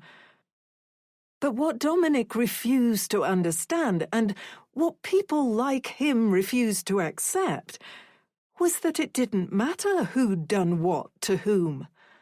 All that mattered was what they'd agreed, and that was simple. Take it to their graves. During his breakdown, Dominic had become convinced he'd taken his father's life. He couldn't live with it. He wanted his so-called suffering to end. Victoria, ever the mama bear, had taken that burden for him. Finally, he'd settled down. He'd continued to pretend, or perhaps even believe, that his father had disappeared when he was a teenager. Life had gone on. He'd started his businesses, eventually met Eloise, moved to Weston. She'd continued her work in art, then started her wildly successful blog. She sighed when Patrick stopped outside the woods entrance, probably suspicious about the 3 cars parked with their lights on. She waited down the road, her lights switched off. What was he playing at? He needed to get a move on. Victoria wanted this to end. It had to be over. Soon there would be a new, beautiful baby in her life, a child who'd get the best of Victoria. Perhaps she had to face it. She had not been the best mother. She'd been too full of emotion and too desperate to hold on to her baby boy. Joseph had made some good points, but if those memories were true, if Dominic had reverted into some psychotic childlike state and killed his own father, and Victoria had taken responsibility for it, was she really that bad? She had given her child a version of the story he could swallow. But Dominic refused to accept how lucky they were. They had each other. They had their freedom. Why wasn't that enough? With her grandchild, she would be different. They would never know about her childhood. She would never drink around them. She would never inflict her issues upon their young and fragile minds. She would be so much better, so much sweeter. So much more like the version of herself she projected on her blog. At the end of the day, that was the real Victoria anyway. She wondered if Eloise knew the truth about her nature, or some of it at least. The other day, when Eloise had caught her, when Victoria had been convinced it was all over, Eloise had shown a side of herself Victoria had never expected. When Dominic cheated, he'd made a terrible mistake. It was the mistake so many men made, assuming the loyalty of their patient wives would last forever. Eloise had taken her marriage vows more seriously than any woman Victoria had ever met or heard of. She would have done anything for Dom if the silly boy had been able to resist Janine, which should have been easy, considering Eloise was an angel, and Janine was, well, Janine. Patrick finally backed up. Victoria slumped in her seat, letting him drive past. She caught a glimpse of his terrified expression as he drove down the street. Waiting for him to almost be out of view, she started her car and continued following him. Dominic had it all: a perfect wife, a perfect home, a doting mother, a baby on the way, a successful career, money in the bank, even a mistress to keep him busy. The silly, misguided boy. Why hadn't he been able to leave well enough alone? But no, he had to press the issue. Just like in his 20s, when his early 40s rolled around, he demanded to meet with her. Apparently he'd watched a film and it had triggered a memory. He'd shown up on her doorstep with red eyes and tragedy etching his every feature. It hurt her to even think about it. "We killed him," he said. "I'm done pretending." She'd brought him inside, tried to make him see reason. They didn't have to think about this anymore. Their lives were bright and hopeful. But some people refused to leave the past alone. Picked at it like a scab, turned it into a wound, made it bleed, wanted it to bleed. Patrick turned towards the back road that led to the motorway. Victoria sighed. This was becoming a long night. She'd managed to keep Dominic quiet for some time, begged him to reconsider, begged him to try and live while carrying the secret. But as days turned to weeks and months, his outbursts became even worse. He began to drink more. "How can you live like this?" he'd roared at her once, towards the end. "How can you pretend everything is normal? You didn't block it out, did you? You remember that night. You remember what I did, what you did. It doesn't even matter. You or me, it's the same. We did it, Mother. Poor Dad. We did it." She tried to hold him, whispering, "You didn't do anything. It was me. It was Mama Bear." He'd slapped her across the face. Hard.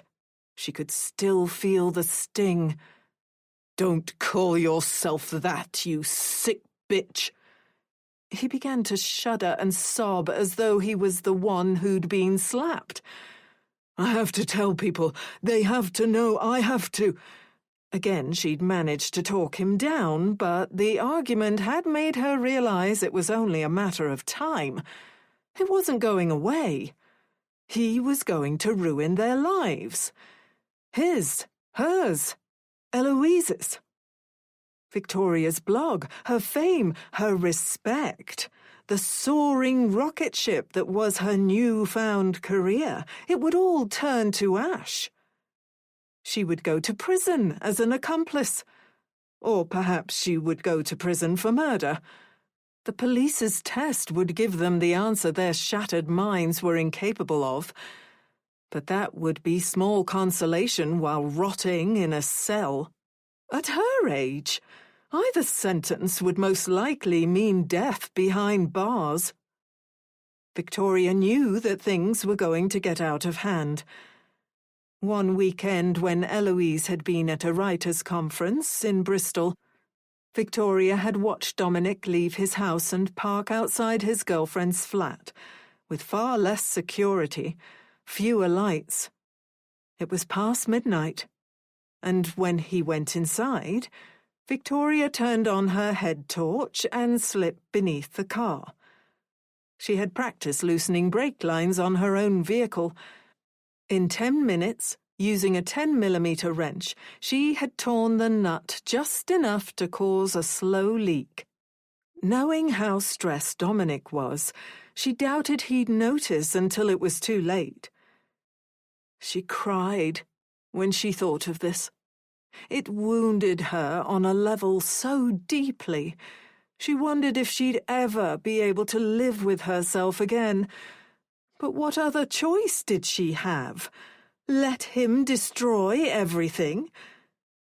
Patrick led her down a country road, stopping in the middle of nowhere. Victoria pulled her car up and killed the lights. Was this the moment? The end? The new beginning? Perhaps Patrick was getting himself mentally prepared to dispose of the thawed corpse. Her mind went to the phone call of the night of Dominic's crash. "Hello, Dominic, is that you?" "Who else would it be, my loving mother?" "Have you been drinking? You sound drunk." "Drowning my sorrows is the only way to handle this." "Handle what? What are you talking about?" "What you did, my sweet mother, what we did." "Please, not this again. It's ancient history. You need to let it go." "I tried. I failed. I can't just let it go." "What else are you supposed to do? You can't hold on to—" "I can't keep it locked up anymore. People need to know." "You can't." "Scared of ruining your blog, your celebrity." "Please, just come to me, my sweet boy. We'll talk about this." "What? Now?" "Yes, please." He dropped the phone, but hadn't hung up. Victoria had heard a loud crashing noise as he punched the mirror, then ended the call, waiting anxiously. When he hadn't arrived, she'd driven the route she knew he was going to take, wondering if his brakes would finally give out. It was the weather for it. Just as she'd hoped, just as she'd dreaded, she found him. Dominic. So corpse-like, so clearly dead that she'd left him there. But he was a fighter, just like his father had once tried to teach him, a scared lad trying to look brave as he raised his boxing gloves and told his dad he could do it. Somehow, despite looking like a corpse, he'd clung to life. She wiped her cheek. He would have lived such a perfect life if he'd managed to keep his head. Why couldn't he have just let it go? Finally, Patrick left the car and was walking around to the boot. From the way he moved, she could tell he'd been drinking. He was a clumsy criminal. He didn't even spot her at the end of the lane, watching him. She sighed, starting her engine. There was no use hanging around here. Perhaps following him at all had been a mistake, but she had to see, to make sure he wouldn't wimp out. She drove away. Surely he couldn't mess this part up, just digging a hole and then forgetting about it forever. She hoped, for his sake, he was capable of that. Chapter 36. Eloise. Eloise felt like she was in a dream as D.I. Cartwright told her the news. Patrick, The man who had found her husband on the night of the crash, the man who had been so kind to her that first night, had been found attempting to dispose of a body. A woman's body. A body Eloise's husband had touched and made love to and cherished more than he'd ever cherished hers. The police had found texts from Dominic on her phone when they'd searched her flat. The texts had come from a pay-as-you-go phone, but he'd signed them with his name. Charlotte reached over and touched her hand. "It's okay, E," she said softly. Eloise clung desperately onto her sister, holding tight, attempting to believe the deceitful words.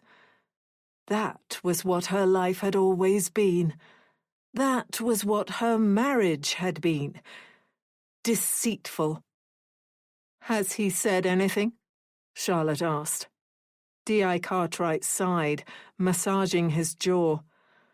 "He's refusing to give any comment at all." "What does he have to do with any of this?" Charlotte asked. D.I. Cartwright shook his head.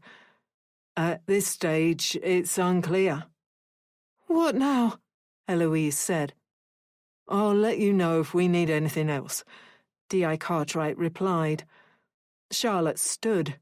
"I'll see you out." When they left the room, Eloise stood and looked at herself in the mirror. She composed her face. Everything had changed when Victoria revealed the affair. Perhaps she could have doubted it before, but not after the police had revealed the presence of another woman through CCTV. And not when Eloise looked back through her mind, studied his behavior, his absences, his lies. Anger surged through her, her features shifting. She looked like a demon. She didn't care. She wished... Thank you for sharing this moment with us. Rest for a while, let the music speak to your soul, and then return gently to your reading. I'm getting my nerve to win this fight, 'cause the end's in sight now. Whoa.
Dominic was awake so she could make him pay. Dominic had made his choice. He fucked another woman. There was no coming back from that. What about the woman? Janine. How had she died? Eloise, with a pit in her belly, had an idea. But if she was right, if Victoria had been somehow involved, she couldn't resent her mother-in-law. Dominic wasn't the only one who'd made a choice when he participated in an affair. When Charlotte returned, she said, "Do you want a drink or something?" "It's not even midday." Her sister sounded wounded. "I wasn't talking about booze, E. I'm trying to help." Eloise sighed, then forced her face into a socially acceptable mask. The journal, the body, the sickness of it. She had to stay strong. Turning, she shuddered. "I'm sorry. Yes, please. A cup of tea." She slumped onto the sofa. When Charlotte was gone, she texted Victoria. "Come over. The police have been—"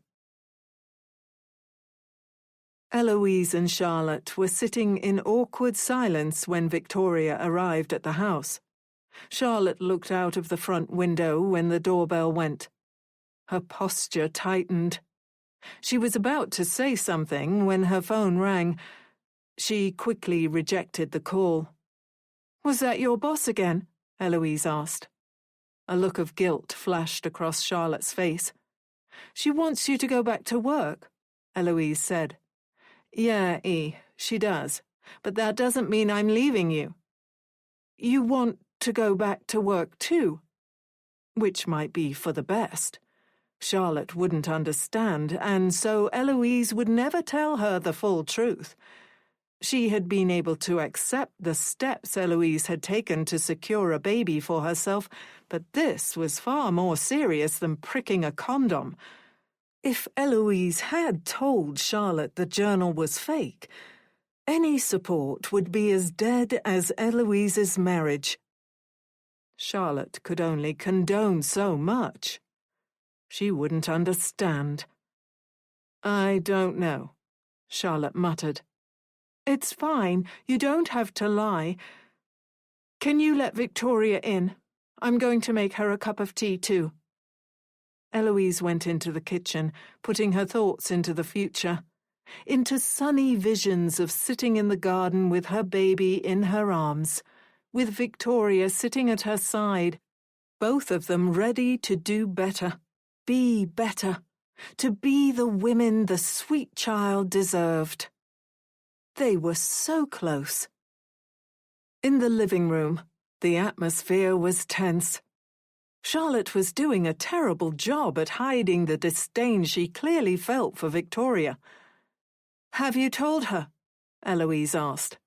"The police have already visited," Victoria said with a croak in her throat. "Oh, Eloise, it's awful. That sick man. He—" Victoria broke into pained sobs. Eloise rushed to her side and put an arm around her mother-in-law, holding her tightly, stroking her shoulder. Charlotte watched the scene with poorly concealed judgment in her eyes, as though she was mentally picking holes in it. "I knew something was wrong," Victoria said, wiping her cheek.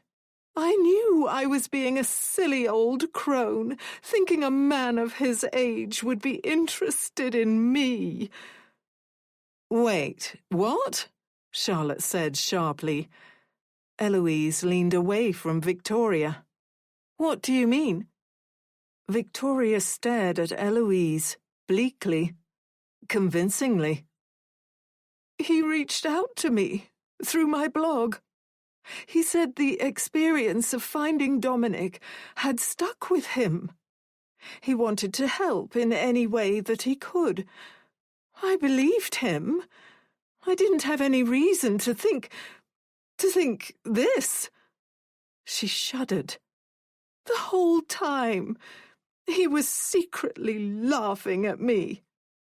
She broke down again, her entire body shaking as if she couldn't contain the agony. Charlotte's foot began to tap frantically on the floor.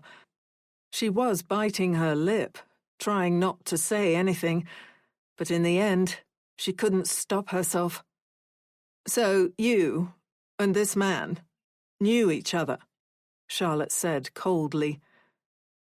"It sounds like he tricked her, Charlotte," Eloise said, disliking the look on her sister's face. The news had taken Eloise off guard too, but it all but confirmed her suspicion that Victoria was somehow linked to Janine's death. The connection was too much of a coincidence otherwise. The rot went deep in this messy tale. Eloise just wanted to move on. "How could you possibly know that, E?" Charlotte demanded. "We don't know anything. In fact, all I know is this. This is bloody suspicious." Victoria slowly looked at Charlotte with red-rimmed eyes. "Excuse me?" "Well, it is." Charlotte was tripping over her words. "What else would you call it? What else am I supposed to think?" "Charlotte, so this man, this stranger, who was miraculously found disposing of your son's girlfriend's body, he just also happened to have been your boyfriend, Victoria?" Victoria dabbed her cheeks. "Are you accusing me of something?" "There are too many bloody coincidences," Charlotte said, and Eloise agreed, but she would never say that aloud. "I'm sorry, E, but you have to be able to see that." "What are you saying?"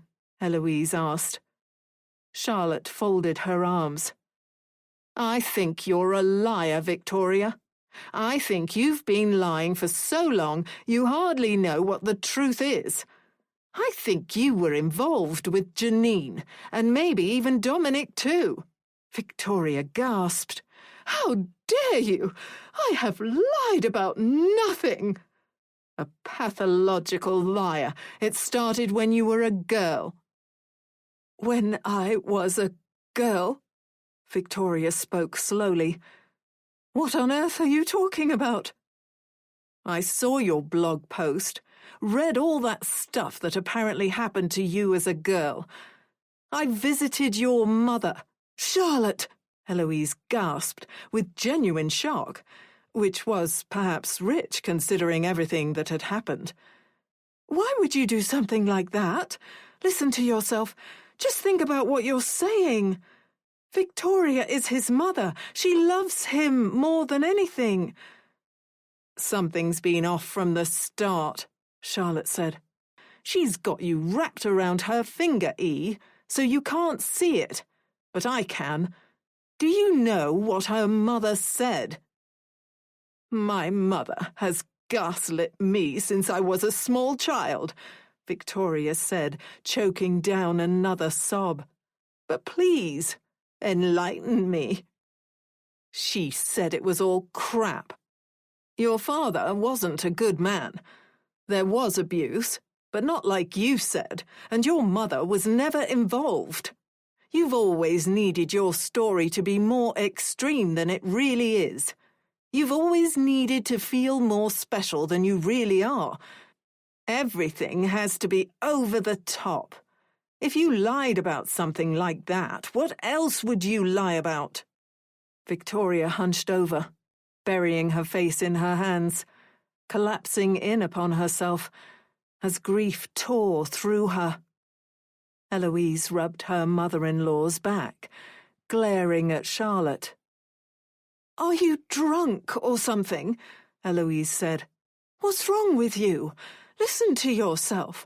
You're accusing her of lying about her son, her parents, her entire life, and you don't even know her. She's done nothing to make you so suspicious. Instinct, you call it. Do you seriously think that's enough? She may have blinded you, E, but she hasn't blinded me. Stop calling me E. Stop pretending you care. When you're gone, Victoria will still be here. When you've forgotten about this very, very, very recent desire to be a good sister, to be part of a supportive family, she will still be here. Don't you get that?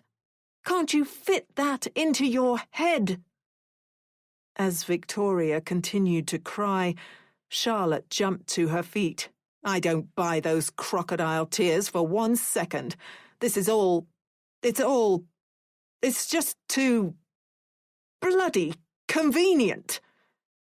Convenient!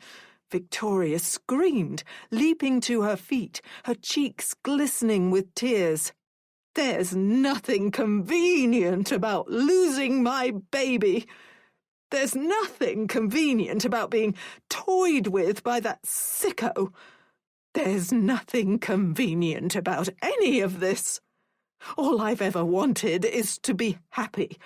And that sick man took that away from me. And now you're blaming me. Do you have any idea how painful that is? Your mother, my mother, is a liar. It's all she knows how to do. All she's ever known how to do. To believe her over me. Over somebody your own sister trusts and loves. It speaks to your nature. Charlotte laughed in disbelief. My nature? What are you banging on about? You're distrustful. I'm sorry, Charlotte, I truly am, but to think like this, so cynically, you must be broken on some level. Charlotte glared at her, then looked at Eloise. Are you seriously going to listen to this crap? Show me the evidence, Eloise whispered, hating that it had come to this. But what she had said was true. Charlotte would go. Victoria would stay. Eloise had to think about her baby's future. Charlotte, I love you, and I think you love me, in your way. In my way. But the police found Patrick getting rid of a body. He's clearly a damaged individual who took advantage of Victoria's kindness. I just don't understand why you're being like this. Because of instinct? Do you seriously think that's good enough? Just because I can't prove it, Charlotte said, doesn't mean I'm wrong. There's information I don't have access to. There must be something else. I'm trying to help you, E. You're trying to help yourself, Eloise said. You came here for me. That's what you claim. To support me. But ever since you got here, it's been about you. About your instincts. About trying to make this into something it isn't. You want to crack some big case, to be better than Victoria, better than the police, better than me. You're just like Mum and Dad. Please, just listen. Everything is about you. Our whole family is selfish, and now I've found somebody who's selfless, who really loves me, and you're trying to ruin it. E, no! Eloise screamed, despising herself on some level, but knowing it was necessary, knowing she would have to endure hell for some time longer if she was ever going to reach her heaven. I'm sorry, but I think you should leave. Victoria doesn't deserve this. Charlotte shook her head slowly. You're seriously picking her over your own family. Charlotte, don't you get it? She is my family. The closest I've ever had to one, anyway. Charlotte's eyes glistened. Eloise killed the pity trying to swell in her heart. After a long, lingering look at Victoria, Charlotte left the room. Then the front door slammed. Victoria turned to Eloise, dabbing at her cheeks, a smile slowly spreading across her face. "That was very good." "Stop smiling like that," Eloise said. "It makes you look like a fucking psychopath." She stormed from the room. Chapter 37. Charlotte.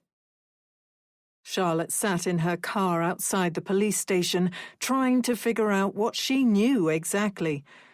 Not what burnt in her gut. Not the instinct that drilled into her head and made a home there. What did she know about Victoria? She knew that Victoria had viciously lied about the most evil thing which had supposedly happened to her.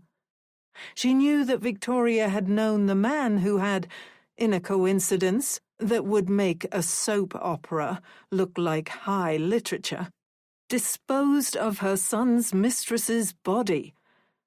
She knew that Gary, the witness to the LPA, had become weirdly aggressive when challenged on it. None of this was evidence, not even circumstantial. All of it could be explained away by other factors. Perhaps Gary had had an argument with his partner that day.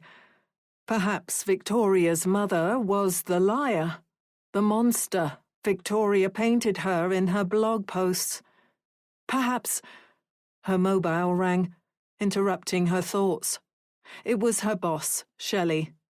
Charlotte debated ignoring the call, but she'd already done that several times. Charlotte was determined to be a good sister to Eloise. But if Eloise was going to side with Victoria no matter what Charlotte said or did, she wasn't sure what she could do. "Hello," she said, putting the phone on loudspeaker. Her hand fell to the hatch in the car door. There was a small bottle of vodka there, the kind you get in hotel rooms. She moved her finger around the tiny lid. "Charlotte, hey," Shelley said. "Am I going to be seeing you on Monday? I know I was harsh with you before, but obviously you get why I had to be that way, don't you?" There was a tone of reconciliation in her employer's voice, a tone Charlotte found far too tempting. She was going to let her transgressions pass. Charlotte took her hand away from the bottle. "I messed up." Shelley laughed gruffly. "Yeah, just a little. But if you're less messed up now, and if you're not going to mess up again, we could really use you. I've got it on good authority we've got 2 big cases about to kick our doors down. It'll mean long hours. A proper project for you to sink your teeth into. I was thinking of what you said to me that day." That day needed no explanation. It was the day Charlotte had drunkenly stumbled into the office, somehow thinking she could hide her state. "You said work is the only thing that's ever made you feel like a real person," Shelley went on. "Well, it's time to be a person again, Charlotte. I know your sister is going through a lot, but you can't hide forever."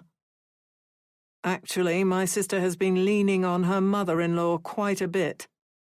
"She has you when she needs you, but you're not her only support structure. That's excellent." Charlotte stared at the police station, at 2 men in suits, presumably detectives, walking through the entrance, and at a uniformed officer leaving. She knew they had sky-high caseloads. She knew they had pressure from their superiors to close cases with the best means available to them, which meant pursuing the most likely leads. She knew that if she went in there talking about aggression from Dominic's friends or bad vibes from Victoria, they wouldn't listen. "Charlotte, I promised myself I'd be a good sister, Charlotte whispered. You have been a good sister. Charlotte ground her teeth, not sure if it was true. Their family had been marked from the start by a banal sort of disconnection which had scarred them all in ordinary and undramatic ways. It had torn rifts within them that had disconnected them subtly from everybody else. It wasn't as though their parents had hurt them, or perhaps it had been a form of emotional neglect. Whatever the case, Charlotte knew something for sure, and it was depressing. Work was her family. Her job was her child. Without it, she drifted. That was why Christmas had ruined her. Without her family, she had become untethered. When you're sober, you're the best we have, Shelley said. You've got a bright future. One day you'll be making calls like this, rallying troops of your own. Please, let's put this behind us. It's time to move on. It's time to do what you do best. Charlotte felt an unexpected tear slide down her cheek. She wiped it away, looking at herself in the rearview mirror, at her red eyes, at her puffy red cheeks, at the state she'd allowed herself to fall into. She wanted to put Eloise first, but what about Charlotte? What about her health, her sanity? If Eloise didn't want to be helped, what was Charlotte supposed to do? Stay there as a spare part, watching as Victoria and Eloise grew closer, stubbornly convinced of something she couldn't prove. Do you consider us friends, Shelley? Charlotte asked. Of course I do. Sometimes... She stopped herself. She'd been about to say, I don't think I have any friends or anybody at all. I think you're right. I need to come back to work.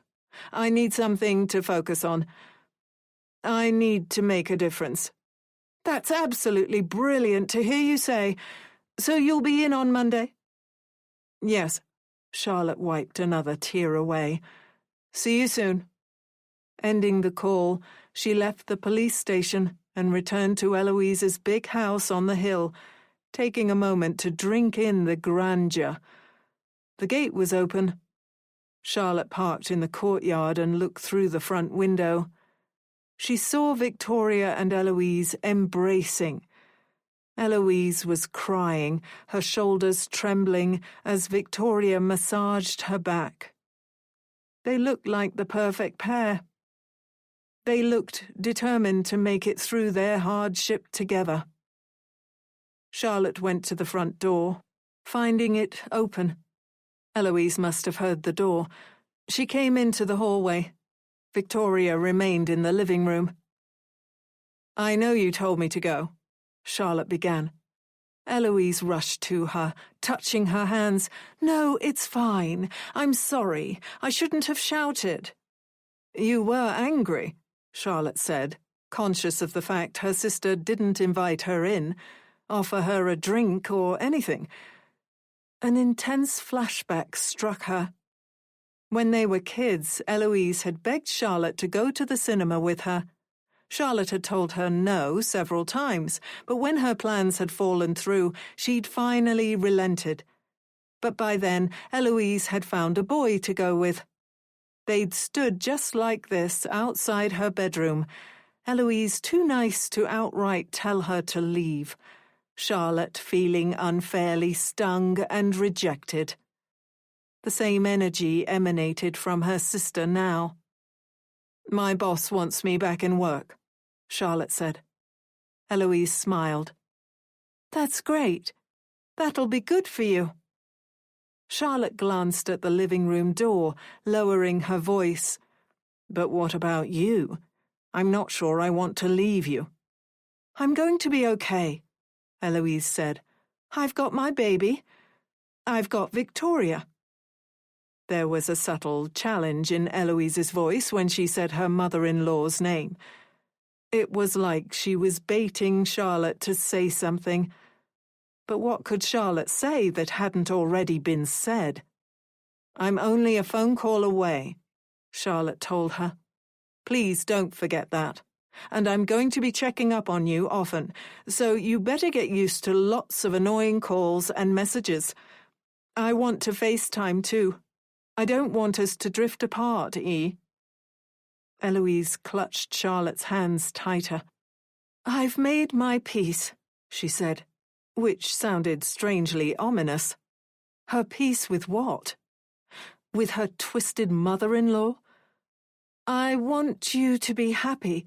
I want my child to be happy. And if possible, I want to be happy. I think we can do it." Charlotte pulled her into a hug. After all this time, it still felt stiff and slightly forced. She felt a pang of pain as she thought about all the hugs Eloise had tried to coax out of Charlotte when they were growing up, all the time Charlotte had brushed her off, the distance between her and her sister and their parents. Suddenly, an overwhelming sense of tragedy gripped her. She felt like she might burst into tears. Could broken people ever be fully healed? Was Charlotte even broken, or was she, like Eloise had joked without really joking, being dramatic and narcissistic? "I love you, E," Charlotte said, wishing it didn't sound so damn hollow. "I love you too." Charlotte took her sister's shoulders and put her at arm's length so she could look at her. "I meant what I said. If you ever need me, you ring. Understand? Don't hesitate. I'm always going to be here for you." Later, Charlotte would wonder if she imagined the expression that flashed across her sister's face. Her lips twitched into a bitter smile. Her eyes gleamed with something like pity. It was as if she found the thought hilarious, as if Eloise would need her. But then it was gone, and Eloise was back to her usual soft self. The transformation would return to her for weeks, scaring her on a deep level she refused to acknowledge. "I know," Eloise said. "The same goes for you." That was that. Soon, Charlotte was driving back to London. As she left the West Country town behind, tears flowed down her cheeks. She thought about the beach and the setting sun kissing it orange and the old islands, watching the wind-beaten promenade and the families she had seen walking in and out of cafes. She thought about a little girl she'd seen pick up her brother after he'd fallen, brushing his shirt off, and the fleeting memory hurt her more than she understood. There was nothing she wanted more than to turn back time and behave as that little girl had done. All it would have taken was a nudge from her parents, a comment about the importance of being a good sister, a determination that family meant something, anything, and was worth holding on to.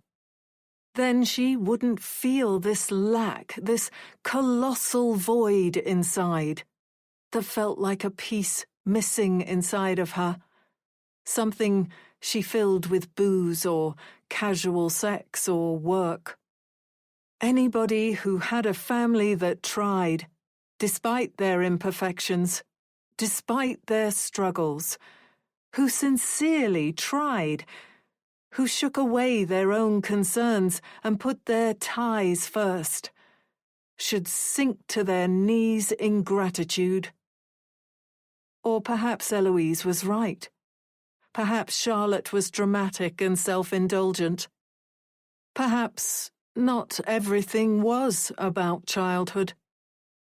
Perhaps she should just let go. Whatever the case, as Charlotte left Somerset, she made a promise to herself.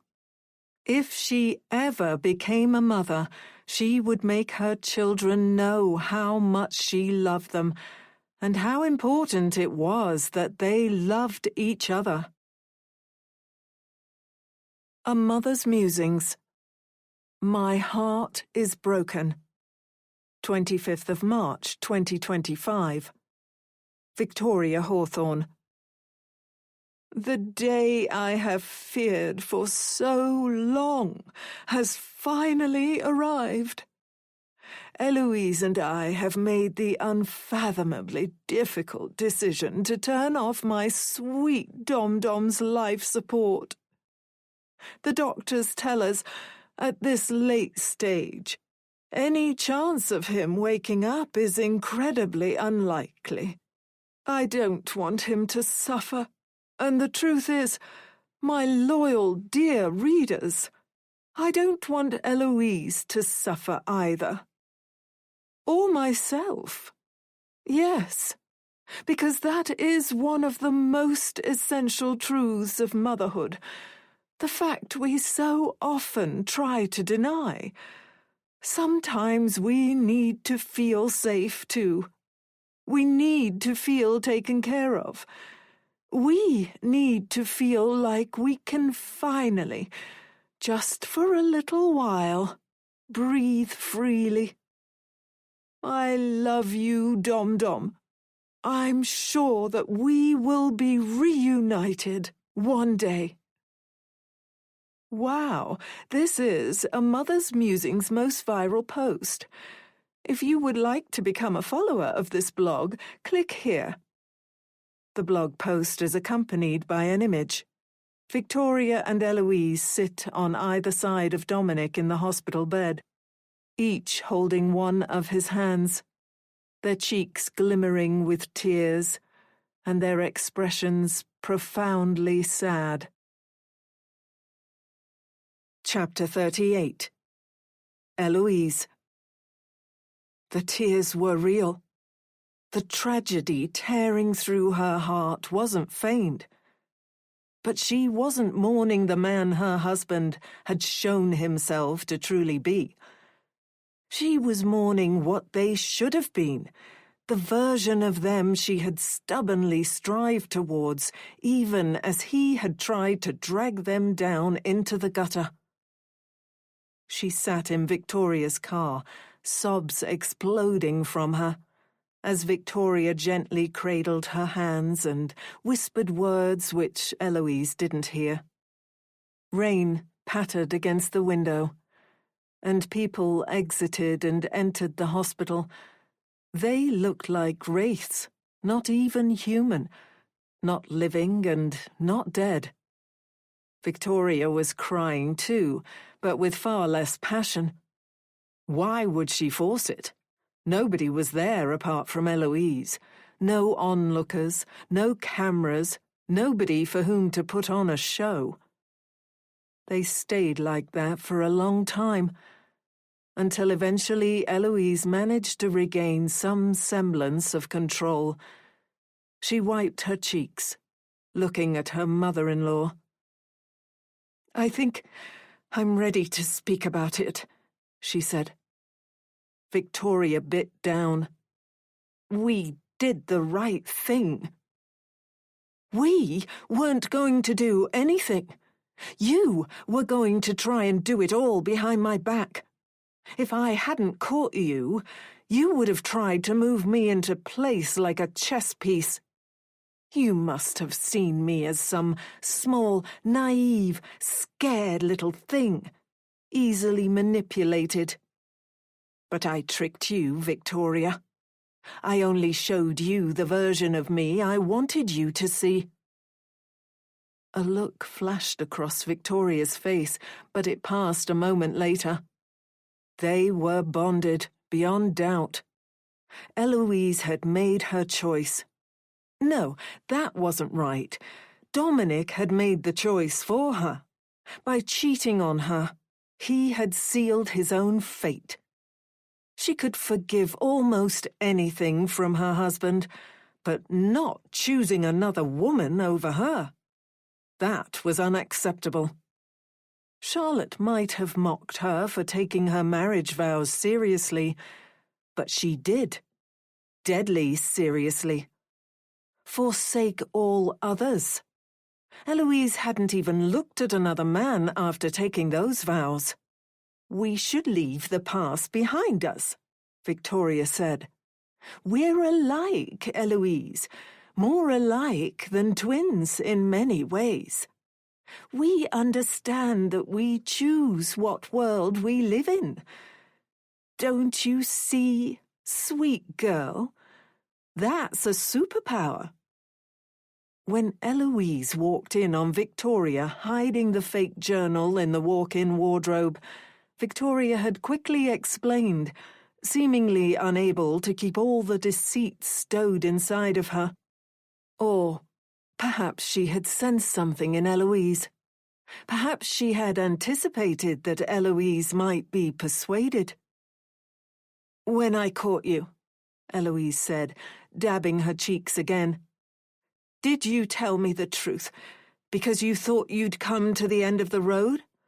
Or because you knew I'd be on your side?" Victoria chewed her lip. "Don't tell me what you think I want to hear," Eloise said harshly. "Tell me the truth." "The truth? That's not a simple concept, Eloise. We both know that. Don't get poetic. Just tell me." "It's been 2 months since you found me hiding that journal, since Patrick was discovered trying to bury Janine's corpse.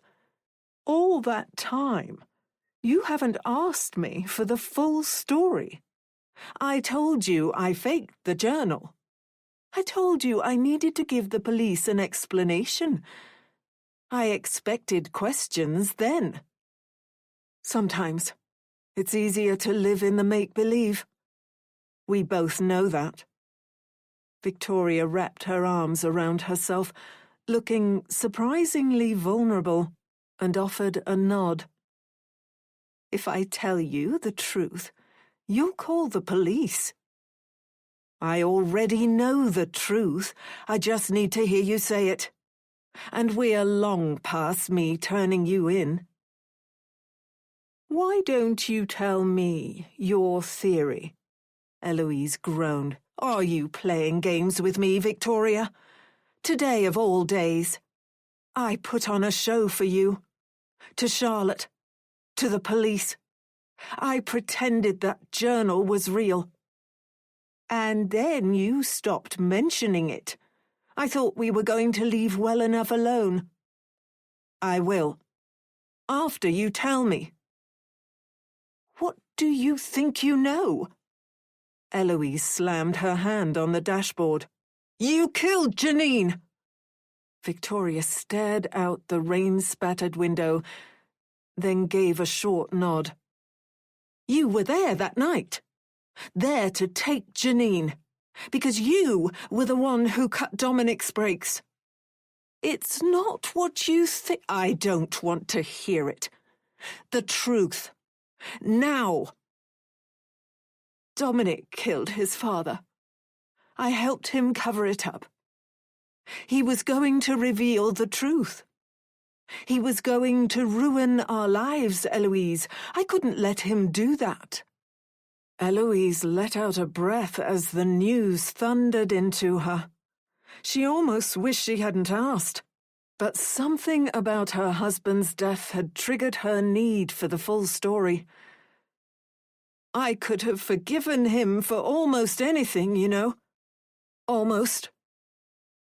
For a long time they sat wordlessly as rain hammered against the car. Finally, Victoria spoke. "When I learnt you were pregnant, that changed everything. I knew I had to do the best for my grandchild. I knew I couldn't let Dominic wake up. He'd tell the world about his dad. He'd ruin everything. Do you want your baby growing up knowing his father killed his grandfather?" "No," Eloise allowed. "I had to take action. I wasn't sure it would work, Even now the police might figure it all out. We're hanging on dangerous threads. Charlotte, with her poking around.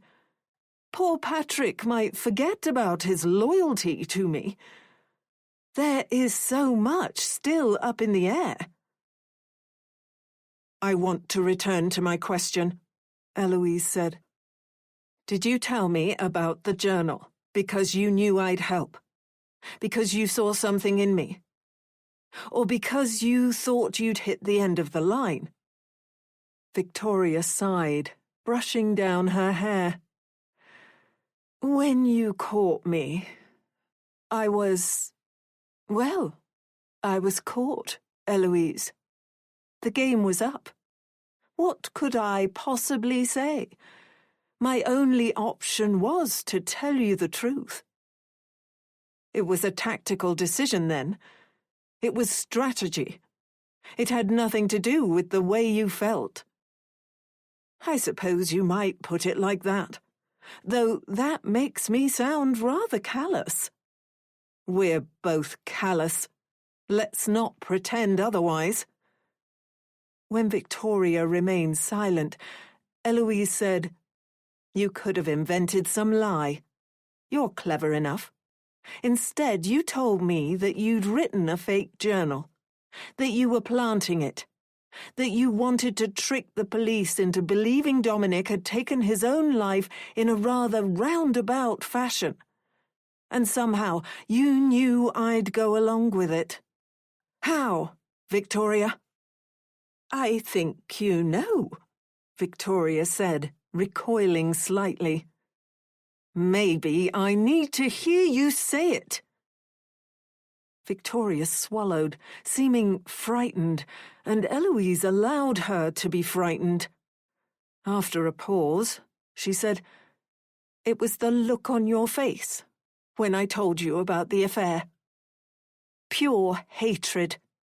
I knew then that you were done with Dominic.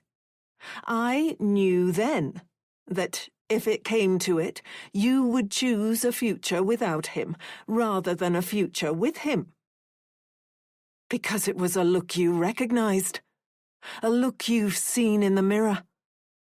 We're as sick as each other, aren't we? We're not sick. We're just not like other people. Eloise looked at her mother-in-law. For a brief moment, she saw the Victoria she'd always known, the scared child behind her steely gaze, her age and tiredness pressing through her firm figure. There was another long silence, Eloise's thoughts returning to the moment she'd walked into the wardrobe and caught Victoria hunched over with the journal in her hand, the look of guilt, then cunning, on her mother-in-law's face. Eloise still wasn't sure if the emotion which had bubbled out of Victoria was real or fake. Probably. Victoria didn't know either. She smoothed her hand over her belly. They both had issues that went deeper than their bones and their DNA, and their histories, and their souls, if such things existed. I tried to make Dominic understand that our marriage had to be special, had to be perfect, Eloise said, trembling again, grief gripping her. There were times I stepped over the line. There were times I was less than wifely. You don't have to tell me anything. You just told me he killed his father. You need the full story too. But that's just it, Eloise. I don't. I'm ready to live our story, the one we choose. There were times I hit him, Eloise said, ignoring her. He once teased me about leaving kisses and texts, made me feel small for doing it. He mocked me. Kiss, kiss, kiss. So when his back was turned, I shoved him so hard. He collapsed against the counter, bruised his hip. There was another time, Eloise, it's over now. Another time, she went on stubbornly. He threw a bottle of Dom Perignon against the wall. He made me feel so scared. I collapsed against the wall, and he stood over me, sneering. He called me his precious prize. He called me his precious petal, but he didn't mean it. He was trying to hurt me. I lost it. I didn't mean to. I never meant to. But I hit him. Not once. Not twice. I don't even know how many times. It was like I blacked out. I just wanted him to be the man, the husband he was supposed to be. Victoria took Eloise's hands, massaged them gently. Whatever you did, whatever he made you do, it doesn't matter anymore. Don't you get it, sweet girl, sweet child? I'm your doting Mama Bear. You're a grieving wife. A woman who's going to give everything to her child. That's all we can ever be. I just wanted him to understand, Eloise said, tears blurring her vision as she stared at the rain-streaked window, like it was her tears distorting the world, not the raindrops. We couldn't be like everybody else. We had to be better. We had to try. Always, even when nobody was watching. I thought he was finally getting it. I thought he understood. He was never going to understand. He wasn't like us. He couldn't keep the facts straight in his head. He was too concerned with the truth. How do you deal with the guilt? Eloise asked. You build a box in your mind. You make it strong, unbreakable. You put all the bad things in there and you lock it. And you never look in there, no matter what. I don't need to explain this to you. This is the last time we'll ever speak of any of this, Eloise said. What you did, what I did, what I am, what you are. We're never going to discuss it again. From now on, it's like you said. I'm a grieving wife, an expectant mother, determined to give my child every last shred of love left in my heart. And you're a doting Mama Bear. That's all. Eloise stroked her hand over the bump, closing her eyes, breathing steadily, affirming in her thoughts. My world is what I make it. I am stronger than I realize. I can do whatever I set my mind to. Victoria moved her hand to the bump, too. When the baby kicked for the first time, Eloise opened her eyes. Victoria was beaming. The past slid away like raindrops against a car window. Out of sight, out of mind. Chapter 39. Victoria. Months later, Victoria popped home to collect the overnight bag she'd had prepared for several weeks. She had taken great care in packing it, a smile on her face as she thought about sitting at her daughter-in-law's side in the hospital, waiting for her grandchildren to come into the world. That was children, plural. The scans had showed a boy and a girl who were so beautiful in their grainy black and white, Victoria had posted a photo of them to her blog. Her blog, which she had, after her son's tragic but necessary passing, turned into a wildly successful podcast on which Eloise routinely featured. Eloise had started her own blog too, talking about her grief, her modelling days, her plans for motherhood. An agent had become interested in her books as a result. After the conversation in the car, they had never again breached the walls of their preferred selves. They had never and would never discuss it. Eloise was superior to Dominic in that way. She was able to build walls and maintain them, appreciate them even, while Dominic had struggled and obsessed and wouldn't leave them alone. He had studied them for cracks too often and, in studying, caused them to crack. The most miraculous thing was that Patrick hadn't said a word to the police. Victoria had been prepared for him to point the finger at her. It was the natural thing for him to do. But no accusations had come. His tragic loyalty had somehow held. Victoria was grateful, but also pitied him for it. Murder flashed across her mind when she saw D.I. Cartwright, that alcoholic-looking police officer, smoking a cigarette outside her house. He'd come to visit her soon after Dominic's death. "I can't prove it," he'd said. "And you may have everybody else fooled, but I see you, Miss Hawthorne." Bringing her car to a stop, she wondered if there was some new development. Why else would he be there? Had Charlotte said something?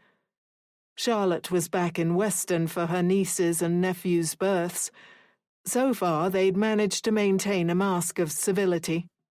Victoria left the car, painting a confused expression onto her face. "D.I. Cartwright?" she said. "I hope you don't find this offensive, but I'd hoped we'd seen the last of each other." D.I. Cartwright ran a hand over his stubbly jaw. "I spoke with our mutual friend the other day." "You'll have to be more specific, Detective." He nodded as if to say, "Sure I will." "Your ex-boyfriend." "You mean the man who ingratiated himself into my life as a perverse way to get closer to my tragedy?" "Ah, yes. Patrick, with no other evidence to support the claim, was an opportunistic lunatic who just happened to kidnap an injured woman, to do who knows what with her, and this after he'd rung the police to report your son's state." Victoria said nothing. God, it was flimsy. The detective grinned again. "He's going for the no-comment record. Seems very determined to stick to it. But it's in the eyes, Miss Hawthorne. You can see when they're close to breaking." Victoria shook her head. "Do you have anything substantive you'd like to say? This is a very big day for me. I'm going to be a grandmother." "A sabotage vehicle, a comatose man, no explanation forthcoming, and that man just, poof, appears, along with a journal which conveniently states the comatose man was determined to end his life in the most elaborate way imaginable."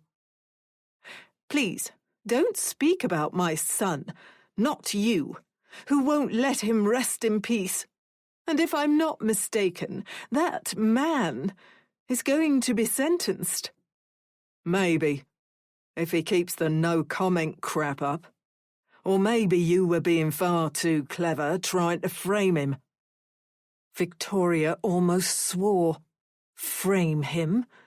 No. Somebody had seen him. Perhaps the silly man had even turned his headlights on to help with digging the hole. She hated herself for not having the strength to handle it on her own. "Have I said something to upset you?"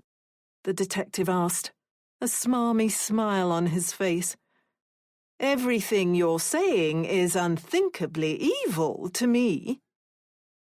"A man gets lonely without visitors. Guess how many Patrick has had?"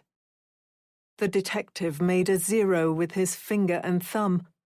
You know, of course, how suspicious it would look if you were to become his regular visitor, and his resolve suddenly became hard as nails again, wouldn't you? Yes, she'd thought about that. The only way to keep him loyal was to visit, something she couldn't do under any circumstances. Have you been drinking, detective?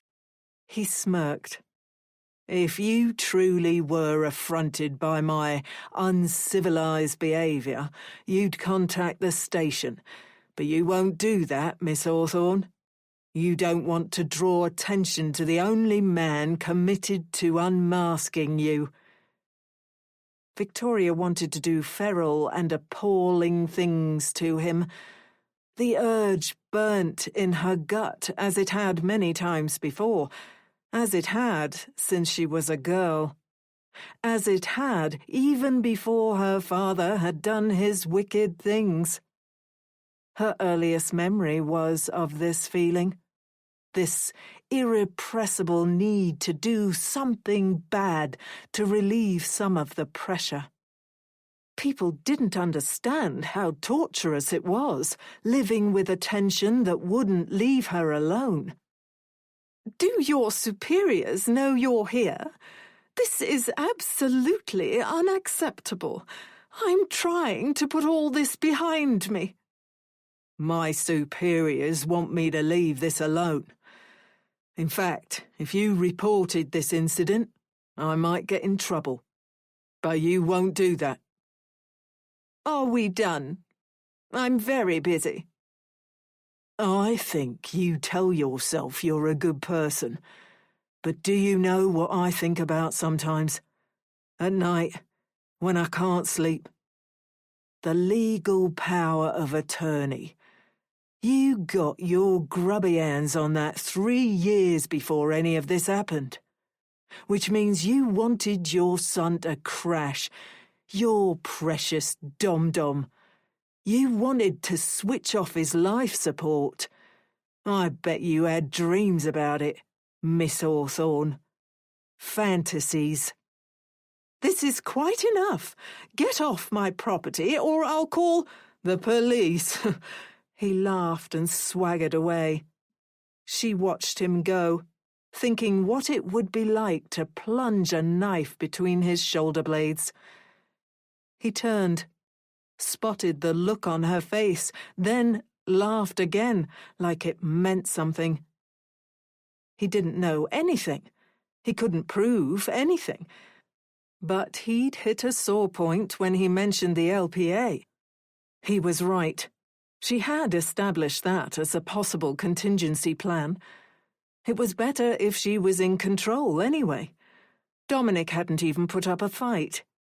Eloise, even after the affair and her belief that she was just as tough as Victoria, might have lacked the resolve to do what was necessary when the time came. The investigation was closed. Patrick hadn't spoken, not a single word. He'd let them pin it on him. He'd stay strong. Forever, though? Would he? Had she stolen his heart that much? Could their brief fling sustain him for 1 year, 2, 3? What was she going to do? Somehow kill him in prison? Victoria wouldn't let this ruin the day. She leaned against the wall, breathing hard at first, then steadier, as she built another box in her mind and stuffed this experience into darkness. She's beautiful, Charlotte said, tears glistening on her cheeks as she cradled her niece to her chest. Victoria held her grandson. They sat on opposite sides of the bed, a tired and smiling Eloise lying between them. Victoria sometimes wondered if she'd imagined the confessions Eloise had made in the rain after Dominic's death. This woman, this new mother, was so full of love. It made her skin glow. She couldn't imagine her hurting a fly. "I'm going to call her Charlotte," Eloise said. Charlotte gasped. She looked far healthier than when she'd left Weston, thinner, wearing stylish clothes. She had an air of having done important things and needing to leave them soon to do more important things. "Are you sure?" Charlotte said. "Positive," Eloise replied. "I just hope she's as beautiful and successful as my big sister." Charlotte kissed her niece's head. "Hello, little Charlotte." Eloise looked Victoria dead in the eye. Suddenly, Victoria could believe the scene in the car. "And I'm going to call him Dominic. Isn't that wonderful, Victoria?" Victoria looked down at the little boy, the perfect cherub. Perhaps Eloise was trying to hurt her with this, but Victoria didn't take it that way. She couldn't think of a better name for her grandson, for her second chance. "Hello, Dom-Dom." Chapter 40. Patrick. Patrick had tried to be strong for so long. He had done it for Vicky, knowing that revealing the truth would implicate her in this mess. If he told the truth, then they would question her, demanding to know why she had agreed to do something so warped, so unforgivable. She loved her son all right, but keeping a corpse for him? It wasn't Vicky's fault some passer-by had seen Patrick trying to get rid of the body. He'd completely ballsed that up. But it wasn't as if he was an experienced criminal. Murder. That was what they were pinning on him. With no comment from Patrick, they were branding him as a psycho. Some freak who'd happened upon a vulnerable girl and taken her as his personal plaything, ringing emergency services for Dominic to cover his tracks. Patrick's main concern was protecting Vicky, but he hadn't trusted himself to speak, knowing he'd give something away. So he'd sat there, interview after interview, breaking apart on the inside while remaining stone-faced on the outside. "No comment," was what he told them, if he said anything at all. But it was becoming real. Soon it would be time for his sentencing. He was only 33. He had a life to live, things to do, chances to take. Losing his freedom brought it all into painful definition. He hadn't even made use of his freedom when he had the chance. During the interview process, he had represented himself, though the police officers had heavily advised against it. It was the only way he could be sure that he wouldn't slip up and share something. The solicitor would urge him to stand up for himself, but he couldn't. Not if it meant hurting Vicky. But as he rotted in his cell, awaiting full-fledged prison, he was painfully conscious of the fact Vicky hadn't visited him. He'd tried ringing, but the operator always told him she had refused the call.